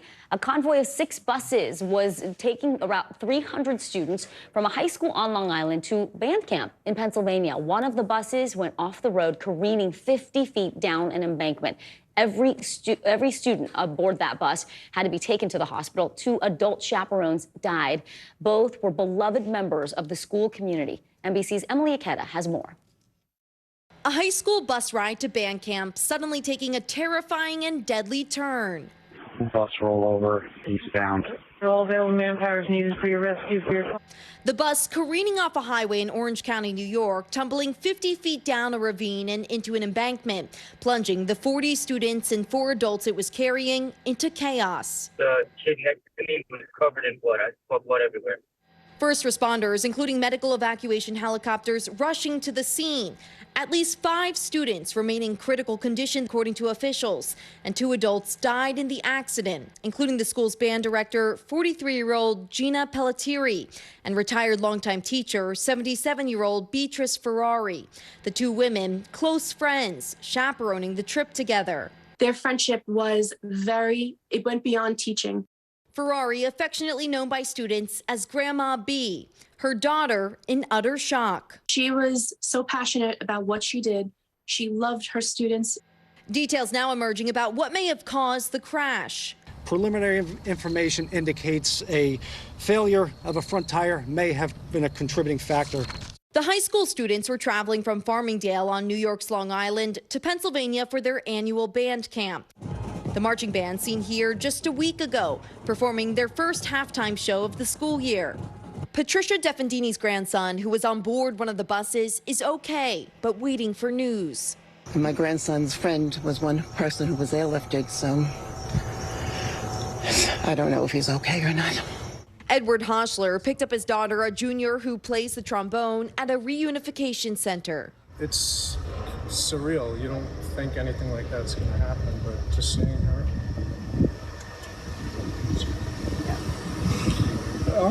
Just seeing her face, it's and nothing a parent wants to go through. Emily Ikeda, NBC News. New Jersey senior Senator Bob Menendez is facing federal bribery charges. The Senate Democrat and his wife were indicted today. Menendez is accused of taking hundreds of thousands of dollars in bribes from businessmen in New Jersey, as well as the Egyptian government. Investigators say they found gold bars and cash stuffed in jacket pockets bearing the senator's name. NBC News Justice and Intelligence correspondent Ken Delaney joins us now. So, Ken, this investigation has been going on for more than a year. Can you just talk us through the indictment and what have we heard from the senator? Good afternoon, Zinkley. This is a 39-page speaking indictment that details a sprawling bribery conspiracy among Senator Menendez, his wife, and 3 New Jersey businessmen who are accused of paying money in exchange for official acts. The indictment says Menendez used the power of his office to help these men in exchange for cash, gold bars, a Mercedes convertible, furniture, exercise equipment, even an air purifier. It says the conduct began in 2018. That's the year Senator Menendez was reelected after a jury failed to convict him in a separate federal corruption case involving alleged illegal gifts. Prosecutors say in this case, Menendez corruptly used his leverage as the chairman of the Foreign Relations Committee over billions of dollars in aid to Egypt. And they say he did that to help a businessman get an exclusive contract with the Egyptian government in exchange for bribes. They also say that he intervened on behalf of 2 other New Jersey businessmen in separate criminal cases, tried to pressure prosecutors in those cases. Take a listen to Damian Williams, the U.S. Attorney for the Southern District of New York. The indictment alleges that Senator Menendez used his power and influence to try to disrupt a federal prosecution of Davies in the District of New Jersey in 2 ways. Fortunately, the public officials the senator sought to influence did not bend to the pressure. Now, one of those businessmen allegedly provided the senator's wife with a $60,000 Mercedes convertible. Senator Menendez and the other co-defendants say they will fight these charges. Menendez said in a detailed statement that prosecutors here are trying to criminalize what is normal constituent service and congressional activities. Can you mention that this is the second time Senator Menendez has been indicted while in office? Can you remind our viewers about the first case? Yeah, it was a similar case in some respects, Sinclair. It involved his relationship with a longtime friend, a Florida ophthalmologist, and it alleged that that friend provided him luxury vacations and other kinds of gifts in exchange for official acts. Senator Menendez took a number of acts, and this really isn't disputed, to help that ophthalmologist out with his relationship with the federal government. So that case went to a jury, and the jury could not decide. It was a hung jury. And then the Justice Department decided not to retry the case. Now, the Senate Ethics Committee admonished Senator Menendez and said he brought disrepute on the Senate for taking those gifts, but he didn't suffer any criminal consequences in that case. All right, we know you'll stay on this one, Ken Delaney, and thank you. You bet. It is time for today's CNBC Money Minute. Uber Eats is expanding its payment options. And there's a new way to check out home prices in real time. Christina Partsinevelos joins us now. Hey, Christina. Hi, Vicki and Zinkley. Well, Uber Eats is trying to make it easier for low-income Americans to receive groceries. The food delivery service will start accepting food stamps as a form of payment in 2024. Competing apps, including DoorDash and Instacart, already offer the service. A change could be coming that could improve the credit score of millions of Americans. The Biden administration announced new regulations that would wipe medical bills from credit reports. The Consumer Financial Protection Bureau estimates about 1 in 5 Americans have medical debt on their credit reports. Low credit scores can limit options for housing, loans, and credit cards. And CNBC is partnering with Parcel, a new company that can run home prices daily on a national level and in certain major metropolitan markets, which of course can be a helpful tool on Friday when people are getting ready for the weekend and of course some of those open houses. Our senior real estate correspondent, Diana Olick, will have all the details coming up a little bit later in your show, but it's definitely convenient for those that are trying to stay on top of it, given this tight housing market, affordability, there's a list of problems trying to get in as a new homeowner. Yeah, more data and the more helpful. Parcel. Yes. All right, we'll be talking about that later. Christina Partsinevelos, thank you. Thanks. Well, coming up, the government is just over a week away from running out of money, and there is no budget deal in sight. So what's the holdup, and what does a potential shutdown mean for you? Plus, on the rise, illegal border crossings soar to a near record high. We're live in one Texas town as hundreds of additional troops prepare to head to the area. You are watching NBC News Daily.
on the air with breaking news. We are live tonight from Juarez, Mexico. Reporting over the skies of Lahaina. Here in Florida, the time to evacuate has come and gone. You were seeing people just running for their lives? People running for their lives. We've seen this almost unbelievable power struggle. What does this mean for Ukraine? It's the battle off the field that's inspired the world. Every night, it's your news playlist. Top Story with Tom Llamas, streaming weeknights at 7 on NBC News Now. A new crisis is unfolding at America's southern border. Illegal crossings have soared to near record levels, 9,000 on Wednesday alone. And now the Biden administration is sending hundreds of additional troops to the region because communities on the border say they're overwhelmed.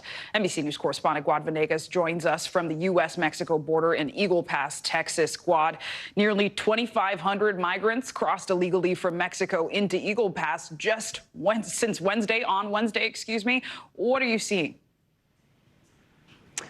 We've been seeing these large groups of migrants cross through areas like this one, Sinclair. In fact, you can see the fence that has been installed by state authorities with clothing items, shoes, and things that have been left behind.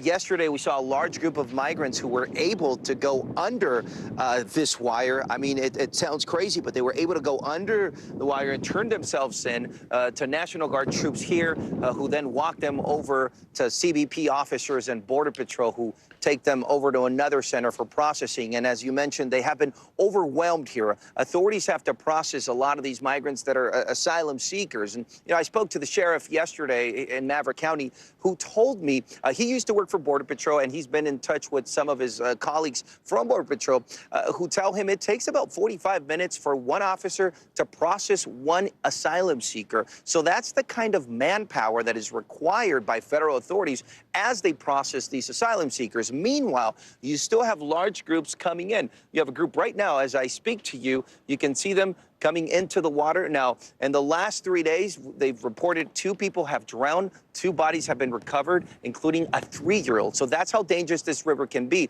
Migrants can cross in the morning where the current isn't as bad, where the water level's different. They can come later in the afternoon, and it'll be a complete different experience. In fact, we can see them talking to someone, and these are the types of groups that have been arriving. We're also being told that there's a large group that could be on a train that began moving today. So lots of pieces moving. Sinclair, what we know is that more migrants are headed to the border, and this influx is expected to continue. Let's hear from the sheriff who spoke to us yesterday. It's something very unusual to see all these immigrants coming from all kinds of countries. And the people from my community, from Maverick County, they're still not used to seeing all this, especially walking on the streets. Now, the sheriff says the community isn't used to this, meaning in the last 2 or 3 years, they've been seeing this. But before that, Eagle Pass never had a surge like this. So that is what's happening as we speak. More migrants making their way across the river. Wow, Guada, incredible to see those migrants there in real time. Thank you for your reporting. Well, the Baton Rouge Police Department is facing a second lawsuit over the city's street crime unit. This latest suit alleges officers dragged detainees to an unmarked warehouse where they were assaulted, stripped, and subjected to humiliating body searches. NBC News correspondent Stephen Romo reports. Shocking allegations about an unmarked police facility in Baton Rouge, Louisiana, coming to light in a new federal lawsuit. Detainees are essentially kidnapped, taken, interrogated, frequently beaten, and strip searched. Now, one of the officers involved, Troy Lawrence Jr., has resigned and is charged with small battery in connection to a different incident. Local leaders disturbed by the revelations. I made the immediate decision to permanently close the facility. 47-year-old Ternell Brown is suing the Baton Rouge Police Department, saying she endured sexual humiliation while in custody in June. Brown says in the complaint she was stopped while carrying 2 types of her own prescription pills and taken to an off-site warehouse referred to as the Brave Cave by the Baton Rouge Area Violence Elimination Unit, or Brave Team. There, she says she underwent an invasive 2-hour strip search with a flashlight and was released with no charges. That facility has been around 19 years. Facility is called the Narcotics Processing Center. Were you aware that it was used for strip searches? No, the strip search, I was not aware of that. It's not just the existence of this facility that's under scrutiny. The department's broad stop and strip policy is also being questioned. It allows officers to strip search civilians without arresting them. Do you think that might need to change the strip search policy? Absolutely. The chief says the department policy is reviewed yearly, but the strip search policy hasn't been revised since 2016, and that's despite a complaint 3 years ago. What I'm getting arrested for? You being detained. How? For what? Because I said so. But you ain't tell me I ain't got to tell you why. I don't have. Last month, BRPD hit with yet another lawsuit. This time, 22-year-old Jeremy Lee says he was beaten at the off-site facility and left with a fractured rib, among other injuries.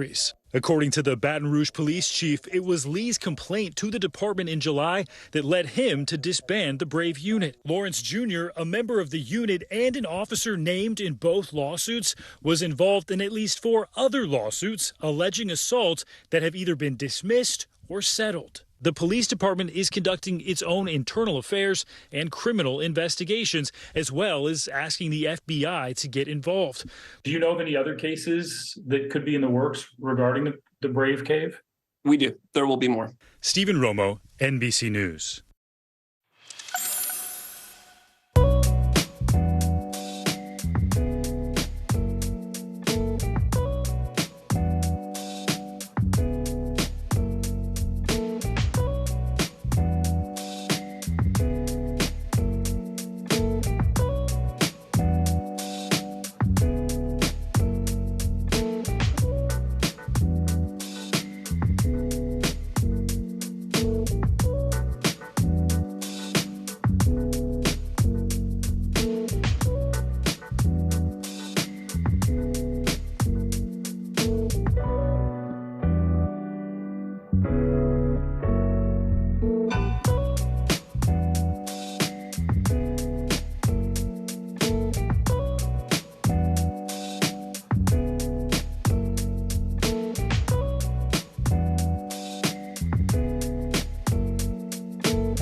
Coming to you live from Juarez, Mexico. Reporting over the skies of Lahaina.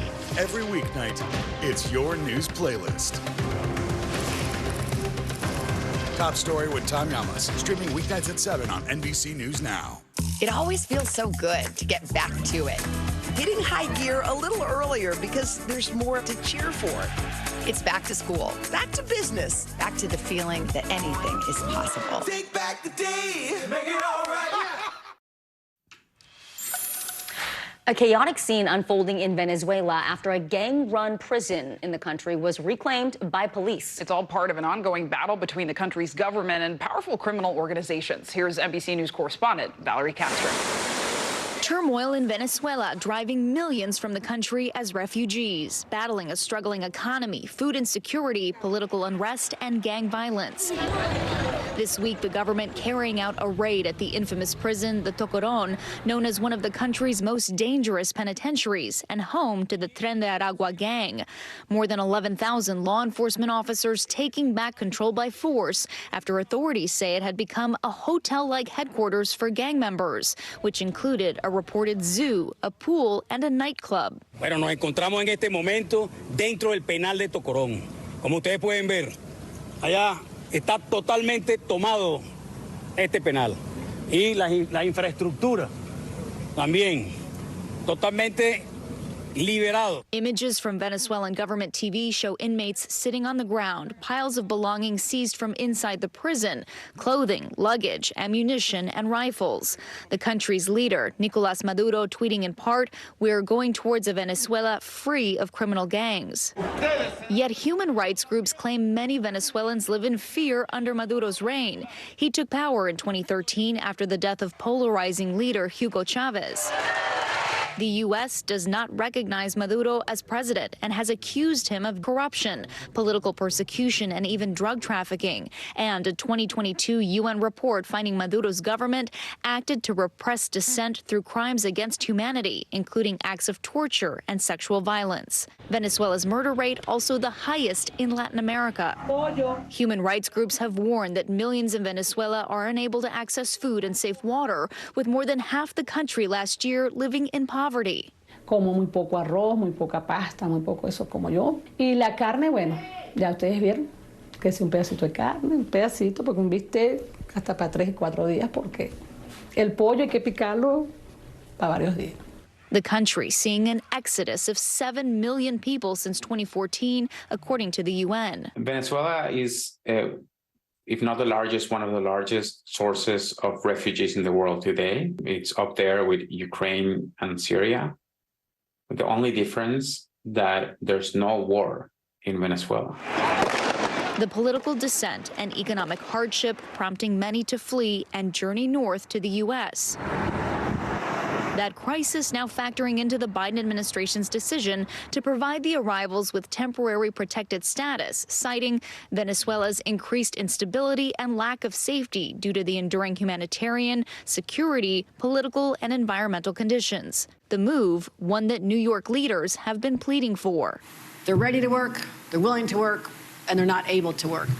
Let's give them a fighting chance at making this dream a reality. Of the more than 100,000 migrants that have arrived in New York City since the spring of 2022, Venezuelans now make up the majority at 40%, followed by migrants from Ecuador and Colombia. ¿Por qué dejaste a Venezuela? Bueno, por lo que lo dejan todas las personas, por la economía, no hay casi trabajo. Ya no se puede vivir. New York City Mayor Eric Adams releasing a statement thanking the Biden administration for taking this important step that will bring hope to the thousands of Venezuelan asylum seekers currently in our care, who will now be immediately eligible for temporary protected status. But for many others, each fleeing various countries for different reasons, their future here still a waiting game. Valerie Castro, NBC News. Well, the U.S. is expected to send a small number of long-range missiles to Ukraine to help with its war against Russia. According to 3 U.S. officials and a congressional official familiar with the discussions, President Biden delivered the news to Ukrainian President Volodymyr Zelensky. They spoke at the White House yesterday, where President Biden said the U.S. will be sending an additional $325 million in military aid to Ukraine. The European nation has asked for these weapons for months, but some in Washington, they're concerned this move could really deepen the conflict.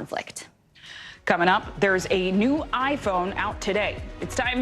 Is it time for you to upgrade? We'll dig in. You're watching NBC News Daily. We are also streaming for free 24/7 on NBC News Now. You can watch us wherever you stream live, like all those places you see there on your screen. Don't forget Tubi and Zumo. The news continues right after this.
Emmy Award-nominated journalism is streaming free on NBC News Now. We're coming on the air with breaking news. This is where Carrie is located. See the break? Morning. Right behind me, there were little ones included, and you realize she's doing the dishes.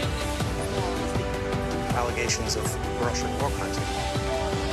Storm zone in Florida. Essentially on that. So An exciting and a long night. News for the generation of now is NBC News Now.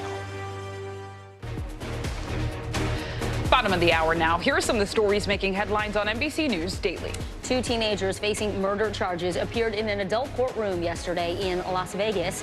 The teens, 18 and 16 years old, allegedly recorded themselves intentionally crashing a stolen car into a bicyclist and killing him.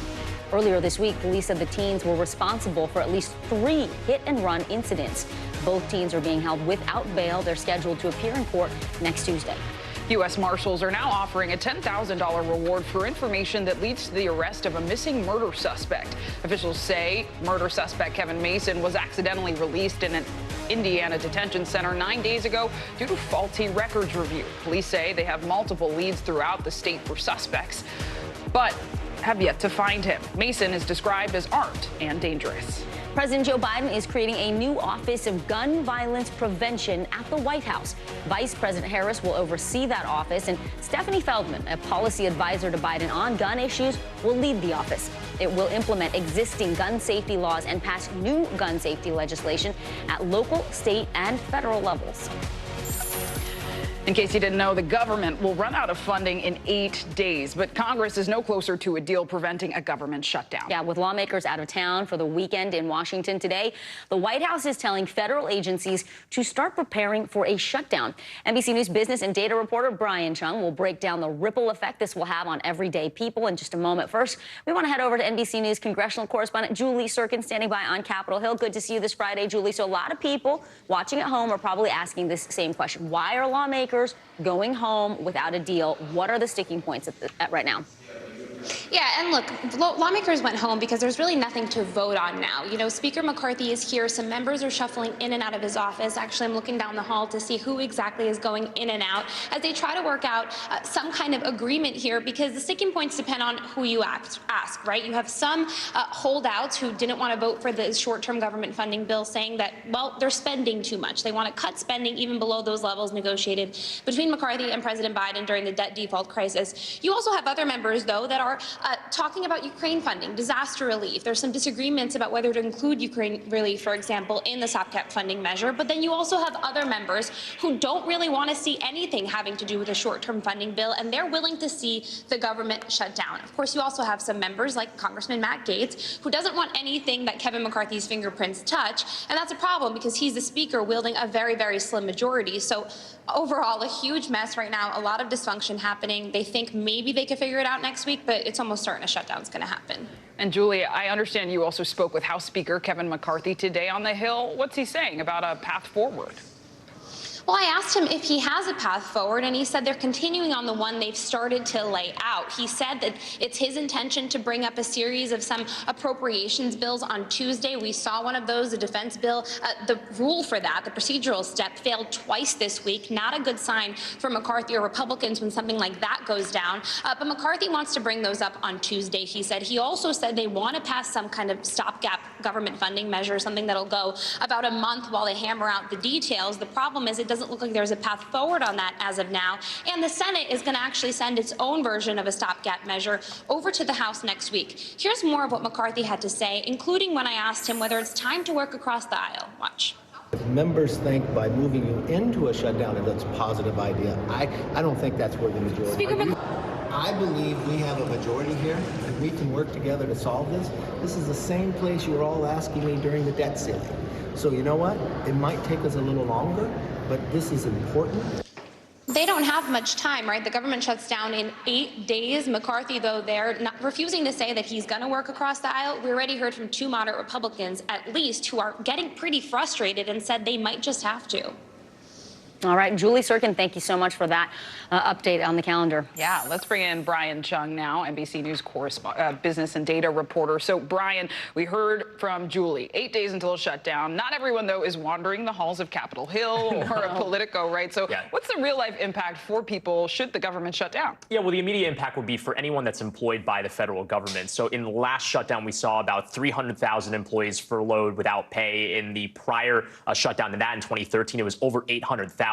So federal workers might not get paid. Even in essential workers, by the way, they also wouldn't get paid. They'd have to wait until it's resolved to get the back pay. But then for everyone else who doesn't work for the federal government, passport offices may close. That could be very bad for anyone trying to do international travel. Airport security with TSA could face further issues. National parks could close. Food safety inspections could be delayed. Now, things that won't be impacted, Social Security payments, Medicare and Medicaid, U.S. Postal Service, things that they deem essential will still go on. Now, of course, the duration of that depends on how quickly they could get a resolution if there is a shutdown, and then if there is any sort of chatter on Capitol Hill about how quickly to resolve that. Brian, the last time this happened was in 2019. That shutdown lasted about 34 days. Take us through kind of the step-by-step getting out of it, and what did the recovery look like? Yeah, well, the problem is that, you have a government that's shutting down. That means that you're going to have to, at some point, back pay everybody. You're going to have to make up for any losses during that time. It cost the government $11 billion at the time.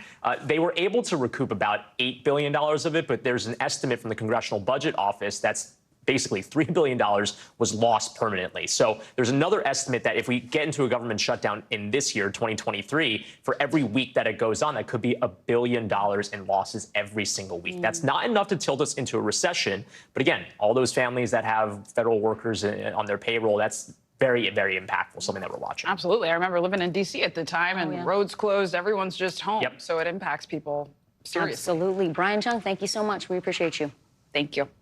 Now to something you need to hear to believe. 911 calls from the F-35 fighter jet crash in South Carolina have just been released. And just take a listen to what a homeowner told the dispatcher. I guess we got a pilot at our house, and he says he got ejected. So he ejected from the plane. So we just see if we could get some ambulance, please. I'm sorry, what happened? NBC News Pentagon correspondent Courtney Kuby joins us now. So, Courtney, on that 911 call, we heard that question, what just happened? But also we hear from the pilot. What exactly did he tell the dispatcher?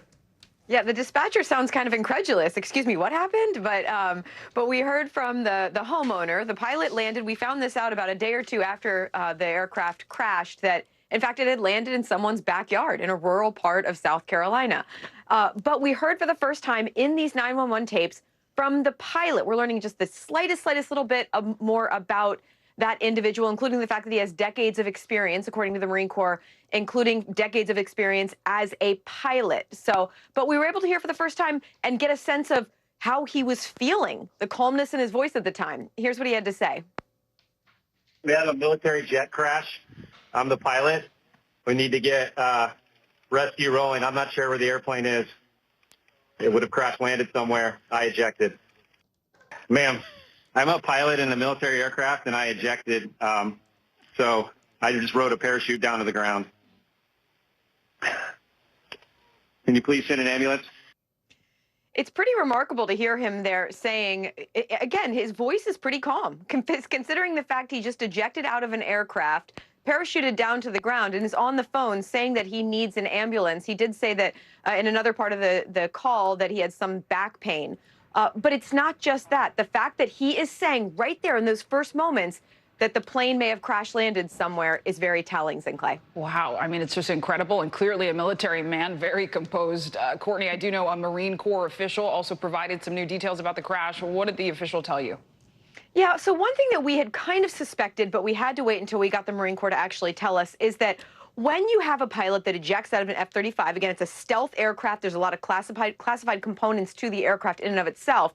When they eject, the aircraft essentially zeroes out, or it blocks or erases all classified information and communications on the aircraft. Now, that doesn't necessarily tell us that that means that that was one of the reasons that they couldn't communicate with the aircraft before it crashed. But it gives us a little window into some of the communication systems right before the airplane crashed. All right, Courtney Kuby with that fighter jet mystery. Thanks so much. Zinkley, the new iPhone 15 and iPhone 15 Pro models, those go on sale today. Apple CEO Tim Cook was on hand this morning here in New York City to welcome the people who waited in line overnight. For the millions of Apple fanatics, it is already a given. They're going to upgrade. But for everyone else, it is more of a nuanced decision, and everyone's asking the same question. Are the upgrades really worth it? CNBC technology correspondent Steve Kovac joins us now from the Apple Store on Fifth Avenue in New York. Hey, Steve. So it looks like a lot of people in line behind you. Let's first take a look at the new iPhone lineup. On the right side of your screen, you're going to see the new iPhone 15 models. The regular 15 starts at $799. The Pro is $1,000. The Pro Max starts at $1,200. Now, it goes up if you want more storage. So what's actually new with the iPhone 15 and 15 Pro? And also, how are people responding? Yeah, so the new stuff is the same kind of stuff, Vicki, that we hear every year. Better camera and better battery life and better screen technology and, of course, faster processors on the inside. And you mentioned the Pro line. So the new trend with Apple is over the last couple of years, they take those Pro phones, put the latest and greatest technology in there, charge more for it, and then that technology makes its way down to the regular iPhones the following year. So if you're buying an iPhone 15 this year, it's basically an iPhone 14 Pro, just in a different kind of shell. You also mentioned the price on that. They're charging $100 more for the iPhone Pro Max, in fact. But look, despite, it might seem like an iterative upgrade, but the reviews have been very positive. CNBC's own Kif Lesswing loved the titanium casing on those Pro phones. Tons of positive reviews. Not necessarily saying you should upgrade if you have a 14, but if you have an earlier version, especially, 11 or 12, it's going to feel like a big upgrade. Oh, okay, good to know. Domestically, we know Apple dominates the smartphone market. According to Counterpoint Research, Apple phones make up 55% of the smartphone market share in the U.S. Samsung in second place at 23%. So with Apple raising the starting price of the Pro model, could we see other smartphone makers also raising their prices? Yeah, definitely. I'll just point you to the Samsung phone that just came out a couple months ago. You've probably seen those folding phones that Samsung makes. $1,800, wow. Vicki. $1,800, approaching $2,000 for a phone. So, yes, phones keep getting more advanced and more expensive. We have one more big phone launch coming up in a few weeks here. The Google Pixel phone, we're expecting that. I believe it's October 4th. We'll see how they price it. But it's typically been cheaper than the Apple iPhones. It's getting hard out here to make a call. All right, Steve Kovac in New York City for us. Thank you, Steve. Coming up, one of the country's biggest cities is sinking. We'll explain what's happening beneath the ground that researchers say is stressing the infrastructure. You're watching NBC News Daily.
news lives in the now. The front lines are still very active. A lot of the stuff that we're seeing was left behind by Ukrainian soldiers. Now is real.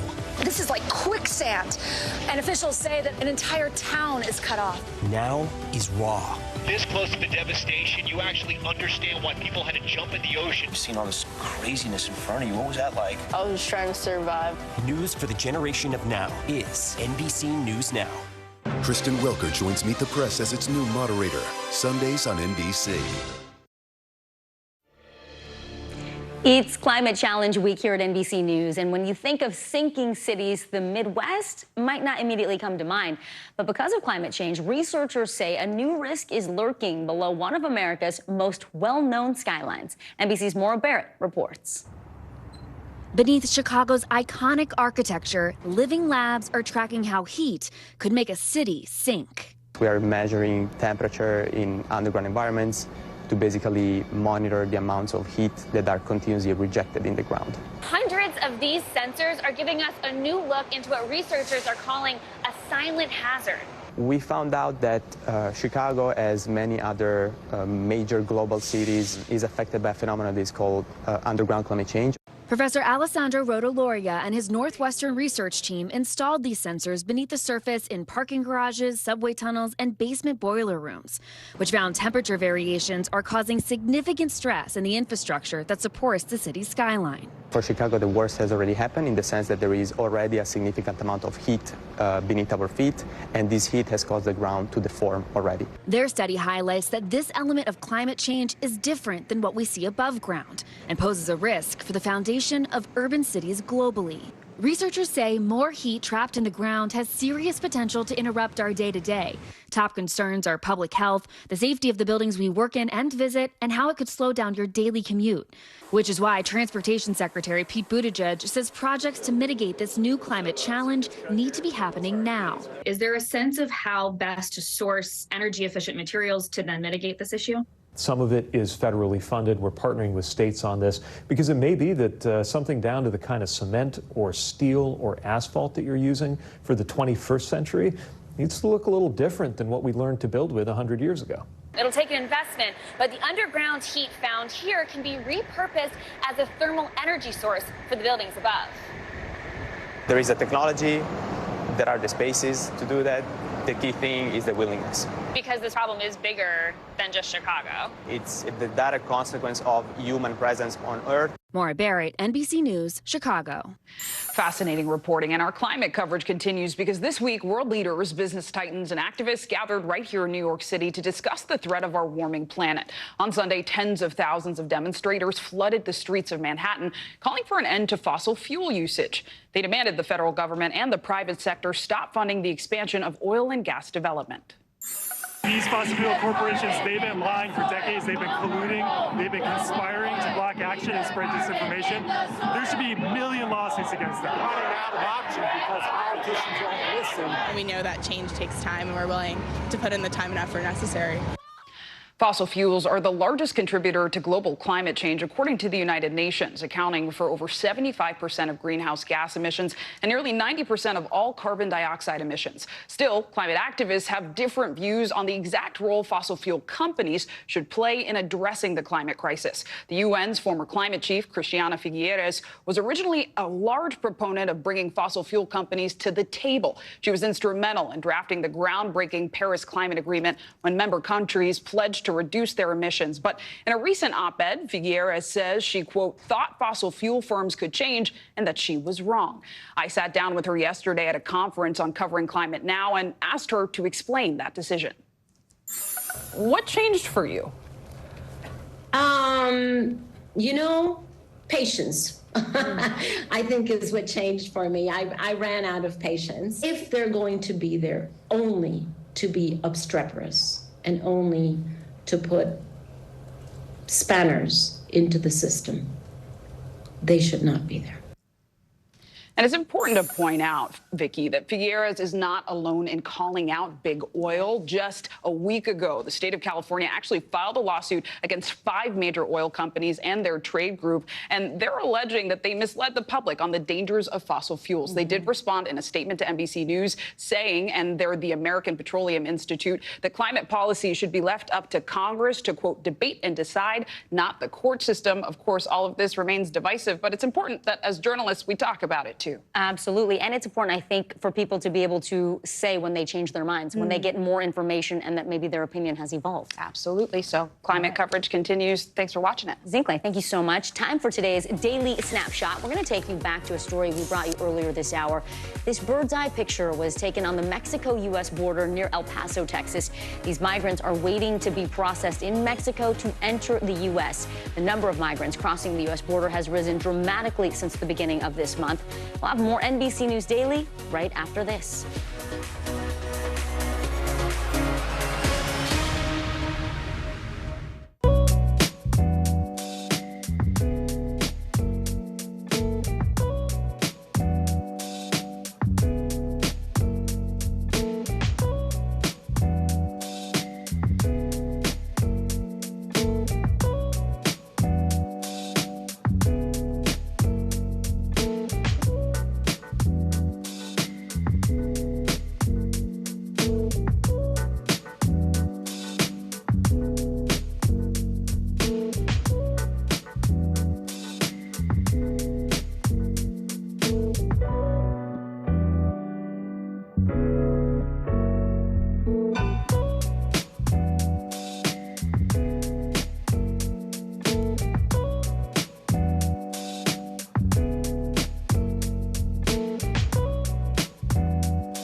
Chief White House correspondent Kristen Welker joins me now. From across the nation. What is the #1 issue for you? To the national stage. The work your son has done. Was anything about those relationships inappropriate or unethical? When critical votes were counted. Still too close to call. And when power was held to account. Is abuse of power an impeachable offense? Kristen Welker met the moment.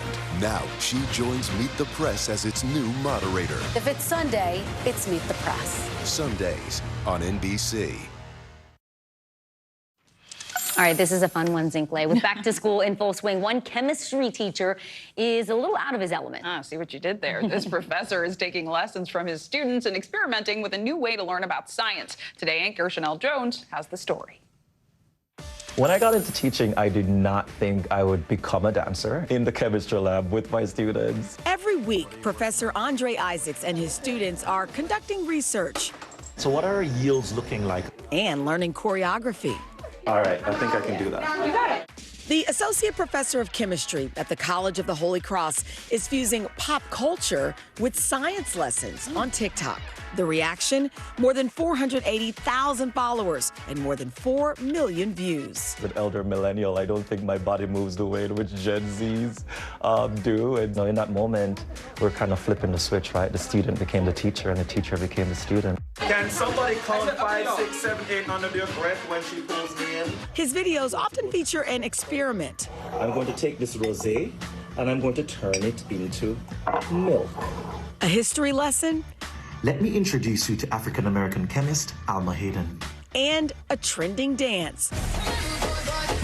complete with his popular rainbow lab coat. 80 degrees. 65 actually. 65. But it's not all play. We spend a significant amount of time doing research, and in our downtime, we like to create videos. For Professor Isaacs, engaging his students through social media has strengthened his bond with them. They come into our classrooms and they have to make themselves vulnerable about their, intelligence, about, what they know. But that doesn't happen on the other side, right? The faculty member doesn't have to be vulnerable. It was so important to students for me to have like a growth mindset, to remind them that I believe in them, they can do this, much as my students said, I think you can handle this dance. And that's been kind of a guiding principle, because now you're more vulnerable with your students, and so they trust you more. The whole point of the dancing is to meet students where they're at, in whatever ways they need.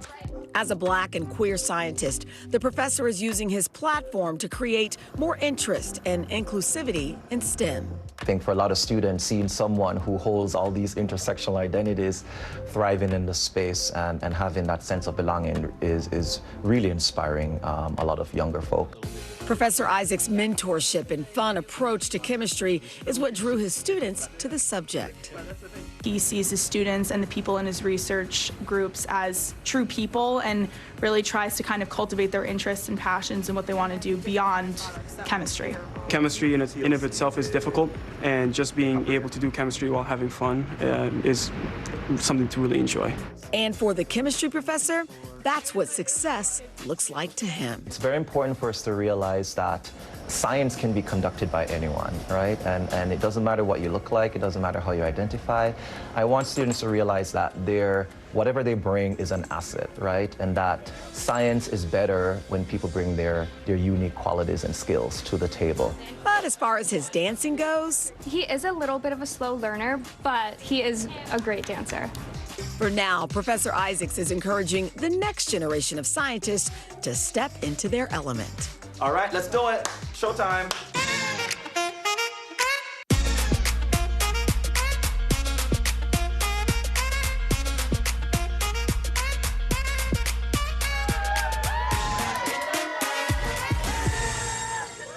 Chanel Jones, NBC News. Wow. I mean, I think if I had a teacher like that, I may have actually gotten into the sciences. Into That's chemistry cool. a little bit more.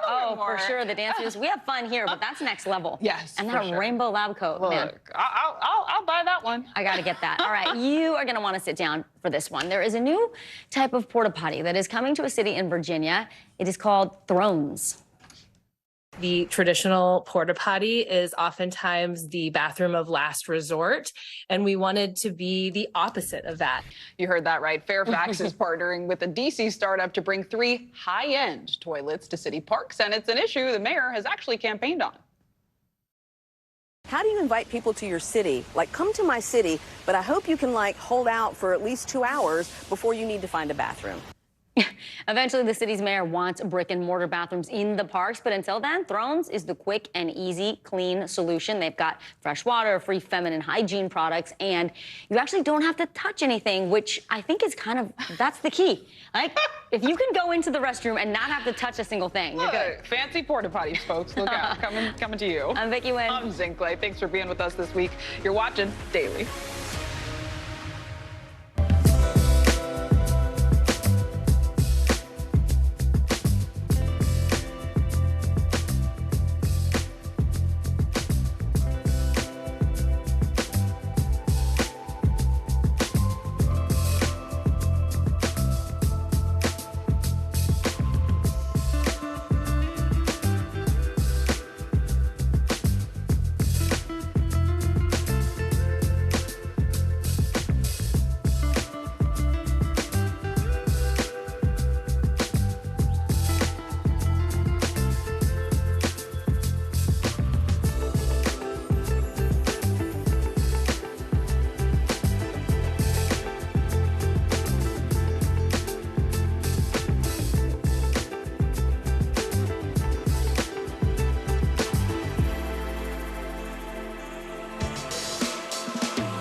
are stressed when they're going out and flying. Why should they trust you? You're now with this long-anticipated counteroffensive. How's it going? What's the goal? What will you offer voters that former President Trump will not? News for the generation of now is NBC News Now. From across the nation to the national stage, and when power was held to account, Kristen Welker met the moment. Now she joins Meet the Press as its new moderator. If it's Sunday, it's Meet the Press. Sundays on NBC. Hi, everyone. Good to be with you. I'm Zinklea Samwa. And I'm Vicki Wynn in for Kate Snow. NBC News Daily starts right now.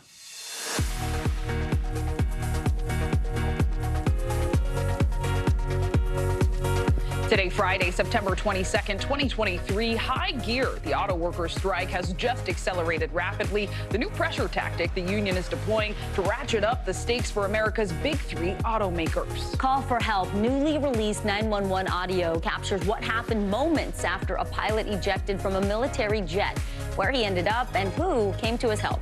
Senator indicted. New Jersey senior senator and his wife are facing stunning bribery allegations. The evidence of the alleged crimes include wads of cash and gold bars. How he's responding to the charges. And saved from the sea, we have the heartwarming reunion between a man rescued from the ocean and the team who saved his life. It's been a long week. It's always nice to end with some good news. It is such a great story. It's a lovely reunion. We're going to get to that, but we begin this hour with that drastic new step in the strike against the big three car companies. This is video of new walkouts by United Auto Workers members that just started a few hours ago. From California to Massachusetts, more workers are joining the picket lines at General Motors and Stellantis. But as you can see on the map here, there is still only one walkout at a Ford facility. The union chose to expand the strike as progress stalls on new contracts. After telling the White House to stay out of negotiations earlier this week, the union is now saying it is time for President Biden to become involved. We invite and encourage everyone who supports our cause to join us on the picket line, from our friends and families all the way up to the President of the United States. We invite you to join us in our fight. NBC News correspondent Jesse Kirsch is in Pontiac, Michigan, where workers at a GM plant just joined the strike. So, Jesse, how will these new walkouts affect manufacturing, and why is Ford not being included right now? Yeah, so the reason Ford has been left out, Zinklea, is because, according to the union, there's been good progress made between that company and the union. So the fact that it has been omitted from the expansion of this strike bodes well for how those negotiations are going and tells us something about how the union feels that negotiations are going with GM and Stellantis. Bottom line, not as well as they're going with Ford. We have what we're talking about now is an expansion to all parts distribution facilities for both GM and Stellantis. So this is something that's going to potentially hit people at home who need their car repaired. Depending on what part you need, depending on how serious of a repair it is, it could be harder for your dealership to get the part that you need for that repair. So it could slow down you getting your car fixed at home. So for those of you watching this at home, trying to figure out how this could impact you, that's the impact. If you need a repair, that's something that could be happening just days from now. I talked with a dealer a short time ago who told me that some parts they're bringing in shipments pretty much daily. And so it's not something that they have weeks and months of stockpile, depending on the part. But some of your more routine maintenance, the dealer says, shouldn't be something that is impacted in the same way. So that's a little bit of a silver lining there. We do have a statement from GM as well as one from Stellantis. I want to read in part a statement from GM, which captures a sentiment that we hear from Stellantis as well. GM writing in part, the UAW leadership is manipulating the bargaining process for their own personal agenda. So both companies questioning the motives behind the strike expansion as this now is moving into a second full week of striking, and it just expanded substantially, guys. Jesse, there's also some controversy over a report on leaked messages from a top union official. What was revealed in those messages? Yeah, so that gets to what was just being pointed to by General Motors, this question of what the motivations are for the strike. Is this primarily about getting workers the best deal, or is there some kind of other agenda at play here? And that's something that has been questioned by GM and Stellantis in their statements as this strike continues to unfold. We have not yet heard back from the UAW directly on those comments in a statement. Sean Fain has spoken about what's been unfolding here, but we don't yet have confirmation from the person who is said to have written those messages as to whether or not they've been out there. But again, this is just more of the rhetoric back and forth, the game of tennis that's been going back and forth between the two sides here. And again, what continues to elude these two sides are deals to get this strike to end. Back to you. Jesse Kirsch, thanks so much. Well, there are also new developments this hour in the months-long writers' strike. Negotiators for the union and the movie studios met for a third consecutive day today, but have yet to come to a deal. This strike has practically shut down movie and TV production across the country for the last 143 days. Writers are demanding better pay and protections from AI or artificial intelligence. A new crisis is unfolding at America's southern border. Illegal crossings have soared to near record levels. Border officials tell NBC News more than 8,000 migrants crossed the border yesterday alone. That is down from 9,000 on Wednesday. And now the Biden administration is sending hundreds of additional troops to the region because communities along the border say they're overwhelmed. NBC News correspondent Guad Venegas joins us now from the U.S.-Mexico border in Eagle Pass, Texas. And Guad, it's good to see you this Friday. We know nearly 2,600 migrants crossed illegally from Mexico into the Del Rio, Texas area where Eagle Pass is located. That just happening yesterday. What are you seeing there today? Vicki, so this sector, the Del Rio sector, which Eagle Pass is located in, actually saw the number go up despite seeing the number go down all across the border. We're seeing images like these. There's a group just behind me just seconds ago. They were making their way across the river. Groups coming in for the last few days like these. Now, the groups have been smaller today. We've seen groups of 10, 15, 20 cross the river. The river is being patrolled by Border Patrol. They're on airboats. They come back and forth. They try to stop them. They tell them not to cross. But, of course, as they leave, the migrants make their way over to the American side. You can see an officer from the National Guard. These are the individuals that are waiting for the migrants. When the migrants arrive, then they will call Border Patrol that then comes and takes them in for processing. It's very strange to see how this is happening, Vicki, because we have this wire that has been installed by the National Guard to attempt keeping the migrants away. But they have figured out a way using a stick to get through the wire and eventually make their way into the U.S. So authorities aren't physically stopping them from making their way in. They are just sort of waiting for them. And when they arrive, then they're taken in for processing. Meanwhile, we have Mexican authorities on the other side also essentially observing what's happening. We have what looks like a state police vehicle. The National Guard was over there earlier. They have left, and we have more officers on the Mexican side. But, you know, law enforcement, both on the Mexican side and the American side, essentially observe what is happening. And when the migrants make it across the wire into the U.S., this is all very surreal. Then they are taken for processing. We assume these are individuals that are here to seek asylum. We spoke with the local sheriff. He told us what it's been like for the people here in Eagle Pass during this crisis. This is what he had to say. It's something very unusual to see all these immigrants coming from all kinds of countries. And the people from my community, from Maverick County, they're still not used to seeing all this, especially walking on the streets. And the sheriff says they're not used to this because of these large numbers. For years, Eagle Pass was a very quiet community that didn't see this type of flow. In the last few years since the pandemic, of course, we've seen these numbers rise. And again, National Guard troops over on my right-hand side right now speaking to another group of migrants who's right under the wire attempting to get across. We don't know what they say to them, but this is what continues to happen here in Eagle Pass, Vicki. It is a remarkable perspective from where you're standing. Our thanks to you, Guad, and your crew there for this up-close look at what exactly is happening. We appreciate the reporting. Guad Venegas for us in Eagle Pass, Texas. Thank you. Now to something you need to hear to believe. The 911 calls from the F-35 fighter jet crash in South Carolina have just been released. Listen to what a homeowner told the dispatcher. I guess we got a pilot at our house, and he says he got ejected. So he ejected from the plane. So we just see if we could get some ambulance, please. I'm sorry, what happened? I'm sorry, what happened? NBC News Pentagon correspondent Courtney Cubie is here to answer that question for us. So, Courtney, I know we also heard from the pilot himself. What did he tell the dispatcher? Yeah, I can't listen to this enough because I'm amazed at the dispatcher's voice. She sounds so incredulous, and then the pilot is so calm on the other side. So the pilot said that he had ejected from his aircraft. One thing that is very telling, he used the words failure of his aircraft. So he said he ejected after some sort of an aircraft failure. that gives us a little bit more insight into what may have been happening up there than we've gotten officially in any other way. But the pilot telling her that he ejected at about 2,000 feet, came down on a parachute, and he landed in this homeowner's backyard who called for help. Here's a little bit more about exactly what the pilot had to say to this 911 call. We have a military jet crash. I'm the pilot. We need to get rescue rolling. I'm not sure where the airplane is. It would have crash landed somewhere. I ejected. Ma'am, I'm a pilot in a military aircraft, and I ejected. So I just rode a parachute down to the ground. Can you please send an ambulance? So you hear him there say the plane probably crash landed. He doesn't know where it is. That would have been the first indication that there was a plane that was missing. But beyond that, we learned a little bit more about him from this call. He's 47 years old. So according to the Marine Corps, he's got decades of experience as a pilot.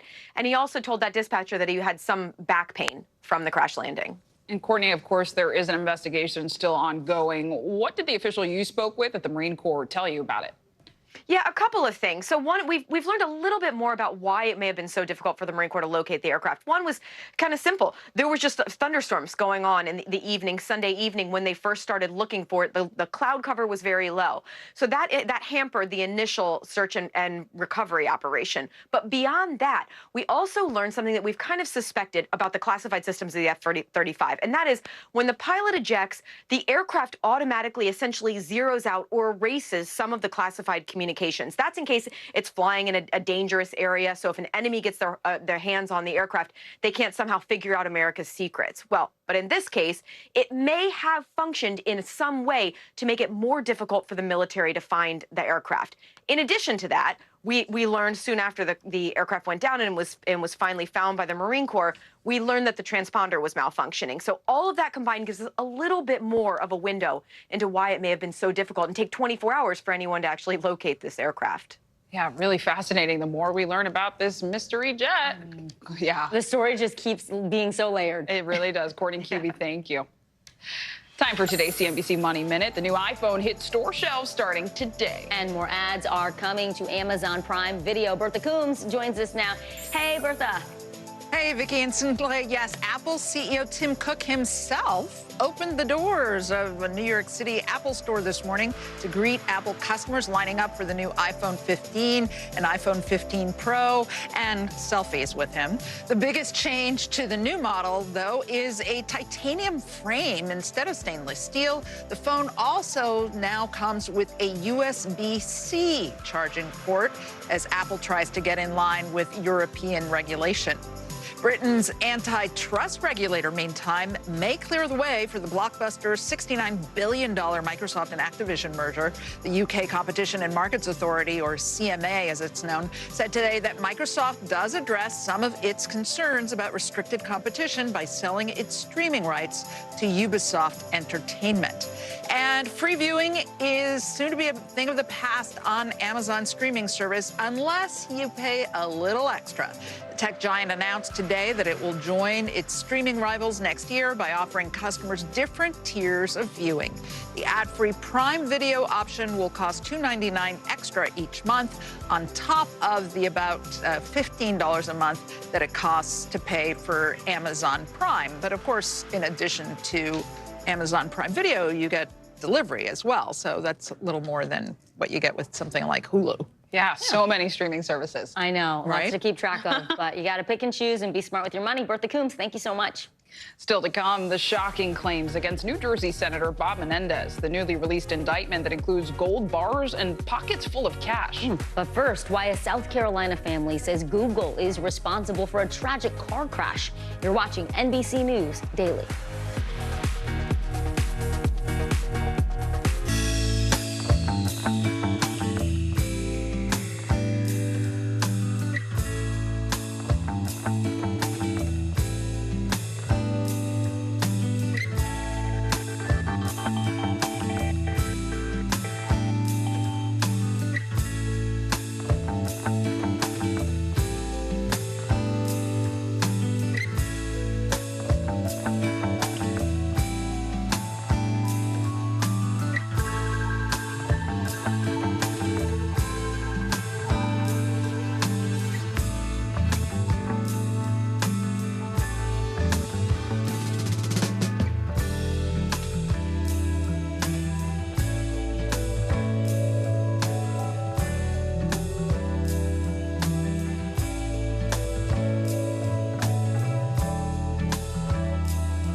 Emmy Award-nominated journalism, is streaming free on NBC News Now. We're coming on the air with breaking news. This is where Carrie is located. See the bright morning. Right behind me, there were little ones included, and you realize allegations of Russian war crimes. A storm zone in Florida. Essentially on that, so...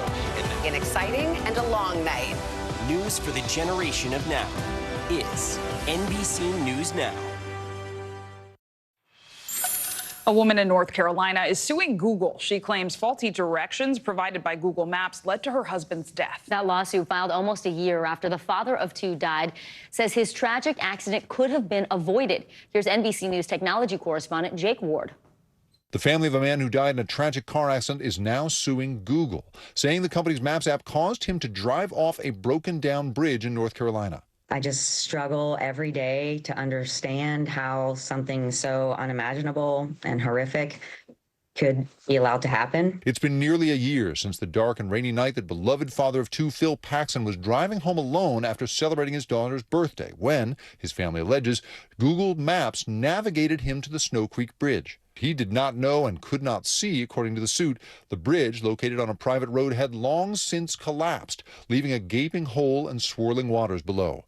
The next day, Paxson's vehicle was found overturned in the creek, with Paxson drowned. Lawyers for Paxson's wife, Alicia, say the accident was avoidable. According to the lawsuit, 1 year before the fatal accident, a different Google Maps user alerted the service twice that the bridge had washed away years before, saying the landowners around the bridge, quote, refused to fix it, and that GPS sends people down here, which is especially dangerous for emergency vehicles. Those alleged owners are being sued alongside Google, referred to as the bridge defendants in the lawsuit. Those responsible for our roadways need to know that inaction has consequences. We allege the bridge defendants failed to maintain adequate guards, warning signs, and the like to alert drivers. Arguments echoed in their client's complaint.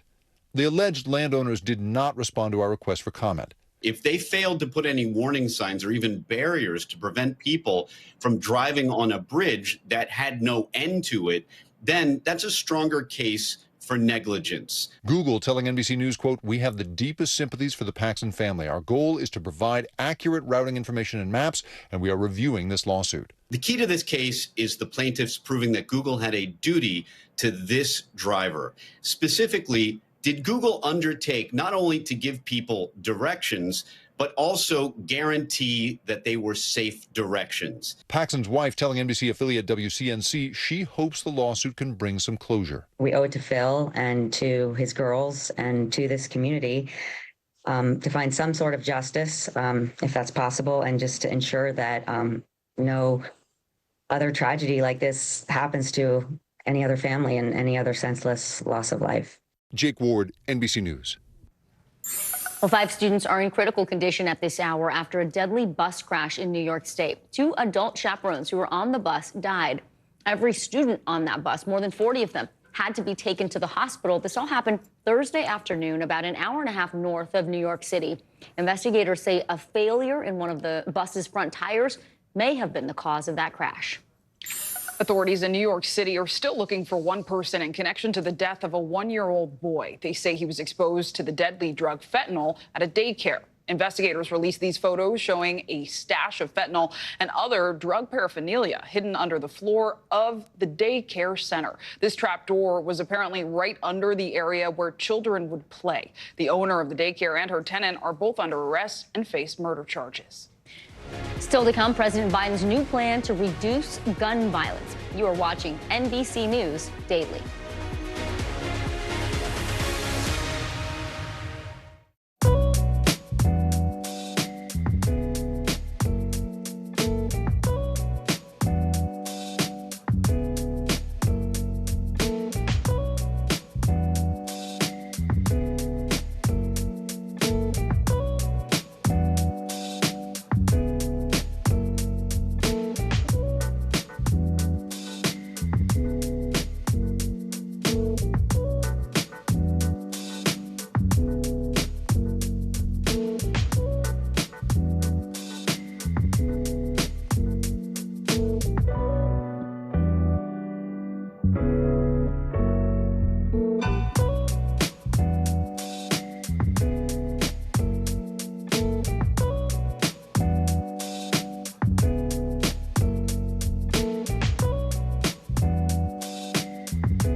Good morning, please. Good morning, Mr. President. Very in question.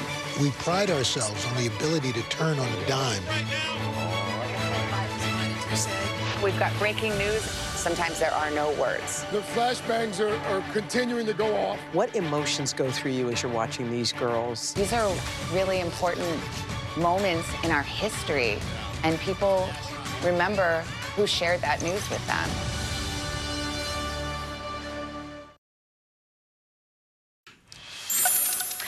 A chaotic scene unfolding in Venezuela after a gang-run prison in the country was reclaimed by police. It's all part of an ongoing battle between the country's government and powerful criminal organizations. Here's NBC News correspondent Valerie Castro. Turmoil in Venezuela driving millions from the country as refugees, battling a struggling economy, food insecurity, political unrest, and gang violence.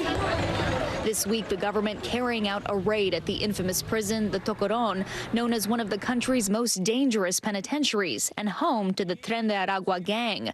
More than 11,000 law enforcement officers taking back control by force after authorities say it had become a hotel-like headquarters for gang members, which included a reported zoo, a pool, and a nightclub. Bueno, nos encontramos en este momento dentro del penal de Tocorón. Como ustedes pueden ver, allá está totalmente tomado este penal y la infraestructura también totalmente liberado. Images from Venezuelan government TV show inmates sitting on the ground, piles of belongings seized from inside the prison, clothing, luggage, ammunition, and rifles. The country's leader, Nicolás Maduro, tweeting in part, "We're going towards a Venezuela free of criminal gangs." Yet human rights groups claim many Venezuelans live in fear under Maduro's reign. He took power in 2013 after the death of polarizing leader Hugo Chavez. The U.S. does not recognize Maduro as president and has accused him of corruption, political persecution, and even drug trafficking. And a 2022 UN report finding Maduro's government acted to repress dissent through crimes against humanity, including acts of torture and sexual violence. Venezuela's murder rate also the highest in Latin America. Human rights groups have warned that millions in Venezuela are unable to access food and safe water, with more than half the country last year living in poverty. Como muy poco arroz, muy poca pasta, muy poco eso como yo. Y la carne, bueno, ya ustedes vieron que es un pedacito de carne, un pedacito, porque un bistec hasta para 3 y 4 días, porque el pollo hay que picarlo para varios días.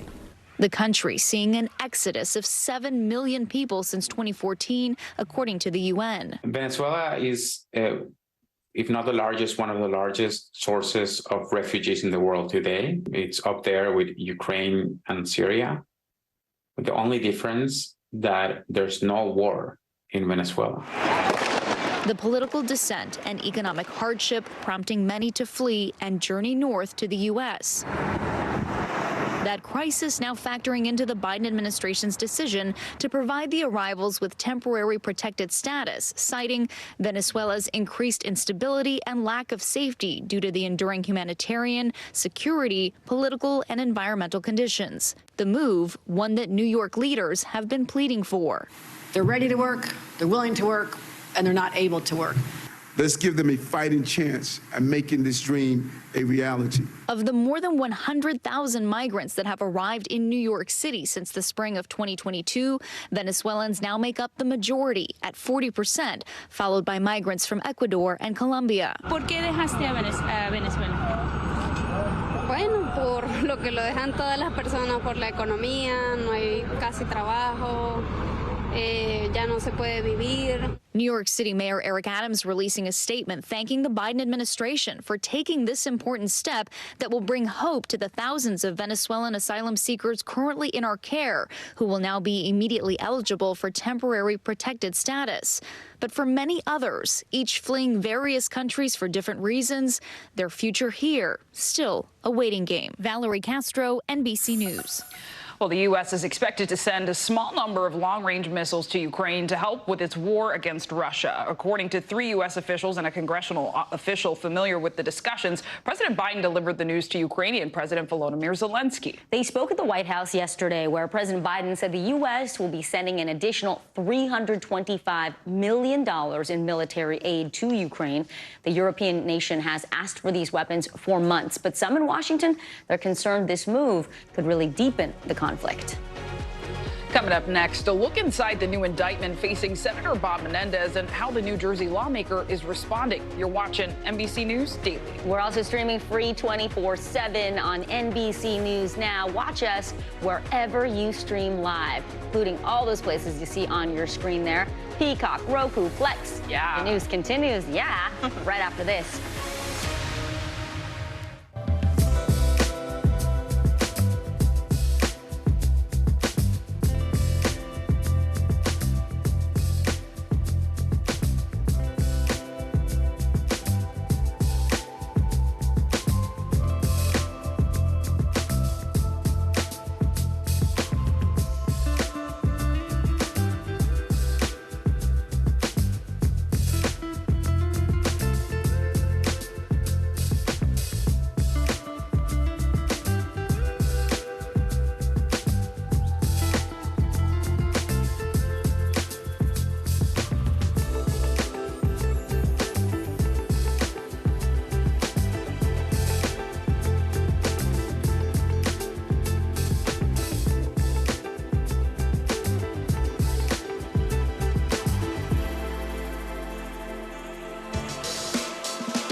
Chief White House correspondent Kristen Welker joins me now. From across the nation. What is the #1 issue for you? To the national stage. The work your son has done. Was anything about those relationships inappropriate or unethical? When critical votes were counted. Still too close to call. And when power was held to account. Is abuse of power an impeachable offense? Kristen Welker met the moment. Now she joins Meet the Press as its new moderator. If it's Sunday, it's Meet the Press. Sundays on NBC. Bottom of the hour now. Here are some of the stories making headlines here on NBC News Daily. Florida's Marjorie Stoneman Douglas High School, the site of the 2018 Parkland school massacre, is set to be demolished after the school year is done.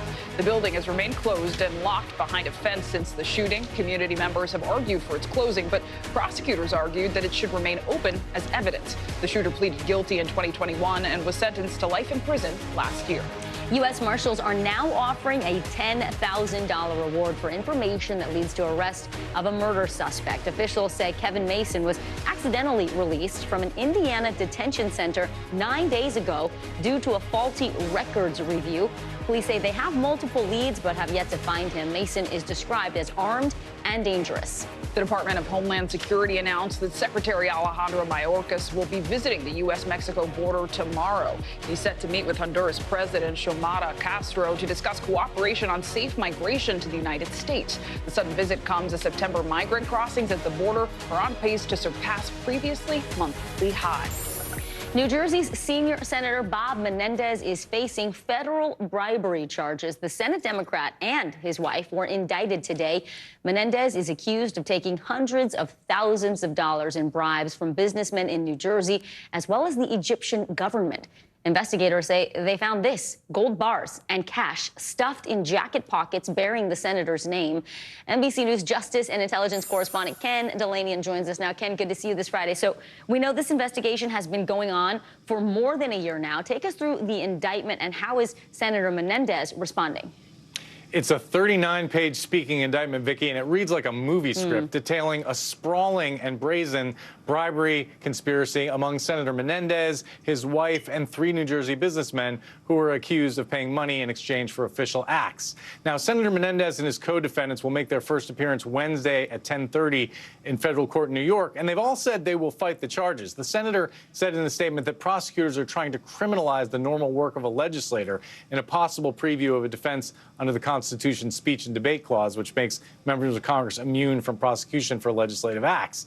The indictment says Menendez used the power of his office to help the 3 men in exchange for cash, gold bars, a Mercedes convertible, furniture, exercise equipment. It says the conduct began in 2018. That's the year Senator Menendez was reelected after a jury failed to convict him in a separate corruption case. And the FBI, as part of this investigation, searched the senator's home last year and seized gold bars and nearly $500,000 in cash.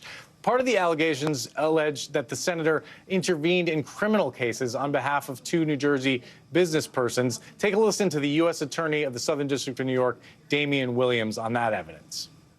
The indictment alleges that Senator Menendez used his power and influence to try to disrupt a federal prosecution of Davies in the District of New Jersey in 2 ways. Fortunately, the public officials the senator sought to influence did not bend to the pressure. That's a good thing. The indictment says that one of those men gave a $60,000 Mercedes convertible to the senator's wife, Vicki. Ken, this is not his first time being indicted while in office. Take us through that initial case and how it ended. That's right. He was the subject of a federal indictment on an illegal gifts case back in 2017, and it went to a jury, and the jury was hung. It could not decide on a verdict, so it was a mistrial, and the Justice Department decided not to retry the case. There had been some changes in the law on corruption. Now, the Senate Ethics Committee admonished Senator Menendez for accepting those gifts from that friend of his in Florida and said that he brought disrepute on the Senate, but no legal implications, and now he's facing very serious charges on a somewhat similar set of allegations, Vicki. All right, Ken Delaney, thank you so much. The Biden administration is rolling out a first-of-its-kind initiative aimed at curbing America's gun violence crisis. According to the Gun Violence Archive, there have been more than 31,000 firearm deaths just so far this year. Let's bring in NBC News White House correspondent Monica Alba. So, Monica, how will this new office work exactly, and what does the White House hope to accomplish here?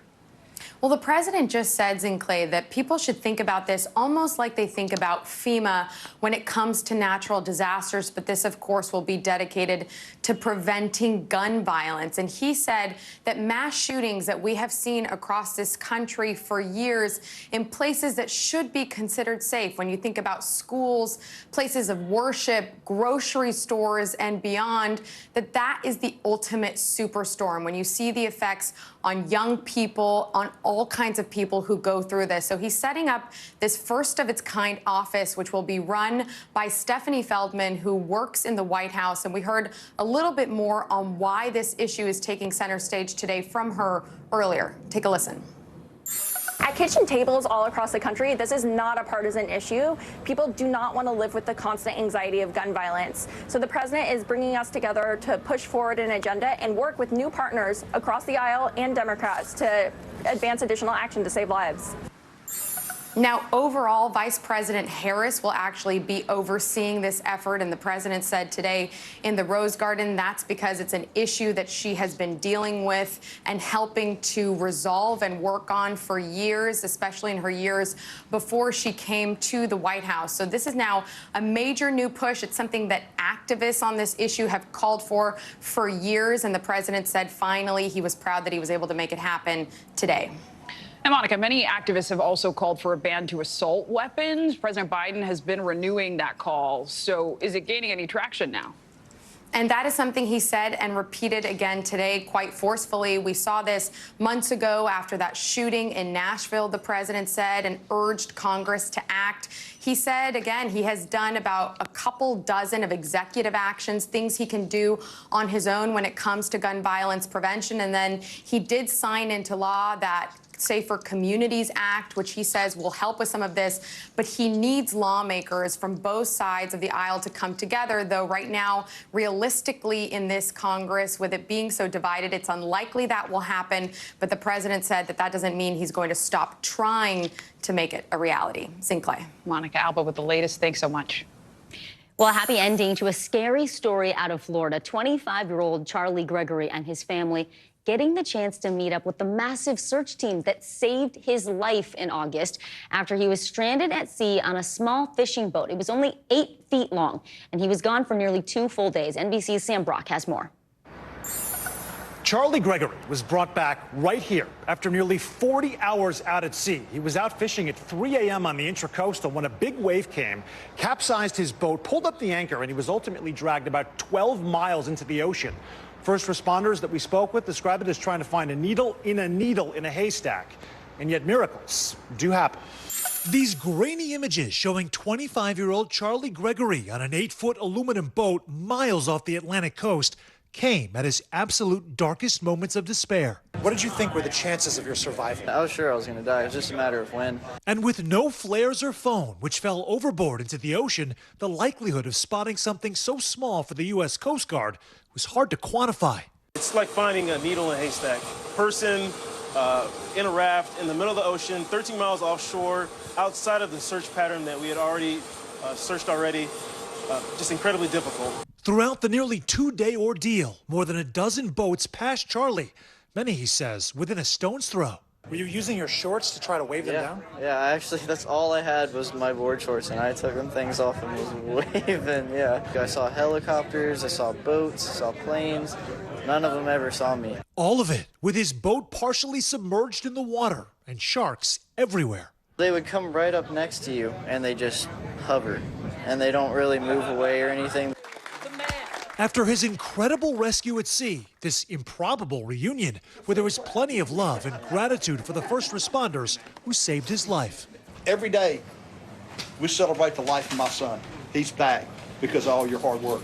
It's the kind of relief parents have a hard time putting into words. When he first arrived on shore, There is a God up there. If you ever thought it wouldn't, let your kid go missing offshore in the friggin' ocean for 38 hours. I gave up hope. I should never give up hope. Don't give up on the big guy. And also weeks later, in the presence of all those heroes. And I am screaming, he's alive. Charlie's been found, he's alive. And Raymond is screaming on, he's alive. And it just was an intense, overwhelming sense of elation and joy. I don't know how else to describe it. It is just amazing. And the U.S. Coast Guard said they had completed 2 search patterns already. They had crafted a third, and were about 10 minutes into that one when they spotted something on radar, a coconut in the middle of the ocean. It turned out to be Charlie. I asked Charlie after the fact, would you have done anything differently? He said, absolutely. Get a bigger boat. In St. Augustine, Sam Brock, NBC News. Back to you. Bigger boat, incredible. Well, it's also Climate Challenge Week here at NBC News, and when you think of sinking cities, the Midwest may not immediately come to mind. But because of climate change, researchers say a new risk is lurking below one of America's most well-known skylines. NBC's Maura Barrett reports. Beneath Chicago's iconic architecture, living labs are tracking how heat could make a city sink. We are measuring temperature in underground environments to basically monitor the amounts of heat that are continuously rejected in the ground. Hundreds of these sensors are giving us a new look into what researchers are calling a silent hazard. We found out that Chicago, as many other major global cities, is affected by a phenomenon that is called underground climate change. Professor Alessandro Rodoloria and his Northwestern research team installed these sensors beneath the surface in parking garages, subway tunnels, and basement boiler rooms, which found temperature variations are causing significant stress in the infrastructure that supports the city's skyline. For Chicago, the worst has already happened in the sense that there is already a significant amount of heat beneath our feet, and this heat has caused the ground to deform already. Their study highlights that this element of climate change is different than what we see above ground and poses a risk for the foundation transformation of urban cities globally. Researchers say more heat trapped in the ground has serious potential to interrupt our day-to-day. Top concerns are public health, the safety of the buildings we work in and visit, and how it could slow down your daily commute. Which is why Transportation Secretary Pete Buttigieg says projects to mitigate this new climate challenge need to be happening now. Is there a sense of how best to source energy-efficient materials to then mitigate this issue? Some of it is federally funded. We're partnering with states on this because it may be that something down to the kind of cement or steel or asphalt that you're using for the 21st century needs to look a little different than what we learned to build with 100 years ago. It'll take an investment, but the underground heat found here can be repurposed as a thermal energy source for the buildings above. There is a technology, there are the spaces to do that. The key thing is the willingness. Because this problem is bigger than just Chicago. It's the direct consequence of human presence on Earth. Maura Barrett, NBC News, Chicago. Up next, mental health and the military, the new type of therapy being used to treat veterans. You're watching NBC News Daily. But first, time for today's Daily Snapshot. We take you back to a story we brought you earlier this hour. The bird's eye view picture was taken on the U.S.-Mexico border near El Paso, Texas. You can see these migrants. They're waiting to be processed in Mexico to enter the United States. The number of migrants crossing the U.S. border has risen dramatically since the start of the month. Wow. We got a lot more NBC News Daily right after this.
Feels so good to get back to it. Back to all your people and the things you love to do. It's a new season and you start every morning ready to take it all on. Hitting high gear a little earlier because there's more to cheer for. It's back to school, back to business in a good way. Back to the feeling that anything is possible. Take back the day, make it all right. Kristen Welker joins Meet the Press as its new moderator, Sundays on NBC. Today's mental health check. September is Suicide Prevention Awareness Month, and today we're talking about mental health care in the U.S. military. Such an important topic. Here in the United States, the suicide rate for veterans is 57% higher than the average adult population. And in 2020, there were more than 6,000 veteran suicides. This, according to the Department of Veterans Affairs. We're going to talk more about ways to prevent these suicides with Juliana Mercer. She's a Marine Corps veteran who served in Iraq and Afghanistan. She's also the director of veteran advocacy and public policy at at the nonprofit called Healing Breakthrough. Juliana, we're so happy to have you with us. Thank you so much for your service as well. I know you spent 15 years in active duty and 5 of them providing support to injured Marines at the Wounded Warrior Battalion. So first, help us understand PTSD, the connection to mental health, and why it is so difficult for our veterans. Yeah, so post-traumatic stress is something that can happen to anyone after a traumatic event. It can cause intense thoughts and feelings of distress. Symptoms include nightmares, flashbacks, avoidance, hyperarousal, and just an overall feeling of despair. Veterans have higher instances of traumatic events because of their work. And therefore, statistically, they have a higher rate of post-traumatic stress. This is directly contributing to the veteran suicide epidemic that we've been dealing with. Since 9/11, we've lost over 30,000 veterans to suicide here on American soil.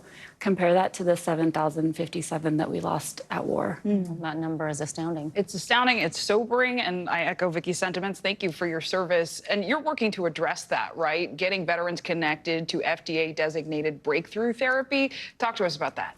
Yeah, so we're working on getting MDMA-assisted therapy available to veterans as soon as it's FDA approved.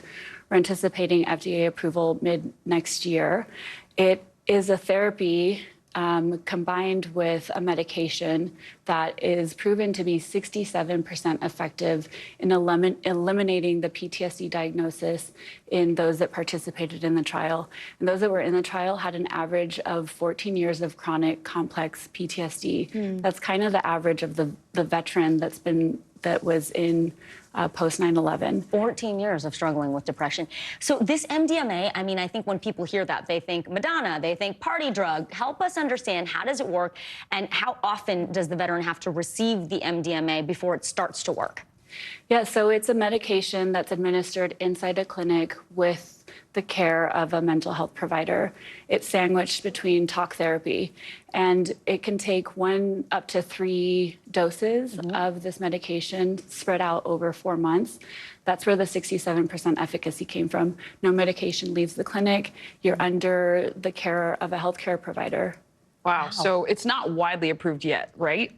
It is en route to be FDA approved. They're just finalizing the paperwork, and we're anticipating early to mid next year that there'll be FDA approval and patients will start to be able to use it to heal. What are some of the things you're hearing from people after they go through this therapy? How does it make them feel? How does it change them?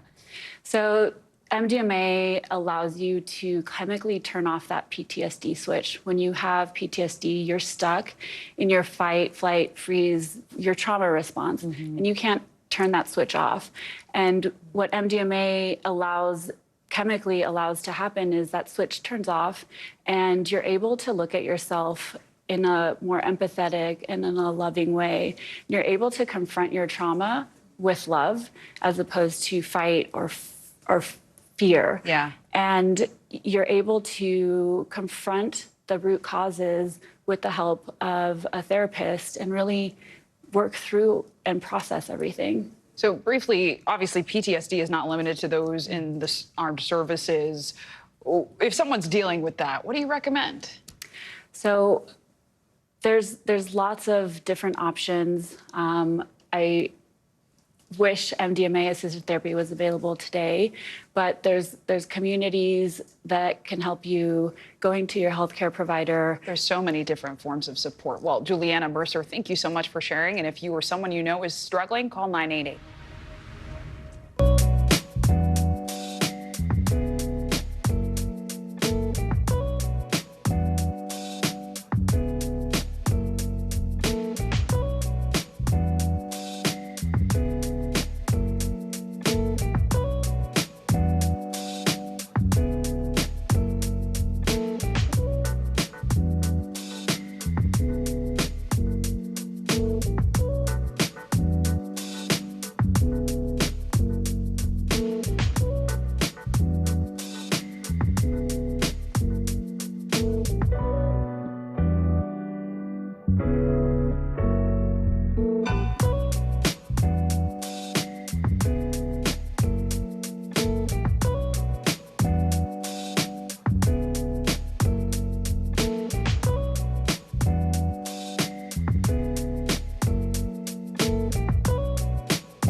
Fire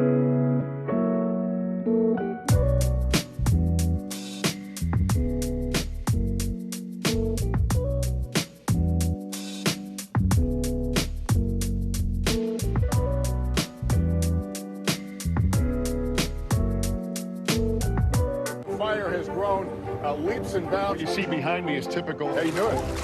Pretty bad. What's the message that you're trying to get out to young people? Know what is in the drug supply. We've got important news this hour about your money. Mental health, big picture, why is it so tough right now? News for the generation of now is NBC News Now.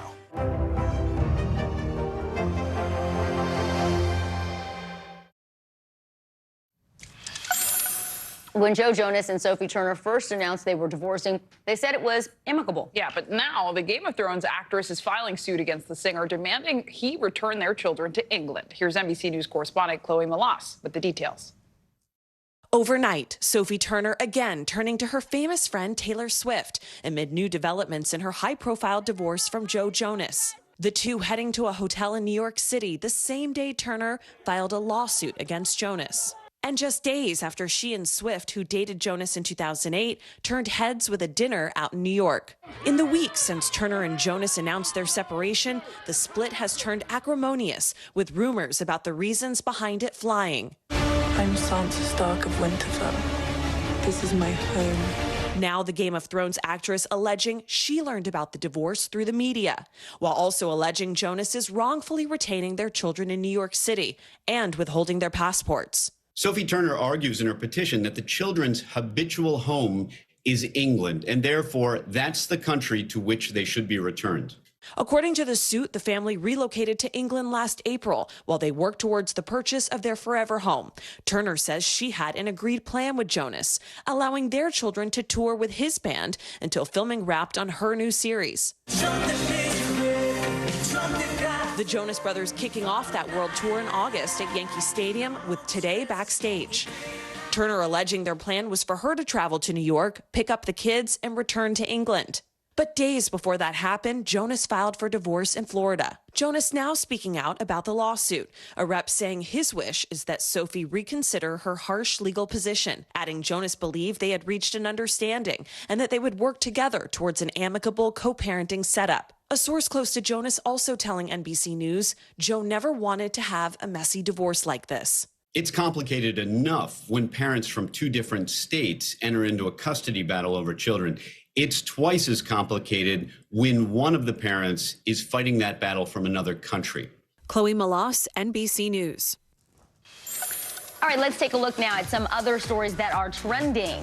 And we'll start on Sesame Street. Yeah. The Sesame Street Workshop has released a series of videos aimed at helping military families dealing with loneliness. A survey of teens and military families conducted in partnership with the National Military Family Association found that 42% showed signs of emotional distress. Well, these videos are free and available in both English and Spanish online. Just go to YouTube. So important. Yeah. Watch it. Loneliness is a real epidemic. All right, if you resold tickets to some of the summer's hottest events, get ready to pay up. A new law will require ticketing platforms to give the IRS information on users who sold more than $600 in tickets. That means if you sold some tickets, you might have to pay taxes on your profits. Oh, sounds like some bad blood to me. Okay, Taylor.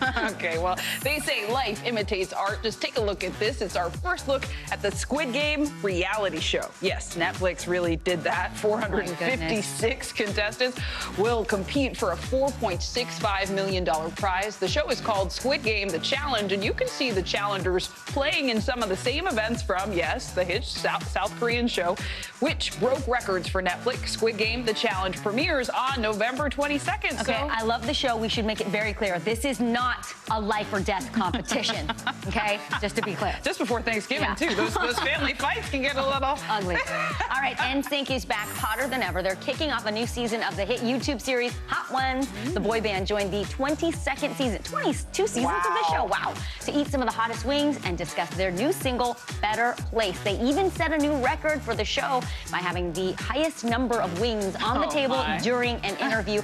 And in case you are wondering, apparently JC did the best with the hot wings. Okay, Go JC, Chazé. Okay. Well, soccer star Megan Rapinoe is playing her final match for the women's national team on Sunday. Team US is taking on South Africa at Chicago Soldier Field. Rapinoe announced her retirement from soccer earlier this year. In just over 200 appearances for the national team, she scored 63 goals, won gold and bronze medals at the Olympics, and won 2 World Cups, winning the coveted Gold Boot and Gold Ball awards during the 2019 tournament. I'll have to say, she's a boss. She was also named Best Women's Player in the world. It's really at the end of an era, right? Yeah, you gotta watch this game. Yeah, it's gonna be a good one. She's the best. Well, I'm Zig Class-One. I'm Vicky Nguyen. You are watching NBC News Daily.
From across the nation to the national stage, and when power was held to account, Kristen Welker met the moment. Now she joins Meet the Press as its new moderator. If it's Sunday, it's Meet the Press. Sundays on NBC. News lives in the now. Look at this. You can't even see anything anymore. Is that good news for us? You gotta see this. News for the generation of now is NBC News Now. Kristen Welker joins Meet the Press as its new moderator. Sundays on NBC. If it's Friday, multiple gold bars, hundreds of thousands of dollars in cash, a Mercedes-Benz convertible, all part of a sweeping criminal indictment charging Senator Bob Menendez, a powerful Democrat, with bribery and corruption charges he denies. Plus, discord and dysfunction consume Capitol Hill, threatening to shut down the government as some House Republicans consider defying Speaker McCarthy and working with Democrats. And the White House dealing with both a major influx of migrants at the southern border and a major expansion of that historic auto strike, with thousands more union workers now walking off the job.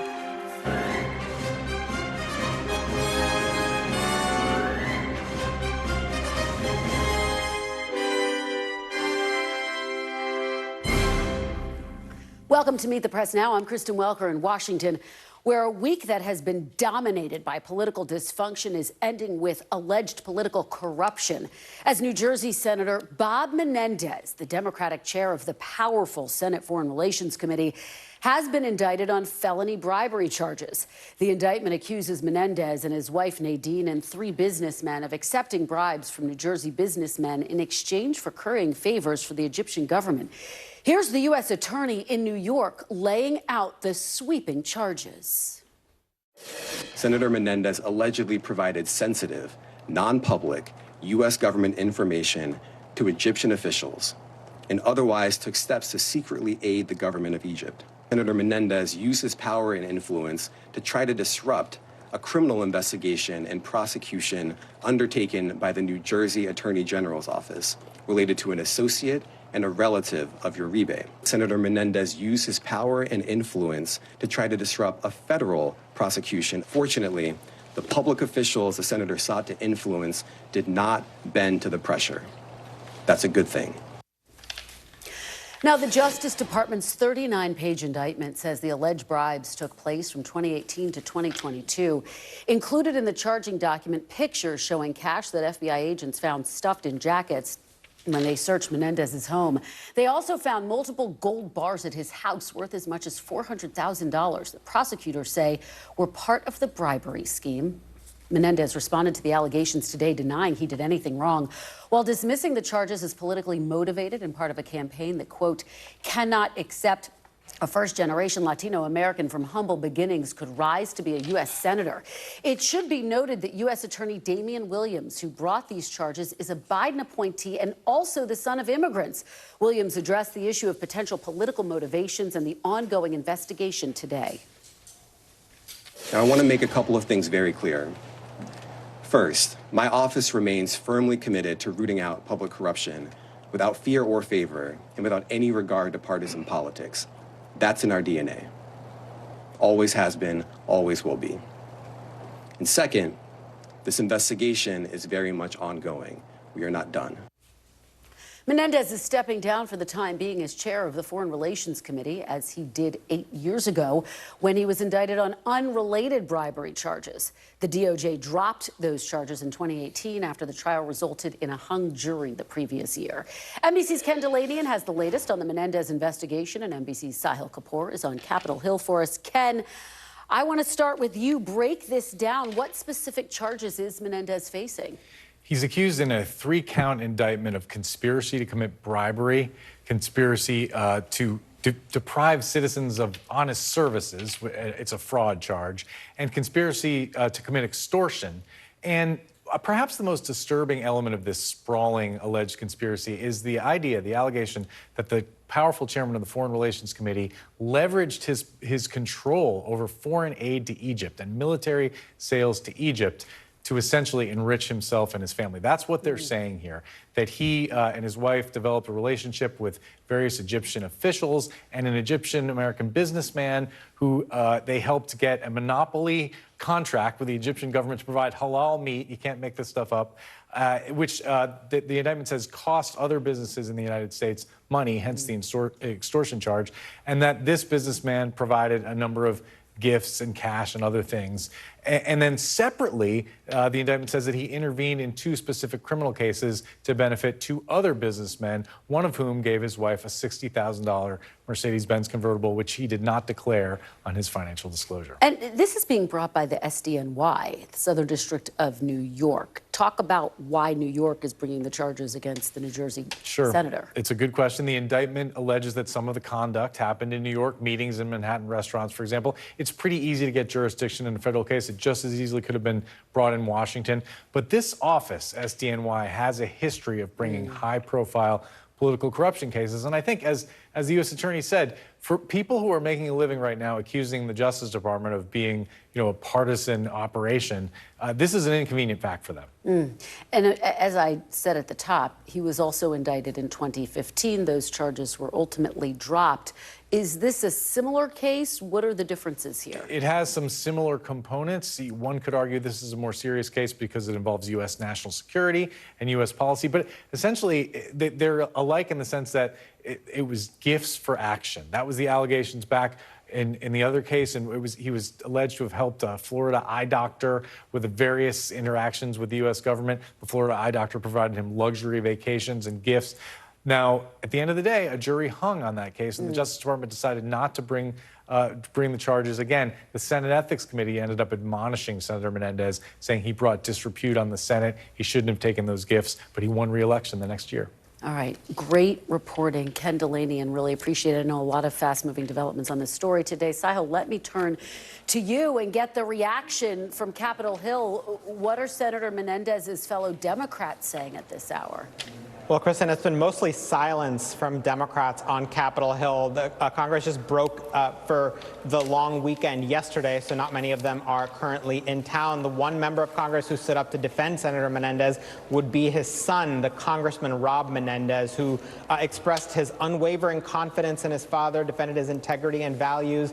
There is Congressman Dean Phillips of Minnesota, the Democrat, telling our friends at CNN that he's disappointed and that Bob Menendez should resign. Privately, I've been texting with numerous Democratic strategists and operatives who are annoyed at the fact that Bob Menendez keeps getting involved in situations like this and do want party leaders to push him out. One of them, one Democratic strategist involved in New Jersey politics, texted me, quote, "Who among us hasn't had an FBI raid find gold bars and cash in their U.S. Senate jacket," unquote. That gives you a sense of how Democrats are feeling at this moment. Kristen.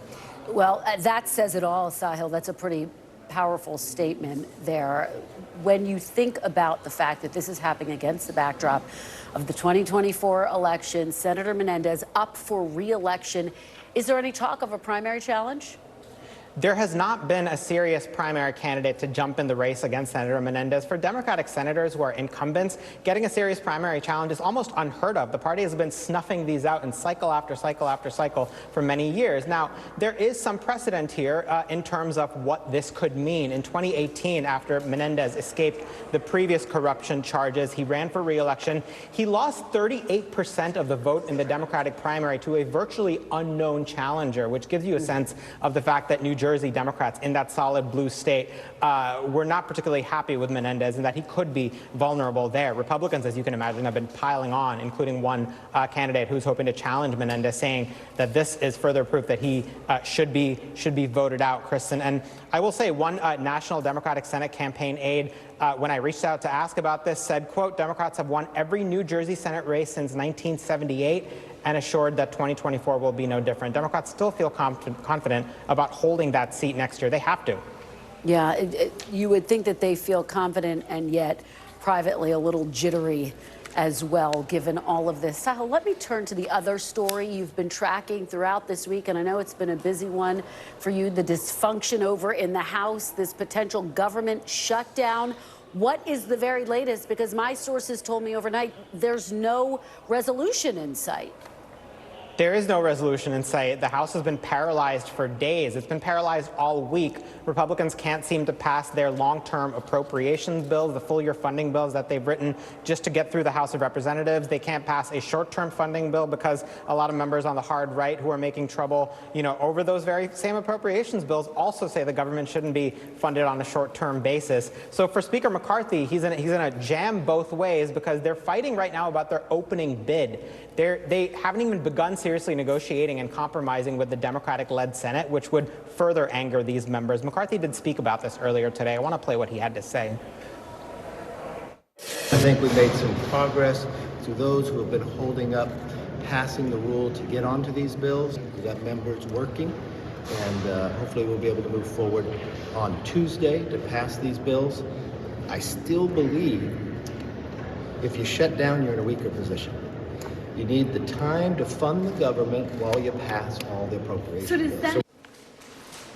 Now, look, let's take the optimistic view for Speaker McCarthy, Kristen. Let's say they do pass these appropriations bills next week. That is not going to stop a government shutdown, which would occur at the end of this month, because, again, the Senate is not going to pass these bills that House Republicans are pursuing. So they're a long way off from figuring out a way to avoid this. Optimism, to the extent that it existed at all, has faded, that there will be a resolution before a shutdown. The question has increasingly become, what is going to happen? How are they going to reopen the government after it is shut down?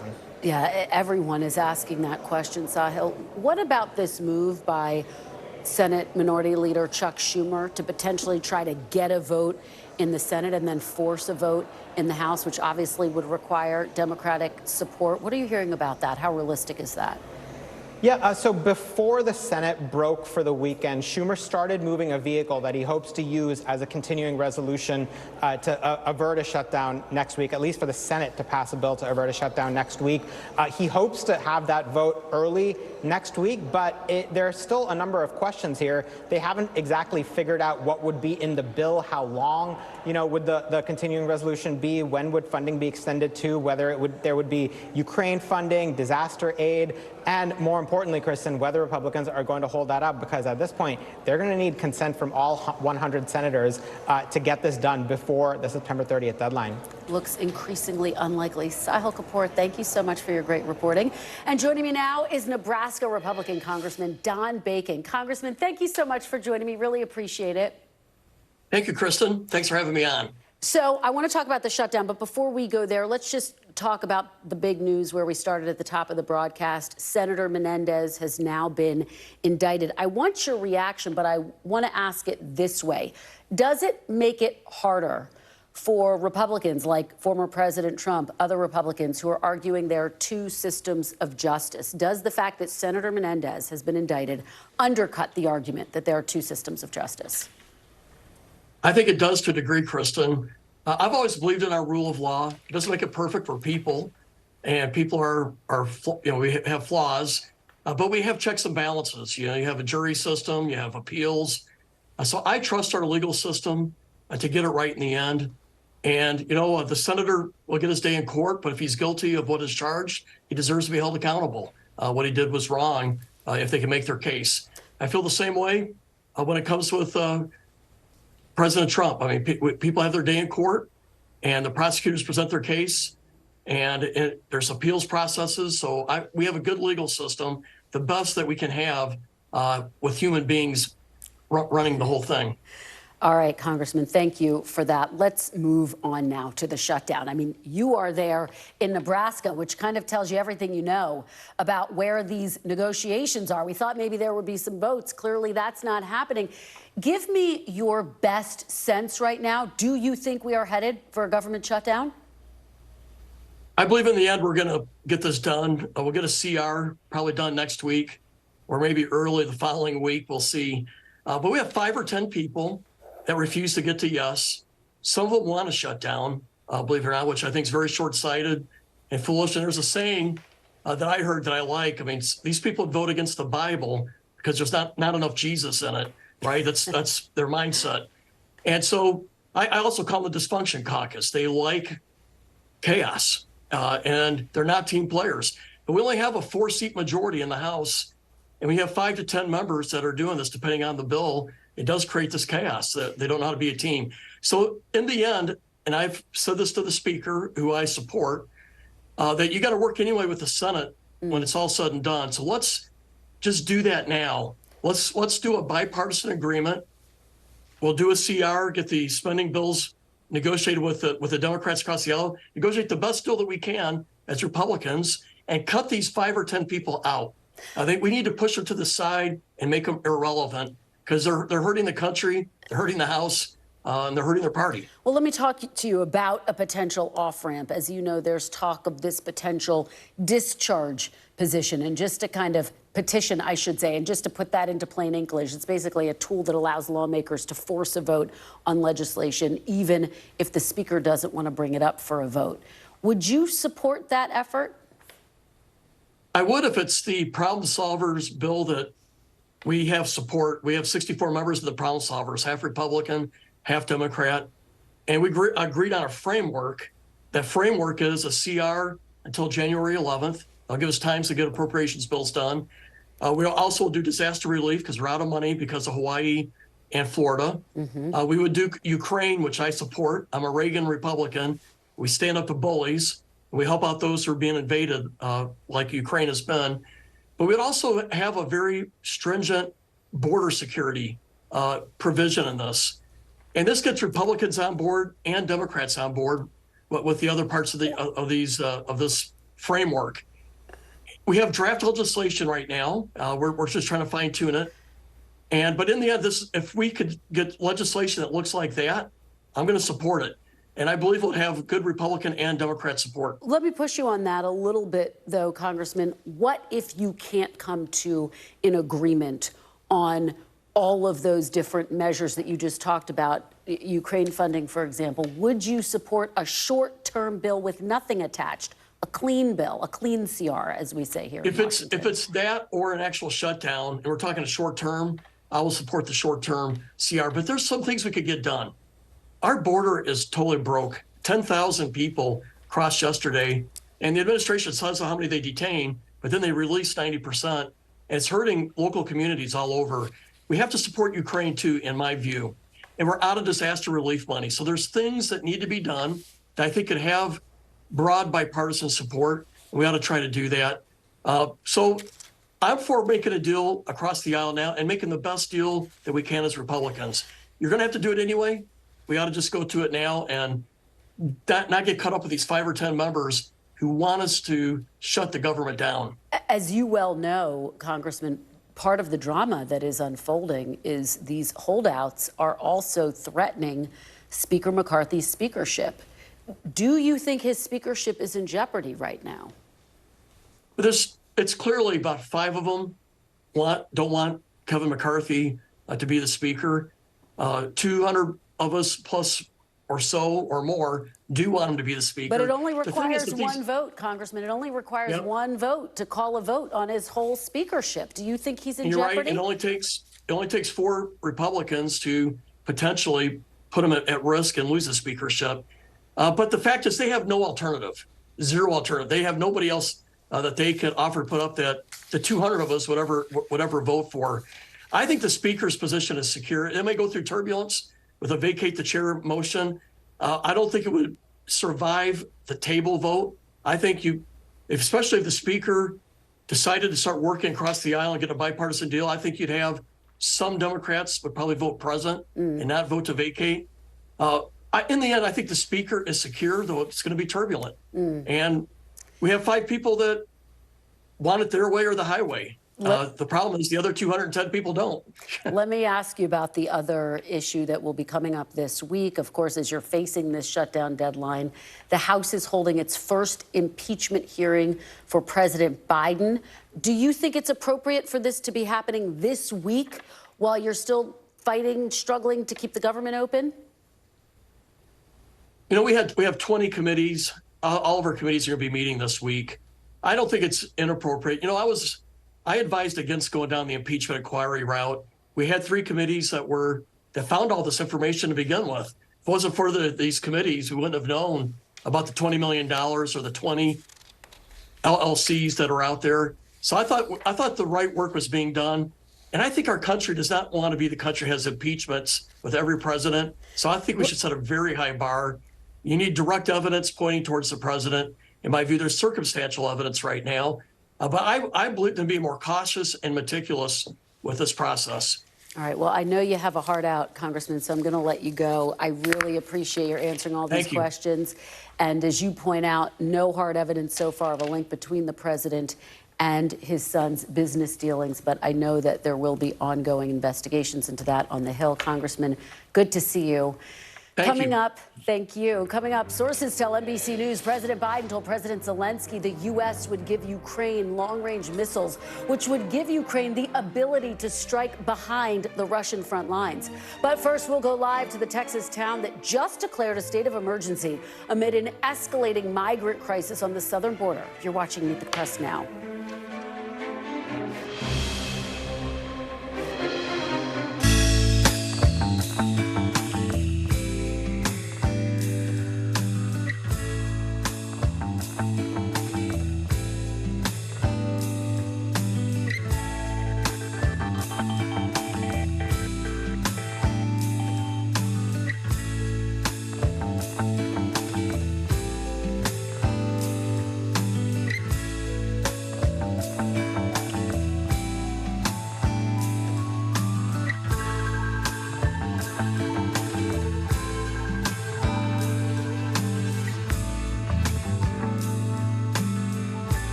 coming on the air with breaking news. We are live tonight from Juarez, Mexico, reporting over the skies of Lahaina here in Florida. The time to evacuate has come and gone. You were seeing people just running for their lives? People running for their lives. We've seen this almost unbelievable power struggle. What does this mean for Ukraine? It's the battle off the field that's inspired the world. Every night, it's your news playlist. Top Story with Tom Llamas. Streaming weeknights at 7 on NBC News Now. Welcome back. President Biden is facing pressure from officials on both sides of the aisle to tackle the growing crisis at the U.S. southern border amid mounting frustrations at migrant centers in cities across America. An official tells NBC News about 8,200 migrants crossed the border illegally yesterday alone. Those numbers are creeping back up toward record levels. In response to the recent surge, the administration is sending an additional 800 active duty troops to the region to assist CBP with processing and logistics. The situation has roiled border communities, including Eagle Pass, Texas, where the mayor has declared a state of emergency as thousands of migrants cross into the border town. Joining me now is Guad Venegas at the border in Eagle Pass, Texas, and Monica Alba is at the White House. Thanks to both of you for being here. Guad, let me start with you. This is obviously a dangerous journey. Just take us there to the front lines. What are you seeing? Kristen, so this is part of the river where a lot of the migrants have been crossing this week here in Eagle Pass. That's Piedras Negras in Mexico. There's a group of migrants right now, what appear to be migrants over on the other side. We've seen these smaller groups today arrive and cross the river throughout the day. It's a very surreal image because across the water on the Mexican side, we have seen Mexican law enforcement, members of the National Guard, local and what appears to also be state police who essentially patrol the area and watch as a lot of these migrants arrive, make their way across the river, and then they come here to this area that has been patrolled by the National Guard and also by Texas State Troopers, where they've installed this wire. There's been a lot of reporting about the wire. At some point, the state authorities, Governor Greg Abbott, said that the wire had been cut for migrants to come in. We've been seeing a lot of these large groups, Kristen, come in through that area, and essentially they figured out a way to move the wire. They use sticks.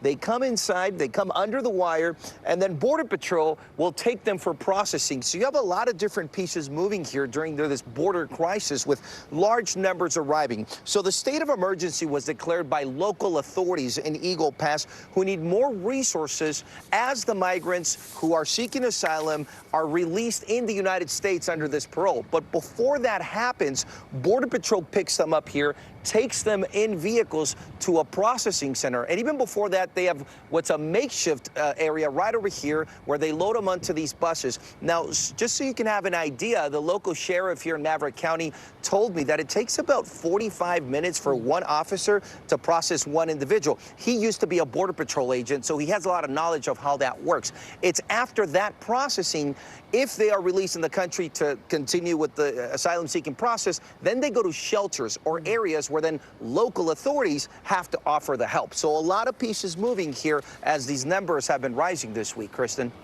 Wow, it truly is extraordinary to see in real time what is happening there, Guad, and really fantastic reporting. Monica, let me turn to you because you have been doing so much reporting on how the White House is responding. They talk about the fact, look, migrants ebb and flow in terms of the numbers, but they have sent troops to the border and taken other steps. What's the administration doing, Monica?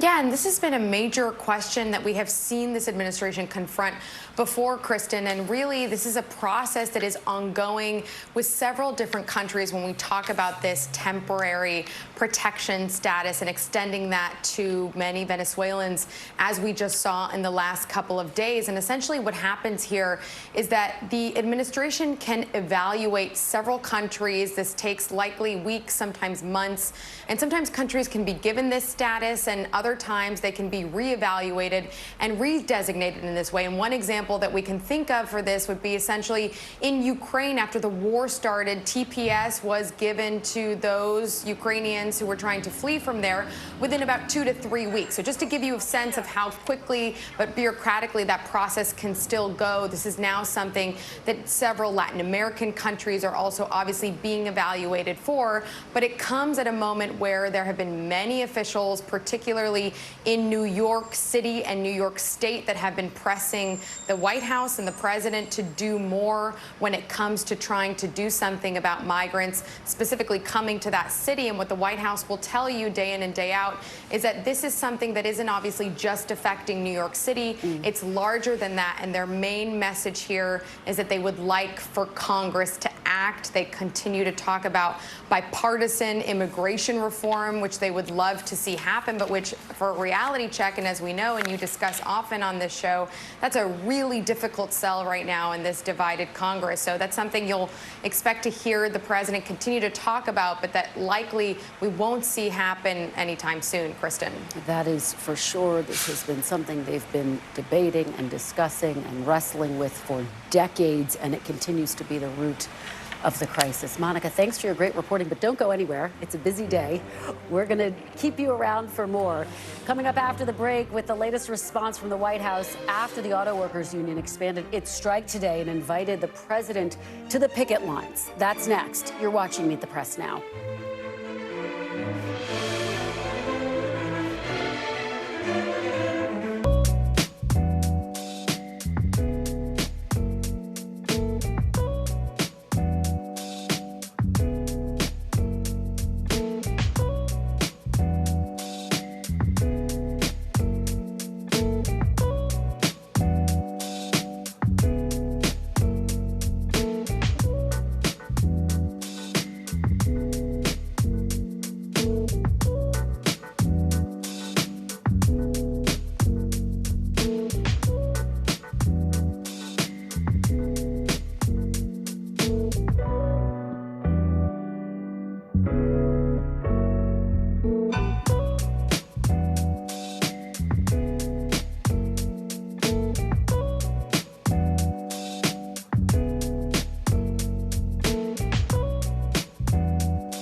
Emmy Award-nominated journalism is streaming free on NBC News Now.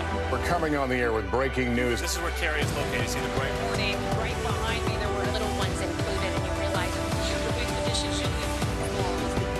Allegations of Russian war crimes. A storm zone in Florida. Essentially on that. So, an exciting and a long night. News for the generation of now is NBC News Now.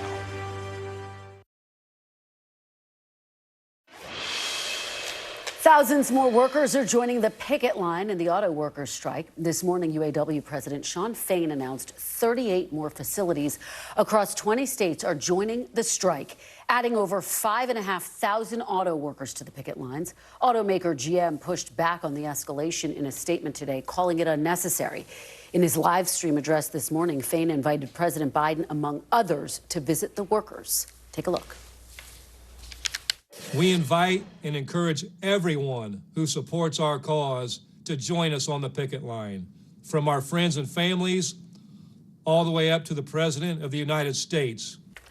I'm joined by NBC News correspondent Jesse Kirsch, who's in Pontiac, Michigan, and Monica Alba, who has stayed with us, the White House correspondent. Monica, you have breaking news. Tell us what you know.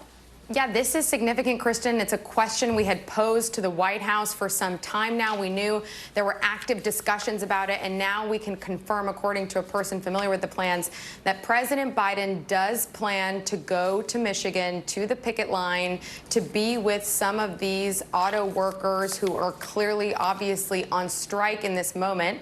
And we expect that could take place as early as Tuesday. They're still working everything out, but it comes against the backdrop of what you you just laid out there, which was for a couple of days, it was unclear exactly whether the president would be welcome there, what he wanted to do with this opportunity. But then once we saw that actual invitation from the union president extended, this was something that in the White House they were pleased to see. But of course, the politics of all of this, and for Joe Biden, who calls himself constantly the most pro-union president of all time, that is how he likes to identify himself, this clearly will send a message because he is going to insert himself in this labor strike, clearly going and talking about the need for wanting to seek a fair contract for these workers. And now, over the last week or so, we have seen that the White House at the beginning of this was not maybe necessarily welcome to come to Detroit. It was a week ago today that President Biden said he was going to dispatch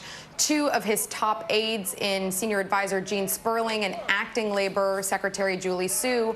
And then in the days that followed, they didn't end up going to Detroit. In fact, they had said they were going to be there. Then they kind of walked that back and said they were just going to participate virtually. So clearly, the White House has been a part of these talks, but they're not in any way a mediator, and they're not seeking to intervene here. But with the president now going, that does shift this in terms of their active engagement clearly. And the other thing we can't fail to mention is that Donald Trump, the Republican frontrunner, the former president, is supposed to be in Michigan on Wednesday, and that's his own counter-programming to the second Republican primary debate, as you know well, Kristen. Absolutely. The politics of this strike, very powerful. Fantastic that you were able to get that breaking news, Monica. Let me turn to you, Jesse, because as I said at the top of this segment, this strike is now expanding today. 38 state sites across 20 different states. Talk about what led to this expansion and what it means for the overall negotiations.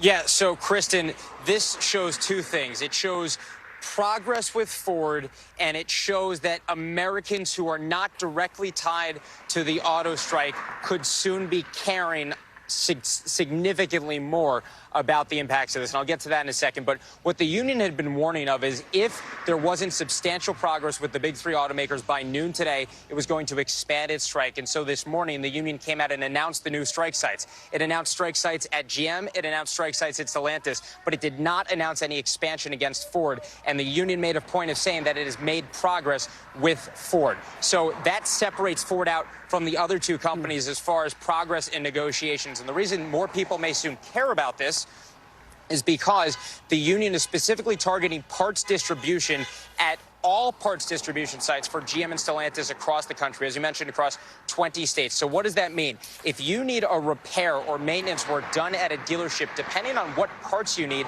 that could take more time. I spoke with a dealer from the Midwest a short time ago. He said they've been stocking up extra on parts like brake pads, more of the routine maintenance. But if you need something like an engine overhaul, that could be something that could be very hard to, that could be hard to come by throughout the duration of a parts distribution strike. And our understanding is this isn't something that will be a major financial blow to the company. So the pressure is ramping up on them, not from a financial standpoint, but potentially from a PR standpoint. And I just want to add one more point, Kristen. Shout out to Monica. She and I, for the last week, have been trying to figure out what is going on with the president's team coming here. And it's been very interesting to see the union's evolution in its commentary on the White House. A week ago or so, the union's president put out a statement saying that in part, the White House is afraid. Then the union's president denied saying those words in a statement. And here we are, the union calling for the president of the United States to come join the picket line, and the president appearing to be coming to Detroit. It's just been very interesting to watch all this unfolding. And of course, can't forget that Donald Trump is also planning to come here too. Lots to be watching on the political front here as well, and more Americans could be keyed into this pretty soon. It's such great analysis, Jesse, and it just underscores how critical the union vote always is in any presidential election. As Monica talked about, the fact President Biden likes to think of himself as the union president, well, here former President Trump is making a strong play for that vote as well. Fantastic segment to both of you, Jesse and Monica. Thank you. And after the break, a standoff in Congress, corruption, and the dismal state of Americans' faith in the U.S. political system. The panel's next. You're watching Meet the Press Now.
people really don't know what's going to happen. Nearly a dozen hours after the eye roared ashore.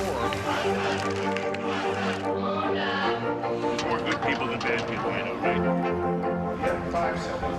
4, 3. There is some late-breaking news 4 hours into the Iowa caucuses by the mail delivery system. All right, it just me too.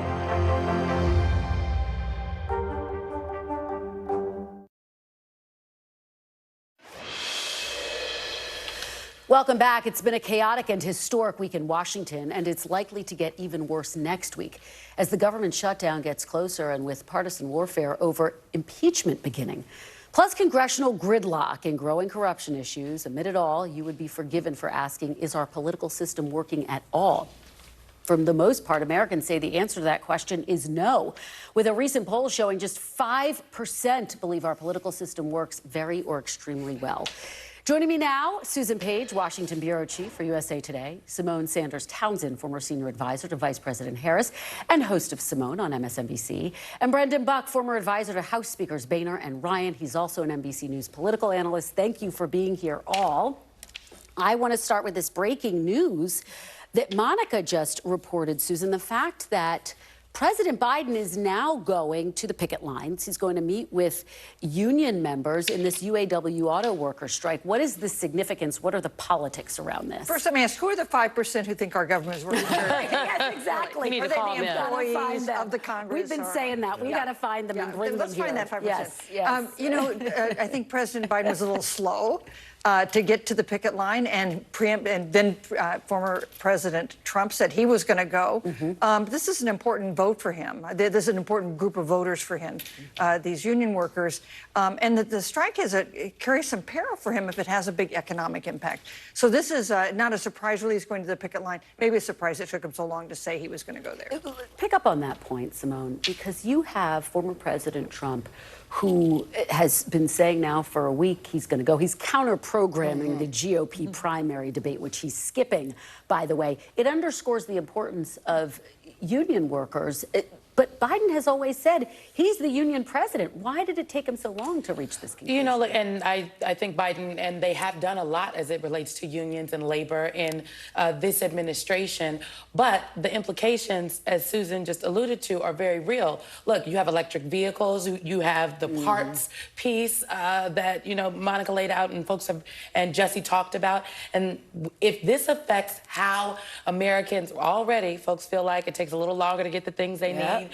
If this affects that, if prices go up because there are not a lot of parts and whatnot, then yes, the president will bear some responsibility. And so I think the White House has been walking a kind of line. I don't think there's any doubt that, you know, President Biden stands with the UAW workers, but nobody wants a strike. And the White House, for a while, didn't think there was going to be a strike at all until, you know, some union folks and Debbie Dingell had to tap him on the shoulder and say, hey, y'all need to come. Y'all need to look what's going on in Michigan. This is a real thing. Talking about the potential ripple effects of that and pivoting to another crisis that we are watching, Brendan, the potential ripple effects if there's a government shutdown. You know this all too well. You have been on Capitol Hill when things are at the brink. Do you see Republicans finding a resolution to this? I mean, how does this all end? Or do you think we're headed for a shutdown? Yeah, it's actually really hard to parse out because I've been through several government shutdowns and I've never seen a situation this dire. I mean, there's so much effort and energy and hurt feelings around just a House bill that is dead on arrival, like no question. No one is even asking the question, how are you going to get something through the Senate and through the White House? This is all about Republicans' unwillingness to do anything with Democrats. It's the culture of the House Republican Conference. It always has to be us. Can't ever do anything with Democrats. And they're not even entertaining those questions that are so obvious. This has to be bipartisan, but they can't even get themselves there. Susan, to that point, I mean, how does this end, given the gridlock that Brendan just laid out? And when you hear that context, that he's never seen anything this bad, I mean, are we just headed for a shutdown? And is the real question how long it's going to last? You know, it's not even that the Republicans are unwilling to engage in bipartisan action with Democrats. It's that Republicans are at war with one another. And I think it is very hard to see how we do not have a shutdown. The question is how long it will go on. And the other question is, does Speaker McCarthy survive a shutdown? And what then has to happen, to get the government back up and running. You take me to my next question. Is he going to survive this? Simone, obviously not your party, but you understand the politics well. Do you think his speakership survives this? You know, I am leaning towards the no. And this takes me back to the debt ceiling. Yes, this takes me back to the debt ceiling fight. I remember when there was all this fight about the debt ceiling, and it ended up that the White House did end up negotiating with Speaker McCarthy on the debt ceiling, essentially the budget as well. And that negotiation had to happen because if not, it would be the White House that would have borne the brunt of the fallout. In this situation, Speaker McCarthy needs to negotiate with Democrats, and he does not look like he will. It seems as though he will not. The Democrats are not going to lean over to offer olive branches.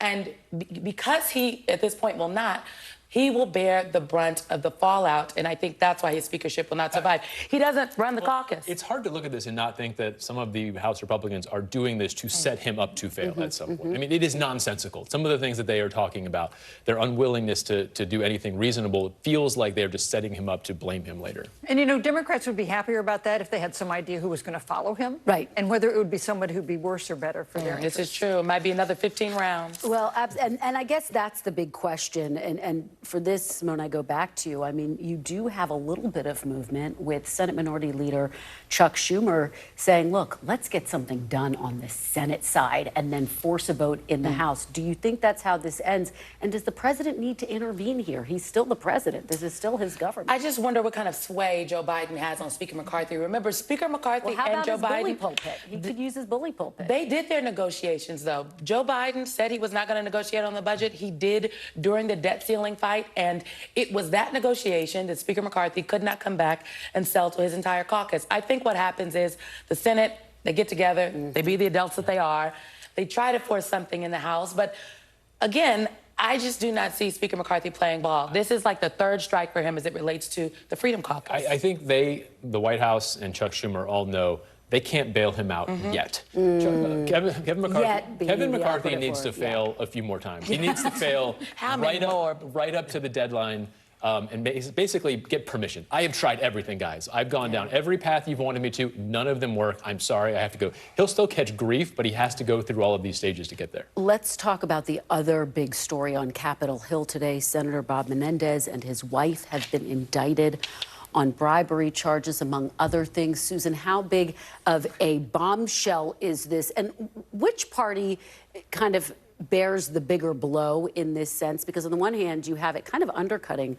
the key argument from Republicans that there are two systems of justice. On the other hand, the Democrats don't welcome this news. You know, you're innocent until you're proven guilty, but boy, did the U.S. attorney make Menendez look guilty with his indictment. I mean, it's almost comical, the gold bars and the Mercedes, and I mean, it's quite the indictment. I think it's bad for Democrats. I'd be surprised if Menendez survives as chair of the Senate Foreign Relations Committee. It's bad for politics. I mean, it's bad for trust in our government.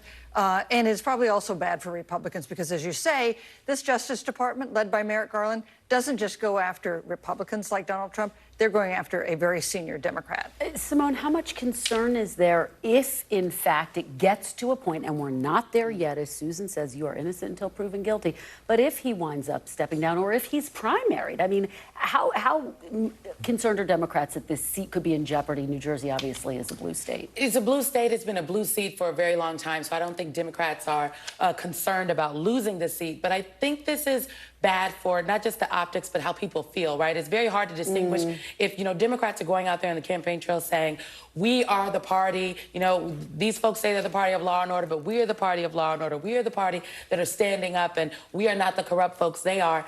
It's kind of difficult when you have a sitting United States Senator, chairman of the committee, which I do believe, given the Senate rules, he is stepping down, though, who it just muddies the waters. And this is why people feel as though, regular American folks, not political professionals, that Democrats and Republicans is kind of all the same, even though it is not. Right, Brendan, it goes back to where we started the conversation. Only 5% say the government's working. Yeah, they're losing the moral high ground is what they're losing. And that's the argument they've been trying to make is, you know, the Republicans are the corrupt party, and this really undercuts that. The other issue is you have a person who's clearly very dug in.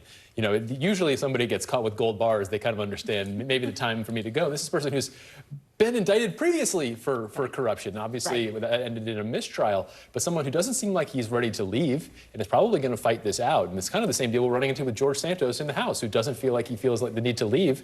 The longer he sticks around, the more problems he creates. Finally, last topic, Susan, and we only have about a minute left, but weigh in on this crisis on the border. You have the Biden administration, this all-hands-on-deck approach. They're sending troops down, this temporary protective status for Venezuelan migrants, about 500,000 of them. Obviously, this is a situation that ebbs and flows, but do you think this feels different this time around? I think no more difficult issue exists for this administration than the issue of the crisis at the border. It's hard to deny it's not a crisis. And now we have not only Republicans in Texas talking about it, but Democrats in New York City and New York State saying it's a crisis and calling on the administration to do more. This action on Venezuelans, allowing close to 500,000 Venezuelans to work legally, an important step, but the concern is, does that just encourage more people to come over the border illegally? And some advocates say actually it should be expanded to more nationalities, so they're getting it from both sides. Thank you all. Fantastic conversation. Susan, Simone, and Brendan, appreciate it. Still to come, an inside look at how one local community is bringing Iowans and Ukrainian refugees together amid the war's historic humanitarian fallout, as the White House vows to send more weaponry to the front lines of the fight. That reporting is next. You're watching Meet the Press now.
Chief White House correspondent Kristen Welker joins me now. From across the nation. What is the #1 issue for you? To the national stage.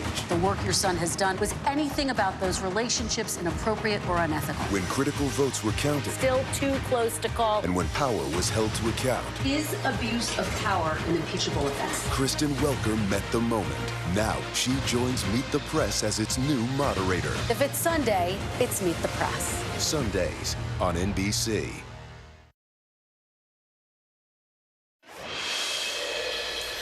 Welcome back. During their meeting at the White House, President Biden told Ukrainian President Zelensky that for the first time, the U.S. will provide Ukraine with a small number of long-range missiles known as ATACMS. But it's not clear when those weapons would be delivered. President Biden also announced $325 million in new aid in the meeting. That money is separate from the $24 billion for Ukraine that the White House is asking for from Congress, which is part of the ongoing spending fight among House Republicans. As the fight over Ukraine aid continues in Washington and out on the campaign trail, NBC's Alex Tabbitt has a look at how one Iowa community is helping Ukrainian refugees start a new life. After nearly 19 months of war, more than 6.2 million Ukrainian refugees have spread around the world. It's like second life. We start again. Including Natalia and her son, who found peace in the small town of DeWitt, Iowa. In Iowa, I met good people, kind. Yana and Elena are also starting anew in Iowa, taking jobs as a painter and a housekeeper. It's my life. It's my second life. We are very grateful to the USA and American people for the support. While lawmakers in Washington are in the midst of a bitter fight over government spending, including aid to Ukraine, here in Iowa, refugees are receiving support from the local nonprofit Iowa Nice. These are young, hardworking families that really just want to find a safe place to settle. Angela Bolins is the founder of Iowa Nice, an organization that helps Ukrainian refugees find homes, cars, jobs, whatever they need for a fresh start and to feel welcome. Iowa Nice says they've relocated 27 refugees right here in DeWitt, but just as they've started to settle down, the rhetoric's been ramping up. Do you think that our security, the United States security, is linked to Ukraine's security? I think that Europe has to do more. We're in for $200 billion. They're in for $25 billion, and it affects them more than it affects us. Some GOP presidential hopefuls questioning American involvement in the war. And I think it is a misplaced priority that we're defending against an invasion across somebody else's border. They are doing a blank check policy without telling us when we will have achieved our objective. And the rhetoric's reflective of a shift in public sentiment. According to a CNN SSRS poll from July, 45% of all registered voters think Congress should authorize more funding to aid Ukraine. Among Republicans, that number drops to 28%. And a Quinnipiac poll from August showed that 58% of all Republican registered voters think the U.S. is doing too much to help Ukraine. While I kind of understand that sentiment, it is a lot to invest in another nation. I also think that getting to know these people personally makes it feel very much worth it to me. Waning interest in providing funding to Ukraine has refugees like Elena anxious. Yes, I worry because Ukrainian, it's my country. I love you, my country. Alex Tabbitt, DeWitt, Iowa. Well, we appreciate Alex's fantastic reporting, that perspective that we don't often see. Alex is one of our Iowa 2024 campaign embeds. Great reporting by him. NBC's Courtney Cubey joins me now for the latest on long-range missiles to Ukraine. Our Pentagon correspondent. Courtney, incredible reporting as always. So walk us through the back and forth over these ATACMS. What does it mean that President Biden has now approved some to be sent to Ukraine? So this is something that Ukraine's been asking for months, and President Zelensky has been very vocal about it. The argument is these longer-range systems would provide Ukraine with the ability to fire beyond Russian front lines. So going after things that the military calls their command and control nodes, going after what the military calls their supply lines, essentially being able to stop Russia from resupplying and direct their troops out in the field by hitting back beyond the front. That has been the argument for some time. Now, Ukraine does have some longer systems that can go after some of these targets, but they argue that they need even longer range, including so that they could strike targets in Crimea. Well, the U.S. has been resistant. One of the main reasons that we've heard for months is that simply the U.S. doesn't have enough ATACMS, these long-range missiles, in their own arsenal to provide to Ukraine. But beyond that, defense officials have quietly whispered, and U.S. officials, that they're concerned about Ukraine striking in Crimea and that escalating the situation, escalating the war, provoking Vladimir Putin even more than what we've already seen over the last year and a half plus in Ukraine. Now, fast forward to this week when we started hearing rumblings that the Biden administration was leaning towards potentially sending these, specifically sending a variant that includes cluster munitions. Now, we finally learned, according to a couple of U.S. officials and a congressional official, that, in fact, President Biden, while meeting with President Zelensky at the White House on Thursday, did tell him the U.S. will move forward with providing the ATACMS. But the big question is, when will they send them? How many will they send? And exactly what variant will go, Kristen? Those are all questions that we simply don't have answers to that yet. I'm glad you say that, because that was my next question, Court. So let me move on to my next question, which is, look, there's been so much debate over these ATACMS. Can you put them into broader context? Are they controversial, for example, like the cluster munitions? How should we be thinking about them? Yes, cluster munitions have been controversial, but remember, the Biden administration started providing those to Ukraine back in July. Human rights groups have argued that the dud rate or failure rate can be high, and it can cause civilians, including children many times, to be injured or even killed. So what that means is a cluster munition is one that when it explodes on a target, it releases a bunch of smaller bombs, often called bomblets, on an area, but they don't always explode. In fact, some have a dud rate that the U.S. uses upwards of 2%. Well, then those can be lodged in the ground. They're shiny. Kids, people find them. They can get injured. So that can be very controversial. So if the U.S. provides those, we should expect to hear some human rights groups that will denounce it, Kristen. Well, tremendous reporting. Courtney Kube, thank you so much for joining us this hour. And thank you for joining us this hour. We will be back Monday with more Meet the Press Now. And if it's Sunday, it's Meet the Press on your local NBC station. I'll have interviews with Congressman Jim Clyburn, Transportation Secretary Pete Buttigieg, and presidential candidate Chris Christie, plus a brand new NBC poll that you won't want to miss. NBC coverage continues with Hallie Jackson right now.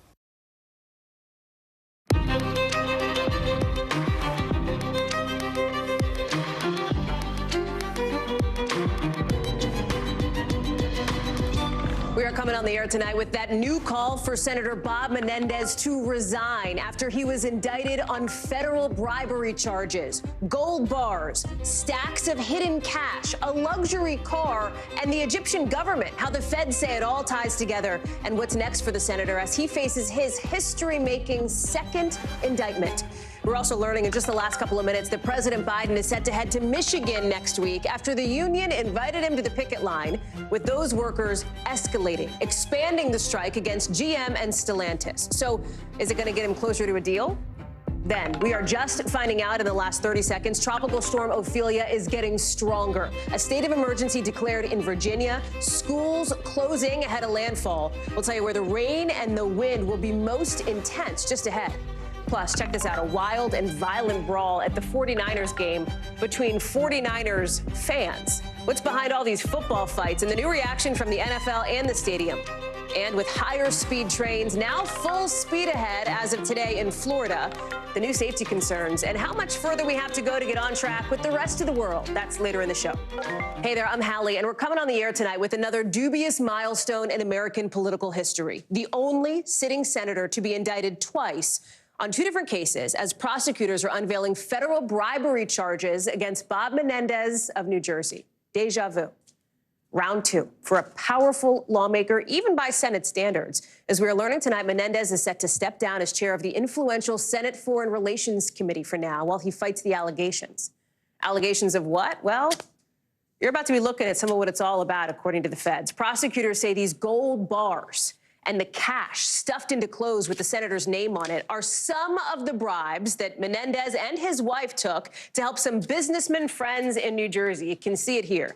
The feds say Menendez broke the rules around what you can and can't do for your constituents. Rules they say he knew because he posted them on his own website. It says he cannot influence matters involving a private business.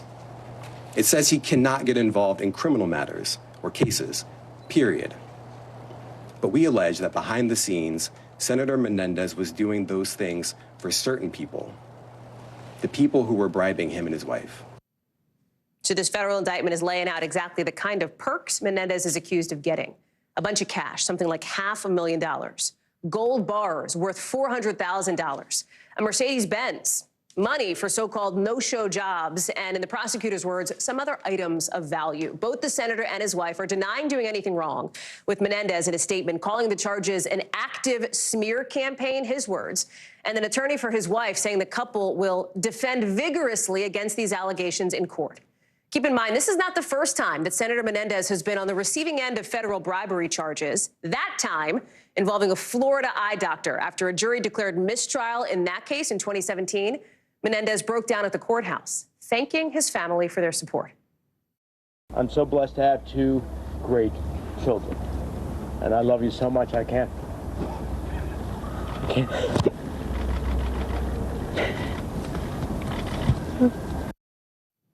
I want to bring in our team covering every angle of this. Ryan Noble's on Capitol Hill for us. Ken Delanian is joining us as well. Ryan, I want to start with you.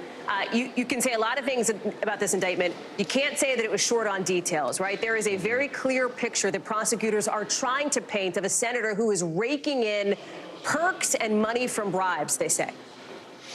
That's right, Hallie, and it's important to point out that they believe he was uniquely positioned to do so because of that perch that he held as the chair of the powerful Senate Foreign Relations Committee. And a big part of this indictment focuses on what they believe was unfair treatment, a special level of preferential treatment that he gave to these Egyptian business partners and potentially even the Egyptian government. That's on this list of things that they say he did in exchange for these special gifts and bribes that they say he was given to by these business partners, things like cash, gold bars, luxury trips, and the like.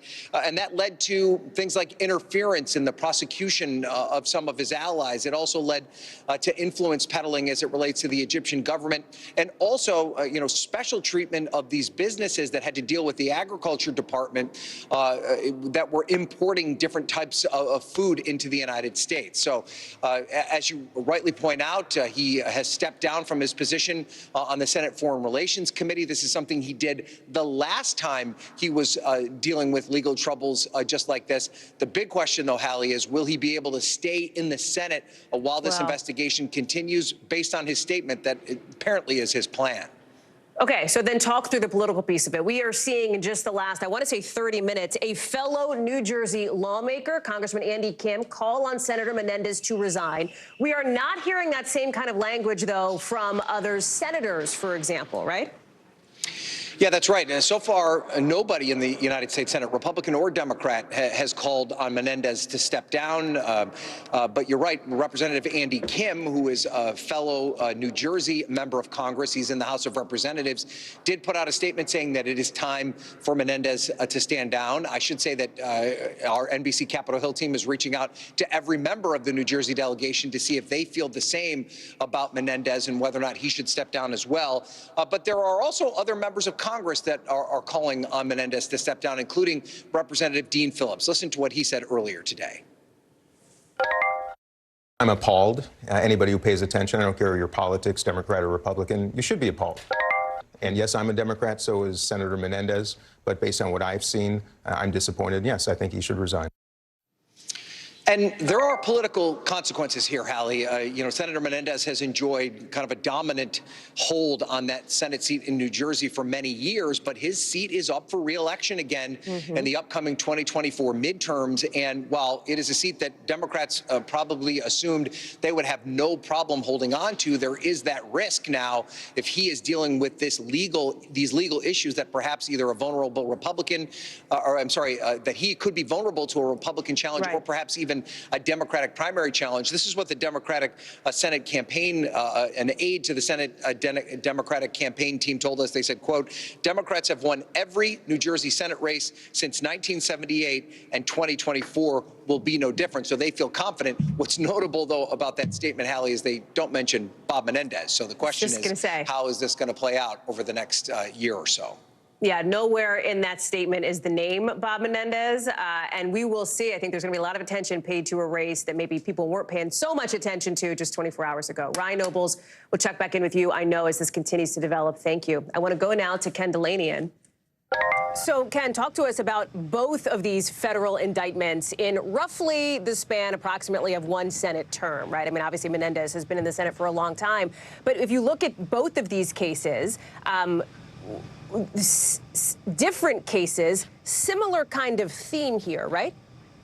Yeah, and that's what's so incredible about this. Senator Menendez came very close to being convicted in a very similar case involving alleged improper gifts from a friend of his, a Florida eye doctor, who was taking him on trips and providing other kinds of benefits. And at the end of the day, the jury hung. It was a mistrial, and the Justice Department decided not to retry the case because the law had changed in terms of political corruption. But you would think that somebody who came that close would sort of walk a very clean clean line after that. But instead, what this indictment says is that shortly thereafter, and it coincided with him meeting the woman who became his wife, Nadine Menendez, this conspiracy began. And in fairness, a lot of it rests on, according to the indictment, his wife soliciting the help from some of these people and soliciting Senator Menendez to take this official action. But nonetheless, he's wrapped up right in it as part of the conspiracy, according to this indictment. Hallie.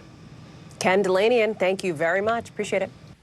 And we should note that even as Ken and Ryan were speaking there in the last really 2-3 minutes here, the New Jersey governor is now calling on Senator Menendez to resign. So far, the, of course, highest profile New Jersey politician to do so. We're going to continue to follow this story. Our team is out to Senator Menendez's office for any response on that. We will let you know what we hear coming up in the next 45-50 minutes or so. We are also just learning, literally in the last couple of minutes here, that President Biden is going to head to Michigan Tuesday to show that he totally supports that already historic auto workers strike that is getting now even bigger. This is according to 2 sources familiar with the president's plans. Take a look at this. People are literally walking off the job today at a Stellantis plant in Texas, with the union now expanding its strike to 20 states, coast to coast, 38 plants in all. But interestingly, look at this graphic. None of those plants are owned by Ford. You don't see any black dots there, even though Ford is one of the big 3 American car companies. Why? Well, listen. Ford is showing that they're serious about reaching a deal. At GM and Stellantis, it's a different story. We will shut down parts distribution until those 2 companies come to their senses and come to the table with a serious offer. Well, those car companies are pushing back, with one of them, GM, now calling the workers' escalation unnecessary and also claiming, I'm quoting here, that union leadership is manipulating the bargaining process for their own personal agendas. Leaked messages reviewed by CNBC show that union leadership's ready to strike for months if need be. I want to bring in Jesse Kirsch, who is outside one of those plants of GM's in Michigan here. So now we have the president set to visit. Jesse, talk to us about how, if at all, that could help change the calculus for the dynamic that so far seems to be kind of stuck here. The workers are still striking. You have some of the companies still saying, you know, that this is an escalation that they don't want to see. How does the president's involvement change this? Yeah, and Hallie, we have even more information on the president's front. I want to read you part of a tweet from him. He says, Tuesday, I'll go to Michigan to join the picket line. He's saying he's going to be on the picket line. If you can imagine that scene going down in the history books next week. So that's the president of the United States saying that. And that comes after days of it being unclear if and when his team would get on the ground to be here. The union president has said, though, that the White House is not in negotiations. So at this point, this seems to be more, about optics and public perception and rallying the troops, so to speak, than it potentially could have an impact in the negotiating room. But all that's going on behind closed doors. So all we can do is read the tea leaves. But Hallie, what we're seeing today is the union spelling out that it sees a real difference between what Ford is offering and what the other 2 companies are offering at this point. We've heard from workers, we've heard from the union leadership, we've heard from the companies as well today, and this just is continuing to evolve, and it's something that, Hallie, is going to potentially start impacting more Americans far away from the picket line, because with parts distribution shut down for 2 of the big 3 automakers, if you have a GM or a Stellantis vehicle and you need a repair from your dealership, depending on which repair you need, that could take more time, could be hard to come by as long as this parts distribution strike is ongoing. I talked with someone from a series of dealerships a short time ago. He said that they've stocked up on some of the stuff that you're more likely to see, like brake pads. But if you need something like an engine, that's going to become trickier. And so this, at this point, is going to be putting more pressure publicly than necessarily directly in the financial space on the company. So it's going to be interesting to see how all this plays out. And again, it says the president of the United States is saying he's going to be on the picket line. And then just hours later, who is shaping up to potentially be his chief rival come fall 2024, former President Donald Trump, he's going to be speaking to UAW workers as well. A lot colliding here in the next several days. I mean, there's such a political component. There is, as you talk about, too, an economic component clearly as well, Jesse. As this strike expands, is it possible that that could happen yet again? In other words, we know that the union has seemed to be in some ways holding its fire in case they do have to prolong this for weeks, if not months. Do we have any sense of a timeline if, in fact, let's say by Tuesday, Wednesday, next week this time, they're not where they want to be?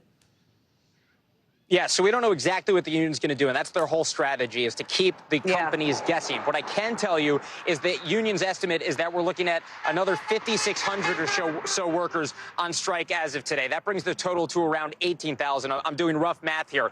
Roughly 18,000 workers. But you know how many workers the UAW has at the Big Three? Roughly 146,000.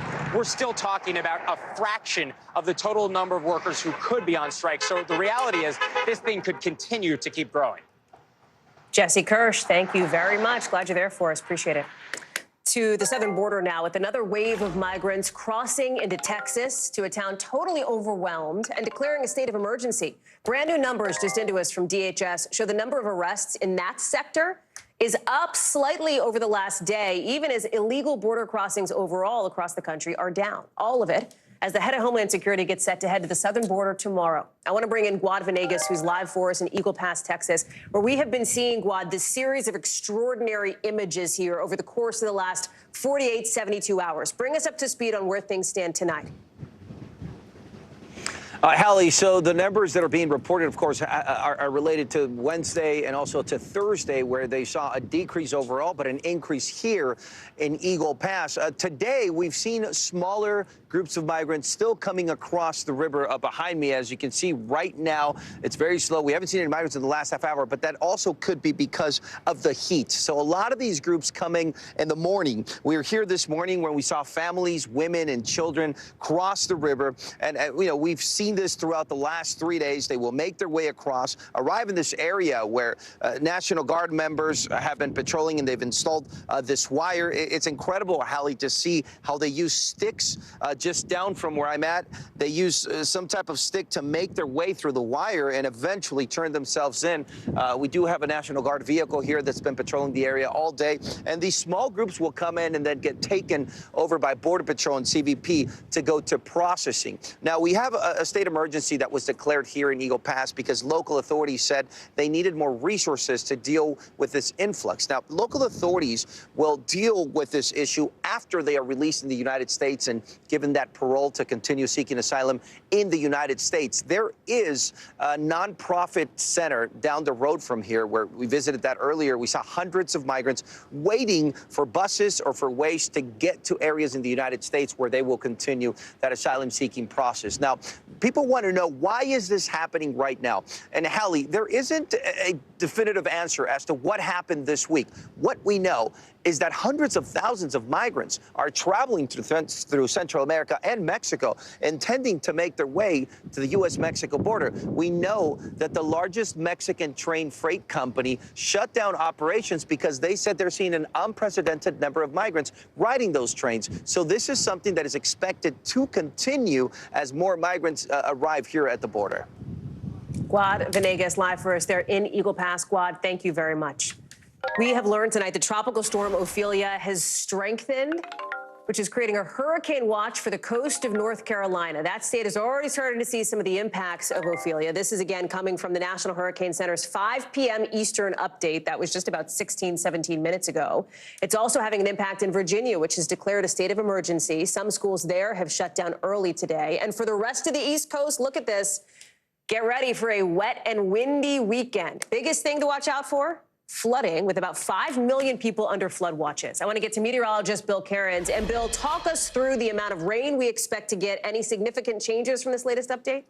The storm is stronger. It's going to move more water. It's more powerful, and the storm surge numbers have gone up for the areas that are at the highest risk, and I'll explain that in a second. And I hope that those people are paying attention because they're going to have a lot of water coming in the middle of the night at high tide that they may be not expecting if they haven't been watching closely in the last 12 to 24 hours. So if you have any family or friends in eastern North Carolina near any water areas, give them a call. So the storm itself, you can see the spiraling motion on the visible satellite imagery. These are the bubbling thunderstorms. The center tucked under those storms, and that allowed the storm to get stronger during the day today. Hurricane Center has this almost at hurricane strength, 70 miles per hour. That's as strong as you can get for a tropical storm. The wind and waves are already hitting the coast. We do expect a landfall during the overnight hours, roughly maybe 2 or 3 hours before sunrise. The issue is that high tide is going to be right around 2 or 3 a.m. It's almost going to coincide with that landfall, so that's bad. We don't want the storm surge plus the high tide at the same time, because that means water levels are even higher. So we take that inland sometime around 5, maybe 6 a.m. Then it moves into areas near New Bern. If you remember New Bern, North Carolina, Hurricane Florence 5 years ago completely flooded the entire downtown. Most water they've ever had there. And this won't be as bad, but it could be bad. So we're going to have to watch that closely. Then it kind of rains itself out and weakens significantly for a very rainy Saturday up through the mid-Atlantic. But Hallie, as far as those alerts go, yes, tropical storm warnings are still up in effect, but we're mostly concerned with the storm surge tonight. That 2 to 4 feet we can deal with, but once we get in here, these areas in orange, this has now gone up to 4 to 6 feet. That's a lot of water in areas that aren't used to it. That's in these bays and rivers here. This is the Albemarle, this is the Pamlico Sound, this is the Neuse River that comes in here. These are the areas that we're very concerned with in eastern North Carolina. Bill Cairns, thank you for that update. I know you'll be watching it. We'll check back in with you in the next few minutes. Appreciate it. Investigators now are saying they are not ready to determine the cause of that terrible bus crash, that rollover we told you about 24 hours ago that killed 2 people, bus full of students on its way to band camp in New York. And now we're learning tonight that that company that owned the bus was on the state's list of unacceptable operators. Regency Transportation, according to state records, failed 5 of the 15 inspections on its buses over the last year, meaning the state told the company at least some of its buses shouldn't even be on the road. Remember, we showed you live on this show the New York governor sharing early indications a faulty tire led to the bus flipping over and rolling down a ravine. Officials say 18 people are still in the hospital, but all are in stable condition. I want to bring in Rahema Ellis, who is following this one for us. Rahema, bring us up to speed on what we are learning tonight, what we know about this company, and what investigators are saying in just the last few minutes. One of the things that they were saying is that this particular bus that we're talking about did pass inspections, even passed several random road inspections. They also said, and I want to reiterate here, that they do not feel that they're in a position in any way, shape, or form right now to determine the actual cause of this crash. While it was said yesterday by the governor and the state police that preliminarily that front left tire failed and could have caused it, the NTSB said today they are not willing to say that that is the exact cause. The NTSB person said there could be multiple causes for why a crash would have occurred, and they're going to be investigating all of them. Question was asked about the state of the driver, and the NTSB said that they have not yet spoken to the driver, and they would not give us an update on her condition. And they said it will be determined. Her condition will determine how soon they will be able to talk to her to find out what she could share about what happened in this accident. We should mention that the driver has a valid driver's license, and while there are questions about what went on, there are so many unanswered questions about what went on. And the NTSB said there's a team of 7 people. They're going to be in the area for 5 to 7 days collecting information. Then at that point, they're going to be making a report. They said they're not going to be giving us another update because they've told us all that they can tell us at this moment. Hallie? To be clear, Rahema, though, there was no indication that they are backing away from the idea that a faulty front tire may have been a part of this. Like, in other words, are they saying that that information was incorrect, or simply that they are not ready to actually go there with a definitive finger point yet? You got it with that one. They are not ready to say that that is a single cause of this accident. They say it could be multiple causes, and therefore they're not going to pinpoint one particular cause by saying, here it is, this is it. Could it turn out to be that? They wouldn't even say that. They were very, very careful about not revealing anything about what they don't know. They do know that the left front tire failed, but whether or not that was the sole and singular cause of this, they're not ready to say yet, Hallie. Got it. Rahema Ellis, thank you so much for the clarity tonight and for the updates. Appreciate it. To some dramatic new 911 calls now from the moments after that pilot ejected from an F-35 jet that went missing earlier this week. Listen. I'm sorry, what happened? We got a pilot in the house, and I guess he landed in my backyard, and we were trying to see if we could get an ambulance to the house, please. That's a homeowner sounding extremely calm, cool, and collected in North Charleston. That's where the pilot, as you heard, landed in his parachute. Then we hear the pilot himself talk about why he ejected and where he thinks his plane is. Look. And I'm not sure where the airplane is. It would have crash landed somewhere. I ejected. All right. Okay. How far did he fall? I was at 2,000 feet. Okay, and what caused the fall? An aircraft failure.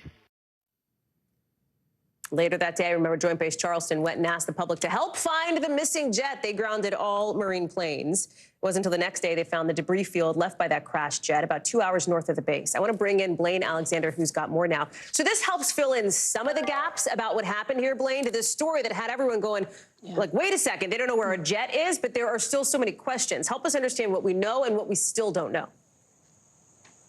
So one of the biggest questions among those questions, Hallie, is why did it take so long to find a $100 million fighter jet? Well, there were several factors involved in this. One, the weather. The weather was just bad that day. They were experiencing thunderstorms, so visibility was low. The other thing is that the fact that they were prioritizing finding the pilot. So that was first on their minds. But the third thing is actually has to do with the jet itself. Remember, we're talking about a military fighter jet. And so some of its capabilities, chief among them stealth capabilities, some of the technology really actually is designed to keep it from being detected, from being tracked. So they had to go a non-traditional route when they were trying to find it. That's also what accounted for some of this delay, Hallie.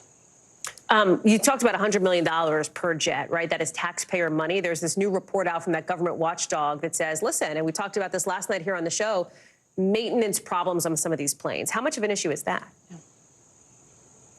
Well, according to this new report out from the GAO this week, there are some issues that need to be addressed. That's according to this report. I'll point out a couple of the stats for you that really stuck out to me. One, they say that the mission capable rate for this entire fleet of fighter jets, so we're talking about all of the F-35s, is about 55% as of March of this year. So that's far below program goals. One quote says, this performance was due in part to challenges with depot and organizational maintenance, and essentially saying that there could be some questions about how they do this program going forward. Now, Lockheed Martin put out a statement basically saying this: we stand ready to partner with the government as plans are created for the future of F-35 sustainment, ensuring mission readiness and enabling deterrence. So, Hallie, there are a number of questions that people are still looking into, and specifically with this crash that happened in South Carolina, we know that this investigation is ongoing. The entire crash site has been secured, including the airspace above it, and officials have said that that investigation could take several months, Hallie. Blaine Alexander live for us on this wild story. Thank you. The manhunt for that murder suspect in Indiana who was accidentally released is now being handled by the U.S. Marshal's Office. And tonight, those marshals are expanding the search outside of Indianapolis. That's after the sheriff said today they think this person left the city the night he was released. That was Wednesday of last week, a couple days after he was arrested. Remember, the sheriff didn't say publicly that this person was on the loose until this Tuesday, keeping it quiet so they could have what they say was a tactical advantage in trying to find him. The marshal's office says this suspect may have changed his appearance. It is not clear if he is armed. We'll keep you posted on any developments there. Lots more coming up here on the show, including tens of thousands of mattresses sold at Costco now being recalled. What's reportedly been growing on them in our 5 things. Plus, Hollywood writers and big studios say they're getting closer to a deal to end that strike, why they're not there yet, and what new big show could be affected.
Stay on top of breaking news and the biggest stories of the day with NBC News Daily. Thank you so much for joining us. I'm Morgan Radford. I'm Vicki Wynn. I'm Kate Snow. And I'm Zinklea Samwa. Get in-depth reporting from across the country. We have breaking news out of the White House and around the world. Questions about the rebellion inside Russia. And ways you can take care of your health. What are symptoms that people should be on the lookout for? And your wallet. Some really great last-minute deals if you have flexibility. NBC News Daily. Weekdays from 12 to 4 p.m. Eastern on NBC News Now.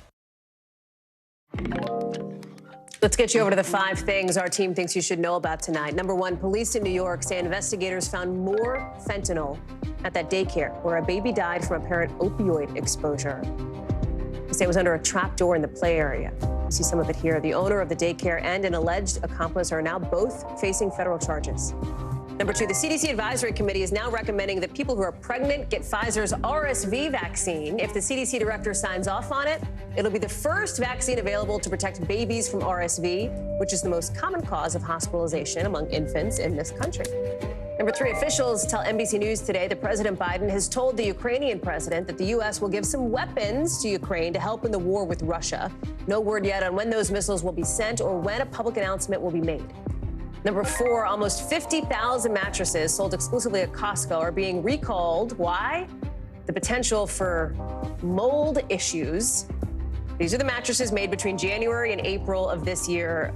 Safety officials say they've gotten like 500 reports of these mattresses getting moldy. Fortunately, nobody's been hurt, but if you do have one of these mattresses, you can get in touch with the people who sold it to you for a refund. Number 5, it's that time of year again. Apple releasing its newest iPhone, the iPhone 15 today. Starts at $800. The biggest change is that this is going to use a USB-C charging cord instead of the Lightning charging cord for the first time ever. Lines of people at some of the stores waiting for this one. When we come back, why Montana officials are telling people not to eat fish caught in part of the Yellowstone River. We'll explain why. Plus, what Virginia's Republican governor is doing in elections this year that he hopes will help his party next year. Stay with us.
Thanks for tuning in. I'm Gotti Schwartz. Here are the stories we're following tonight. Storms keep coming here in California. The U.S. government just declassified this video. A lot more stories trending like crazy on social media. A controversy pitting lawmakers against young voters. What's the state of crypto today? Is it safe for investors? We've got another mind-bending story on artificial intelligence. This is what my voice sounds like when I clone it. That wasn't me. You gotta see this. Stay tuned now. Weeknights at 8 Eastern, 5 Pacific on NBC News Now. You'll never guess what a missing Michigan toddler was found safe with in the woods. We've got that coming up in the local. But first, even with yet another wrench thrown into yet another hit show because of that writer's strike in Hollywood, some new signals tonight that maybe both sides are inching closer to a deal. That's according to a source familiar with the negotiations. The Writers Guild hoping for a strong turnout on the picket lines today with talks stretching into day 3. This source says progress has been made on some of the big stuff, like the writers asking for more royalties, like stronger protections against AI. But obviously not every sticking point has been resolved. It's all coming as one of the actors featured on the new season of Dancing with the Stars, set to premiere next week, says he will two-step away, if you will, until the writer's strike is resolved. Chloe Melas is joining us now. So, Chloe, more talks today, 10 hours of talks yesterday. Everybody keeps saying, or at least these sources keep saying, hey, we're inching closer and closer. We're centimeters away, right? At what point do they close the gap? I mean, it's the billion-dollar question at this point, since this is costing the California economy upwards of $5 billion. I mean, what I can tell you is that they are in talks right now, and everyone is hoping that a resolution is reached before the weekend.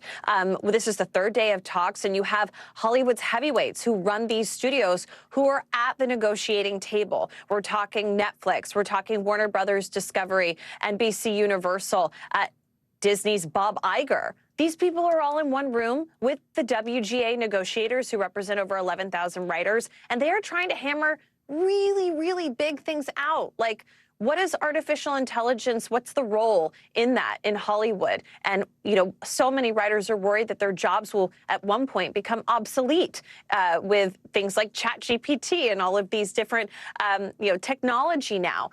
Also, you know, there are kind of in the weeds things like the minimum amount of writers per episodes, writers' rooms is something, but also streaming.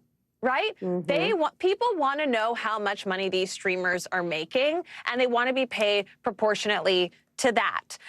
But, you know, I had one person tell me recently that these streamers, that they're not making as much money as everybody thinks. Bob Iger has said the same thing, and that they're not hiding the money. They're hiding the bombs. They don't want everybody to know the shows that people are not watching. And I thought that that was a really good point.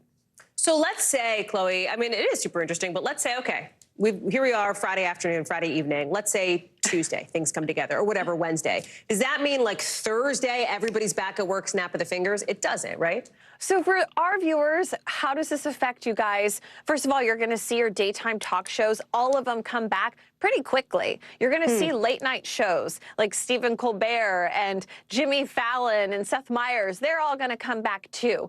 And the thing is, though, when it comes to movies and TV shows, these are massive, behemoth situations. These films like Dune 2 that have been pushed to the spring, you can't just snap your fingers and bring them back. I mean, could we see the Emmys possibly be moved from January up to the fall? Maybe.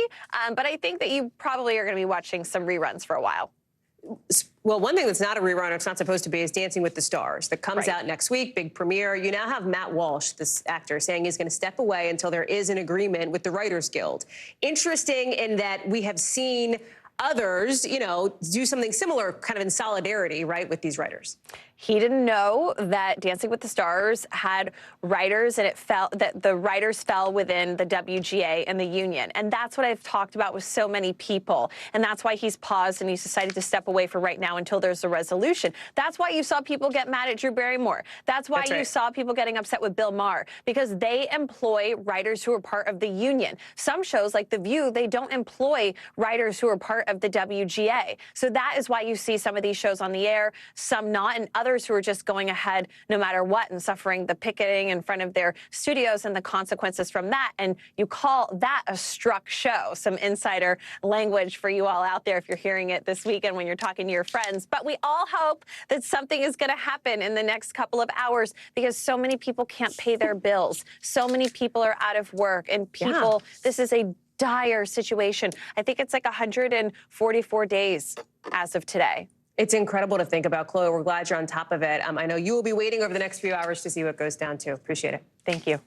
The Biden administration tonight starting to get federal agencies ready for the potential of a government shutdown basically a week from now in case money runs out.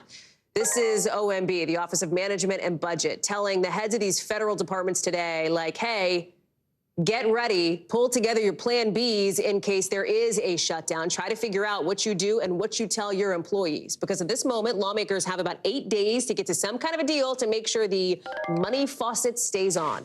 Let me bring in Sahil Kapoor. So the shutdown preps are beginning. There is, I think, one school of thought that thinks it's sort of more of a matter of when, not if. There's another school of thought, ever optimistic, that says maybe we'll go right up to the deadline and we won't actually shut down. What say you and your sources? Hey, Hallie. Well, the situation is not looking good. There are 8 days to go. Any lingering optimism from my conversations with sources on Capitol Hill about avoiding a shutdown has faded, and the conversations have largely shifted to how long will the shutdown be and how will Congress get out of it? That is the question at this moment, while Speaker McCarthy, whose House has been paralyzed for days, is unable to move full-year appropriations bills because of Republican divisions. He can't move a short-term government funding bill because of Republican divisions and threats to overthrow him if he were to partner with Democrats and pass a continuing resolution. And that's what he's trying to do after he and his leadership team adjourned the House yesterday for a long weekend. In the midst of all this paralysis, they started negotiating with some members to try to unlock a path to move forward with government funding bills, but time is simply running out. Even if the House does pass those funding bills that he wants, they're not going anywhere in the Senate. So what you have now is Republicans arguing amongst each other what their negotiating bid, what their opening bid should be to start negotiating with the Senate. And after that come the painful compromises. So they're not even close. And the real question becomes, will Kevin McCarthy be willing to partner with Democrats in the House to pass a continuing resolution? At the end of the day, that's the only way to make a law. It's going to have to pass the Senate, get signed by President Biden. That's what some Republicans on the moderate end want him to do. But there is the question of, can he do that and keep his job? Hallie? That is for sure. Sahil Kapoor live for us on the Hill. Thank you. Sticking with politics now, not a lot of states hold elections in an off year, if you will, but that is not the case today in Virginia, where polls are open. Voters are voting ahead of the statewide election. Governor Glenn Youngkin, he's not on the ballot this year, but he's still out campaigning for something kind of unusual. In fact, he's campaigning for something that is not even technically actually a candidate. NBC News correspondent Noah Pransky explains. For all the excitement Donald Trump stirs up among Republican voters, his attacks on voting by mail actually made it harder to get some of them to vote. A universal mail-in ballot is a disaster. But how's this for a contrast? And we are going to drive early voting, absentee ballots, and we're not going to be behind on Election Day. That's Virginia's conservative governor, Glenn Youngkin, a possible presidential candidate himself one day, on a media blitz urging Republicans to reconsider voting by mail. He's launched a website, a campaign, even a bus tour, touting the safety and benefit of casting ballots in advance of Virginia's November 2023 statewide elections. Voters are very sharp. They're just busy. Convincing people who say they'll vote to take the time to actually vote is one of the harder things Zach Roday does for Governor Youngkin's Political Action Committee. And conveniences like the ability to vote from home help.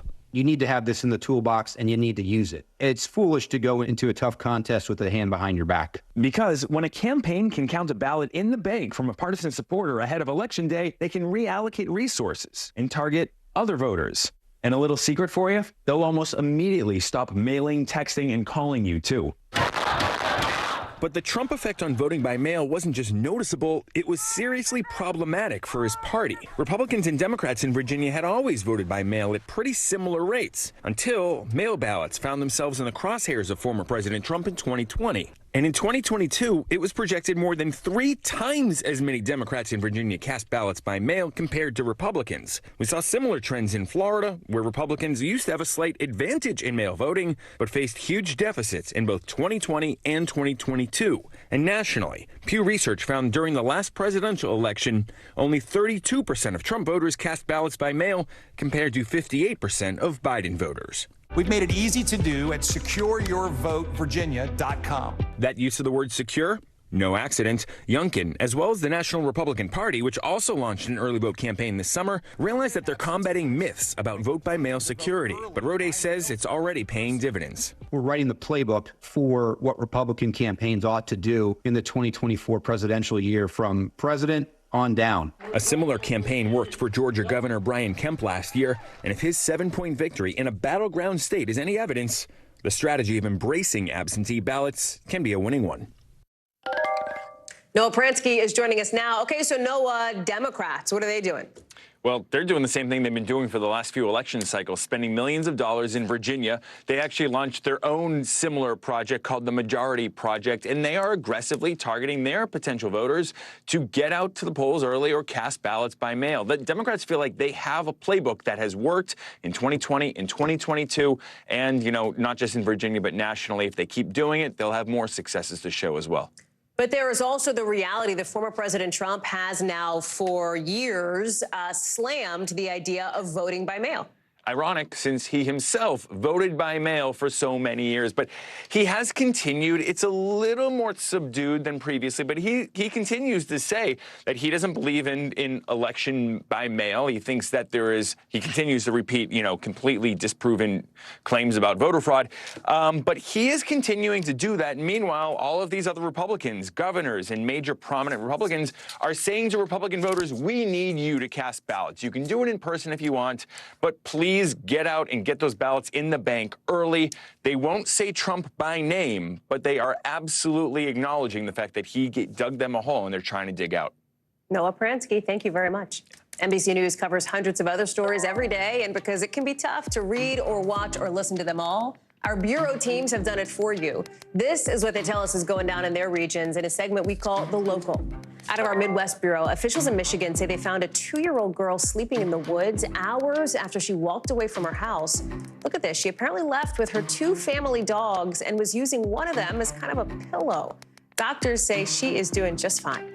Out of our Southern Bureau, the mayor of Dallas says he's switching to the Republican Party. Now, the mayoral office there is nonpartisan, but Johnson had previously served as a Democrat.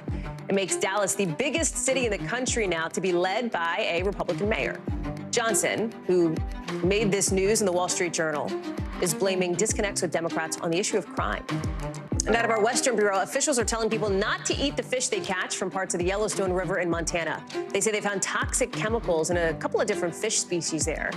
That's a few months after a train derailed in the state, dumping something like 400,000 pounds of asphalt into the river. No word yet on when this advisory will be lifted. Coming up, we want to show you videos like this one of fans fighting in the stands at football games, spreading online. What the NFL is saying about this pretty violent trend. Coming up.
Chief White House correspondent Kristen Welker joins me now. From across the nation. What is the #1 issue for you? To the national stage.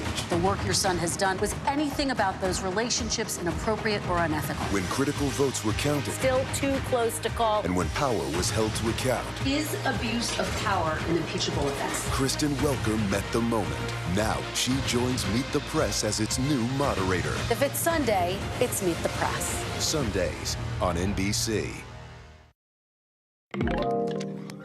We are back now with some pretty disturbing video. Another fight at another football stadium caught on camera. This one apparently between 49ers fans.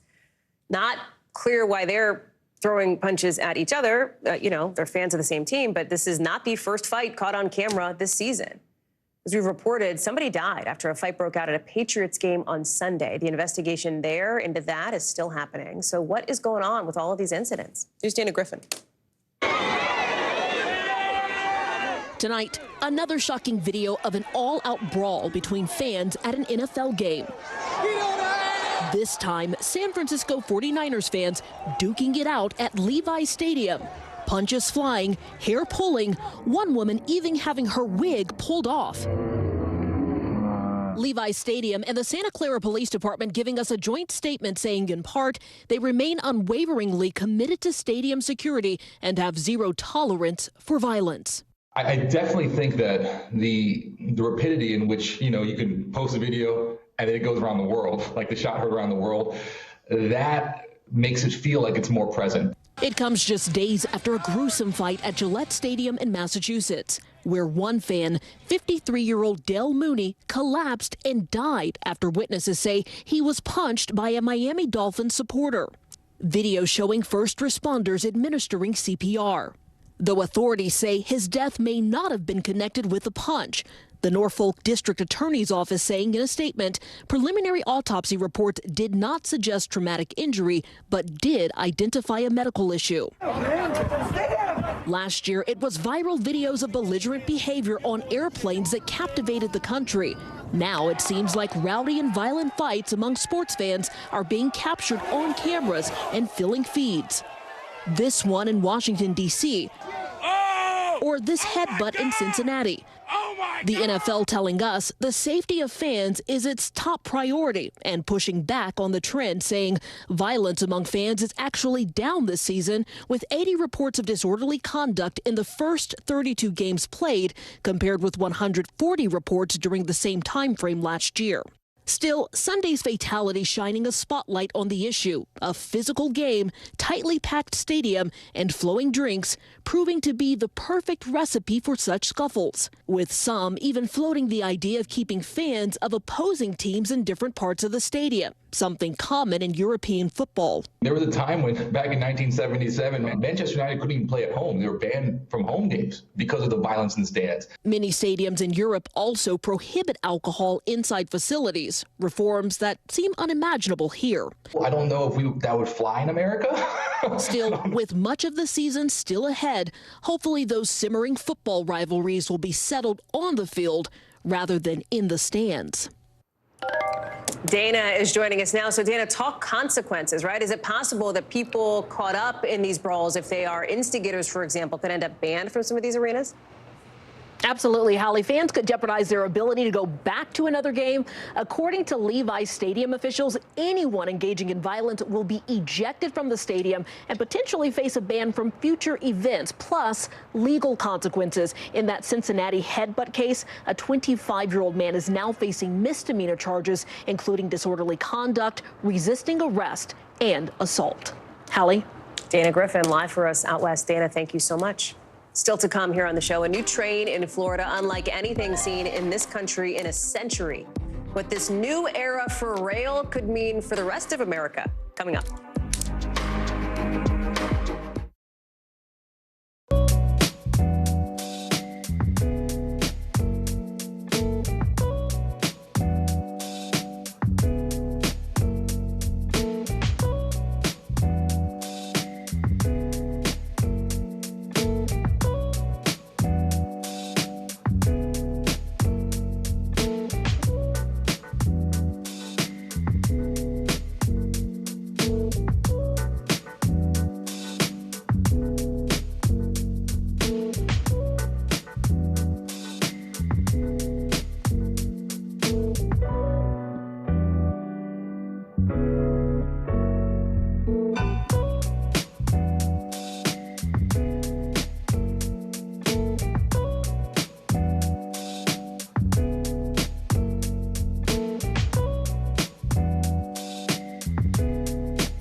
Good morning to you.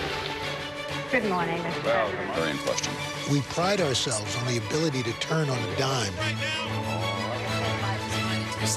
We've got breaking news. Sometimes there are no words. The flashbangs are continuing to go off. What emotions go through you as you're watching these girls? These are really important moments in our history, and people remember who shared that news with them.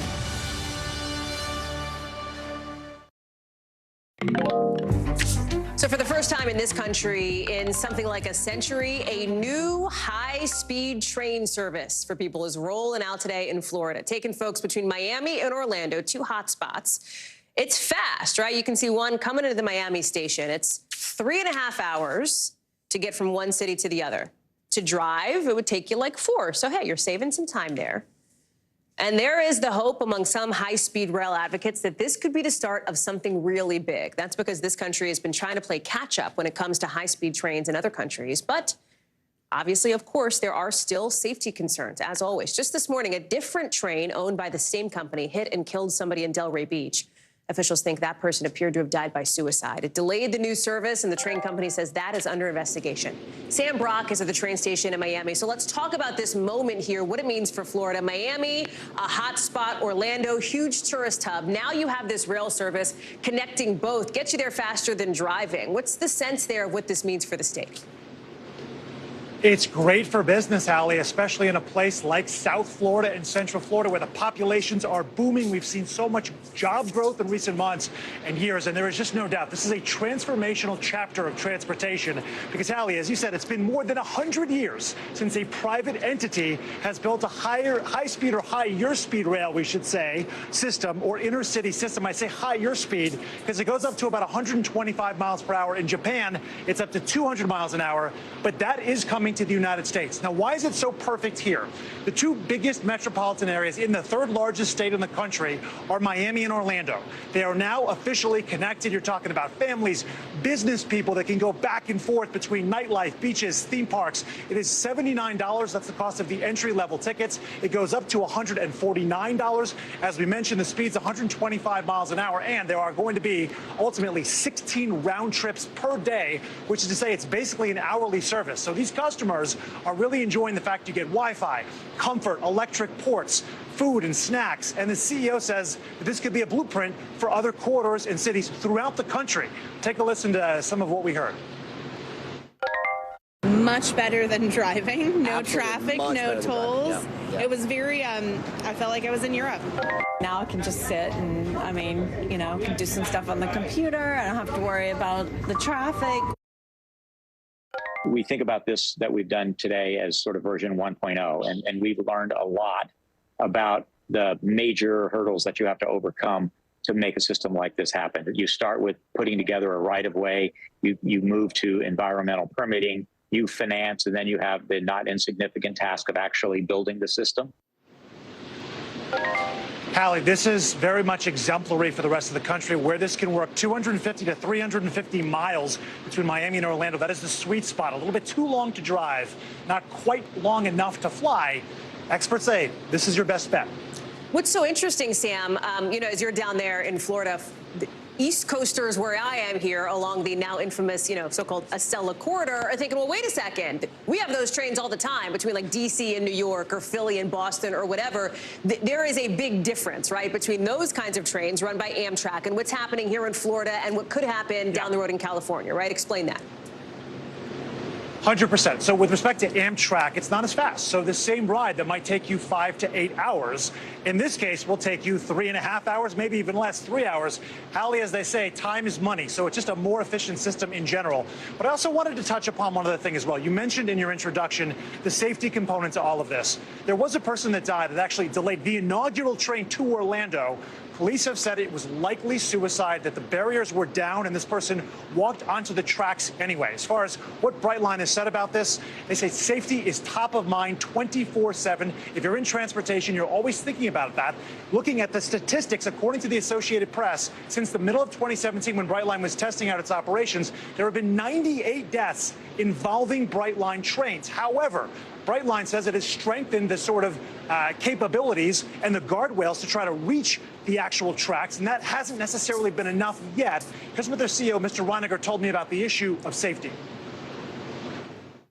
It is something that we invest heavily in every single day, whether it's in continual improvement on the infrastructure and safety apparatus that we build along our system, but also importantly, outreach, education, interaction with local law enforcement. There's never been an incident that has had anything to do with a failure on the part of our systems, of our operations, of the actions of our operators.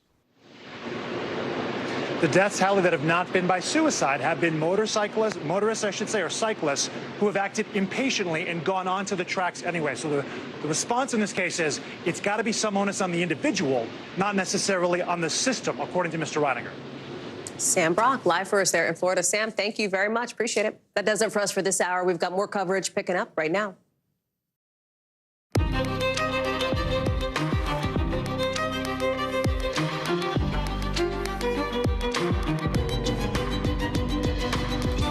We are coming on the air tonight with the governor of New Jersey calling on one of his state's senators to resign after that senator was indicted on federal bribery charges. We're talking gold bars, stacks of cash, a fancy car, plus the Egyptian government.